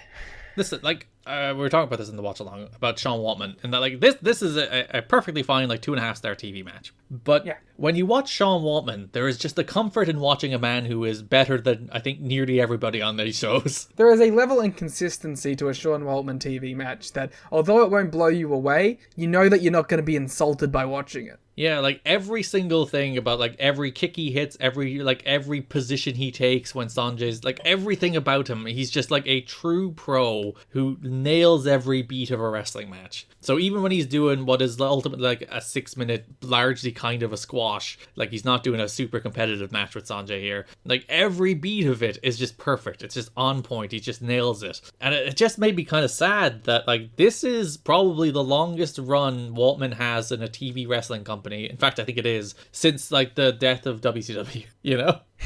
Yeah. He's always just been like that guy. Yeah, he has like a 4 or 5 month run here where he's on TV pretty regularly. And every other time he mostly pops in and out of TNA in particular. I don't think he even wrestles at all in WWE after this, does he? I don't think so. I don't remember him having like a one-off even in WWE. He's mostly a run-in guy. Yeah, or a guy who just stands in the background when they do the 17th DX reunion. They did one on SmackDown this week. Fuck's sake. But like, it's just such a shame because you watch these matches and see he's still great. Yeah. And like you can document Sean Waltman's demons to up and down to the end of until the end of time, but like he's still great here. He still clearly has a ton to offer the business as a worker, and it's just such a shame that he never really had the chance to. Yeah. Well, like I remember there being a distinct sort of moment when he did those Chikara matches, Generico, Cabana, and such, and people were like, "Oh, a woman can go." Yeah, it's the exact same feeling there, isn't it? It's like, oh, he still has a ton to offer because he was like 40 then. You know, it's not like he was washed past his prime. He's still in the age period where he should be able to deliver. Like the same age as Taiji Ishimori is now. Yeah, the exact same number of abs. Which has become our favorite thing. The fact that man is 40 is just mind-blowing to me. He also has looked the same age for like a decade. That's true. Yeah, it's a shame. It's a real shame because Sean Waltman is maybe the best wrestler to have not as many good matches as he should. Yeah. To the level of talent. Yeah, 2012 was the Chikara stuff. That was 11 years. Yeah, he would have been like just 40. So, man, and he did the GCW stuff. I didn't watch the matches. Was he any good? Oh yeah, he did. I watched one of them. Because he did the Janela match and he did, I think, another tag, didn't he? He tagged with Janela and then he did a Janela singles, yeah. I saw it was like 20 minutes long, so I was like, no thank you. But I remember being like, he was like pretty okay in it, I thought. Maybe now's the time. We'll have that one last Sean Waltman one. And that was like February of last year, so... Main event of this Impact after Waltman beats Sanjay with the X Factor, by the way. I like the little finish where he was doing the 10 punches in the corner, and while the referee was admonishing him for doing while the referee was admonishing Sanjay for doing a 10 punch, Waltman just cut a sneaky low blow and X Factored him for the win. Yeah, it's good stuff. And main event was AJ Styles versus Alex Shelley. I love AJ Styles, and I love Alex Shelley. Mm-hmm. And I did not rewatch this match. Yeah, you had a thing on the watch along where you're like, did they re-air this match? It's like, no! Yeah, because, like, I knew that they re-aired the first one. Mm-hmm. And in my head, because it has been 2 months, I was like, oh, did they not re-air it yet? And this is the one they're airing. And then halfway through, I noticed that, like, Shelley's face was exploded. Yep. And I went, I don't remember that last time. And I was like... And then Sean Waltman walks out. Stands on I was like, maybe they spliced it. And then, like, I was still kind of like, okay, they could have done, like, splicing and Waltman, like, post, like, new commentary or whatever. And then, when he walked in the ring afterwards, I was like, maybe they didn't. Why did you build such a conspiracy theory for this match? Because I knew that they re-aired it. Oh. And we had, like, a whole conversation about AJ and Alex never having, like, a big breakout match in TNA. So that was still in my head, too. So it's your fault. Good little match. As you said, AJ hit a spin kick and Shelley's face just exploded. He's bleeding everywhere. Shelley may be like one of 5 people on this roster who wouldn't whine about that for the next 2 months. He did miss the TV main event the next week, though. He was meant to be. Or the last match. The last match of the month was Team Canada against Styles and Waltman. It was meant to be Shane and Shelley against Styles and Waltman, but both Shane and Shelley picked up injuries. That would have ruled. So yeah, Styles wins with the Styles Clash. Waltman sarcastically applauds AJ as they start getting into it, but Jerry Lynn returns and separates them. Well, he runs in the ring. And then the video cuts. Yeah, then they go off the air. You're like, oh my god, Jerry Lynn's running. Oh. It's a big cliffhanger. He's separating them. It's like, my god. But like, he doesn't even separate them. He just gets in the ring. He's like, hey, or over. And I was like, wow, the 3-way dance. The famous TNA triple threat. At Unbreakable 2005. If they actually did a Styles Lynn Waltman match, that match would probably rock. Yeah, I'd be into it. So the story obviously being Lynn has extensive history with Waltman. He has extensive history with Styles. So he's the man in the middle. He's the man in the box. That's Tommy Dreamer, actually. So July 8th, Impact. Terry Taylor has AJ Styles backstage, and AJ Styles is the world's most 2005 man. You can't keep saying this. But you look at him, and he's like the pink shirt with the collar popped. He's wearing one of those like leather wrist bracelet things. It's like, I have one of those around here somewhere. the shirt is half, like not even half tucked. It's slightly tucked in the front. It's like, he's the world's most 2005 man, Liam. I think it's a fit. I rate it. You dress like this, mostly because you probably have this outfit. You know, I don't have any pink shirts. It devastated me. I needed one the other week, and I didn't have one. What did you need one for? I was doing a Mean Girls showing, Ah, and we were all going to wear pink. and then you realized you had no pink. No. So I wore a shirt that had, like, some pink on it, and then I painted my nails. Nice. Don't think I have a pink That's shirt. what people are here for, this content. No, I have the Dolph Ziggler pink t-shirt. I do have a pink t-shirt. Oh, Well, you are notoriously a show-off. oh no. You're a hashtag heel. I am a hashtag heel. Can you put hashtag heel in your Twitter name now? No, I don't do Twitter names. I'm an adult. It's true, I don't either. They settled on playing the Impact theme underneath the promos, by the way. That works much better. Styles very awkwardly asks Larry Zbyszko for a match with Waltman. Terrible promo. The man is so bad. He's having a rough time. He's so bad. He can't even like get out a sentence and be like, I'd like to wrestle Sean Waltman at the pay-per-view without being like, oh. And Larry's like, you got your match against Waltman, but... I think that's what you were asking for. Yeah. Just in case, Jerry Lynn will be the special referee. Can Jerry Lynn be unbiased is the question. Yeah, will he call it down the middle? Rivals of his, the Lightning Kid and Air Styles. So, July 15th Impact main event, Team Canada defeated AJ Styles and Sean Waltman. Yeah, we had this, this is the match I was talking about. Mm-hmm. Where I said that, this match is fine, but I truly have nothing to say about it. Like, it's good in every technical way you could ask for a match to be good, but there's, nothing notable. So, tell me all about it. I just did. Oh, well, great. There's also a recap video before the match. Lynn had some comments talking about how, me and AJ, we went to war. Me and Waltman, we invented the X Division before there was the X Division. They also start using the pioneer of the X Division phrase about Jerry Lynn this month, which I think is the first time they start calling him that. AJ should be the pioneer. He was the first champ. But Lynn is like the X Division before there was X Division guy, even though that's also Waltman. Yeah, they should have a match for that title. So yeah, they have, as you said, a real perfectly good, competent TV main event. The story is Waltman and Styles are working really well together until Waltman accidentally smashed Styles with a spin kick, and in his shock left himself open for a Northern Lariat as Root pinned Waltman. Styles, like, what the hell, man? Styles turns his back. Again, Styles kind of a little bitch. Yeah, and then he turns his back because he's stupid. Waltman jumps him. Lynn May comes out, breaks them up. Which then does bring us to No Surrender, in which AJ Styles defeats Sean Waltman with Jerry Lynn as special referee in a darn good match. Yeah, they got there and they have a rockin' little match. And it's like, this is like one of the better pay-per-views in a minute because there's just 3 really good matches on it.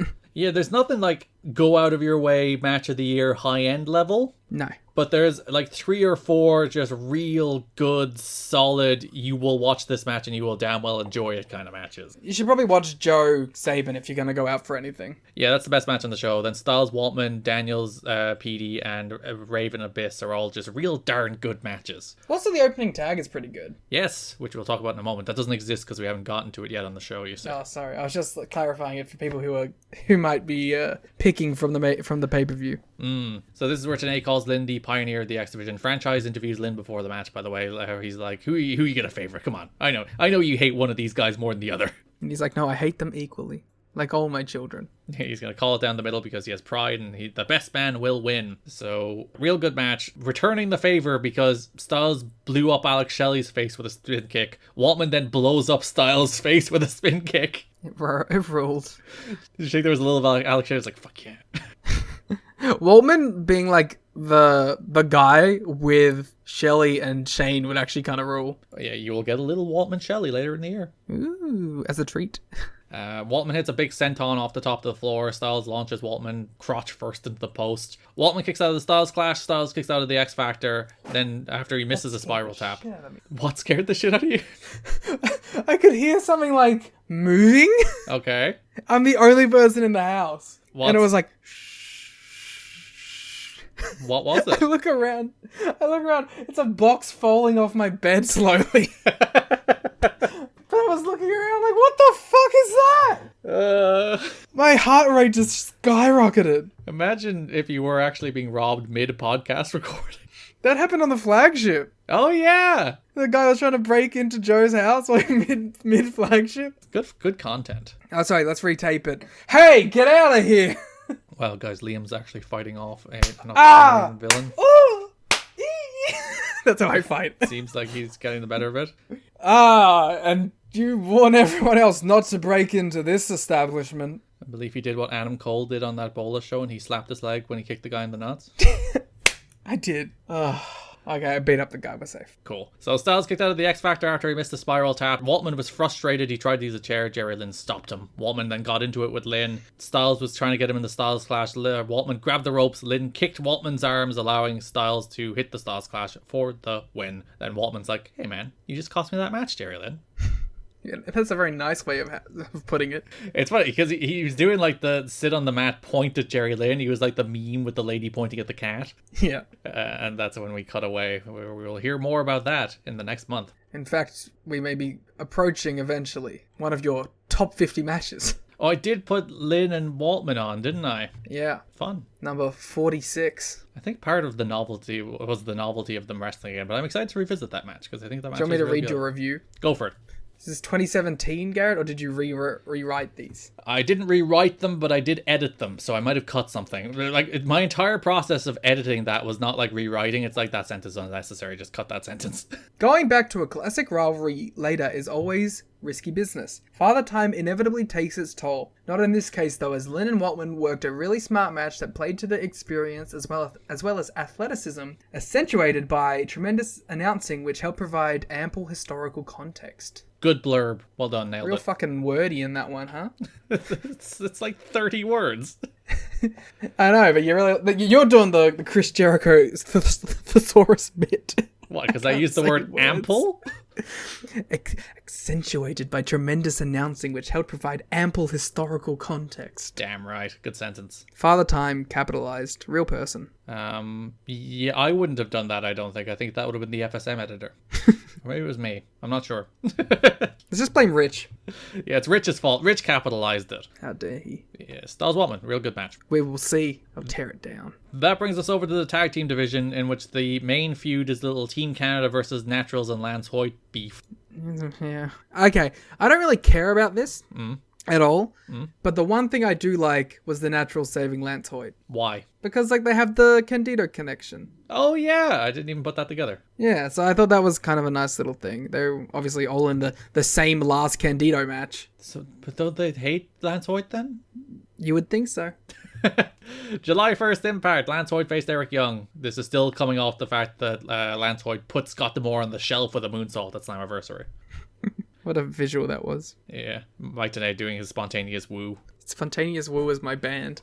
That's in one of the recap packages. It includes, I think, the recap of Slammiversary. I think it's on the first show of the month, where it's like Mike Tenay's like, woo! So excited. Hoyt beats Eric Young with the big boot. Numbers game caught up with them. They accidentally played Kip James's music when Hoyt won, actually, which I assume because it's K and L are next to each other in the alphabet, so it's an alphabetized playlist. So it's like, oh no, we hit Kip James by accident. I think they would just structure it in, like, order of what they're going to play. You would think so.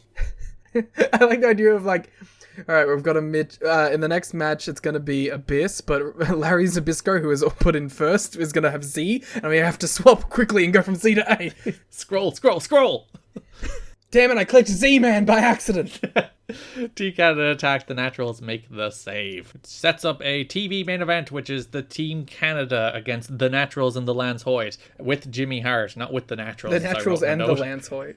Well, I said the Team Canada, so I committed to the bit by adding the to Lance Hoyt, but then didn't for the Jimmy Hart. There's a lot going on there. That's a perfectly acceptable TV main event that they basically run back on the pay-per-view. Yep. Hoyt pins Rude with a big boot. Canadians attack after the match as they go off the air. The old TNA would have made the pay-per-view match a plunder match, just to play off that and be different.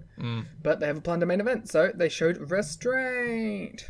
Pay-per-view matches then, Team Canada versus Lance Hoyt and Naturals. Franchise has the Naturals and Hoyt after the match. They're mad about all the whining and or before the match, sorry. They're mad about all the whining and crying. I was going to say, yeah, they're mad about all the whining and crying that they're doing after they lost the match. Yeah, they're mad about Team Canada. Jimmy brings the age and experience, and the other guys bring the youth and enthusiasm and skill and athleticism. And if they want to bring the hockey stick, we'll have the megaphone. I guess. I'd probably rather the hockey stick in a fight. Would Distance. you? Yeah, I guess there is distance, and I'm a short man, so I need distance. Yeah, like a megaphone, you have to get all up in there, you know? Yeah, though I'm also a short man and can fit in small gaps and then hit somebody with a megaphone. In what way do you think that's happening? I can slip underneath people and then megaphone them. I don't know if you could. Though, you could use the megaphone as a distraction thing, so you could, like, shout really loud into the megaphone, like, ow, my ears, then you bop them. You're not in a cartoon. No, that's how it works. I think I could just, like, ignore it.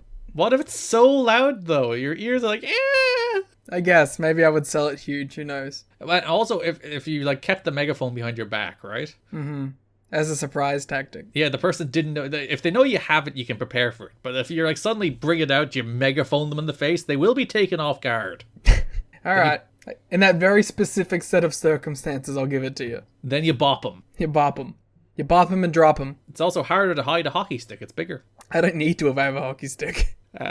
So it ends up backfiring anyway, because Rude throws the hockey stick to Jimmy Hart, and Jimmy's like, oh my god, he pretended he got hit by Jimmy, and Jimmy was ejected. And then Rude wins by hitting the Naturals with the megaphone, allowing EY to pin Andy Douglas. So what does that tell you about the effectiveness? That the hockey stick was a good distraction tool, but he won with the megaphone.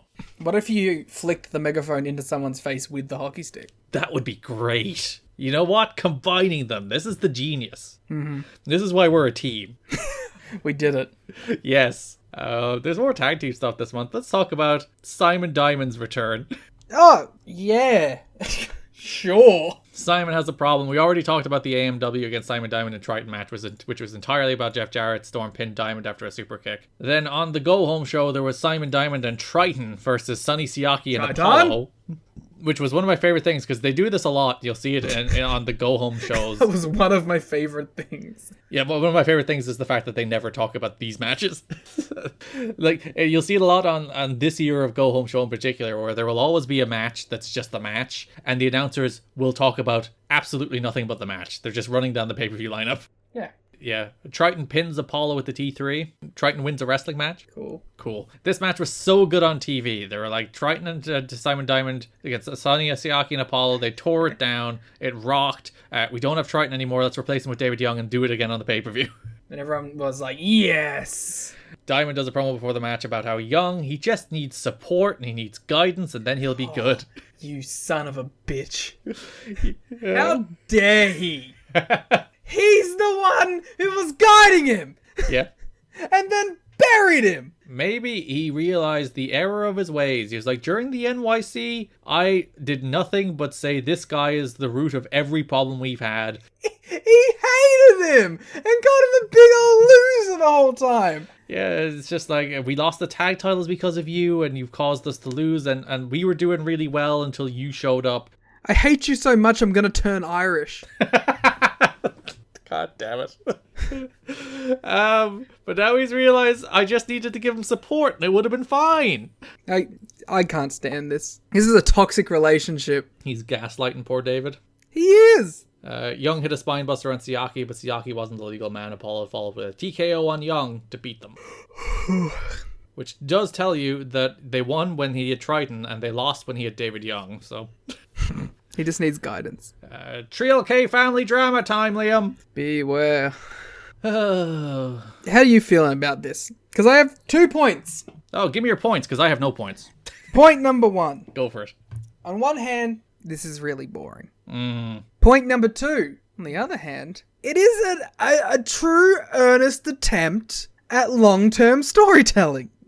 Like, it's gone on for multiple pay-per-view cycles. We didn't get the payoff here. We're still going. Like, they're trying to do something that isn't just a one-cycle thing. Yeah. That's nice. This runs through the start of 2006. Fuck you. But you're right. It is a long-term story that goes on and on and on and on. It's like 6 more months. Yeah, it keeps going. How? You will find out. Hickenbottom, meet us at the Alamo. Where does the story start? There's a promo, right? Somewhere? 7 months ago. No. They did the in-ring thing, like with TNA. What show's that on is my question. Is that the first one? Oh, it is the first one. Mike TNA is sitting in an empty Impact Zone with Truth and Conan. There's an empty chair for BG, which is when I was like, BG's not here. He no-showed. Yeah, Mike TNA says like he was given the invitation. He said, let's be honest here. He no-showed. Truth is like, I trust BG, whereas Conan is much more skeptical and dubious. Conan's like, I made a mistake at Slammiversary. I allowed my getting mad at the Outlaw to cost us that match. The Joutlaw, thank you. Oh yeah, he's the Joutlaw only for a few more weeks as well. The Joutlaw does show up along with Monty Brown dressed as BG. They do a pretty good New Age Outlaws impression. I think they'd be a much better New Age Outlaws if it was Joutlaw and Monty. Yeah. Conan and Truth are not amused. A brawl ensues that Monty and Joutlaw get the better of immediately. I'm trying to think, what was the like little rhyme that he did for Joutlaw? I don't remember. Damn, it was actually pretty good. I was very impressed by Monty's ability to remember all the shtick. Monty is better at BG's shtick than BG is. Well, yeah, because BG sucks. Yeah, Monty does his catchphrase, and then that's that. And yeah, they beat them all up, then they do it again. Good stuff. I like that even after this segment, like Mike Tenay was like, BG no-showed. It's like, well, they beat the other two up. There's a chance he was just beaten up. That was proven not to be the case, but I was like, you really have no faith in one Bidgels. Do you have any faith in B-Jizzle? No. So Mike Tenay's right. Yeah, I'm sorry, Mike. Terry Taylor has Monty Brown on the July 1st episode. He is the Rodney Dangerfield and Frank Sinatra of wrestling, he said. I believe it. Because the Sinatra part was because he'll do it my way. He sang the song. Not sure what the Rodney Dangerfield connection is. I'm not sure I know who Rodney Dangerfield is. Tell me all about Rodney Dangerfield. I see you Googling.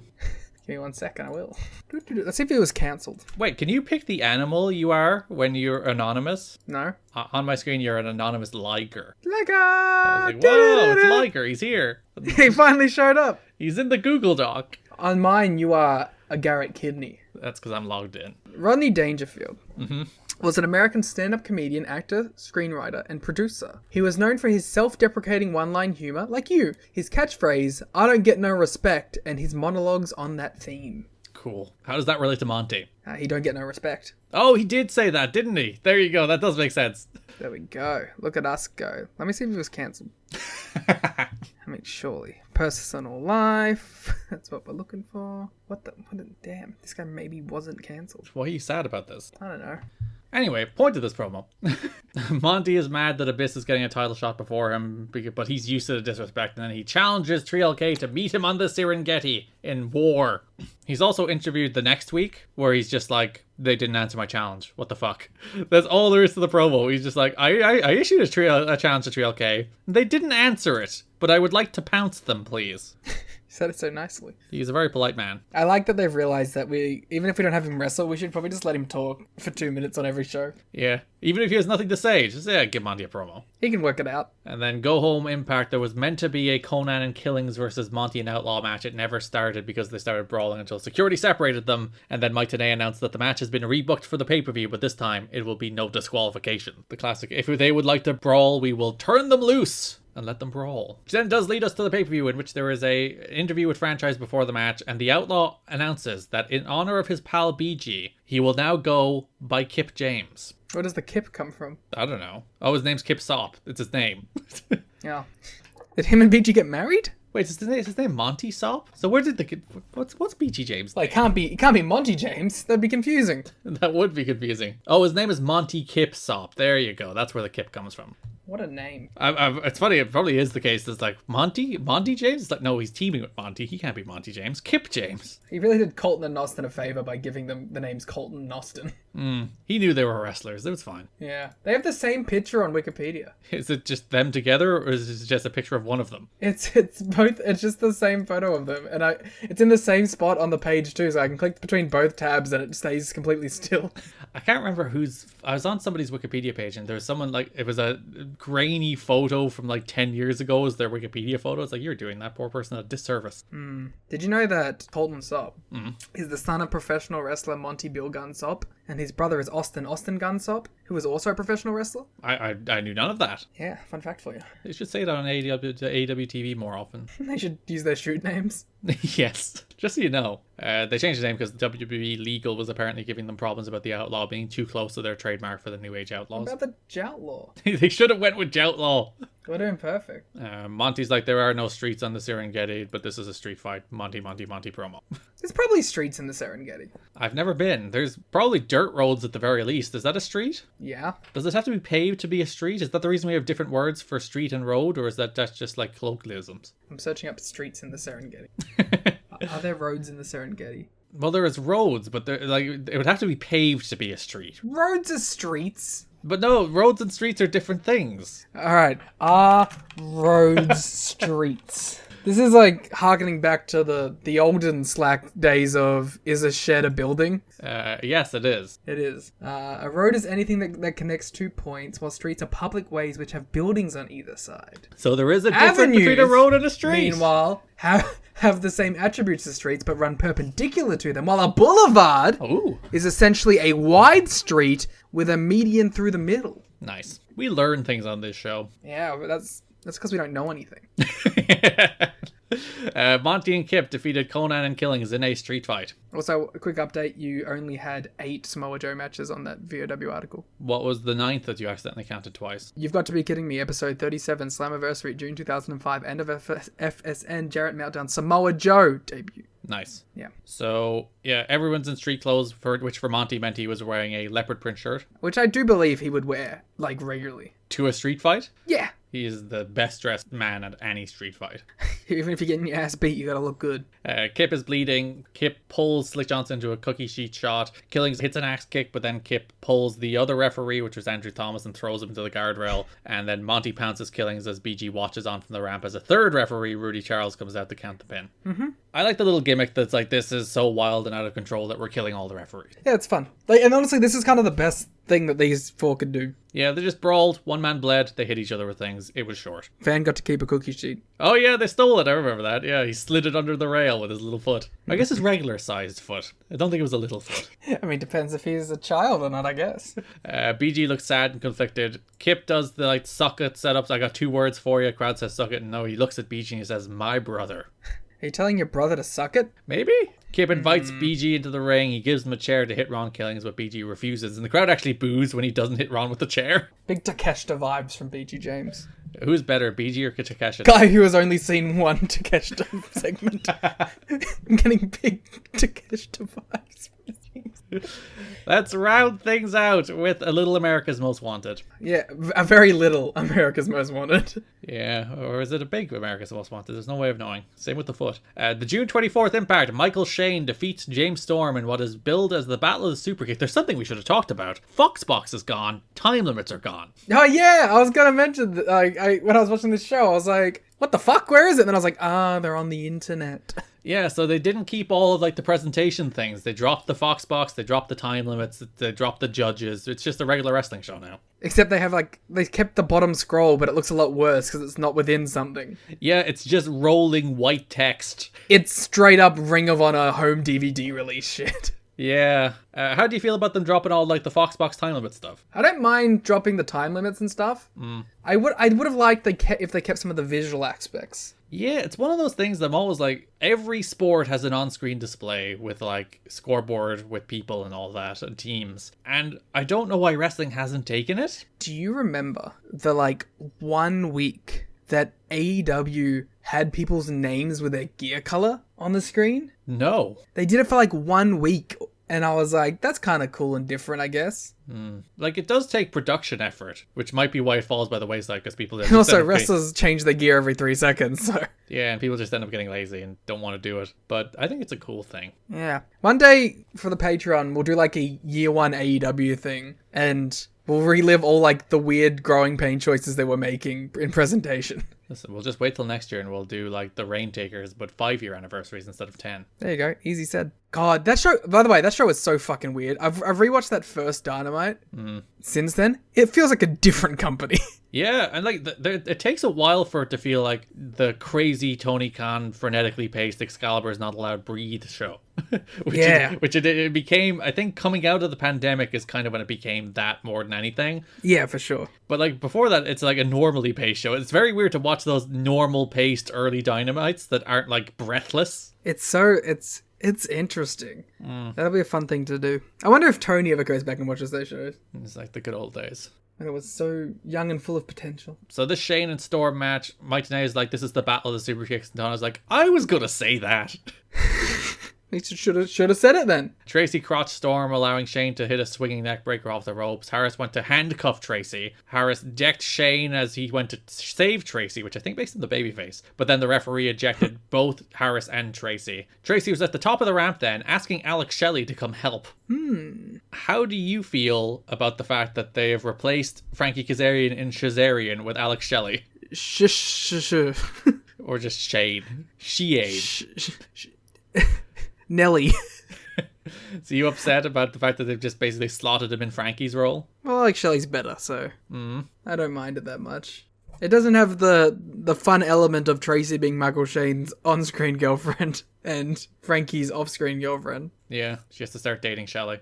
Yeah, that would bring it all together. Shelley then did try to interfere, but Storm kicked him. Storm then turned into a Shane super kick as Shane pinned Storm. All right, I'm gonna give Nelly a chance. Why is it Nelly? Because it's N-E from Shane. Why are you using the end of the words? Because they both have sh in them, so I'm taking that away. Okay. And it's Nelly with an I to incorporate Tracy, because unlike Shazarian, this is not a sexist team. Damn right. I thought a lot of the stuff toward the end of this match felt pretty clumsy. Like they didn't get the interference timing of these spots particularly well nailed down. It was also just kind of a little off kilter. Yeah, because Tracy spent like a minute on the ramp trying to convince Shelley. It was all just very awkward. It wasn't very refined. I don't know. And like, why would like just do a segment earlier in the? I guess you can't do it earlier in the show, but do like a backstage segment where like Tracy and Shane are like buddying it up with Shelley in some manner, and then just do the run-in. Yeah, because the idea is she's banned from ringside, so she goes to get somebody else to interfere. But yeah, why Shelley? But like, you could have already set up the relationship before then. Yeah, you could have made it make sense. Make it make sense, Liam. Make it make sense. Let it play out. That's my favorite Brian Alvarez quote of all time, by the way. Where let it play out. Fuck me. Oh, the Dan Gore Filthy Tom clip. I've watched that like 100 times. Oh, if you want real scoops, go get Lewis Dangor on Twitter. And then his little smile. And the fact that they hold on him and Brian doesn't reply, so it's just little smug smile. It's like, and then Brian's just, thanks for that, Tom. July 1st Impact, AMW beat Simon Diamond and Triton. We covered that. And Styles beat Shelley. We covered that. And then July 15th Impact, Shane and Shelley were meant to face Waltman but they and were Styles in the main event. Yeah, Michael Shane hyperextended his knee in the match with Storm, while Shelley suffered a broken nose in his match with Styles. So they also probably really could have used that tag win. It would have helped. And yeah, it's because Rude ended up getting the pin over Waltman. It would have been nice for Shane or Shelley to get that pin over Waltman. Yeah. Pay-per-view opening match, AMW versus Alex Shelley and Michael Shane. It's kind of good. Sorry, just Shane. Oh, he is just Shane now, because once again, WWE have gotten mad about the name, so he is simply Shane. Which is funny, the last time he was reduced to a name, it was just Michael. Now it is just Shane. It will be Matt Bentley before long. Which, by the way, always better name. Because there was the weird arc where he was just Michael. Then he did that segment with Tracy and Dusty Rhodes where he's like, no, I'm Matt Bentley. Then he was Michael Shane again. Now he's Shane, and now he will be Matt Bentley again. Yeah. Oh my god, I'm going to have to think of a new name for Nelly. Oh no. Yeah, great opening match. Well, great's probably strong, but like one of those, like it was what an opening match should be. Good energy, good enthusiasm. Storm does a wacky stage dive. Storm goes out of his way for this match. It's just like a random opening match against two dudes in the X Division. He's like, what if I did a dive off the stage and then nearly hit my head off the steps? You know what it is? It's two people with pride in their work. Tracy throws her shoe to Shane. He smashes Harris with it, but Harris kicks out. Tracy then throws her other shoe, but Harris full Nelsons Shane. Shelley then does the float over thing in the ropes where he floats over Harris's back, but he floats right into a James Storm super kick as AMW pick up the win. But before they can even celebrate, Shane cheap shots Storm with a super kick. Damn. Let's see how this develops further. So the battle of the super kicks will continue. Shelley should start using a super kick as well. And Harris. I don't think Harris would have the flexibility for a super kick. I was going to say, Shelley does do the super kick. I guess just not at this point. Yeah, or he's respectful of Shane and his partner's finish. I tell you what's, like, interesting. I know that it's not for a few more years or whatever, but, like, just having Shelley and Sabin on the same shows. Doing completely separate things. Just hanging around. Every time you see one of them, you're like, where's the other one? They hanging out backstage? They buddies? They pals? I think that's happening. They forming tag teams? You discussing tag names? Getting matching gear? Getting the best gear of your careers? They'll get there eventually. So that's July. Solid month. Yeah, it's alright. Like, not bad, and we've had enough bad months that I can take a regular sort of month. It was like, if you were to look up standard pay-per-view build in the dictionary. You know what it was? It was if there was a wrestling show that was made by AI. I think if you were to build like a tutorial show to like demonstrate the basics of how to build a pay-per-view without actually doing like the caught angle and the big match. Yeah. I feel like this would be it. And it's like, this is when you do this promo to set up this match, and this is how you do this angle to set up this match. And like, this is almost like 101 wrestling as a teaching course. I was gonna say, like, it's like baby's first booking, and that maybe like that is something to do with the fact that we have a new booker. Yeah, so he's doing all the baby steps. Yeah. Yeah, pay-per-view was pretty good. Decent little show. Yeah, the pay-per-view had enough good matches on it that it actually worked out. We will be back in 2 weeks with the August 2005 episode of You've Got to Be Kidding Me, the Sacrifice episode. We'll be back next week with our next episode. Oh, they also announced Bound for Glory. Oh, they did. They put that in there somewhere. Yeah, you look through the notes and see is there anything we missed. Oh, that was off the dome. I wasn't even looking at the notes. I was getting ready to go to the My Drive. There was multiple teasers and whatnot, but yeah, Bound for Glory, October 23rd. It will be their Super Bowl, as they said at one stage. It would be their WrestleMania, as they said. We'll be back next week on Patreon, tnhr.com, patreon.com/getting with the next episode of our PWG show. We'll also have the Wrestling Dontaku episode of Rain Takers coming up in May as well. We're still kicking around that TEW show. It's still in the plans. We're just trying to work out like what mod to do, because Liam wants to do 2005, but there's not currently a good 2005 mod for TEW 2020. But it's being worked on. It is being worked on, but it's not very far along. So we might think about doing like a 2016 mod, a TEW 2016 mod. Oh. I don't even know if I have 2016 still downloaded. Or we could do something that we can brand split and fight. We'll find. So give us suggestions, I guess. I guess it has to be TNA related. I don't think it has to. All right. Whatever you want to see, let us know. What do you want us to do for that TEW series? What do you want us to book? Let us know at TNA History Pod on Twitter or in the Discord. What if they all tell you that they want the Joshi pod? God damn it. $70 tier. Oh, you heard it right. $70 tier, jumping bomb audio. No, we can't steal the name. Why not? Head to tnhr.com, patreon.com/getting to support the show and get all that extra bonus content. Follow us on Twitter at TNA History Pod. Follow me on Twitter at Garrett Kidney. Follow Liam on Twitter at The Gleet Muta. Thanks for listening, and bye-bye. By the way, we have so many Patreon ideas. We should start doing some of them. There's 1,000 of them. Unfortunately, we don't have 1,000 hours in a day to do them in. But if you start going to the Patreon and paying us enough that we don't have to do anything else, we'll do all the fucking content. Just you wait. I like the way I already outroed. You're like, one more plug. Yeah, I gotta get the shilling. I was like, hey, you want all the good stuff? We'll do it. Just pay us. We'll see you in 2 weeks for Sacrifice. One of us has a fulfilling job, so I guess you don't have to pay both of us. Bye. Whatever my outro is. TNA is the best wrestling in the whole world. Oh, it's semantics! It's not a guitar, it's a cello! It's a cello! Hook 'em up like gods! If you're through with your incoherent gibberish, Triton, have you conquered the great alpha male yet? TNA is my world! Welcome to Planet Jarrett! This is BS! This sucks! I've lost my objectivity and I don't give a damn! Welcome everybody to episode number 39 of You've Got to Be Kidding Me. We are a TNA history podcast where we cover TNA 1 month at a time. This month we are talking about Sacrifice 2005 from the month of August 2005. I'm Garrett Kidney. I am joined by Liam Jones. Good morning, Vietnam! Yeah, there you go. What a wonderful joke you've said. Pretend you never heard that in your life, and that's some just great wordplay. Everyone, let's take a quick 2-second break to just applaud that. There we go. I've never even seen Good Morning Vietnam. Mm-hmm. Is it actually called Good Morning Vietnam? That is the name of the movie, isn't it? I can't say for certain as a person who hasn't seen it, but I'm pretty sure that's the name of the movie. Oh, it is.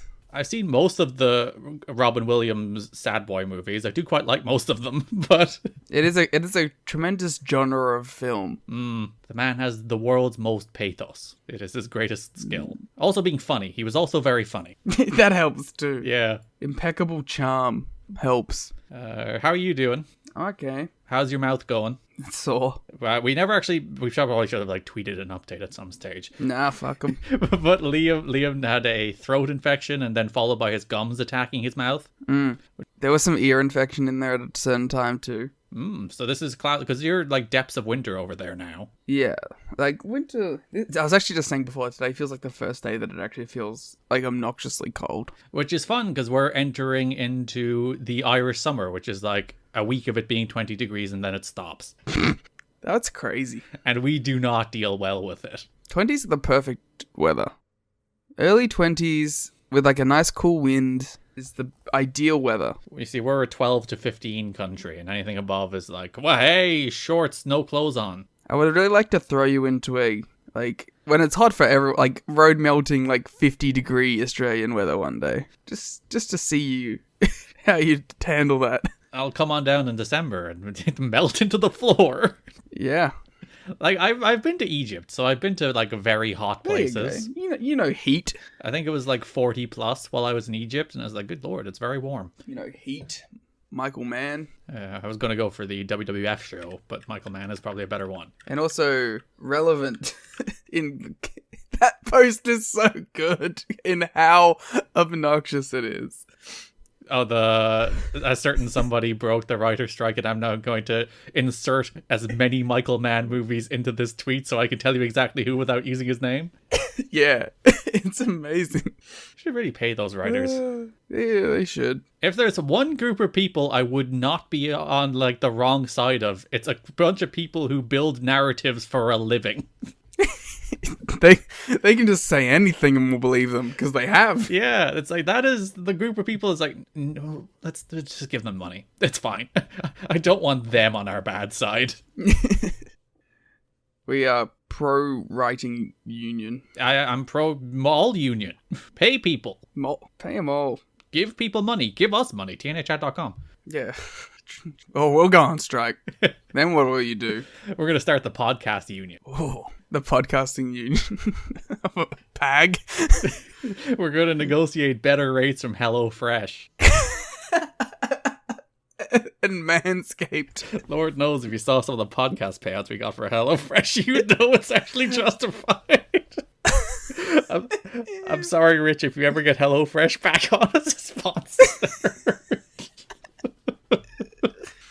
This is why I forever supported us getting the shady, like, dick pill ads or gambling or something. They paid better.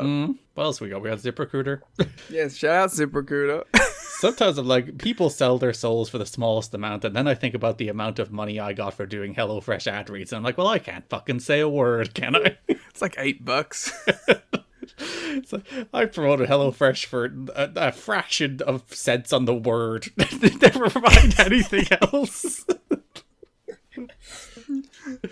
Which is the reason we do greatly appreciate the support of you wonderful patrons at TNAchat.com. And we do also greatly support our friends at HelloFresh. HelloFresh, the number one food package. They did give out about our ad reads once, and they said they weren't personalized enough. It's like, fucking, this is more personalized, isn't it, HelloFresh? Imagine if this was a HelloFresh week. And you can get fresh farm ingredients to your door. Oh, this is a great start. It's good. This is what you see. When we don't podcast for like a month, this is what happens. We just start burying the sponsors. It just gets unhinged. I'm also still recovering because last night I saw Beau is Afraid. Oh, isn't that like 7 hours long and just stupid? It's so long and so stupid. So, does it at any stage veer out of self-indulgent into interesting? I think most of it's interesting, but all of it's self-indulgent. Well, that's a decent balance at least. Like, because you're watching it, and the only thing, like, as I watch it, I'm going, I need to read the screenplay. Because this all has the energy of, we'll shoot it on the day. Oh, no. So it's like, I mean, there's parts of it that are, like, structurally sound, but there's no, like, through line. There's no, like, I walked out of that, and after, like, 5 minutes of not speaking, because I didn't know what to say. You just actually sat outside the cinema and clutched your knees and just kind of rocked for a few minutes? I basically did that during the movie. I had my head in my hands for, like, a solid 20% of the movie. And I was like, I actually kind of applaud the effort of, like, a major motion picture to be like, let's just not have a through line during the whole thing. Well, that is the value of producing lots of art, in that some of it tests the boundaries of like culture and of societal That's norms. what I appreciate about it, is that it's just like this, it's weird, chaotic, artistic energy, even if it doesn't actually make for, like, a great story that is easy to understand. And the other thing is too, I don't really get, like, what it's trying to say either. Like, you come out of it and you're like, I mean, maybe there was a meaning behind all this, but I don't know it. Maybe the lack of knowing it is the meaning. Wow. That it's actually a movie about search for meaning, but in truth, in search for meaning, we only find chaos. Wow. Did I just say something more profound than the entire movie? And a bunch of dicks as well. Listen, that's also what you get in the world. You can't deny it. Yeah. It's interesting. The people next to me, which was very funny at the theater, it was like an older woman and like a younger woman, and afterwards I found out that it was like a person who had brought their mother to the movie. Classic family movie. And the mother was like, "That was very weird, wasn't it?" And then the younger daughter was like, "Yeah, I was really surprised when you said you wanted to see this." It was very funny. Yeah, I don't know. It's interesting. It's good in a certain sense. It's mostly just weird, and that I enjoy weird art, so I gave it a chance. Before we get into the show itself, let us talk about everyone's favorite website, patreon.com/kiddingmeteenagechat.com. I thought you were going to say Twitter. No one likes... Actually, no. You know what I don't like? I've actually come around on the side of Twitter. Is that a statement you want to have forever etched in audio? Not particularly, but there's probably worse ones out there. The only thing that annoys me more than annoying people on Twitter are people who are holier than thou about annoying people on Twitter. Mm-hmm. Like, the only thing that annoys me more than someone being annoying is like, actually, Twitter's a hellscape and I don't use it. It's like, shut the fuck up and go not use it alone silently away from me. Damn. Stop trying to be smug and better than people because you don't use Twitter. Also, listen, I work in social media professionally. It's my job. The other ones are fucking way worse than Twitter. Rank them from worst to best. Twitter's the best of them. Yeah. It probably goes Twitter, oddly enough, probably YouTube. I was going to say Twitter, YouTube, Facebook, TikTok. Yeah, and Instagram's in there somewhere. Like I think Instagram, TikTok, and Facebook are all just together next to each other as bottom of the barrel, god awful nonsense that no one should ever look at. Like Instagram, at least decent content in terms of the thing you're actually looking at, and then you look at the comments and you're like, oh no, stop it, kill society. Yeah, so like that was clearly the top three. It was going to be in that order. Twitter, YouTube, Instagram. And then it's like, what kind of, like, do you think, what do you hate more? Like, the dumbest people of all time, or like a completely unfathomable, as I say, dumbest people of all time, I'm one of them. Or like a completely unhinged user base and broken website full of bots and stuff, and you don't know which one I'm talking about. It could be any of them. Like, TikTok is the stupidest. Actually, no, yeah. Facebook might be the Facebook stupidest. may be the worst, though. It's really hard to decide. But, like, Twitter is not the worst of them. If you think Twitter is the worst social media website, you have not spent enough time on the other ones. They're the worst. Like, they're just the dumbest, horrible place. That being said, all of them suck. Social media is bad. Yeah, evil. Shut them all down. Go back to small, independent community. Always much better. Sadly, I don't think we can ever put that toothpaste back in the tube. Yeah, no, this is society now. And there's no point trying to change it. Yeah, this started as a Patreon plug. Patreon.com/kiddingmeteenagechat.com is where you can go to support the show, where you can get our show notes, which is like a full, this month, 12 pages worth of notes about August 2005 in TNA. You can get the ad-free episodes, so if you ever hear the ads and like, I wouldn't like to hear ads. A whole $1 a month is all you need to get rid of those ads. You can listen on Patreon instead. You can also get our exclusive series, of which there are many now, on Patreon. There is Rain Takers, which is our ongoing New Japan review show. There is Guerrilla Radio, which is our current ongoing PWG 2012 review show. There is also the full complete series for Wrestling Society X, Global Force Wrestling, the 2010 Monday Night Wars, and Ring Cat King. Maybe another one. I always forget one when I run them down. We've done so many shows. I'm trying to... But what you're saying, Garrett, is that there is an unfathomable amount of content. You see, you turned you being unable to say a word into a bit, and therefore it is comedy gold and worthwhile. Yep. That's the Twitter mentality. You can go to patreon.com/kiddingmeteenagechat.com to get all of that, as well as drafts, as well as watch-alongs, as well as a review of Macho Man Randy Savage's album, as well as... Yeah, there you go. That was there. A review of a Chris Rock movie. All of that sitting there. teenagechat.com, patreon.com/kiddingme, 3 tiers.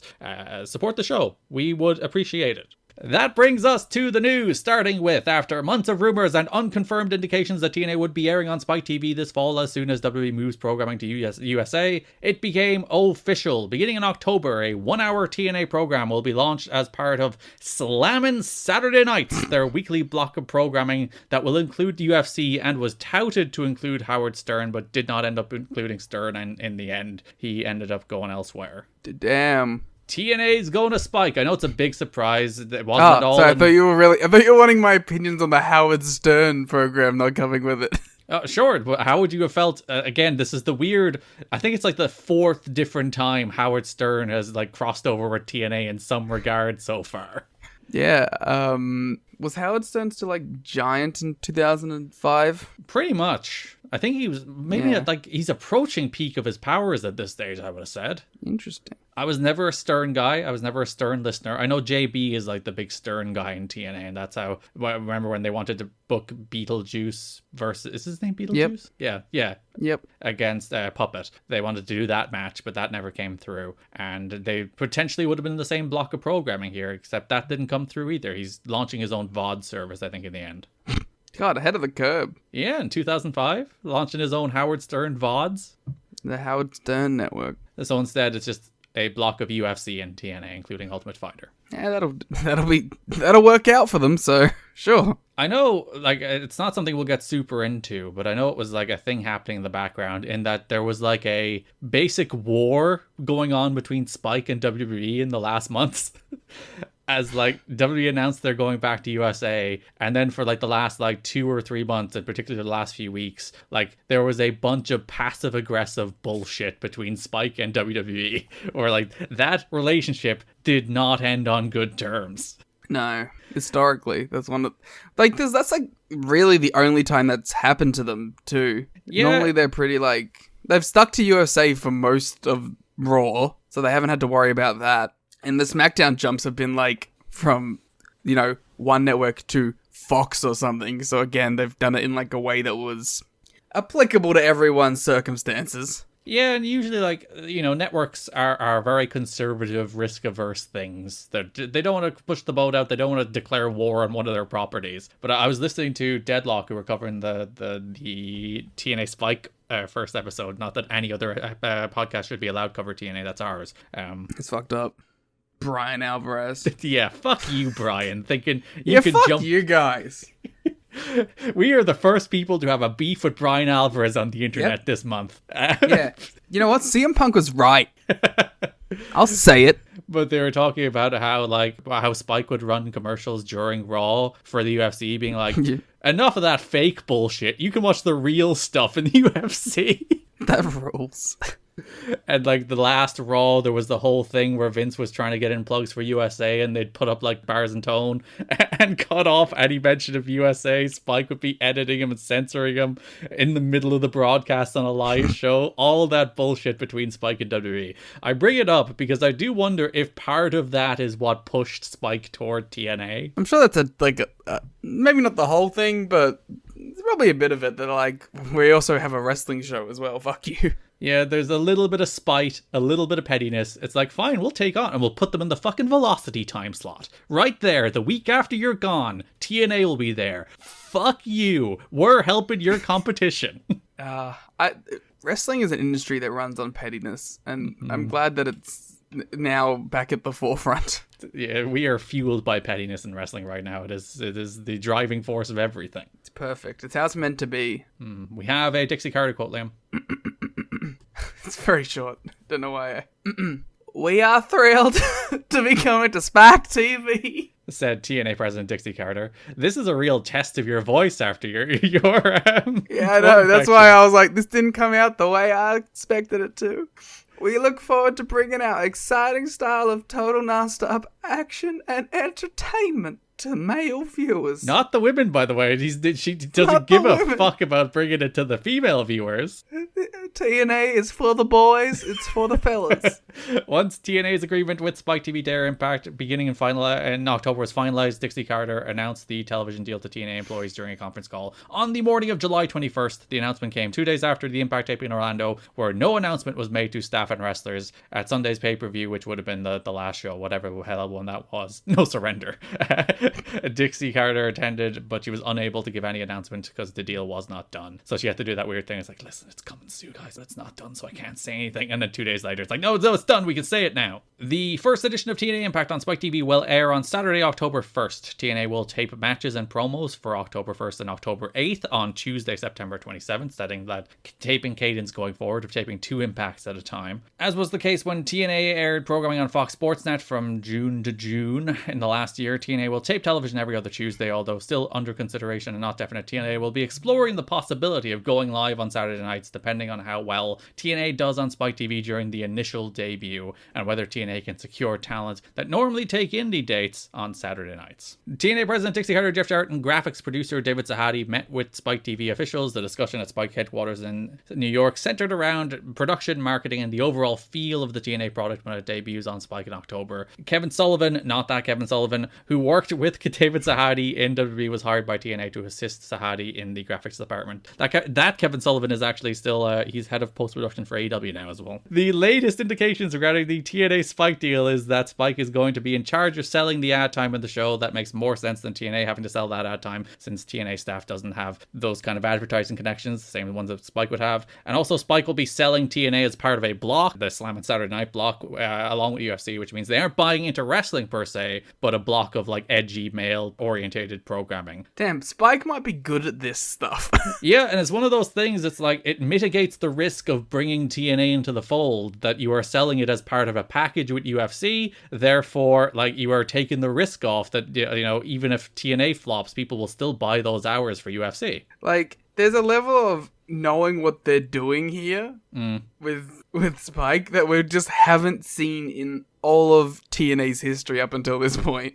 Like, this is a company that actually knows how to run what it does. Yeah, they're like, this is a male-orientated channel. We are going to put the wrestling audience after the UFC audience because there's undeniably crossover, and we think TNA can be a lead-in. And even, like, again, putting it right in the Velocity slot. Like, literally the week after Velocity goes off the air, Impact's there instead. So anybody with the muscle memory of watching Velocity will tune in and they'll see Impact. So you'll get some of those WWE viewers who, like, you know, the kind of people who aren't reading the news and don't see that, oh, Velocity's moving somewhere else, and they might not see it because Spike tried not to let them say it on their television show.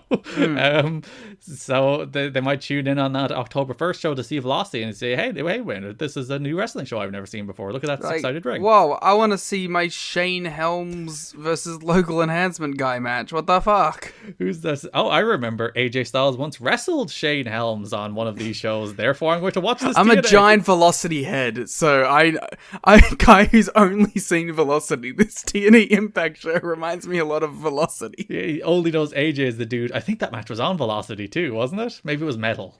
I think AJ's WWE stuff was Velocity. Because he did wrestle Helms on one of them. He wrestled him on Metal and Jacked. Oh, both of them. Whoa. But not Velocity. Wait, okay, these are both credited as being January 26, 2002. So is it Metal or Jacked? It's a very important question. Alright, well, Monsoon Classic has it listed as Metal, but WWE has it listed as Jacked. I trust Monsoon Classic with this more than I trust WWE. I honestly 100% do. Okay, Monsoon Classic has the entrance, which will have the lower third. Well, listen, this is certainly metal. This is WWF metal, so... Learn your own product, WWE. So I don't know what to tell you. WWE is dumb and wrong as usual. Seeing, like, AJ wrestle this version of Hurricane is so weird. It's a good match. Hurricane gives him more than he ever deserves. But, like, Hurricane is, like, full, like, Attitude Era look Hurricane still. So weird. Anyway, Spike TV. With TNA programming moving to Spike TV, management is telling wrestlers that they will be able to make in the range of $25,000 to $50,000 per year. There are exceptions where some top names will make more. TNA's base salary would represent 1/2 to 1/3 of the potential money a wrestler could earn during any given year. TNA management has told wrestlers that they will be able to command higher booking fees from independent promoters because of the national television exposure, so don't expect huge pay rises or salaries. What a load of fucking bullshit. You know what I appreciate? 2005 was still an era where they would lie about it to try and make you feel better. Yeah. 2023, they're just like, fuck you. What are you going to do about it? Go somewhere else? They're like, listen, guys, you can charge more for your indie dates because you're national TV stars now. And you're national TV stars and we should pay you? No, come on. Don't be crazy. No, that's insane. You're being insane. We're just gaslighting the wrestlers. And like, listen, they do end up making, because Spike goes well, so they end up making money. But here they're like, oh, what if it doesn't? So we're not going to give you money for a while. Apparently, like, Spike taking over selling of the ad time must have been a fairly late development, according to Dave, because TNA were talking with Howard Brody, former NWA president and co-author of Dusty Rhodes' autobiography, which was promoted on this show. Not our show, TNA. But also, I guess we technically promoted it on our show because we mentioned it was promoted on TNA. I'm doing it right now. Apparently, they were talking to him about bringing him on board to sell the ads, but then Spike took over that. TNA gets 2 minutes of ad time to promote its pay-per-views and other merchandise. TNA pays all of the production costs, which I do think actually changes by the time they get to the actual TV show, and then Spike gets all the ad revenue. But I do think that changes. I think Spike starts covering production. Spike were like, holy shit, people bought the block. Yeah, it's like, this thing makes money. It is like, we'll get to it in October. It is like insane how quickly TNA is a success on Spike. Like, it hit the ground running, it does really well and grows and grows and grows until it doesn't anymore. But until they do something. It was one of those things where it was like a real home run win, like right out of the gate. It's like, oh, this is working. The Spike TV run is like the best thing that ever happened to this company. Well, yes. Like, significantly. Like, Yeah. we're entering, like, this is the best thing that they ever managed to do. If you were to say, like, what is the single thing that was most important to the success of TNA for all of its potential not successes, but like the single most important thing was getting on Spike TV. It's the single most important thing to ever happen to the company. And staying there for like a significant portion of time. Yeah. Probably still would be there if someone didn't fucking Russo it up.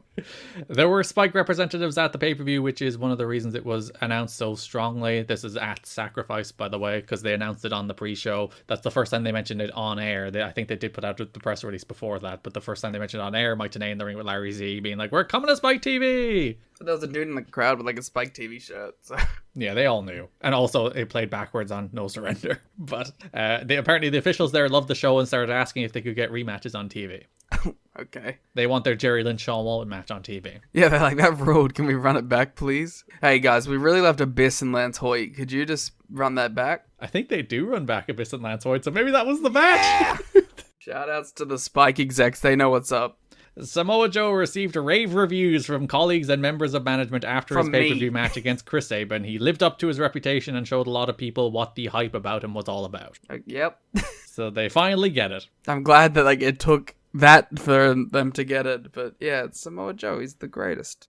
That match rules. That Chris Sabin match fucking owns. Yeah, Chris Sabin rules. Samoa Joe rules. Samoa Joe's the best wrestler in the world at this stage. Yeah. I wonder what the Spike TV execs thought of Samoa Joe. I don't know, because they would have seen him wrestling AJ Styles. So I think they probably would have had a pretty good impression of him coming out of Sacrifice. If I'm Spike TV, I'm like, this is a marketable guy. It will be a talking point when we get to it. Joe's not prominently featured in like the first month. I will murder someone. In TNA's efforts to beef up mainstream visibility prior to debuting on Spike TV this fall, TNA is negotiating a DVD deal with Walmart. The deal would lead to DVDs of recent pay-per-views being sold in many of the major retail outlets chain of stores. Bill Banks of TNAWrestling.com says TNA will distribute combination packs of recent pay-per-views, including Victory Road, Turning Point, Lockdown, to place several hours of pay-per-view footage into one low-price offering. Currently, WWE has penetrated the DVD wrestling market at Walmart, the most exclusive club for distributing products to a wide consumer base, and TNA's efforts to achieve the same mainstream deal will allow the company to establish its product and compete head-to-head with WWE for purchases. So getting shelf space on Walmart's a pretty big deal. I don't think kids these days, right? They don't know how, like, important the DVD market was. Yeah, or even just that idea of shelf space. Just the idea of, Yeah. like, you walk into Walmart and you look at the shelves, and that's where, like, somebody can just discover TNA. Because, like, there's a wrestling... That's how I did it. Yeah, there's just the wrestling section, and you see the WWE DVDs, and you're like, wait a minute, what's this? Other wrestling? I walked into my local game store, I looked up at the hentai section, and in the hentai section was TNA.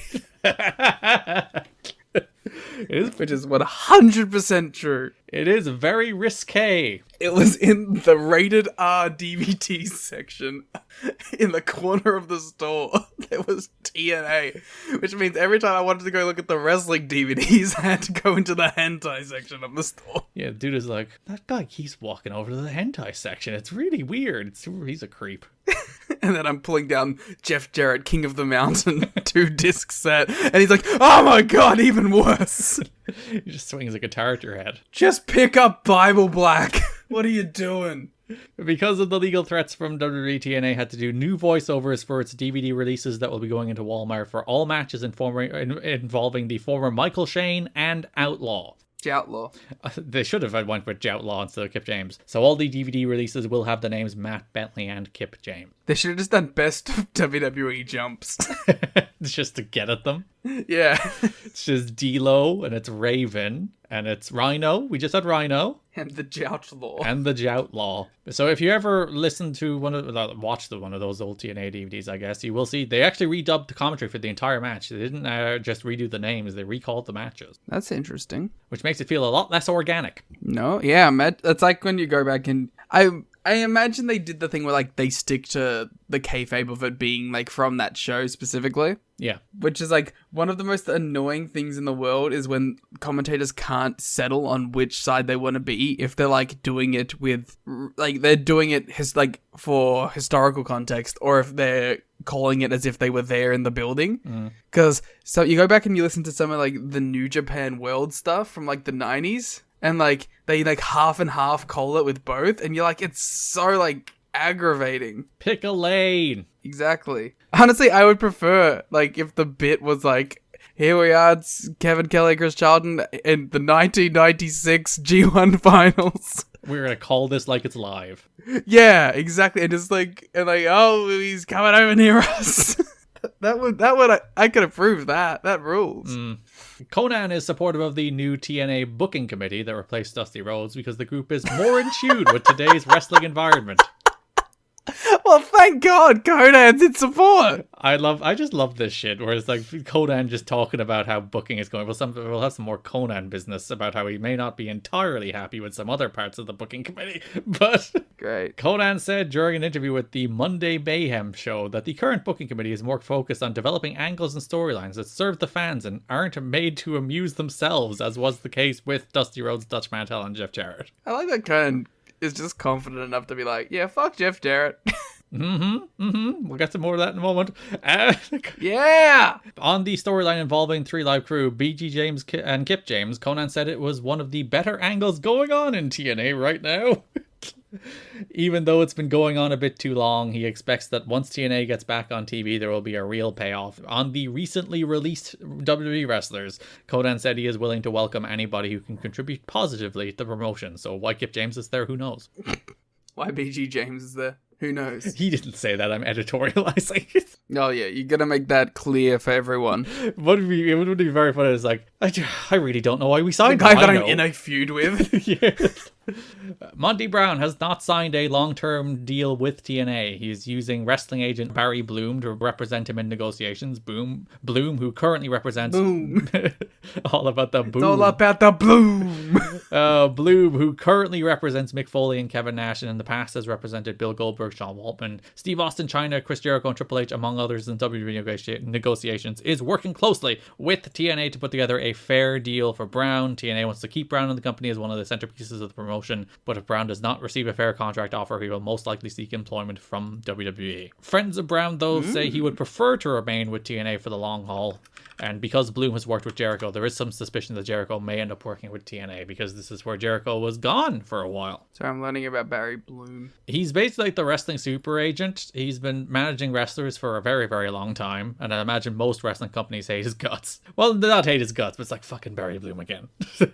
I found like a very weird website, which I shouldn't be on. I don't have any security. Barry Bloom is hacking your computer. Ah, no, Barry Bloom's running into the mainframe. No, he's actually going to get you some very good gigs. Oh, that worked out well. Really negotiated you a better deal for You've Got to Be Kidding Me. I don't know if I can get a better deal. But yeah, Monty is, if you were like wondering, like, they should have put the belt on him in January, but if you're wondering why his booking is a little like, he's not doing much right now, that's because he may have one foot out the door. Doesn't in the end, but he might. He's going to leave at any moment. He could. The day before returning to WWE TV on Monday, July 11th, Matt Hardy gave TNA president Dixie Carter a courtesy call to let her know he had signed with WWE and would not be working for TNA. Thanks, Matthew. He had been in serious talks with TNA, and according to all sources close to Matt Hardy, he strongly considered going to TNA. All of this is bullshit. They were working shit. But a TNA source said the final offer was close to about $2,500 a match. The worst part of this is that they were going to do AMW versus the Hardys on like a pay-per-view. Yeah, which would have been awesome. Which even like for Matt and Jeff in Matt's still great in 05, but even the current state of Jeff, it's still fucking AMW versus the Hardys. Yeah, well, yeah, exactly right. You would have got to have, and like that's just a cool historical note to have too. Yeah, you just get that match. Jeff on Between the Ropes Radio criticized the way Matt handled his business, saying he strung TNA along for months when he believed Matt always deep down knew he was going back, and did a great disservice to TNA by indicating that he was coming, never signing, and not letting them know he wasn't coming until the last minute. Well, to be fair, right, if anyone knows about indicating he was going to come and then never coming and then not letting them know he wasn't coming until the last minute, it is Jeff Hardy. He is an expert in the matter. He's only done it like 5 times in his year in the company so far. He's only been in the company a fucking year. Good God. It feels like we were talking about Jeff for much longer than a year. Yeah. It's fun. He's criticizing his brother, though. I mean, yeah, that's always fun. It's very clear, like, the TNA wanted him to do the Hardys AMW program, but they just knew over time, it's like, he seems to not be committing to anything. And then he went back, and it's like, that all makes sense. Rude. It does pay to be rude, though, apparently, because he got a better deal from WWE. And it worked out well for him. Well, he was employed for a while, so... He got to have a good little run where he lost.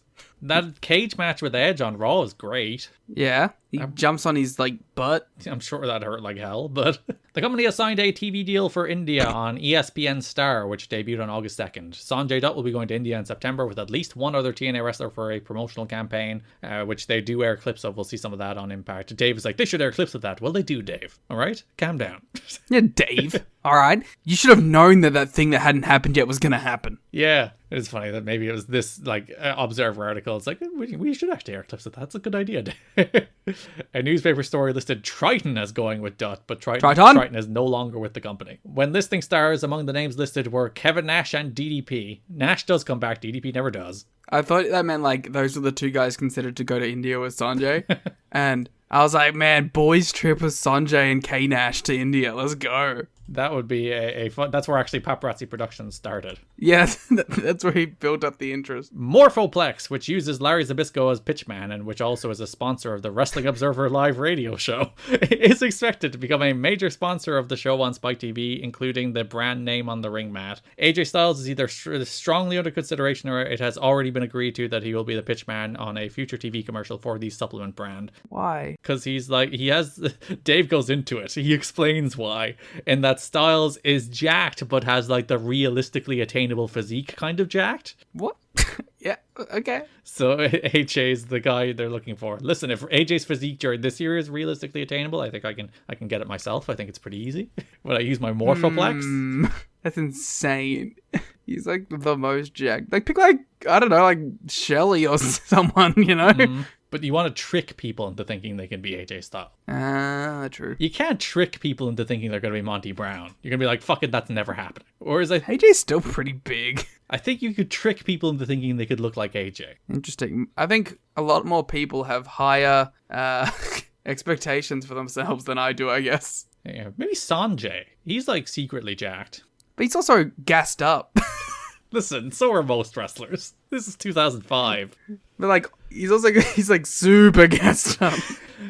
While Scott D'Amore and Mike Tenay in particular on the booking team are getting high marks from a lot of veterans who normally haven't been impressed by the booking in the company, they are unhappy with this being the company's strongest point ever and best chance of making it with the old school wrestling games still being played. So they're like, verge of being great, but Jeff Jarrett's still fucking around.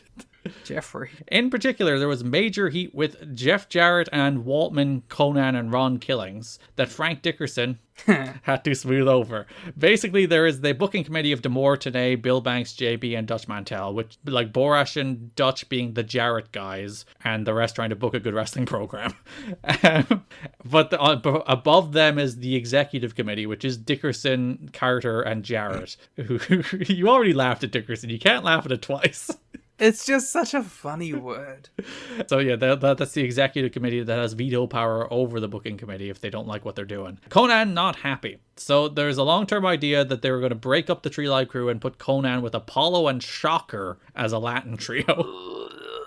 The famous Latin American exchange of Conan, Apollo, and Shocker. Just imagining like the LAX presentation with that trio. 51-58, nothing to mess with, Liam.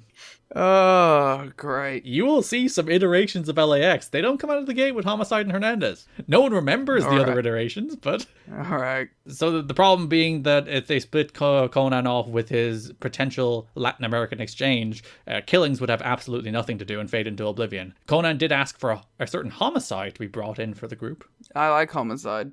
That's my opinion. Conan argued that it served no purpose to break him and Killings up right after the angle where BG James would have broken off to go with Kip unless they had a good idea for Killings. They ended up in a hotel room arguing with Jarrett over it, and Jarrett apparently called Killings some unpleasant names. According to this Wrestling Observer report. Yeah, almost got ugly. Jarrett, when Killings asked what the plans were for him, gave the answer, there's only 45 minutes in a TV show every week and you can't feature everyone, which is the answer everybody wants to hear. Yeah, but like 7 of them are good. So you should probably feature them. And Jarrett does take 25 minutes of it, so... But then are any of the Tree Live crew minutes ever good? I mean, no, but we're breaking them up.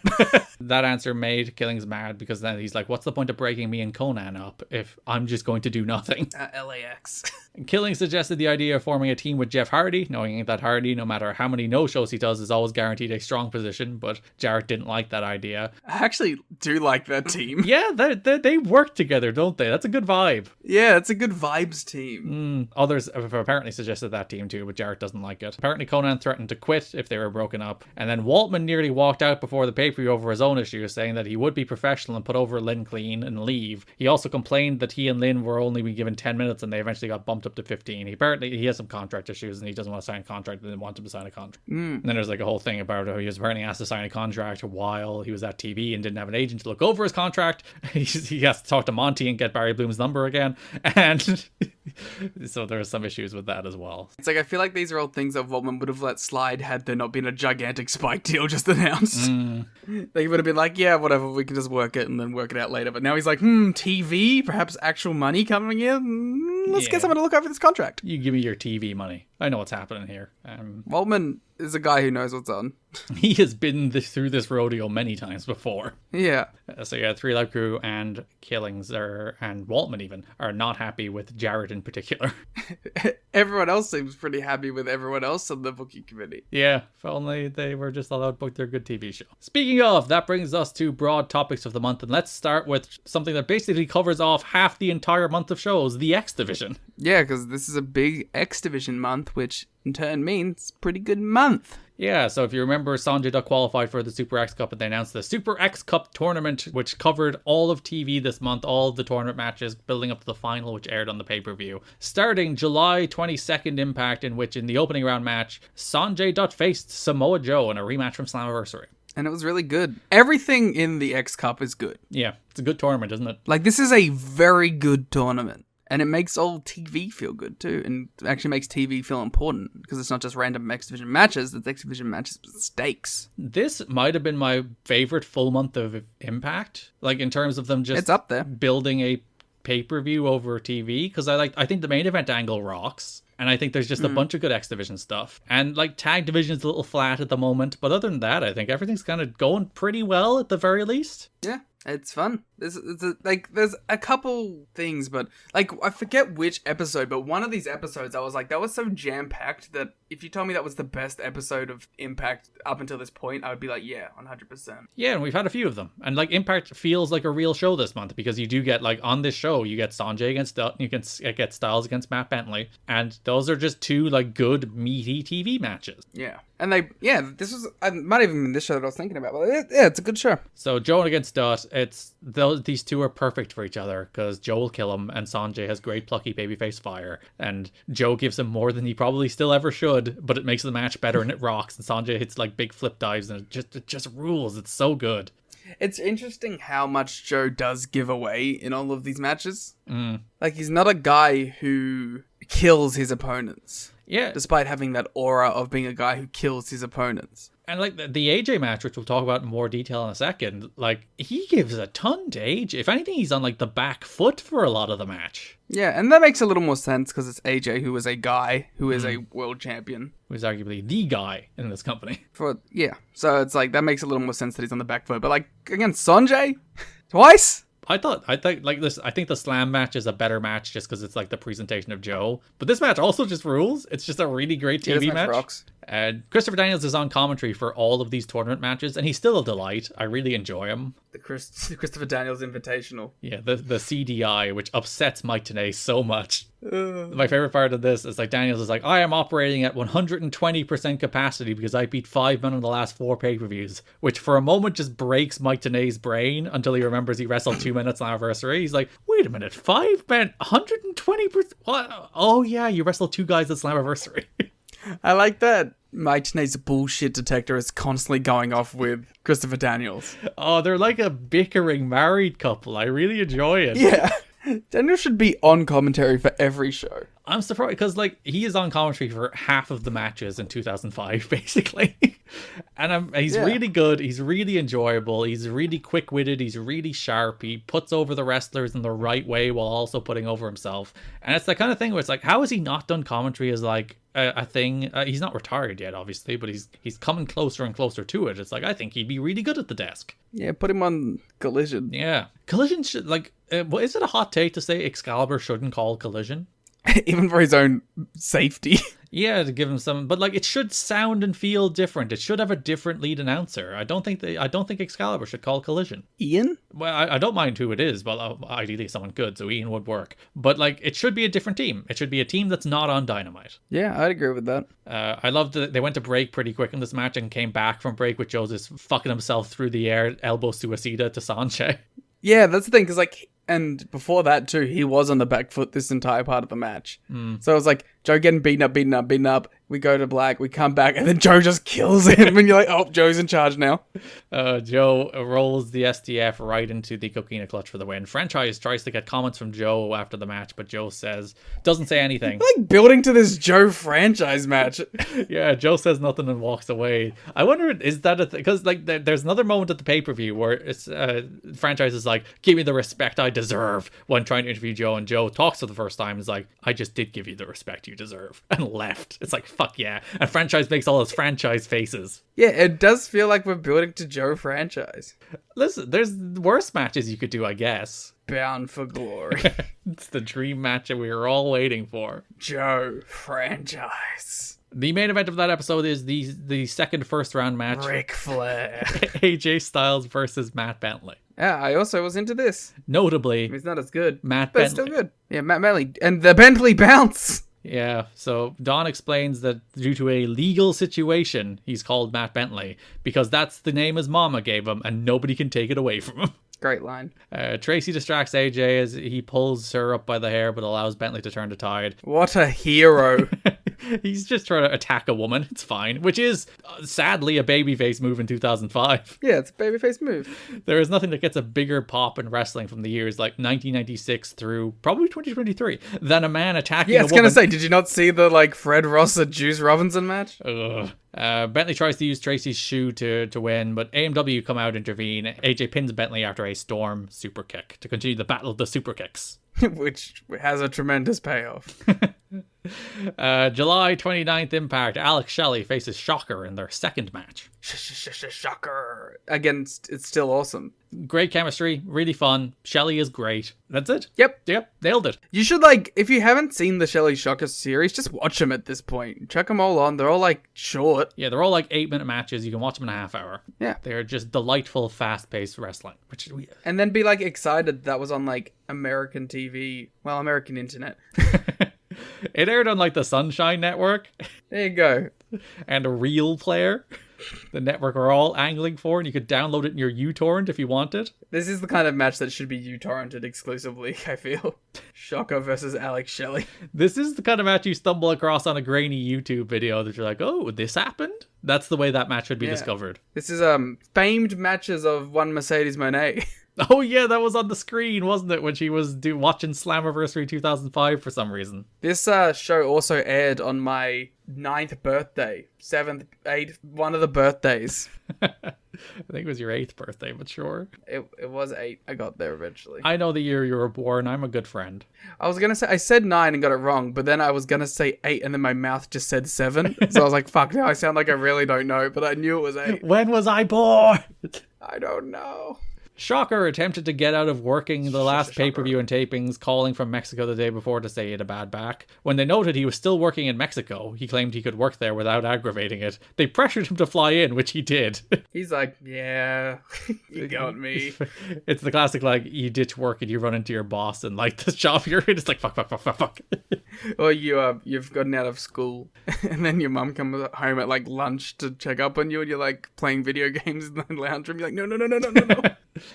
He's seemingly having trouble adjusting to being a superstar all week where everything he does gets over and he's presented in such a big time way, and then coming into Impact where he's just a guy. He's walking down, kissing his biceps, getting no reaction. I thought that was just Dave going, oh, he's having such a hard time being a superstar all week. Everyone loves him and he's the biggest deal. You read that with a lot more sassiness and sarcasm. Yeah, because you were reading it. King of Sass. So maybe he doesn't want to come in. But yeah, Shelley wins with Shocker's own cradle, which I think is the Shockwave, but I think Mike Tenay calls it something else this month, so they might have changed it. Shock treatment. We'll mention it here because I don't think it really matters anywhere else. James Storm versus Matt Bentley in the Battle of the Super Kicks. Which ends with no super kicks. Which is sick. Yeah, but the Battle of the Super Kick ends with James Storm hitting the 8-second ride for the win. It's perfect. How do you think it is? Because Mike Tenay and Don West at this stage have 2 years of calling Michael Shane. Yeah. How hard do you think it is in your brain? And this is a tape show, so maybe it's a little easier in that regard. But to be calling these Matt Bentley matches and being like, Matt Bentley. I don't know, because they were already getting used to calling him a fake name anyway. He does have 4 different names. You're not wrong. They probably call him Matt backstage, so. It is the name his mama gave him. Can't take it away from him. So they probably just had to swap their brain a little bit and they were fine. And it is a tape show, so they can fix it if they get it wrong, I guess. And they're professionals. And they spent the last 6 weeks redubbing DVDs, so they're fucking sick of them. Yeah, they're like, we get it. We know your fucking name. Petey Williams defeated Chris Sabin in a Super X Cup first round match. This was the least good of them all, but it was still good. Daniel's pointing out I beat both of them. Which is great. One of my favorite little touches, if you remember, their first match was built all around the fact that Sabin has the counter to the Canadian Destroyer, and first spot in this match, Petey goes for the Destroyer, Sabin does the same counter. It's you guys, you doing little long-term stuff. You guys, you get it. No one else gets it, but you get it. Tenay, of course, brings up that Chris Sabin is the winner of the first Super X Cup. And yes. Again, speaking to Daniels being real quick-witted, he's he only won it because I wasn't in it. Which, by the way, if you've never seen the Sabin Hoopy match, the finals of that first Super X Cup, which might be better than any match in this tournament. Well, yeah, it is. And it's one of the biggest sort of undiscovered gems that a lot of people haven't seen. Yeah, it's very early in Sabin's career. It's the match where you look a lot of Sabin's 03 stuff is pretty good. It's fine. It's nothing special, but you're there's potential there. And then you watch the Hoovy match, it's oh no, he can be great. This dude can be great. Yeah. A1 distracts Sabin, allowing Petey to hit a tornado DDT off the apron. Tenay and Daniels are sniping at each other over the CDI, which I really enjoyed. Because he's Chris Daniels Invitational, and Chris Daniels is Christopher Daniels Invitational. Thank you, Birch. Michael. Michael Tenay makes me thoroughly uncomfortable. Michael, just countering him being called Chris with calling Mike today Michael. It's just like they're such a bitchy married couple. It's so good. I like that also, that Don takes like a back step whenever these two are on commentary. He's like, I get it. I'm just calling the match here, guys. I'm not getting between you. Yeah. The classic son who doesn't want to take a side between his bickering parents. Yeah. Saban hit the Cradle Shock. A1 distracted the ref. He got a visual pin. PD hit Saban in the gut with a hockey stick and followed with the Canadian Destroyer. He will face AJ in the semifinal. What a cool tournament. It's just like, only the final is like go out of your way to see, but it is just, it fills the entire month with just good 8-minute X Division matches on TV. And that's what they're all 8 to 12 minutes on TV. They're all like quick, fast, good wrestling, not like clawing your eyeballs out, boring, slow, not 2 minutes you don't get anything to sink your teeth into. It's just like the perfect pacing of a TV tournament. And it's like, the matches are cool and good, which is a lot better than like, here is Apollo singles match with David Young. So you're just like, yeah, thank you. On the topic of cool and good, in the semi-final of the Super X Cup, the only career singles match between Alex Shelley and Samoa Joe. And it's great. It's a real good match. The only time these two have ever wrestled is this August 5th, 2005 Impact. Isn't that crazy? It is insane. You would expect to have heard, like, and even like outside of the obvious, like, oh yeah, you know, you'd expect some sort of Ring of Honor thing at some point. Mm-hmm.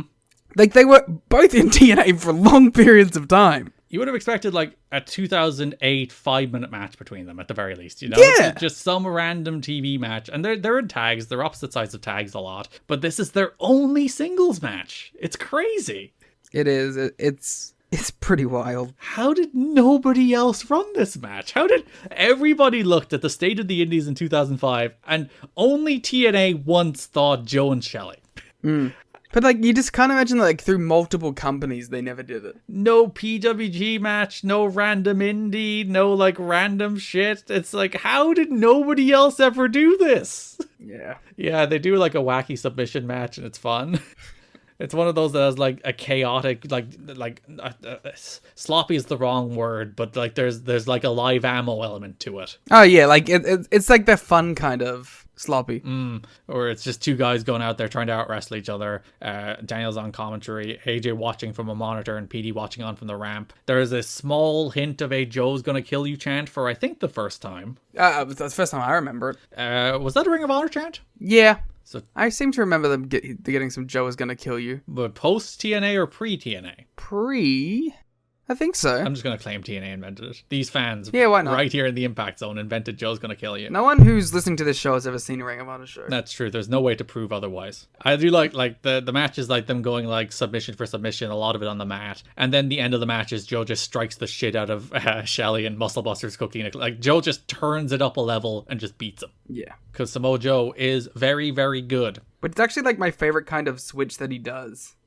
Is that like he'll turn it around and just start beating ass. Yeah, they like go move for move, and then he just slaps the shit out of you and Muscle Busters. Yeah, it's like, well, yeah, which is like an interesting facet to his character.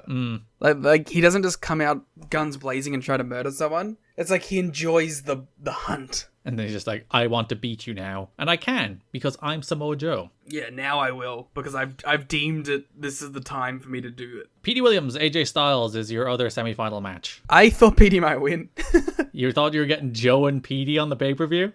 I did. I kind of thought we were going to get Joe Petey. DeMore is so in with his boy that he's going to book him to win the Super X Cup. Well, I just thought they might save the AJ thing. So I was kind of shocked when Petey won. Wait, when Petey didn't win, sorry. Daniels is on commentary again, and Daniels addresses a comment to Dawn and Mike Tenay. It's just literally, it's like I'm not even here. I love them. Put them back together now. That's your Collision announce team. Christopher Daniels and Mike Tenay. And Paul White. Sure. Daniels needles Styles on commentary for losing the world title in his first match, which is like wonderful petty nonsense. PD got a near fall on the crucifix bomb. AJ clumsily applied a La Magistral, which I think was meant to be the finish, but it was just clumsy. So PD reversed into a sharpshooter, then AJ grabbed a small package for the actual finish. So your Super X Cup final at Sacrifice is the phenomenal AJ Styles versus the Samoan submission machine, Samoa Joe. I mean, it don't get much better, do it? Did you like that match? Oh, Samoa Joe versus AJ Styles. Yeah, you know, the two wrestlers who are pretty good wrestling here at pay-per-view. Yeah, you know, I thought it was pretty good. It's no Hoovy Chris Sabin. I think, legitimately, I think Hoovy Sabin's a better match, but... I mean, it is. Like, Hoovy Sabin, I think we were like 4.25 to 4.5 on. This is 4 to 4.25. So I was like, it's not like blown out the water, but like that was like legitimately insane that took place. This is just a really good Samoa Joe AJ Styles match happening on a TNA pay-per-view, which I'm not gonna like knock because it's nice to have 4 Star Plus matches on TNA pay-per-views every now and again. Yeah, it's great. Fucking, I assume everyone's like seen this at some point. Yeah, because I think of the two, the turning point match between them is the better. And then none of their other TNA matches, I think, touch either of these. They're all pretty good, but like this and then the match later in the year are the two Joe AJ matches, I think full stop, even inside or outside of TNA. Like, their WWE matches are kind of terrible. Yeah, it's just Joe is a monster, and there is like no greater counterpoint to 2005 Samoa Joe than 2005 AJ Styles. They're just like the perfect two pro wrestlers for each other at this moment in time. Of like, we talked about how AJ just takes insane bumps for literally everything. And you watch this match and he takes insane bumps for literally everything. Like, every move, every There's bump, a reason every you strike. always ask about like who's going to be the Joe for whoever this hot high flyer is, because it helps mold them into a more complete pro wrestler.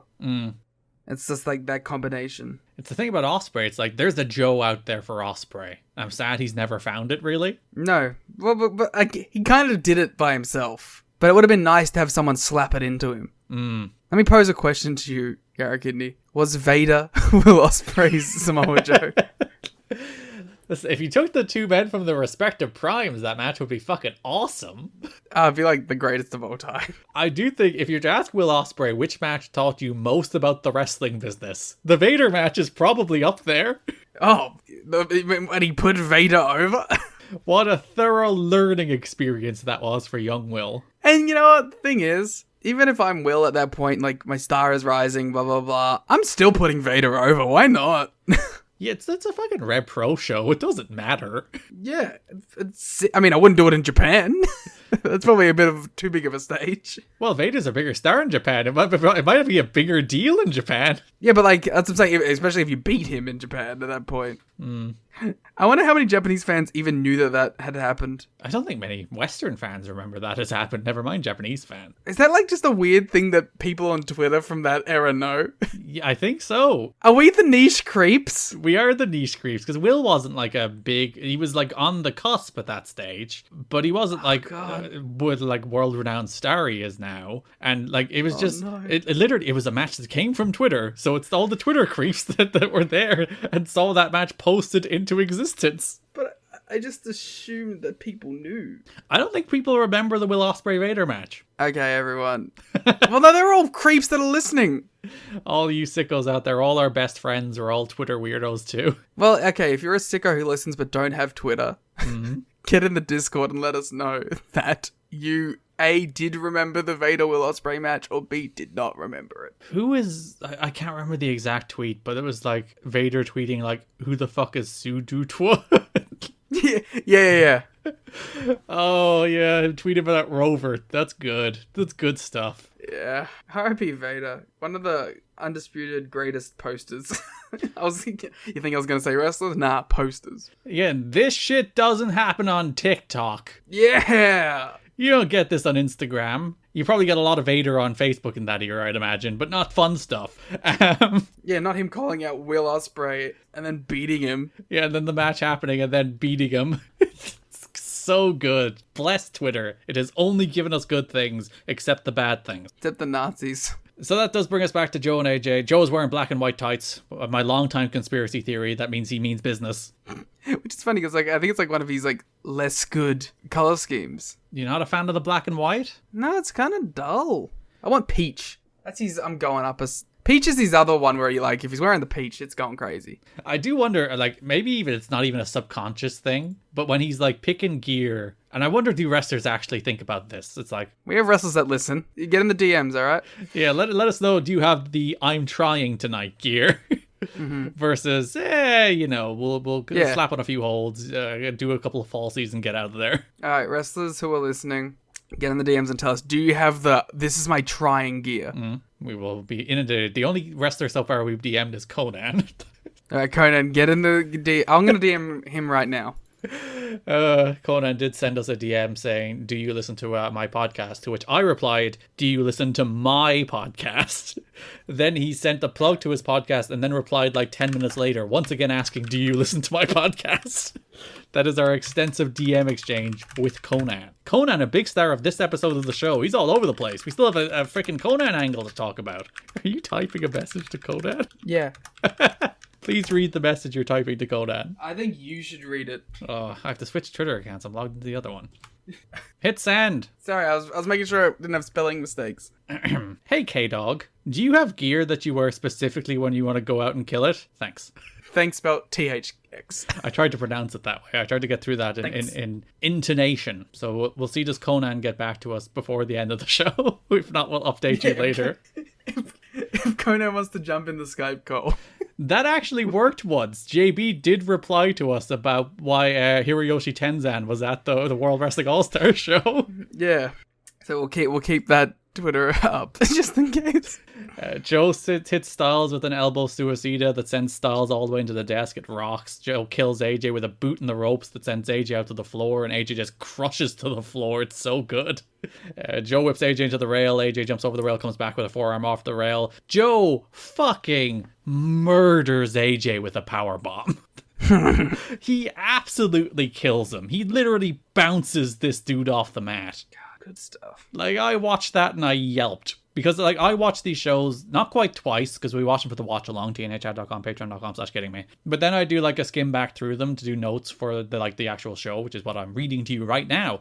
And, like, I saw that powerbomb, I clipped it for Twitter, and then I watched it, like, 6 times. It's just like, dear Lord, look at the man bounce. He bounces AJ Styles off of that mat. He kills him. Yeah, there's like a tangible boing. Ugh. He just kills him. AJ jumps a leg sweep, follows with a Pele, which is a cool move. Joe does the Terry Funk tumbleweed. Joe kills AJ with a lariat for a near fall. The crowd completely buy. My favorite thing, AJ fires up with strikes, but then Joe just fires back with slaps. So he's just like, fuck you and your strikes. Here are my better strikes.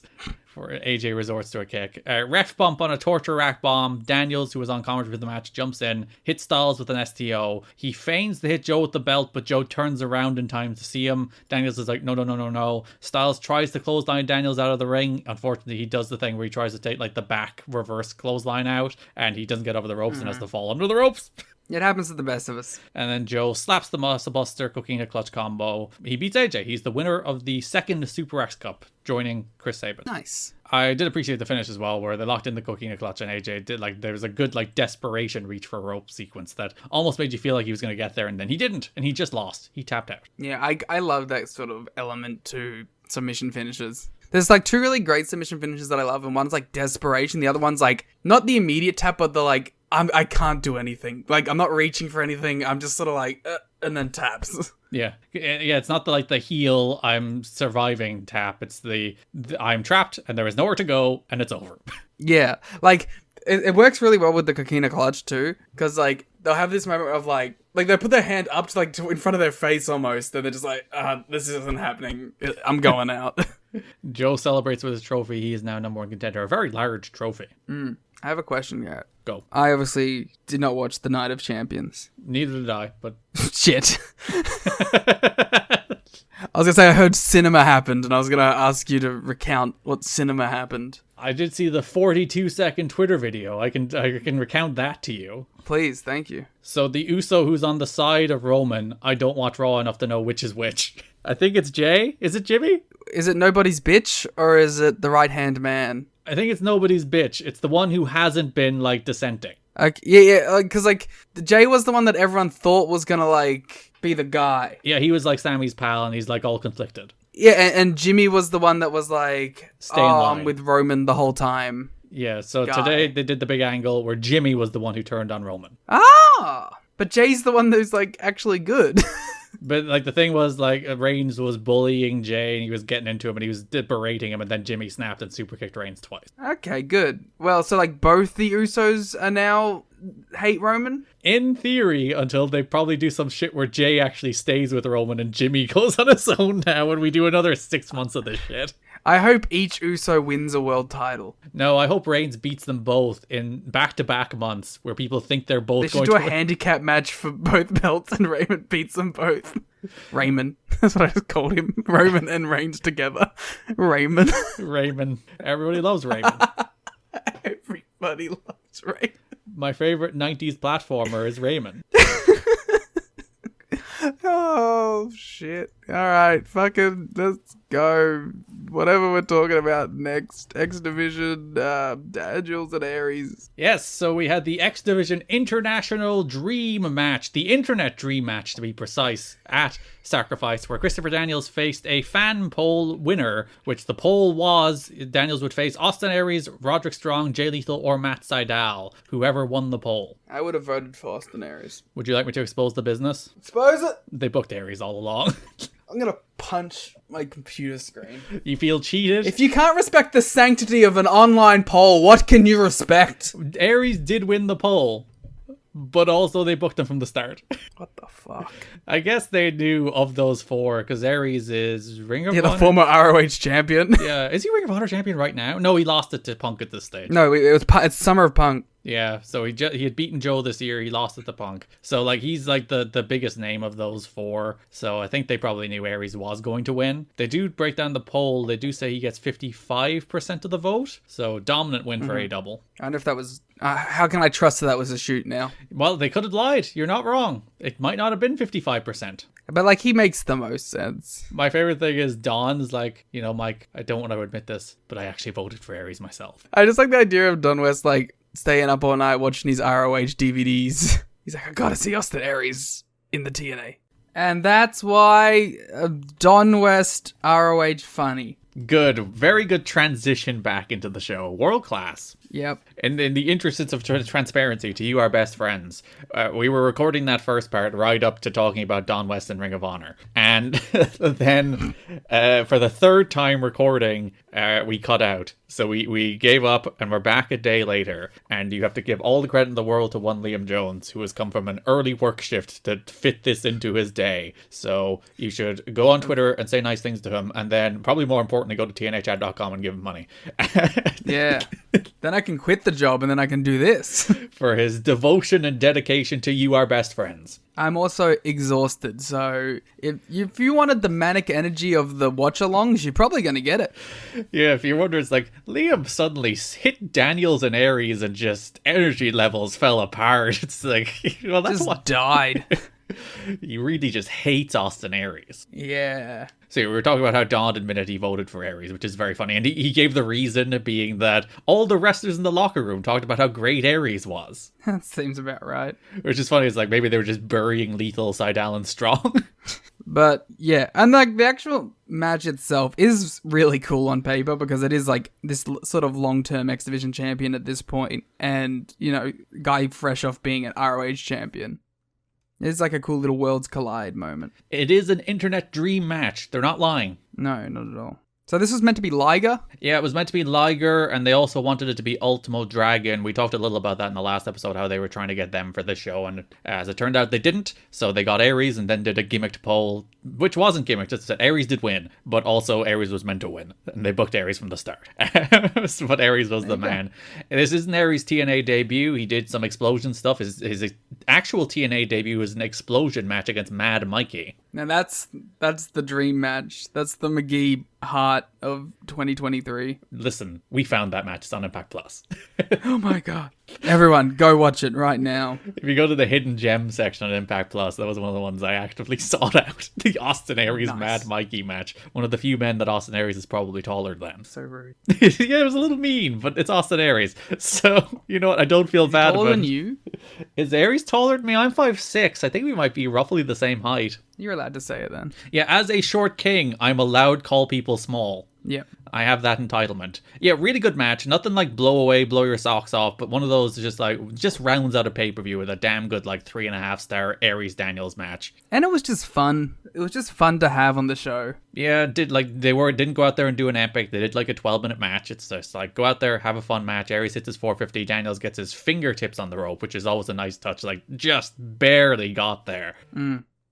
They did a good job protecting Aries. Yeah, and Daniels reverses the Brainbuster into the Angel's Wings for the win. I think we talked about this in the watch-along, but it's remarkable just how much Austin Aries here is just Austin Aries. Yeah, and only we think we worked out 3-4 years into his career, he just has it all together already. Yeah, it's just this is the man who will win the TNA World title. There's not a lot of difference in the bell to bell of what this man is doing now in 05 versus what he does in 2012.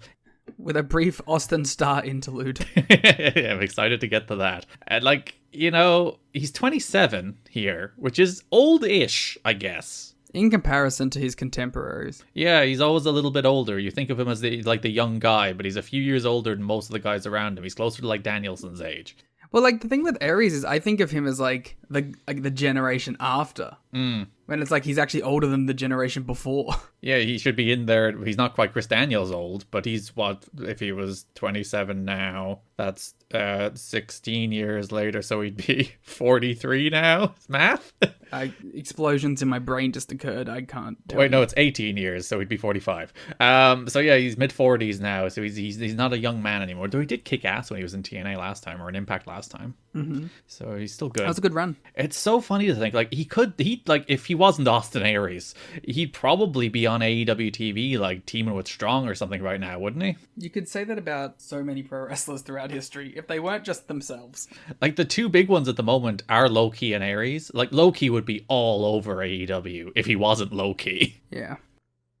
But he is Low-Ki, and that's part of being Low-Ki, I think. Would Low-Ki be Low-Ki if he wasn't Low-Ki? That's the question. It's a very good one. And, I think there's a version of Undisputed Era that has Austin Aries in it, if Aries isn't Aries. He was around there at the same time, wasn't he? Well, he was never really in WWE. He did Tough Enough. No, he did the Cruiserweight run. Oh, he was in WWE. Oh, I don't know why I completely blanked that from my brain. Yeah, he was Cruiserweight champion. Yeah, and wrestled Pac at WrestleMania. I forgot all about that. That just disappeared from my skull. Brief Raw champion. Oh, not Raw champion, Raw announcer or whatever, too. Yeah, I cannot believe how much that exited my brain. Yeah, that's such a weird of-the-moment run as well. When was that? 2017? 16? 2016, I would have thought. He had a Mania match. Yeah. A really good WrestleMania match. In front of 7 people, because it was one of those on the pre-show where nobody was in the building yet. Was it him and Park? It was him and Pac, yeah. And then that's what led to the Park issues too, because they didn't get paid for a Mania payday because they were on the pre-show. Yeah. They didn't get the DVD revenue or whatever. I cannot believe how much I forgot Austin Aries was in that company. I can't believe it. From January 22nd, 2016 to July 7th, 2017. Yeah, I guess that makes a lot of sense. It was basically between Impact runs because he left TNA at the end of 2015, went to WWE, and then came back to Impact in the start of 2018. So I don't think he actually did win the Cruiserweight title. I think he was just chasing. Yeah, there you go. Aries and Daniels. Real good match. Daniels wins, reverses the Brainbuster into the Angel's Wings. Aries defeated TJ Perkins, Jack Gallagher, and Mustafa Ali in a fatal 4-way. Probably a good match. But just what 2016 names? Yeah, Mustafa Ali, who just wrestled on a WWE pay-per-view. TJP, who had a good run in the Best of Super Juniors. Mm-hmm. And Austin Aries and nobody else. No, nobody else. No, we're not going to talk about anyone else in that match. It's fine. And noted... So there's a couple other stories in the X Division. Let's go real quick to Shelley and Shocker because it's basically they just had a match at the pay-per-view. Mm-hmm. So they were 1-1. Shocker won the Slammiversary match. Shelley won the Super X Cup tournament match, and then they had their third match at the pay-per-view. Shocker having some lovely white tights on him. Oh, just Shelley's still trying to find himself. Yeah, it's very interesting to see this dude will be the most influential wrestler of a generation, undeniably. Mm-hmm.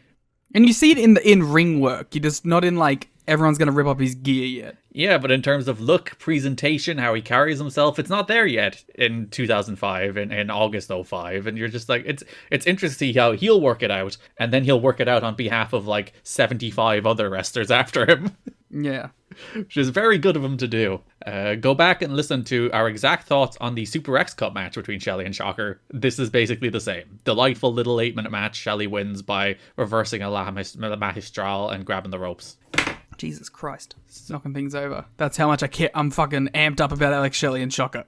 So that rounds out the Shelley and Shocker series. And then the other big main story in the X Division is the Sean Waltman and Jerry Lynn feud. If you remember, coming off the back of the No Surrender match, Jerry Lynn was the referee of AJ Styles and Sean Waltman. Waltman grabbed the ropes at the end of that match. Lynn kicked his hands off the ropes, and then Waltman was like, "What the fuck, you cost me the match," and stared daggers through him. And also, I'm pretty sure they're still cutting a promo about it to 2023. First Impact of the month. There was a backstage segment between Sean Waltman and Jerry Lynn. What do you mean was in past tense? They're still talking. So Waltman was mad at Lynn for interjecting himself into the No Surrender match. Lynn ran down the matches they've had, how they changed Waltman's career, but then Waltman went on to great success in WCW and WWF while Lynn kind of meandered through. In ECW. And then Waltman was like, "Here, have some money for a Big Mac." Nice.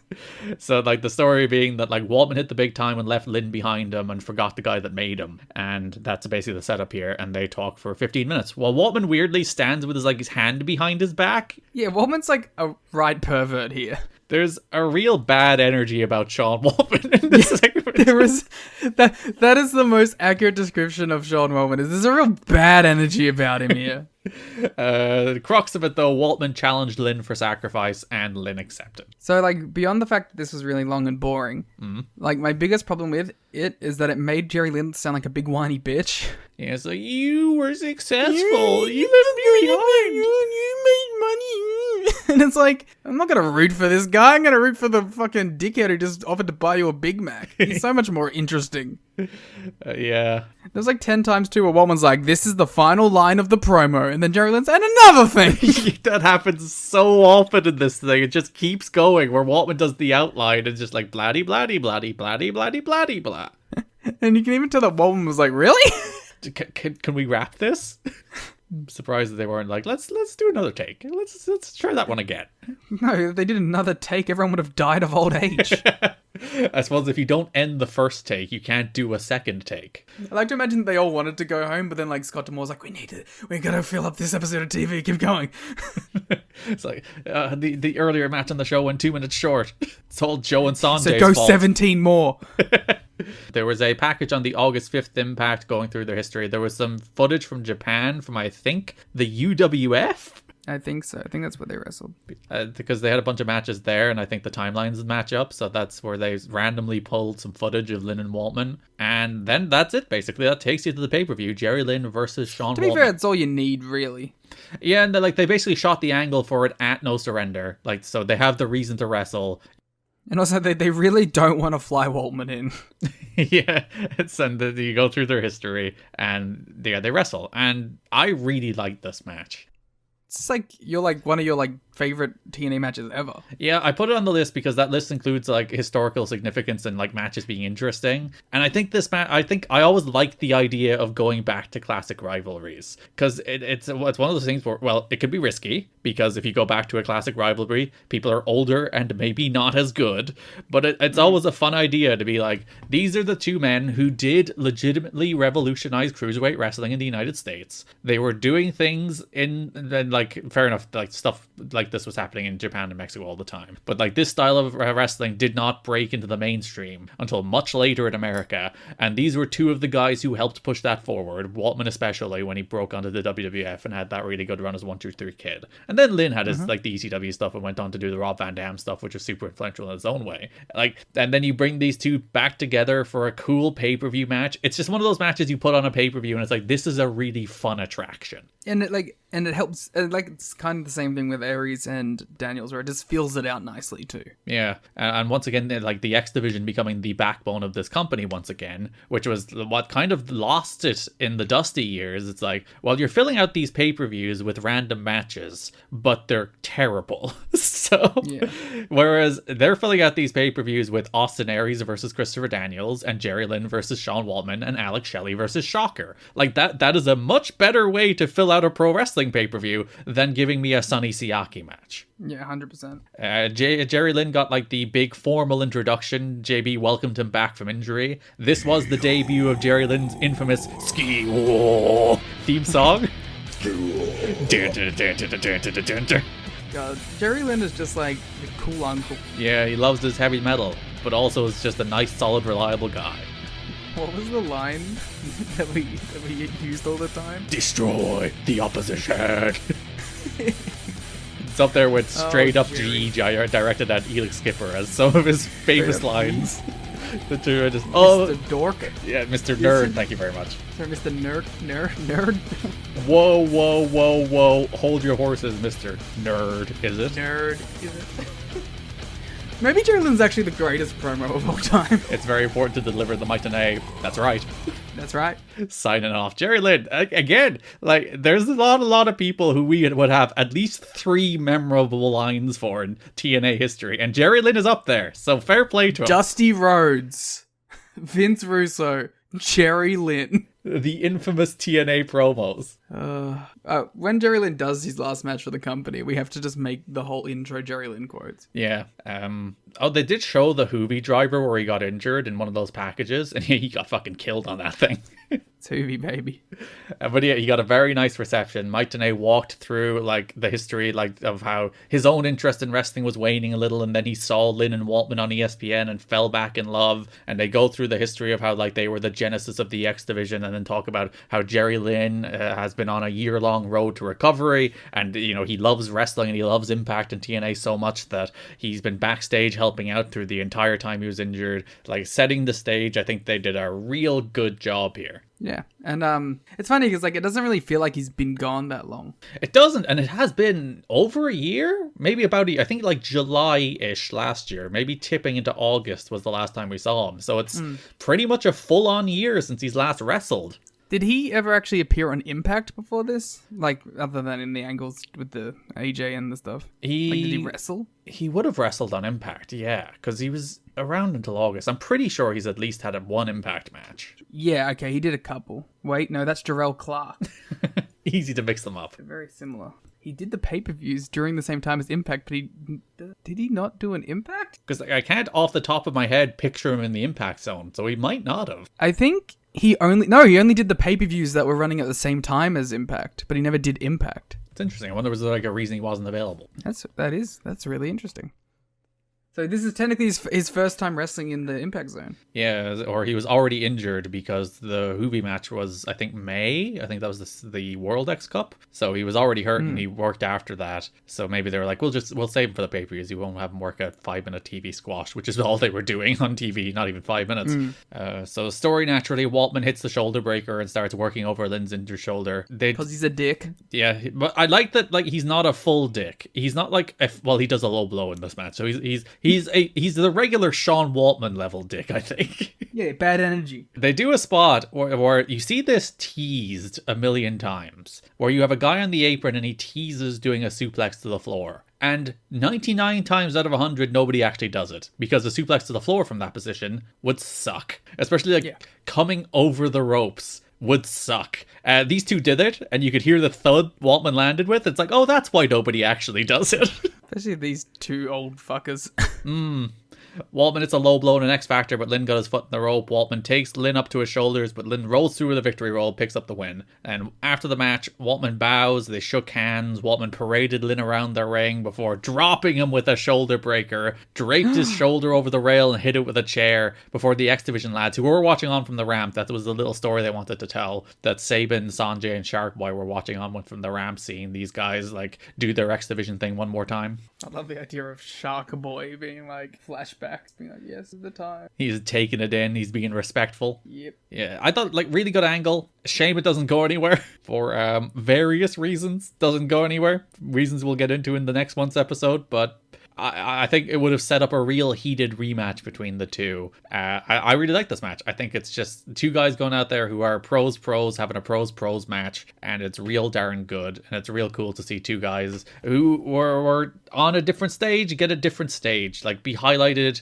as part of the X Division, given they inspired the X Division. I think that's cool. Yeah. All right, that's most of the X Division. There's a couple of random X Division TV matches that we don't even need to bother, like Matt Bentley beat Shark Boy. So that takes us over to the world title scene, in which there's no world title match this month because Jarrett and Rhino are running roughshod over everybody. They are the Rough Riders. July 22nd, Impact. Raven's here. Raven's here. Raven is here. He's always hanging around. Mike Tenay puts over the internet reviews of No Surrender. That's us. Which is funny to see them, like, again, they call Daniels and Aries an internet dream match. And, like, this is the era of wrestling where if the word internet fan is said on television, it's always said in, like, a derisive sense. Yeah. It's like, oh, the internet fan. The IWC. Yeah, here they're like embracing it. It's like Mike Tenay's like, the internet reviews were great. We are doing the internet dream match. We're allowing the internet to vote on what that match should be. It's kind of like an open embrace of the internet as opposed to running away from people always love the internet when they're on their side. it. No one ever does the wrestling is subjective rant when somebody says you have a good match. Yeah, exactly. No one's ever like, no, you don't know shit. You don't know whether that match was good. Don't you compliment me. Oh, how many bumps have you taken?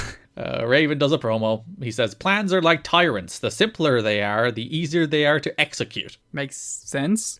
He beat Abyss at the pay-per-view, but then Jarrett showed up to steal his thunder. TNA isn't big enough for the both of them. Jarrett interrupts. He says Raven has no friends and should be fired. I think because of having no friends. Yeah. And I thought it was really interesting after, like, the Cassidy Riley stuff, too. Yeah, I love the idea that they're like, you have no friends, and Raven's like, I do have no friends, and Cassidy Riley's like, I'm fucking right here. Cassidy Riley should have been on the stage with him when he said it. Yeah. And Raven still should have been like, yeah, I don't have any friends. Raven said when he's done with Jarrett, the only thing he'll be qualified for is an autopsy. Rhino tries to gore Raven. Raven dodges. Raven goes to deal with Jarrett, but then turns into a gore 2-on-1 attack. Jarrett locks Raven in the figure 4 as they stress that Raven does in fact have no friend. Fuck you, Cassidy. Speaking of, in the classic match that is going to be interrupted, it's Cassidy Riley versus Mikey Batts on the July 29th Impact. I was watching this and I was like, oh, cool, Cassidy Riley's gonna get, like, a win. Whereas, if you see the first thing I wrote in the notes, oh, these guys are definitely getting jumped. Like, Riley is, like, full-on dressed like Raven now. He's gone into, like, Raven cosplay because he loves Raven. But they're not friends. Yeah, Rhino shows up, gores Bats, gores Riley, pile drives Bats, absolutely fucking kills him. You know, sometimes, like, because they call Rhino's pile driver the Rhino driver. And there's times where I'd be like, fuck you, it's a pile driver. But then he does it so good, it's like, you know what? You deserve to call it the Rhino driver. You get to name it something. Yeah, Raven comes out, makes the save. Raven mulls over the fact that this is a tag team situation and he is at a 2-on-1 disadvantage. Because he admits he in fact has no friends. And that's when CM Punk comes out. Look in your eyes. The funny thing is, it was meant to be Terry Funk. Oh, that would be fun. The original main event was meant to be Terry Funk and Raven, but this did coincide with Funk's wedding anniversary, so we turned down the booking. Like, I like the tag, but the idea of Raven and Terry Funk teaming is so much sicker. You did get it in the Asylum days, if you remember, but it was like a 4-minute match and it was nothing. Against... Yeah, I want more Funk. Yeah, against Julio and Punk, so who cares? Oh. But Raven delivers the great line, sometimes when you have no friends, an enemy will do. Lights out, Sabu. And it's like, but why though? Why is Sabu helping? Because they gained respect for each other when they feuded last year. When he hung the dummy of his uncle. You're like, you know what? You were willing to go to extremes. When he murdered Sanjay Dutt, he was like, you know what, Raven? I can vibe with you. It is funny that they don't really explain it. They're just like, just go with it. And I'm kind of okay to just go with it, but they're just like, just go with it. AEW superstar Sabu here. Fucking still mad that they had Sabu. They had him as a surprise. And they didn't lights out. This company loves doing lights out more than any company in existence. Also, Tony's a fucking ECW dork. Yeah, it's Tony's favorite thing in the world to do lights out surprises. And you have Sabu, Mr. Lights Out Surprise, and you don't do it. It's bullshit. Even if you're worried about like how long you'd have to leave the lights out because he's not the most mobile man these days, you could like sneak him down to ringside or something and then have him go from there. Yeah, you know, Sabu, not a noticeable fella. But he was wearing like a suit and stuff. You could have put like a mask on him and nobody would have known who he was. I'm still mad about that. Lights out. Could have put him on a trolley and trolleyed him down and then took the trolley away. There is something magical about it actually being a lights out Sabu, though. It's just special. It's just right. Sabu runs wild, hits a moonsault on Rhino, as it will be Raven and Sabu versus Jarrett and Rhino at the pay-per-view. Why not? Sabu was telling people in the dressing room the reason he came in, claiming WWE was trying to get him as late as the night before his TNA debut, was because he said in the end Vince McMahon doesn't respect his style and what he's done, and he didn't want to work for him. He also noted all the work Scott D'Amore did by arranging the benefit show BCW did last year when he was broken, out injured because of the steroid shot infection thing that put him out. We talked about that last year when he disappeared from TNA during the Raven feud that never got properly paid off. It's getting paid off right here. Yeah, as Raven's partner. Raven's like, you can be my partner because I beat you technically because you ran away. August 5th Impact, we started with a recap. Also, franchise had Cassidy Riley, and he's still smitten with Raven because Raven technically saved him again last week.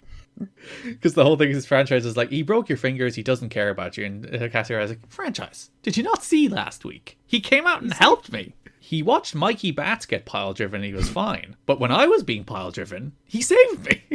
That's sad he's not teaming with Raven at the pay-per-view, but Sabu is a good pick too. And then he's like, I'm going to go wait in line. And franchise is like, this show is still a week and a half away. What are you doing? It's like, no, I got to get there early. I've got to go wait in line. This is the most interesting Cassidy Riley has ever been. Better than the early Hot Shots era. I also mean just in his real life.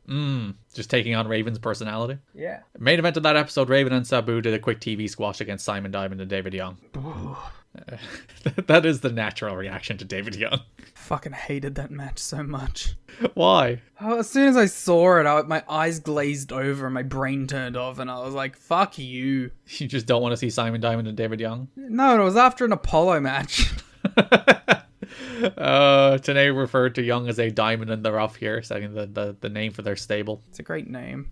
Raven DDT followed by Sabu Arabian Facebuster for the win. Jarrett and Rhino attack as we end on a brawl. And then main event of the last Impact of the month. A real cool little main event. Rhino versus Chris Sabin. I don't remember. Rhino was remarkably generous with Chris Sabin here. I need to go back and rewatch this because I really don't remember anything about it, but it sounds so cool. Yeah, because Rhino gave him a ton, Sabin fired up. There's a story about how Rhino was telling people he was such a big a fan of Sabin that he wanted him to kick out of the gore. He's like, this guy's got it. He should kick out of the gore. This is Rhino's TNA debut. And he's like, what if this guy kicked out of the gore? Isn't Rhino tangentially related with D'Amore too? He's a D'Amore guy, yeah, which is part of the reason he went to TNA. He's doing it. It's his boy's boy, so he probably is close to him at least in some manner. Rhino already has his long-time TNA theme here, by the way, the famous Digimon theme. Shouts to the one guy who was like, I can kind of hear the bass line. You got more support than I expected, because there was 2 or 3 who was like, they're not the same, but I can kind of hear it. There's a vibe to it. And I'm not saying it's the whole song. There's just a specific part of the song that always triggers my brain with it. It did have a slower intro here, though, because it usually got into the pretty quick, whereas it's like bum, Digimon, bum, bum, bum, bum, bum, bum, bum, bum, bum, bum, yeah. Then Rhino digivolves. We talked about this. He digivolves into, I think we decided on Wardlow. Rhino Greymon. Skull Rhino Mon. Oh, that's sick. They cut the shot of the tunnel of Chris Sabin's entrance slightly too early, and Sabin was just getting cued. You could see him getting cued to go out. It's like, oh, you silly gooses. You silly gooses. Yeah. Don Castle on the pod. Interesting that Rhino is still the man beast, by the way. He is not yet the war machine. Are you a man beast guy or a war machine guy? As my deep loyalty to TNA, I am a war machine guy. Wow. Are you Rhino with an I or Rhino with a Y guy? As my deep loyalty to TNA, I'm a Rhino with an I guy. That's the wrong answer, and you know that. It is funny. It almost sounded weird to hear him called the man beast here in TNA. Yeah. Rhino's the coolest. He's so jacked at this stage as well. He's just... When Rhino is on, he's so sick. You should go back and watch this match then. This match is great. I'm going to. Because it's like a mini version of the Joe match in some ways, except with Rhino. Yeah. Tenay mentions that Rhino has gored JBL, RVD, Edge, and Raven in recent months. It's true. Yeah, but very back and forth match. Saban gets some near falls, but Rhino closes it with a spine buster and a gore. Raven shows up, brawls with Rhino. Jarrett comes out and distracts Raven long enough for Rhino to hit the gore. Lights out. Sabu. Yay. Sabu goes for a top rope Rana through a table. Rhino counters into a powerbomb onto a table that didn't break because tables never cooperate. Then Rhino powerbombs Sabu through the table as Jarrett applied a figure four to Raven to close the show. I read that the wrong way around and I was like, yeah, I remember when Sabu put Jarrett in the figure four to close the show. The famous submission match. I suppose he does the camel clutch, so Sabu does have a submission. They should do a submission match. Which does bring us to Sacrifice, in which they did announce that there's a stipulation added to the main event. They announced this on the pre-show, that if Raven pins Jarrett in the main event, then Jarrett can't get another title shot for a year, but if Jarrett pins Raven, he'll get the next title shot. But what would happen if any of the other people were involved? It's a good question, one that Larry Zbyszko did not think through. Main event of the show, the tag team match of Rhino and Jeff Jarrett versus Raven and Sabu. Yeah. They'd already given up on the slow intro of the Rhino theme. They've already sped it up for the pay-per-view. I don't think it's the first time he's had it. I think he's had it before, but I always appreciate when he does. Jarrett had his fireworks guitar. It's the best. Did he have it at Double or Nothing? Oh, I didn't pay enough attention to his entrance. That's the most unsatisfying answer you could have given me. Well, he comes out to the mashup theme, and I immediately want to die. You could play My World, and he played this fake My World song instead, and I get very upset at it. I did suggest that they should put Jarrett in Anarchy in the Arena so they can spend the first 5 minutes brawling over My World. Awesome. Raven cuts Jarrett with a pizza cutter. Jarrett gets heavy color very quickly. He knows what we're here to do. Yeah. Do you think this is like Jeff Jarrett bit like ECW jealousy? He's like, I gotta do it. Yeah, he's in there with Rhino, Raven, and Sabu. He's like, look, guys, I can bleed too. I can hang with the ECW guys. I'm extreme. I can do plunder brawls. It is funny, like, this match isn't no DQ or anything, but they just kind of wrestle it as if it is. Because there is chairs fucked into so many heads during this match. There's so many chairs thrown into so many heads. It happens like 15 times. I like how that's like an accepted form of a headshot now. There's one Jericho takes on the pay-per-view, sorry to do mild Double or Nothing spoilers on you. But it only hits him in, like, mostly in the shoulder. And I'm always like, that's not a proper Sabu moment. A certified Sabu moment. Yeah. I need someone to hit right in the face with it to be a proper... And it's the best when you don't see it coming. There's just, like, a chair comes flying out of nowhere and hits somebody in the face. And you're like, yeah! You know, an actual certified Sabu moment guy is Nick Jackson. He loves himself some Sabu. He loves to do the chair throw. The best chair throw since Sabu, probably. Well, when you think about it, both of them were in TNA in 2010, and that's where he learned it. Like, Nick snipes people with them. It's crazy. His accuracy. 360 no-scope chair shot. Yeah, maybe he did that in Anarchy in the Arena. He might have. I was talking about how, like, it was destiny that we'd start this the second that match started, and it was more or less the case. Yeah. You got like 5 minutes of it. It's fine. Sabu was going for his triple jump moonsault, but Rhino just grabbed his leg and he fell face first on a chair, which made me laugh. Certified Sabu moment. Raven hits the Raven effect, but Jarrett pulls the referee out. Jarrett goes for a guitar shot, but Cassidy Riley runs in and steals the guitar. He has another friend. Jarrett hits the stroke, Raven kicks out. Abyss shows up, press slams Sabu through a table. By the way, Cassidy went through a table. I didn't include that in the notes. It was implied. Yeah. Jeff Hardy makes his big return. Fucking brains Abyss with a chair. Yep. Hits a twist of fate, hits a swanton on Jarrett, but Rhino breaks up the pin. Rhino gores Raven through a table in the corner for the win, which then left the announcers with the question, well, we knew Jarrett got a title shot if he won, but Rhino won, so what happens now? And then Jarrett was a little mad that he didn't get the pin. I actually like that finish. Yeah, and it plays all... I kind of like the idea of Jarrett and Rhino not being associated very long. No, well, like, they came in, like, with an idea, but they're both clearly guys who were going to gun for the title themselves. So he didn't, like, steal the win. It wasn't the case that, like, he screwed... No, he just won. Yeah, he didn't screw Jarrett, because Raven was going to DDT Jarrett through the table, and then Rhino gored him. That was the finish. So, like, he saved Jarrett, technically, but he just won the match, because he's better than you, Jeff. Yeah, and you know it. And, of course, the other big story, Jeff Hardy is back from his... hard justice suspension. He served hard justice. Now he's back. He's about to make the same hack joke. I'm the only hack around here. Good main event. Stilly Plunder chairs flying everywhere, big moves, table bumps, Cassidy Riley, Jeff Hardy coming out to like Jeff Hardy. I think almost this is like the perfect way to deploy Jeff Hardy, as opposed to him like having matches. Yeah, when you have Jeff Hardy, you're like releasing him. You could be like, we could put him in a wrestling match, or we can have him run out, get the pop, hit his 3 moves, and leave. Yeah, perfect. Doesn't have to actually do any of the wrestling. He can climb a big red cage, and that's all that matters. Oh, he brained homicide that night too. Perfect. He loves killing people with chairs and... The perfect return. Jeff, another certified Sabu. Jeff Hardy, Shannon Moore, and Chris Kanyon were backstage at the July 19th Impact taping. Management did not expect Jeff to be there, so they did not have a plan to integrate Jeff and Danny storylines during the Impact taping. That's hilarious. It's like the opposite of a no-show. Yeah, and then they were like, all right, you want to interfere in the main event?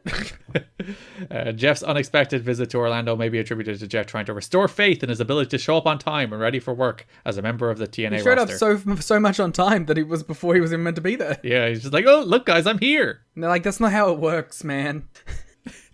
That actually gives us like the opposite of faith in you. What are you doing? Like, you're... Oh God, Willow the Wisp. Jeff Hardy, this is from like an interview he gave, will return under a mask as Willow the Wisp, but not wrestle on the show. The storyline is that Willow admits that Jeff has messed up. Willow! And he's the good side of Hardy with a Mick Foley Mankind kind of thing. Can you do the Willow voice? I'm a Willow! Willow! It's so much fun to say Willow. Oh God, we won't have to actually suffer Willow until like 2013, but yep. He always wanted to do this fucking bit. Yeah, and I think he was sad he couldn't. Imagine being a star the level of Jeff Hardy and still being told no. Yeah, the Jeff Hardy angle as Will-O-the-Wisp won't be happening. Hardy suggested the idea and at first was under the impression it had been agreed to, but the booking committee is like, if we're going to bring you back as Jeff Hardy, because we want Jeff Hardy on TV, we want fucking Jeff Hardy. We don't want Willow. No one wants Willow. Because like that's the main reason they're bringing Jeff back, because obviously they're on Spike in a couple months and Jeff does have name value, so they want Jeff around. Jeff, Rhino, Raven is a good like top 3, then with your own guys too. Yeah, as like the mix of guys who have name value but can also work when in good condition. That could be said about all 3 of them, to be fair. I think Rhino's fine, maybe the other 2. So yeah, Jeff will be... Have you ever tried to book a TNA game in like 06? It's impossible. It's very true to life. I almost admire... Because I got very frustrated because it's like Raven is like pissy and also like drugs. And then Jeff Hardy's also the same. And then you're like, well, anybody ever like show up to work? And then you read all this stuff where it's like, oh wait, nobody did show up to work. So you know what? It's accurate. It is very true to form. The only other major is probably generous, but the only other real heavyweight program is Abyss versus Lance Hoyt. Lance Hoyt defeated David Young. Your favorite wrestler, David Young. Yep. That's the July 22nd Impact. Abyss immediately jumps Hoyt. Young tries to stand up to Abyss and gets dropped with a shock treatment. Hoyt eats a black hole slam as Abyss gets his heat back from the pay-per-view. And Mitchell calls Abyss a weapon of mass destruction and he holds the detonator. I did appreciate that. I hate when they do angles like this where it's like, alright, fair enough, Abyss shows up and interrupts the first match after he loses a pay-per-view main event to get his heat back. I hate when the 2 guys are just guys who get killed for the sake of getting killed. Like this built to something. Yeah, I really did appreciate that. You know, he killed Hoyt, but then he spun off into a pay-per-view program with Hoyt. So thumbs up for that. Because like nothing makes you seem like a bigger goober than when somebody comes out, interrupts your match, and then you're not the point of that. It's like, get out. Yeah. You're not a star. You're not important. Mitchell did a promo on the July 29th Impact. He was backstage in like a boiler room lit red, and very sexy. He and Abyss just looked so perfect together in that shot. Yeah, they're like a perfect pairing. It's just that, again, it's the TNA thing where I appreciate like they found a setting that kind of matched Abyss and Mitchell and lit it for like properly, and then it's just those 2 in that setting, and it's like, oh, that's just they're just right together. They're just 2 people who are right together. Yeah. Mitchell was talking about how the TNA officials are mad at Abyss beating people up last week, which is pretty understandable. Yeah, like there should be some sort of repercussions, I guess. Though also, if I was like, Abyss or a David Young match, I'd take Abyss. So you know what? Better TV show. Yeah. If you're like the bookers, you're like, well, you know what? Mitchell doesn't plan to wait in line for another title shot. Everybody in Abyss's way is prey, and Lance Hoyt was just in the wrong place at the wrong time. But David Young was in the wrong place at the right time. He's always in the wrong place at the right time. The ring. It's the meanest thing I've ever said to David Young.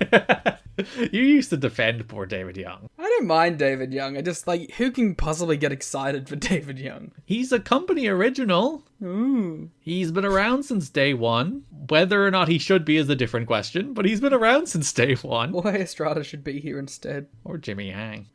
Or AJ Styles. August 5th, Impact, Abyss defeated Apollo. Alright, next match. I do feel like these two would probably have a killer match in Puerto Rico. Just, like, plunder it up. Yeah, where Apollo's actually over and they both just bleed and do plunder. What if at Backlash they ran Abyss versus Apollo? I would have popped through the ceiling. You would have flown to Puerto Rico. Yeah, I did actually look. They did a couple of matches in 2003, I think. I didn't even look to see where they ever make tape. So I don't have firm commitment to my Abyss and Apollo would have a good match in Puerto Rico take, but they did have a couple. If someone has the footage, send it to us. The crowd are in firm Abyss territory here. It's good stuff. Abyss tried to use a chair, but Apollo sidekicked it into his head twice, but then Abyss just won with the Black Hole Slam. They still, like, this wasn't a complete squash. They gave Apollo something, because sometimes they do just, like, completely squash the Aki, and they're still not quite in the Abyss will just kill Apollo state, but they're pretty close. They should be. Hoyt came out, clotheslined Abyss over the ropes as Mitchell encouraged Abyss to back down. Hoyt said they messed with the wrong man, and then encouraged the crowd to chant Hoyt, which they did. Hoyt, Hoyt, Hoyt, Hoyt, Hoyt. And then last Impact of the pay-per-view cycle, franchise has Hoyt. Sacrifice is going to be his opportunity, but then Abyss jumps him with a chair. And Abyss says, now Hoyt has made it personal, and it's going to be the worst mistake of his life. Abyss says that? That's crazy. How articulate. Well, James Mitchell said it, but as opposed to me, who is not very articulate. Again, another little touch in that, like, they didn't give a shit about Hoyt. He's just like, oh, but you brought this back to us, so now you will suffer. Yeah. How dare you? How dare you defend yourself? Yeah, you could have just slunk off into the distance, but now you're going to get your ass kicked multiple times. Sacrifice August 14, Abyss defeated Lance Hoyt in a match that kind of kicked ass. Yeah, kind of kicked ass. Because it's a period where both are super over. You have the Hoytomaniacs versus the Whoa Abyssers. Although the Whoa Abyss has beaten the Hoytomaniac. Yeah, the spirit of the Whoa Abyss is too powerful. Well, if Hoyt had a singy song thing, he might have a chance. Well, they do chant Hoyt. Hoyt, Hoyt. I was going to ask you to come up with your own Hoyt song, but you just stole the Whoa Abyss. Hoyt, baby. You know what? That wouldn't have been too bad. There you go. Hoyt hits a chokeslam and a moonsault, but Abyss kicks out. Abyss hits a black hole slam, but Hoyt kicks out, which I think is a big compliment to Hoyt. They're trying to make him here by letting him kick out of a black hole slam. And maybe he shouldn't, but you know what? If he's going to lose, and he lost to Bobby Roode as well, if you're going to try and make him in defeat... Really fucking up this Hoyt thing. Yeah, and like he'll lose through the rest of the year, and then the momentum is gone. And then you're like, well, you know what? There was something there. But how much was there? We'll never know. But there was something there. Hoyt boots a chair into Abyss for another near fall. Then Hoyt hits the highlight of the match, which is a springboard coast-to-coast drop kick into a chair. Based. Impact Zone goes absolutely apeshit for. Abyss kicks out, hits a second black hole slam for the win. At the very least, if the idea of the match was to make Hoyt in defeat, or at least elevate Hoyt in defeat, I think they achieved it. So you said the Impact Zone, and in my head I was like, it's not the Honor Zone. It's the most upsetting thing you've ever said to me. My brain has been poisoned. Your fucking 19-match Ring of Honor has wormed its way in. There's probably already been more Ring of Honor matches in the Honor Zone, given how many matches are on every episode of the television show. So... jokes on you, none of them were in the Honor Zone. All 19 matches were like pre-Dynamite tapings? I think so, yeah. Oh, fuck off. Why is that show like that? Why? I hope that's not true and I'm just making stuff up. It's better. Yeah, Abyss wins, beats Hoyt. Underrated match. One of those matches nobody remembers, but kind of rock. That brings us over to the tag division. Let's start with the Diamonds in the Rough. Yep, please go on.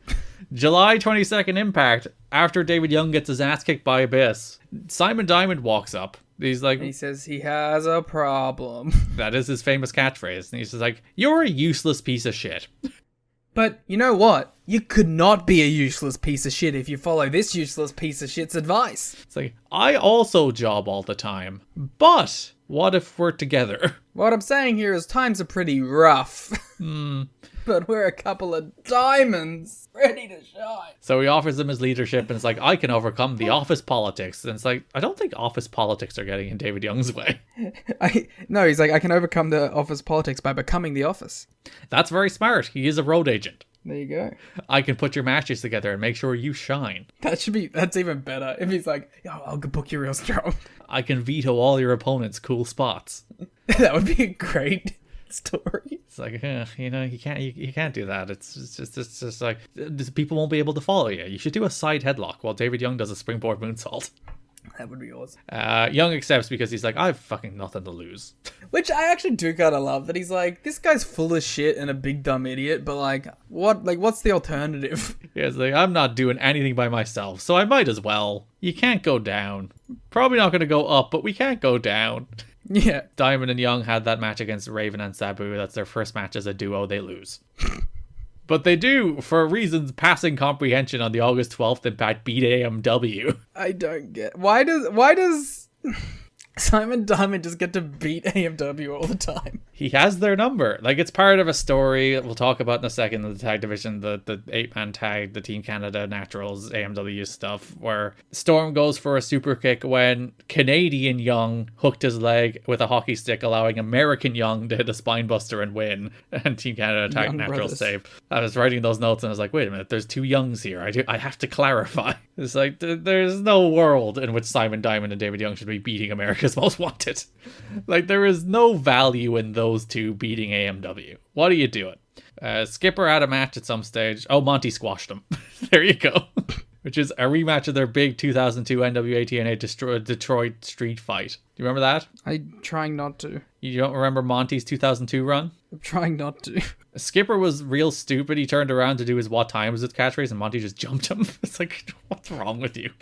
Finish was awesome though. Skipper went for a springboard moonsault. Monty looked at him, saw he was going for the moonsault, hit the ropes, pounced him the second he landed. It was cool. I also appreciate how every step of that move made sense. Where it's like Skipper was going to springboard moonsault to come behind Monty so that he could do a move, and Monty didn't hit the ropes until he saw Skipper was doing the moonsault, which is a pet peeve of mine. I think, was it Mello and Braun did some bullshit on NXT where I think he speared him out of midair or something, but he hit the ropes before he even saw he was moving. And I'm like, no, it's stupid. That makes no sense. Whereas Monty turned his head, saw Skipper was going for the moonsault, and then hit the ropes to go pounce him. It's like, oh, that makes sense. Monty's a better wrestler.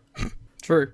Monty is better than anything on NXT 2.0. I will stand over that take. Ever. So yeah, Skipper hasn't been having himself a great month either, which brings us to the pay-per-view in which the Diamonds in the Rough form fully. It's Skipper, Diamond and Young versus Sabin, Sharkboy, and Sanjay. Give me all of your takes about this match, Liam. It existed. And they lost. They lost again. They did, which makes them beating AMW. That had Sharkboy on it. They lost to some... they could just pin Sharkboy here. They could. There's nothing wrong with them just pinning Sharkboy. But no, they had to fucking beat AMW and then lose on the pay-per-view. And they should have just lost both matches, if we're honest. But them beating AMW and then following it up with a loss against a team that they could have just beaten. Yeah. Stupid. Sanjay has nice black and white tights, I thought. Yes, he's slowly becoming the Sanjay we know. I will miss bin bag pants Sanjay, but he's probably better off for it. Like everyone. Sabin grabs Skipper with a quick pin for the win. It's a nice little pay-per-view opener. And they pin Skipper! The guy in the group with the most upside. It's just ridiculous. Skipper has fallen so far so fast. Yeah. Because I feel like there was at least some interest in him with the Daniels stuff building to Lockdown. And then he's just lost match after match and done absolutely nothing of substance since Lockdown. And I don't know. I think he was kind of exposed a lot as a singles guy. I don't think he was ever kind of good enough to be a true carry the X Division singles guy, as opposed to in a tag where you could cover some of his limitations so he could just do his cool stuff. But there is, again, how much is there? I don't know, but there is something there. I think the problem is just he's never really shown to put it together in the big spot. Because, yeah, if he came out of that Lockdown match and he had a real barn burner with Daniels, he'd be like, all right, we'll keep doing something with Skipper. And he came out of that Lockdown match, and that Lockdown match isn't terrible, but it's just it's okay. It's pretty good. And just it's surrounded by all the other stuff Daniels has done, which is way better. So the other main feud in the tag team division is AMW and the Naturals uniting to face Team Canada. August 5th Impact, we had a Naturals versus Team Canada World Tag Team title match. It's not as good as like the other one. The pay-per-view match. Yeah. Yeah, because it's the Rude and Young team, which I always appreciate. I think they have just the best chemistry of the Team Canada guys as a tag team. Yeah. But there wasn't a ton going on in the match itself. Obviously ends in DQ, which doesn't help. No. Wait a minute. What? Oh, sorry, I got it the other way around. Team Canada won by DQ. Okay. You were like, wait a minute, what the hell? I was, because like, if the Naturals won by DQ, it should have been a title change, because that's the way this company works. You were gonna get so mad then. I was, but it is my own error. But Douglas bonked Rude and Young's heads, but Rude, I don't know what I'm saying. Did I have a stroke during this match? Can I read it like word for word just to help? Sure. Douglas bonked Rude and Young's heads, but Rude butt him off again with a drop toe hold. Yep. Douglas just kind of fell backwards out of a press slam into the hot tag. Petey showed up and distracted Chase, allowing Young to hit an elbow drop for the near fall. Rude got lie, cheat, and stolen with a megaphone for the Naturals DQ. Team Canada attack after the match, but AMW make the save. AMW pick up the tag titles and tensely hand them to the Naturals and linger on holding them. Wait, so if Rude is the one that got lie, cheat, and stolen, that means it should have been a title change. I was right. Yeah, because the Naturals got DQ'd. But the Naturals threw the... No, Rude hit them with the Naturals megaphone. So Team Canada were DQ'd. Oh, the Naturals are champions here. Good Yes. God. This match has broken me. You're the one that's supposed to be exhausted. What's going on? Sorry, Douglas bonked Rude and Young's heads, but Rude butt him off again with a drop toe hold. Something about this match apparently, like, in two separate instances of my life has caused my brain to melt. There's just nothing left. It's just goop. Yeah. AMW pick up the tag titles, tensely hand them to the Naturals. They linger on holding them. I already said that. Yeah, I'm trying to move on. Times and Young defeat AMW on the Go Home show. Canada attacked Natural Save after that match. There's a backstage promo with Franchise where they talk about how they have a mutual enemy and they're going to team against the Canadians at Sacrifice. They do a similar promo on the pay-per-view where they're like, listen, we're here tonight teaming, but it'll be tag titles after that. And then Jarrett walks in, by the way. And he's like, yeah, well, bladed Jarrett. He's recruiting everybody. He says it to the Naturals, and there's also an AMW interview where he says it to AMW. AMW would never do that. They would never turn their backs. They are wholesome baby faces. Jarrett's like, you saw that Austin Aries guy? No one's ever heard of him, but TNA management has. Those sickos. They're watching their Ring of Honor tapes. Don West has been showing too much ROH tapes in the locker room. Getting Austin Aries booked. And then he pitches AMW not to trust anybody, and Storm is like, this guy. Whereas Harris is like, I also like that he's like, Naturals, you two are stupid as shit. Want to join? Yeah. And they're like, no? Even Jimmy Hart's like, you're right. A lot of times guys do get fired, but we're not going to help you. With the tag champs, baby. And the thing specifically that caused Harris to at least consider what Jarrett had to say was Jarrett said they're talking to some big name tag teams too. I don't know any big name tag teams that have recently been fired that could come in. There is absolutely none. Franchise also had Team Canada. They feel lost without Scott. Then PD has a hockey stick as Scott. We'll be back soon. He like... it's such a stupid idea. It's like, guys, I know it's tough, but look at this. And he pulls a towel off to reveal a hockey stick. And they're like, oh God, we're all reassured. We have a hockey stick. We've all seen Petey's wood and now we're ready. They're on the same page, but AMW and the Naturals aren't. And they sang... I like how that made you go, ah! They sang Team Canada, which Shane Douglas hurt his ears. They sang Team Canada. Oh, Canada. Team Canada. Our home we and are all native stable team. in TNA. Which brought us to the match. Team Canada defeated the Naturals and AMW in an 8-man tag in a match I wanted so much to pay no attention to, but they kind of went wild in. Yeah, we were trying to do a thing, and then like every time they were like, oh, they're doing stuff, damn it. Yeah, because there's a spot where Young is standing on the ropes, on the middle rope, outside of the ring. Chase Stevens hits a springboard enziguri, causing Young to flop face first to the floor. And he takes like that bump from the middle rope straight to the floor in this stupid middle of the card 8-man tag team match. And I'm like, Eric, what on earth are you doing? Yeah. That dude's crazy. He gets no credit for how good he is. Yeah. I'm really looking forward to getting to his like world title shtick eventually. It's just one of those things where like he had the WWE run where he didn't even get like a fraction of an opportunity to show what he could do. The NXT stuff was pretty good, but he was mostly managing, wasn't he? Yeah, and like just doing multi-bands with Sanity. Yeah. And then like he came back to Impact and he had some like kick-ass matches. There's like it's a pandemic era match, so it's gonna be hard to go back to. But like the Victory Road 2020 match against Eddie Edwards is awesome. Those two have a great that was like match. one of those. Impact will like occasionally like a couple times a year have a match that people like are forced to be like, oh, okay, it was good. Begrudgingly admitting. Yeah. There's a powerbomb German suplex Tower of Doom with Chase Stevens taking like the German suplex part at the top, and I thought he was going to die, and thankfully he didn't. Storm hip tossed Petey to the floor, but Rude whipped Chase into Storm on the apron and then rolled up Chase for the pin. Because there was unintended contact between Chase and Storm, AMW and the Naturals were then mad at each other before security separated them. AMW, no. Yeah, but this match overachieved, I think. I wanted to zone out of this match so much, and they kept doing wild shit, so fair play to them for having I think it was like 3 1/4, but I expected it to be like complete throwaway nothing. And we end the show as I think we end all shows now, Liam. In perpetuity, until the end of time, we will be forever talking about the 3 Live Crew's family drama. I have given this one the poop brown color in the broad topics. Thank you. It's going to be our closing topic for quite a while. In fact, I'm going to make it tradition now that for as long as this is an angle, this is how we will close our show. Great. Which means we'll be talking about it until I believe roughly June 2006.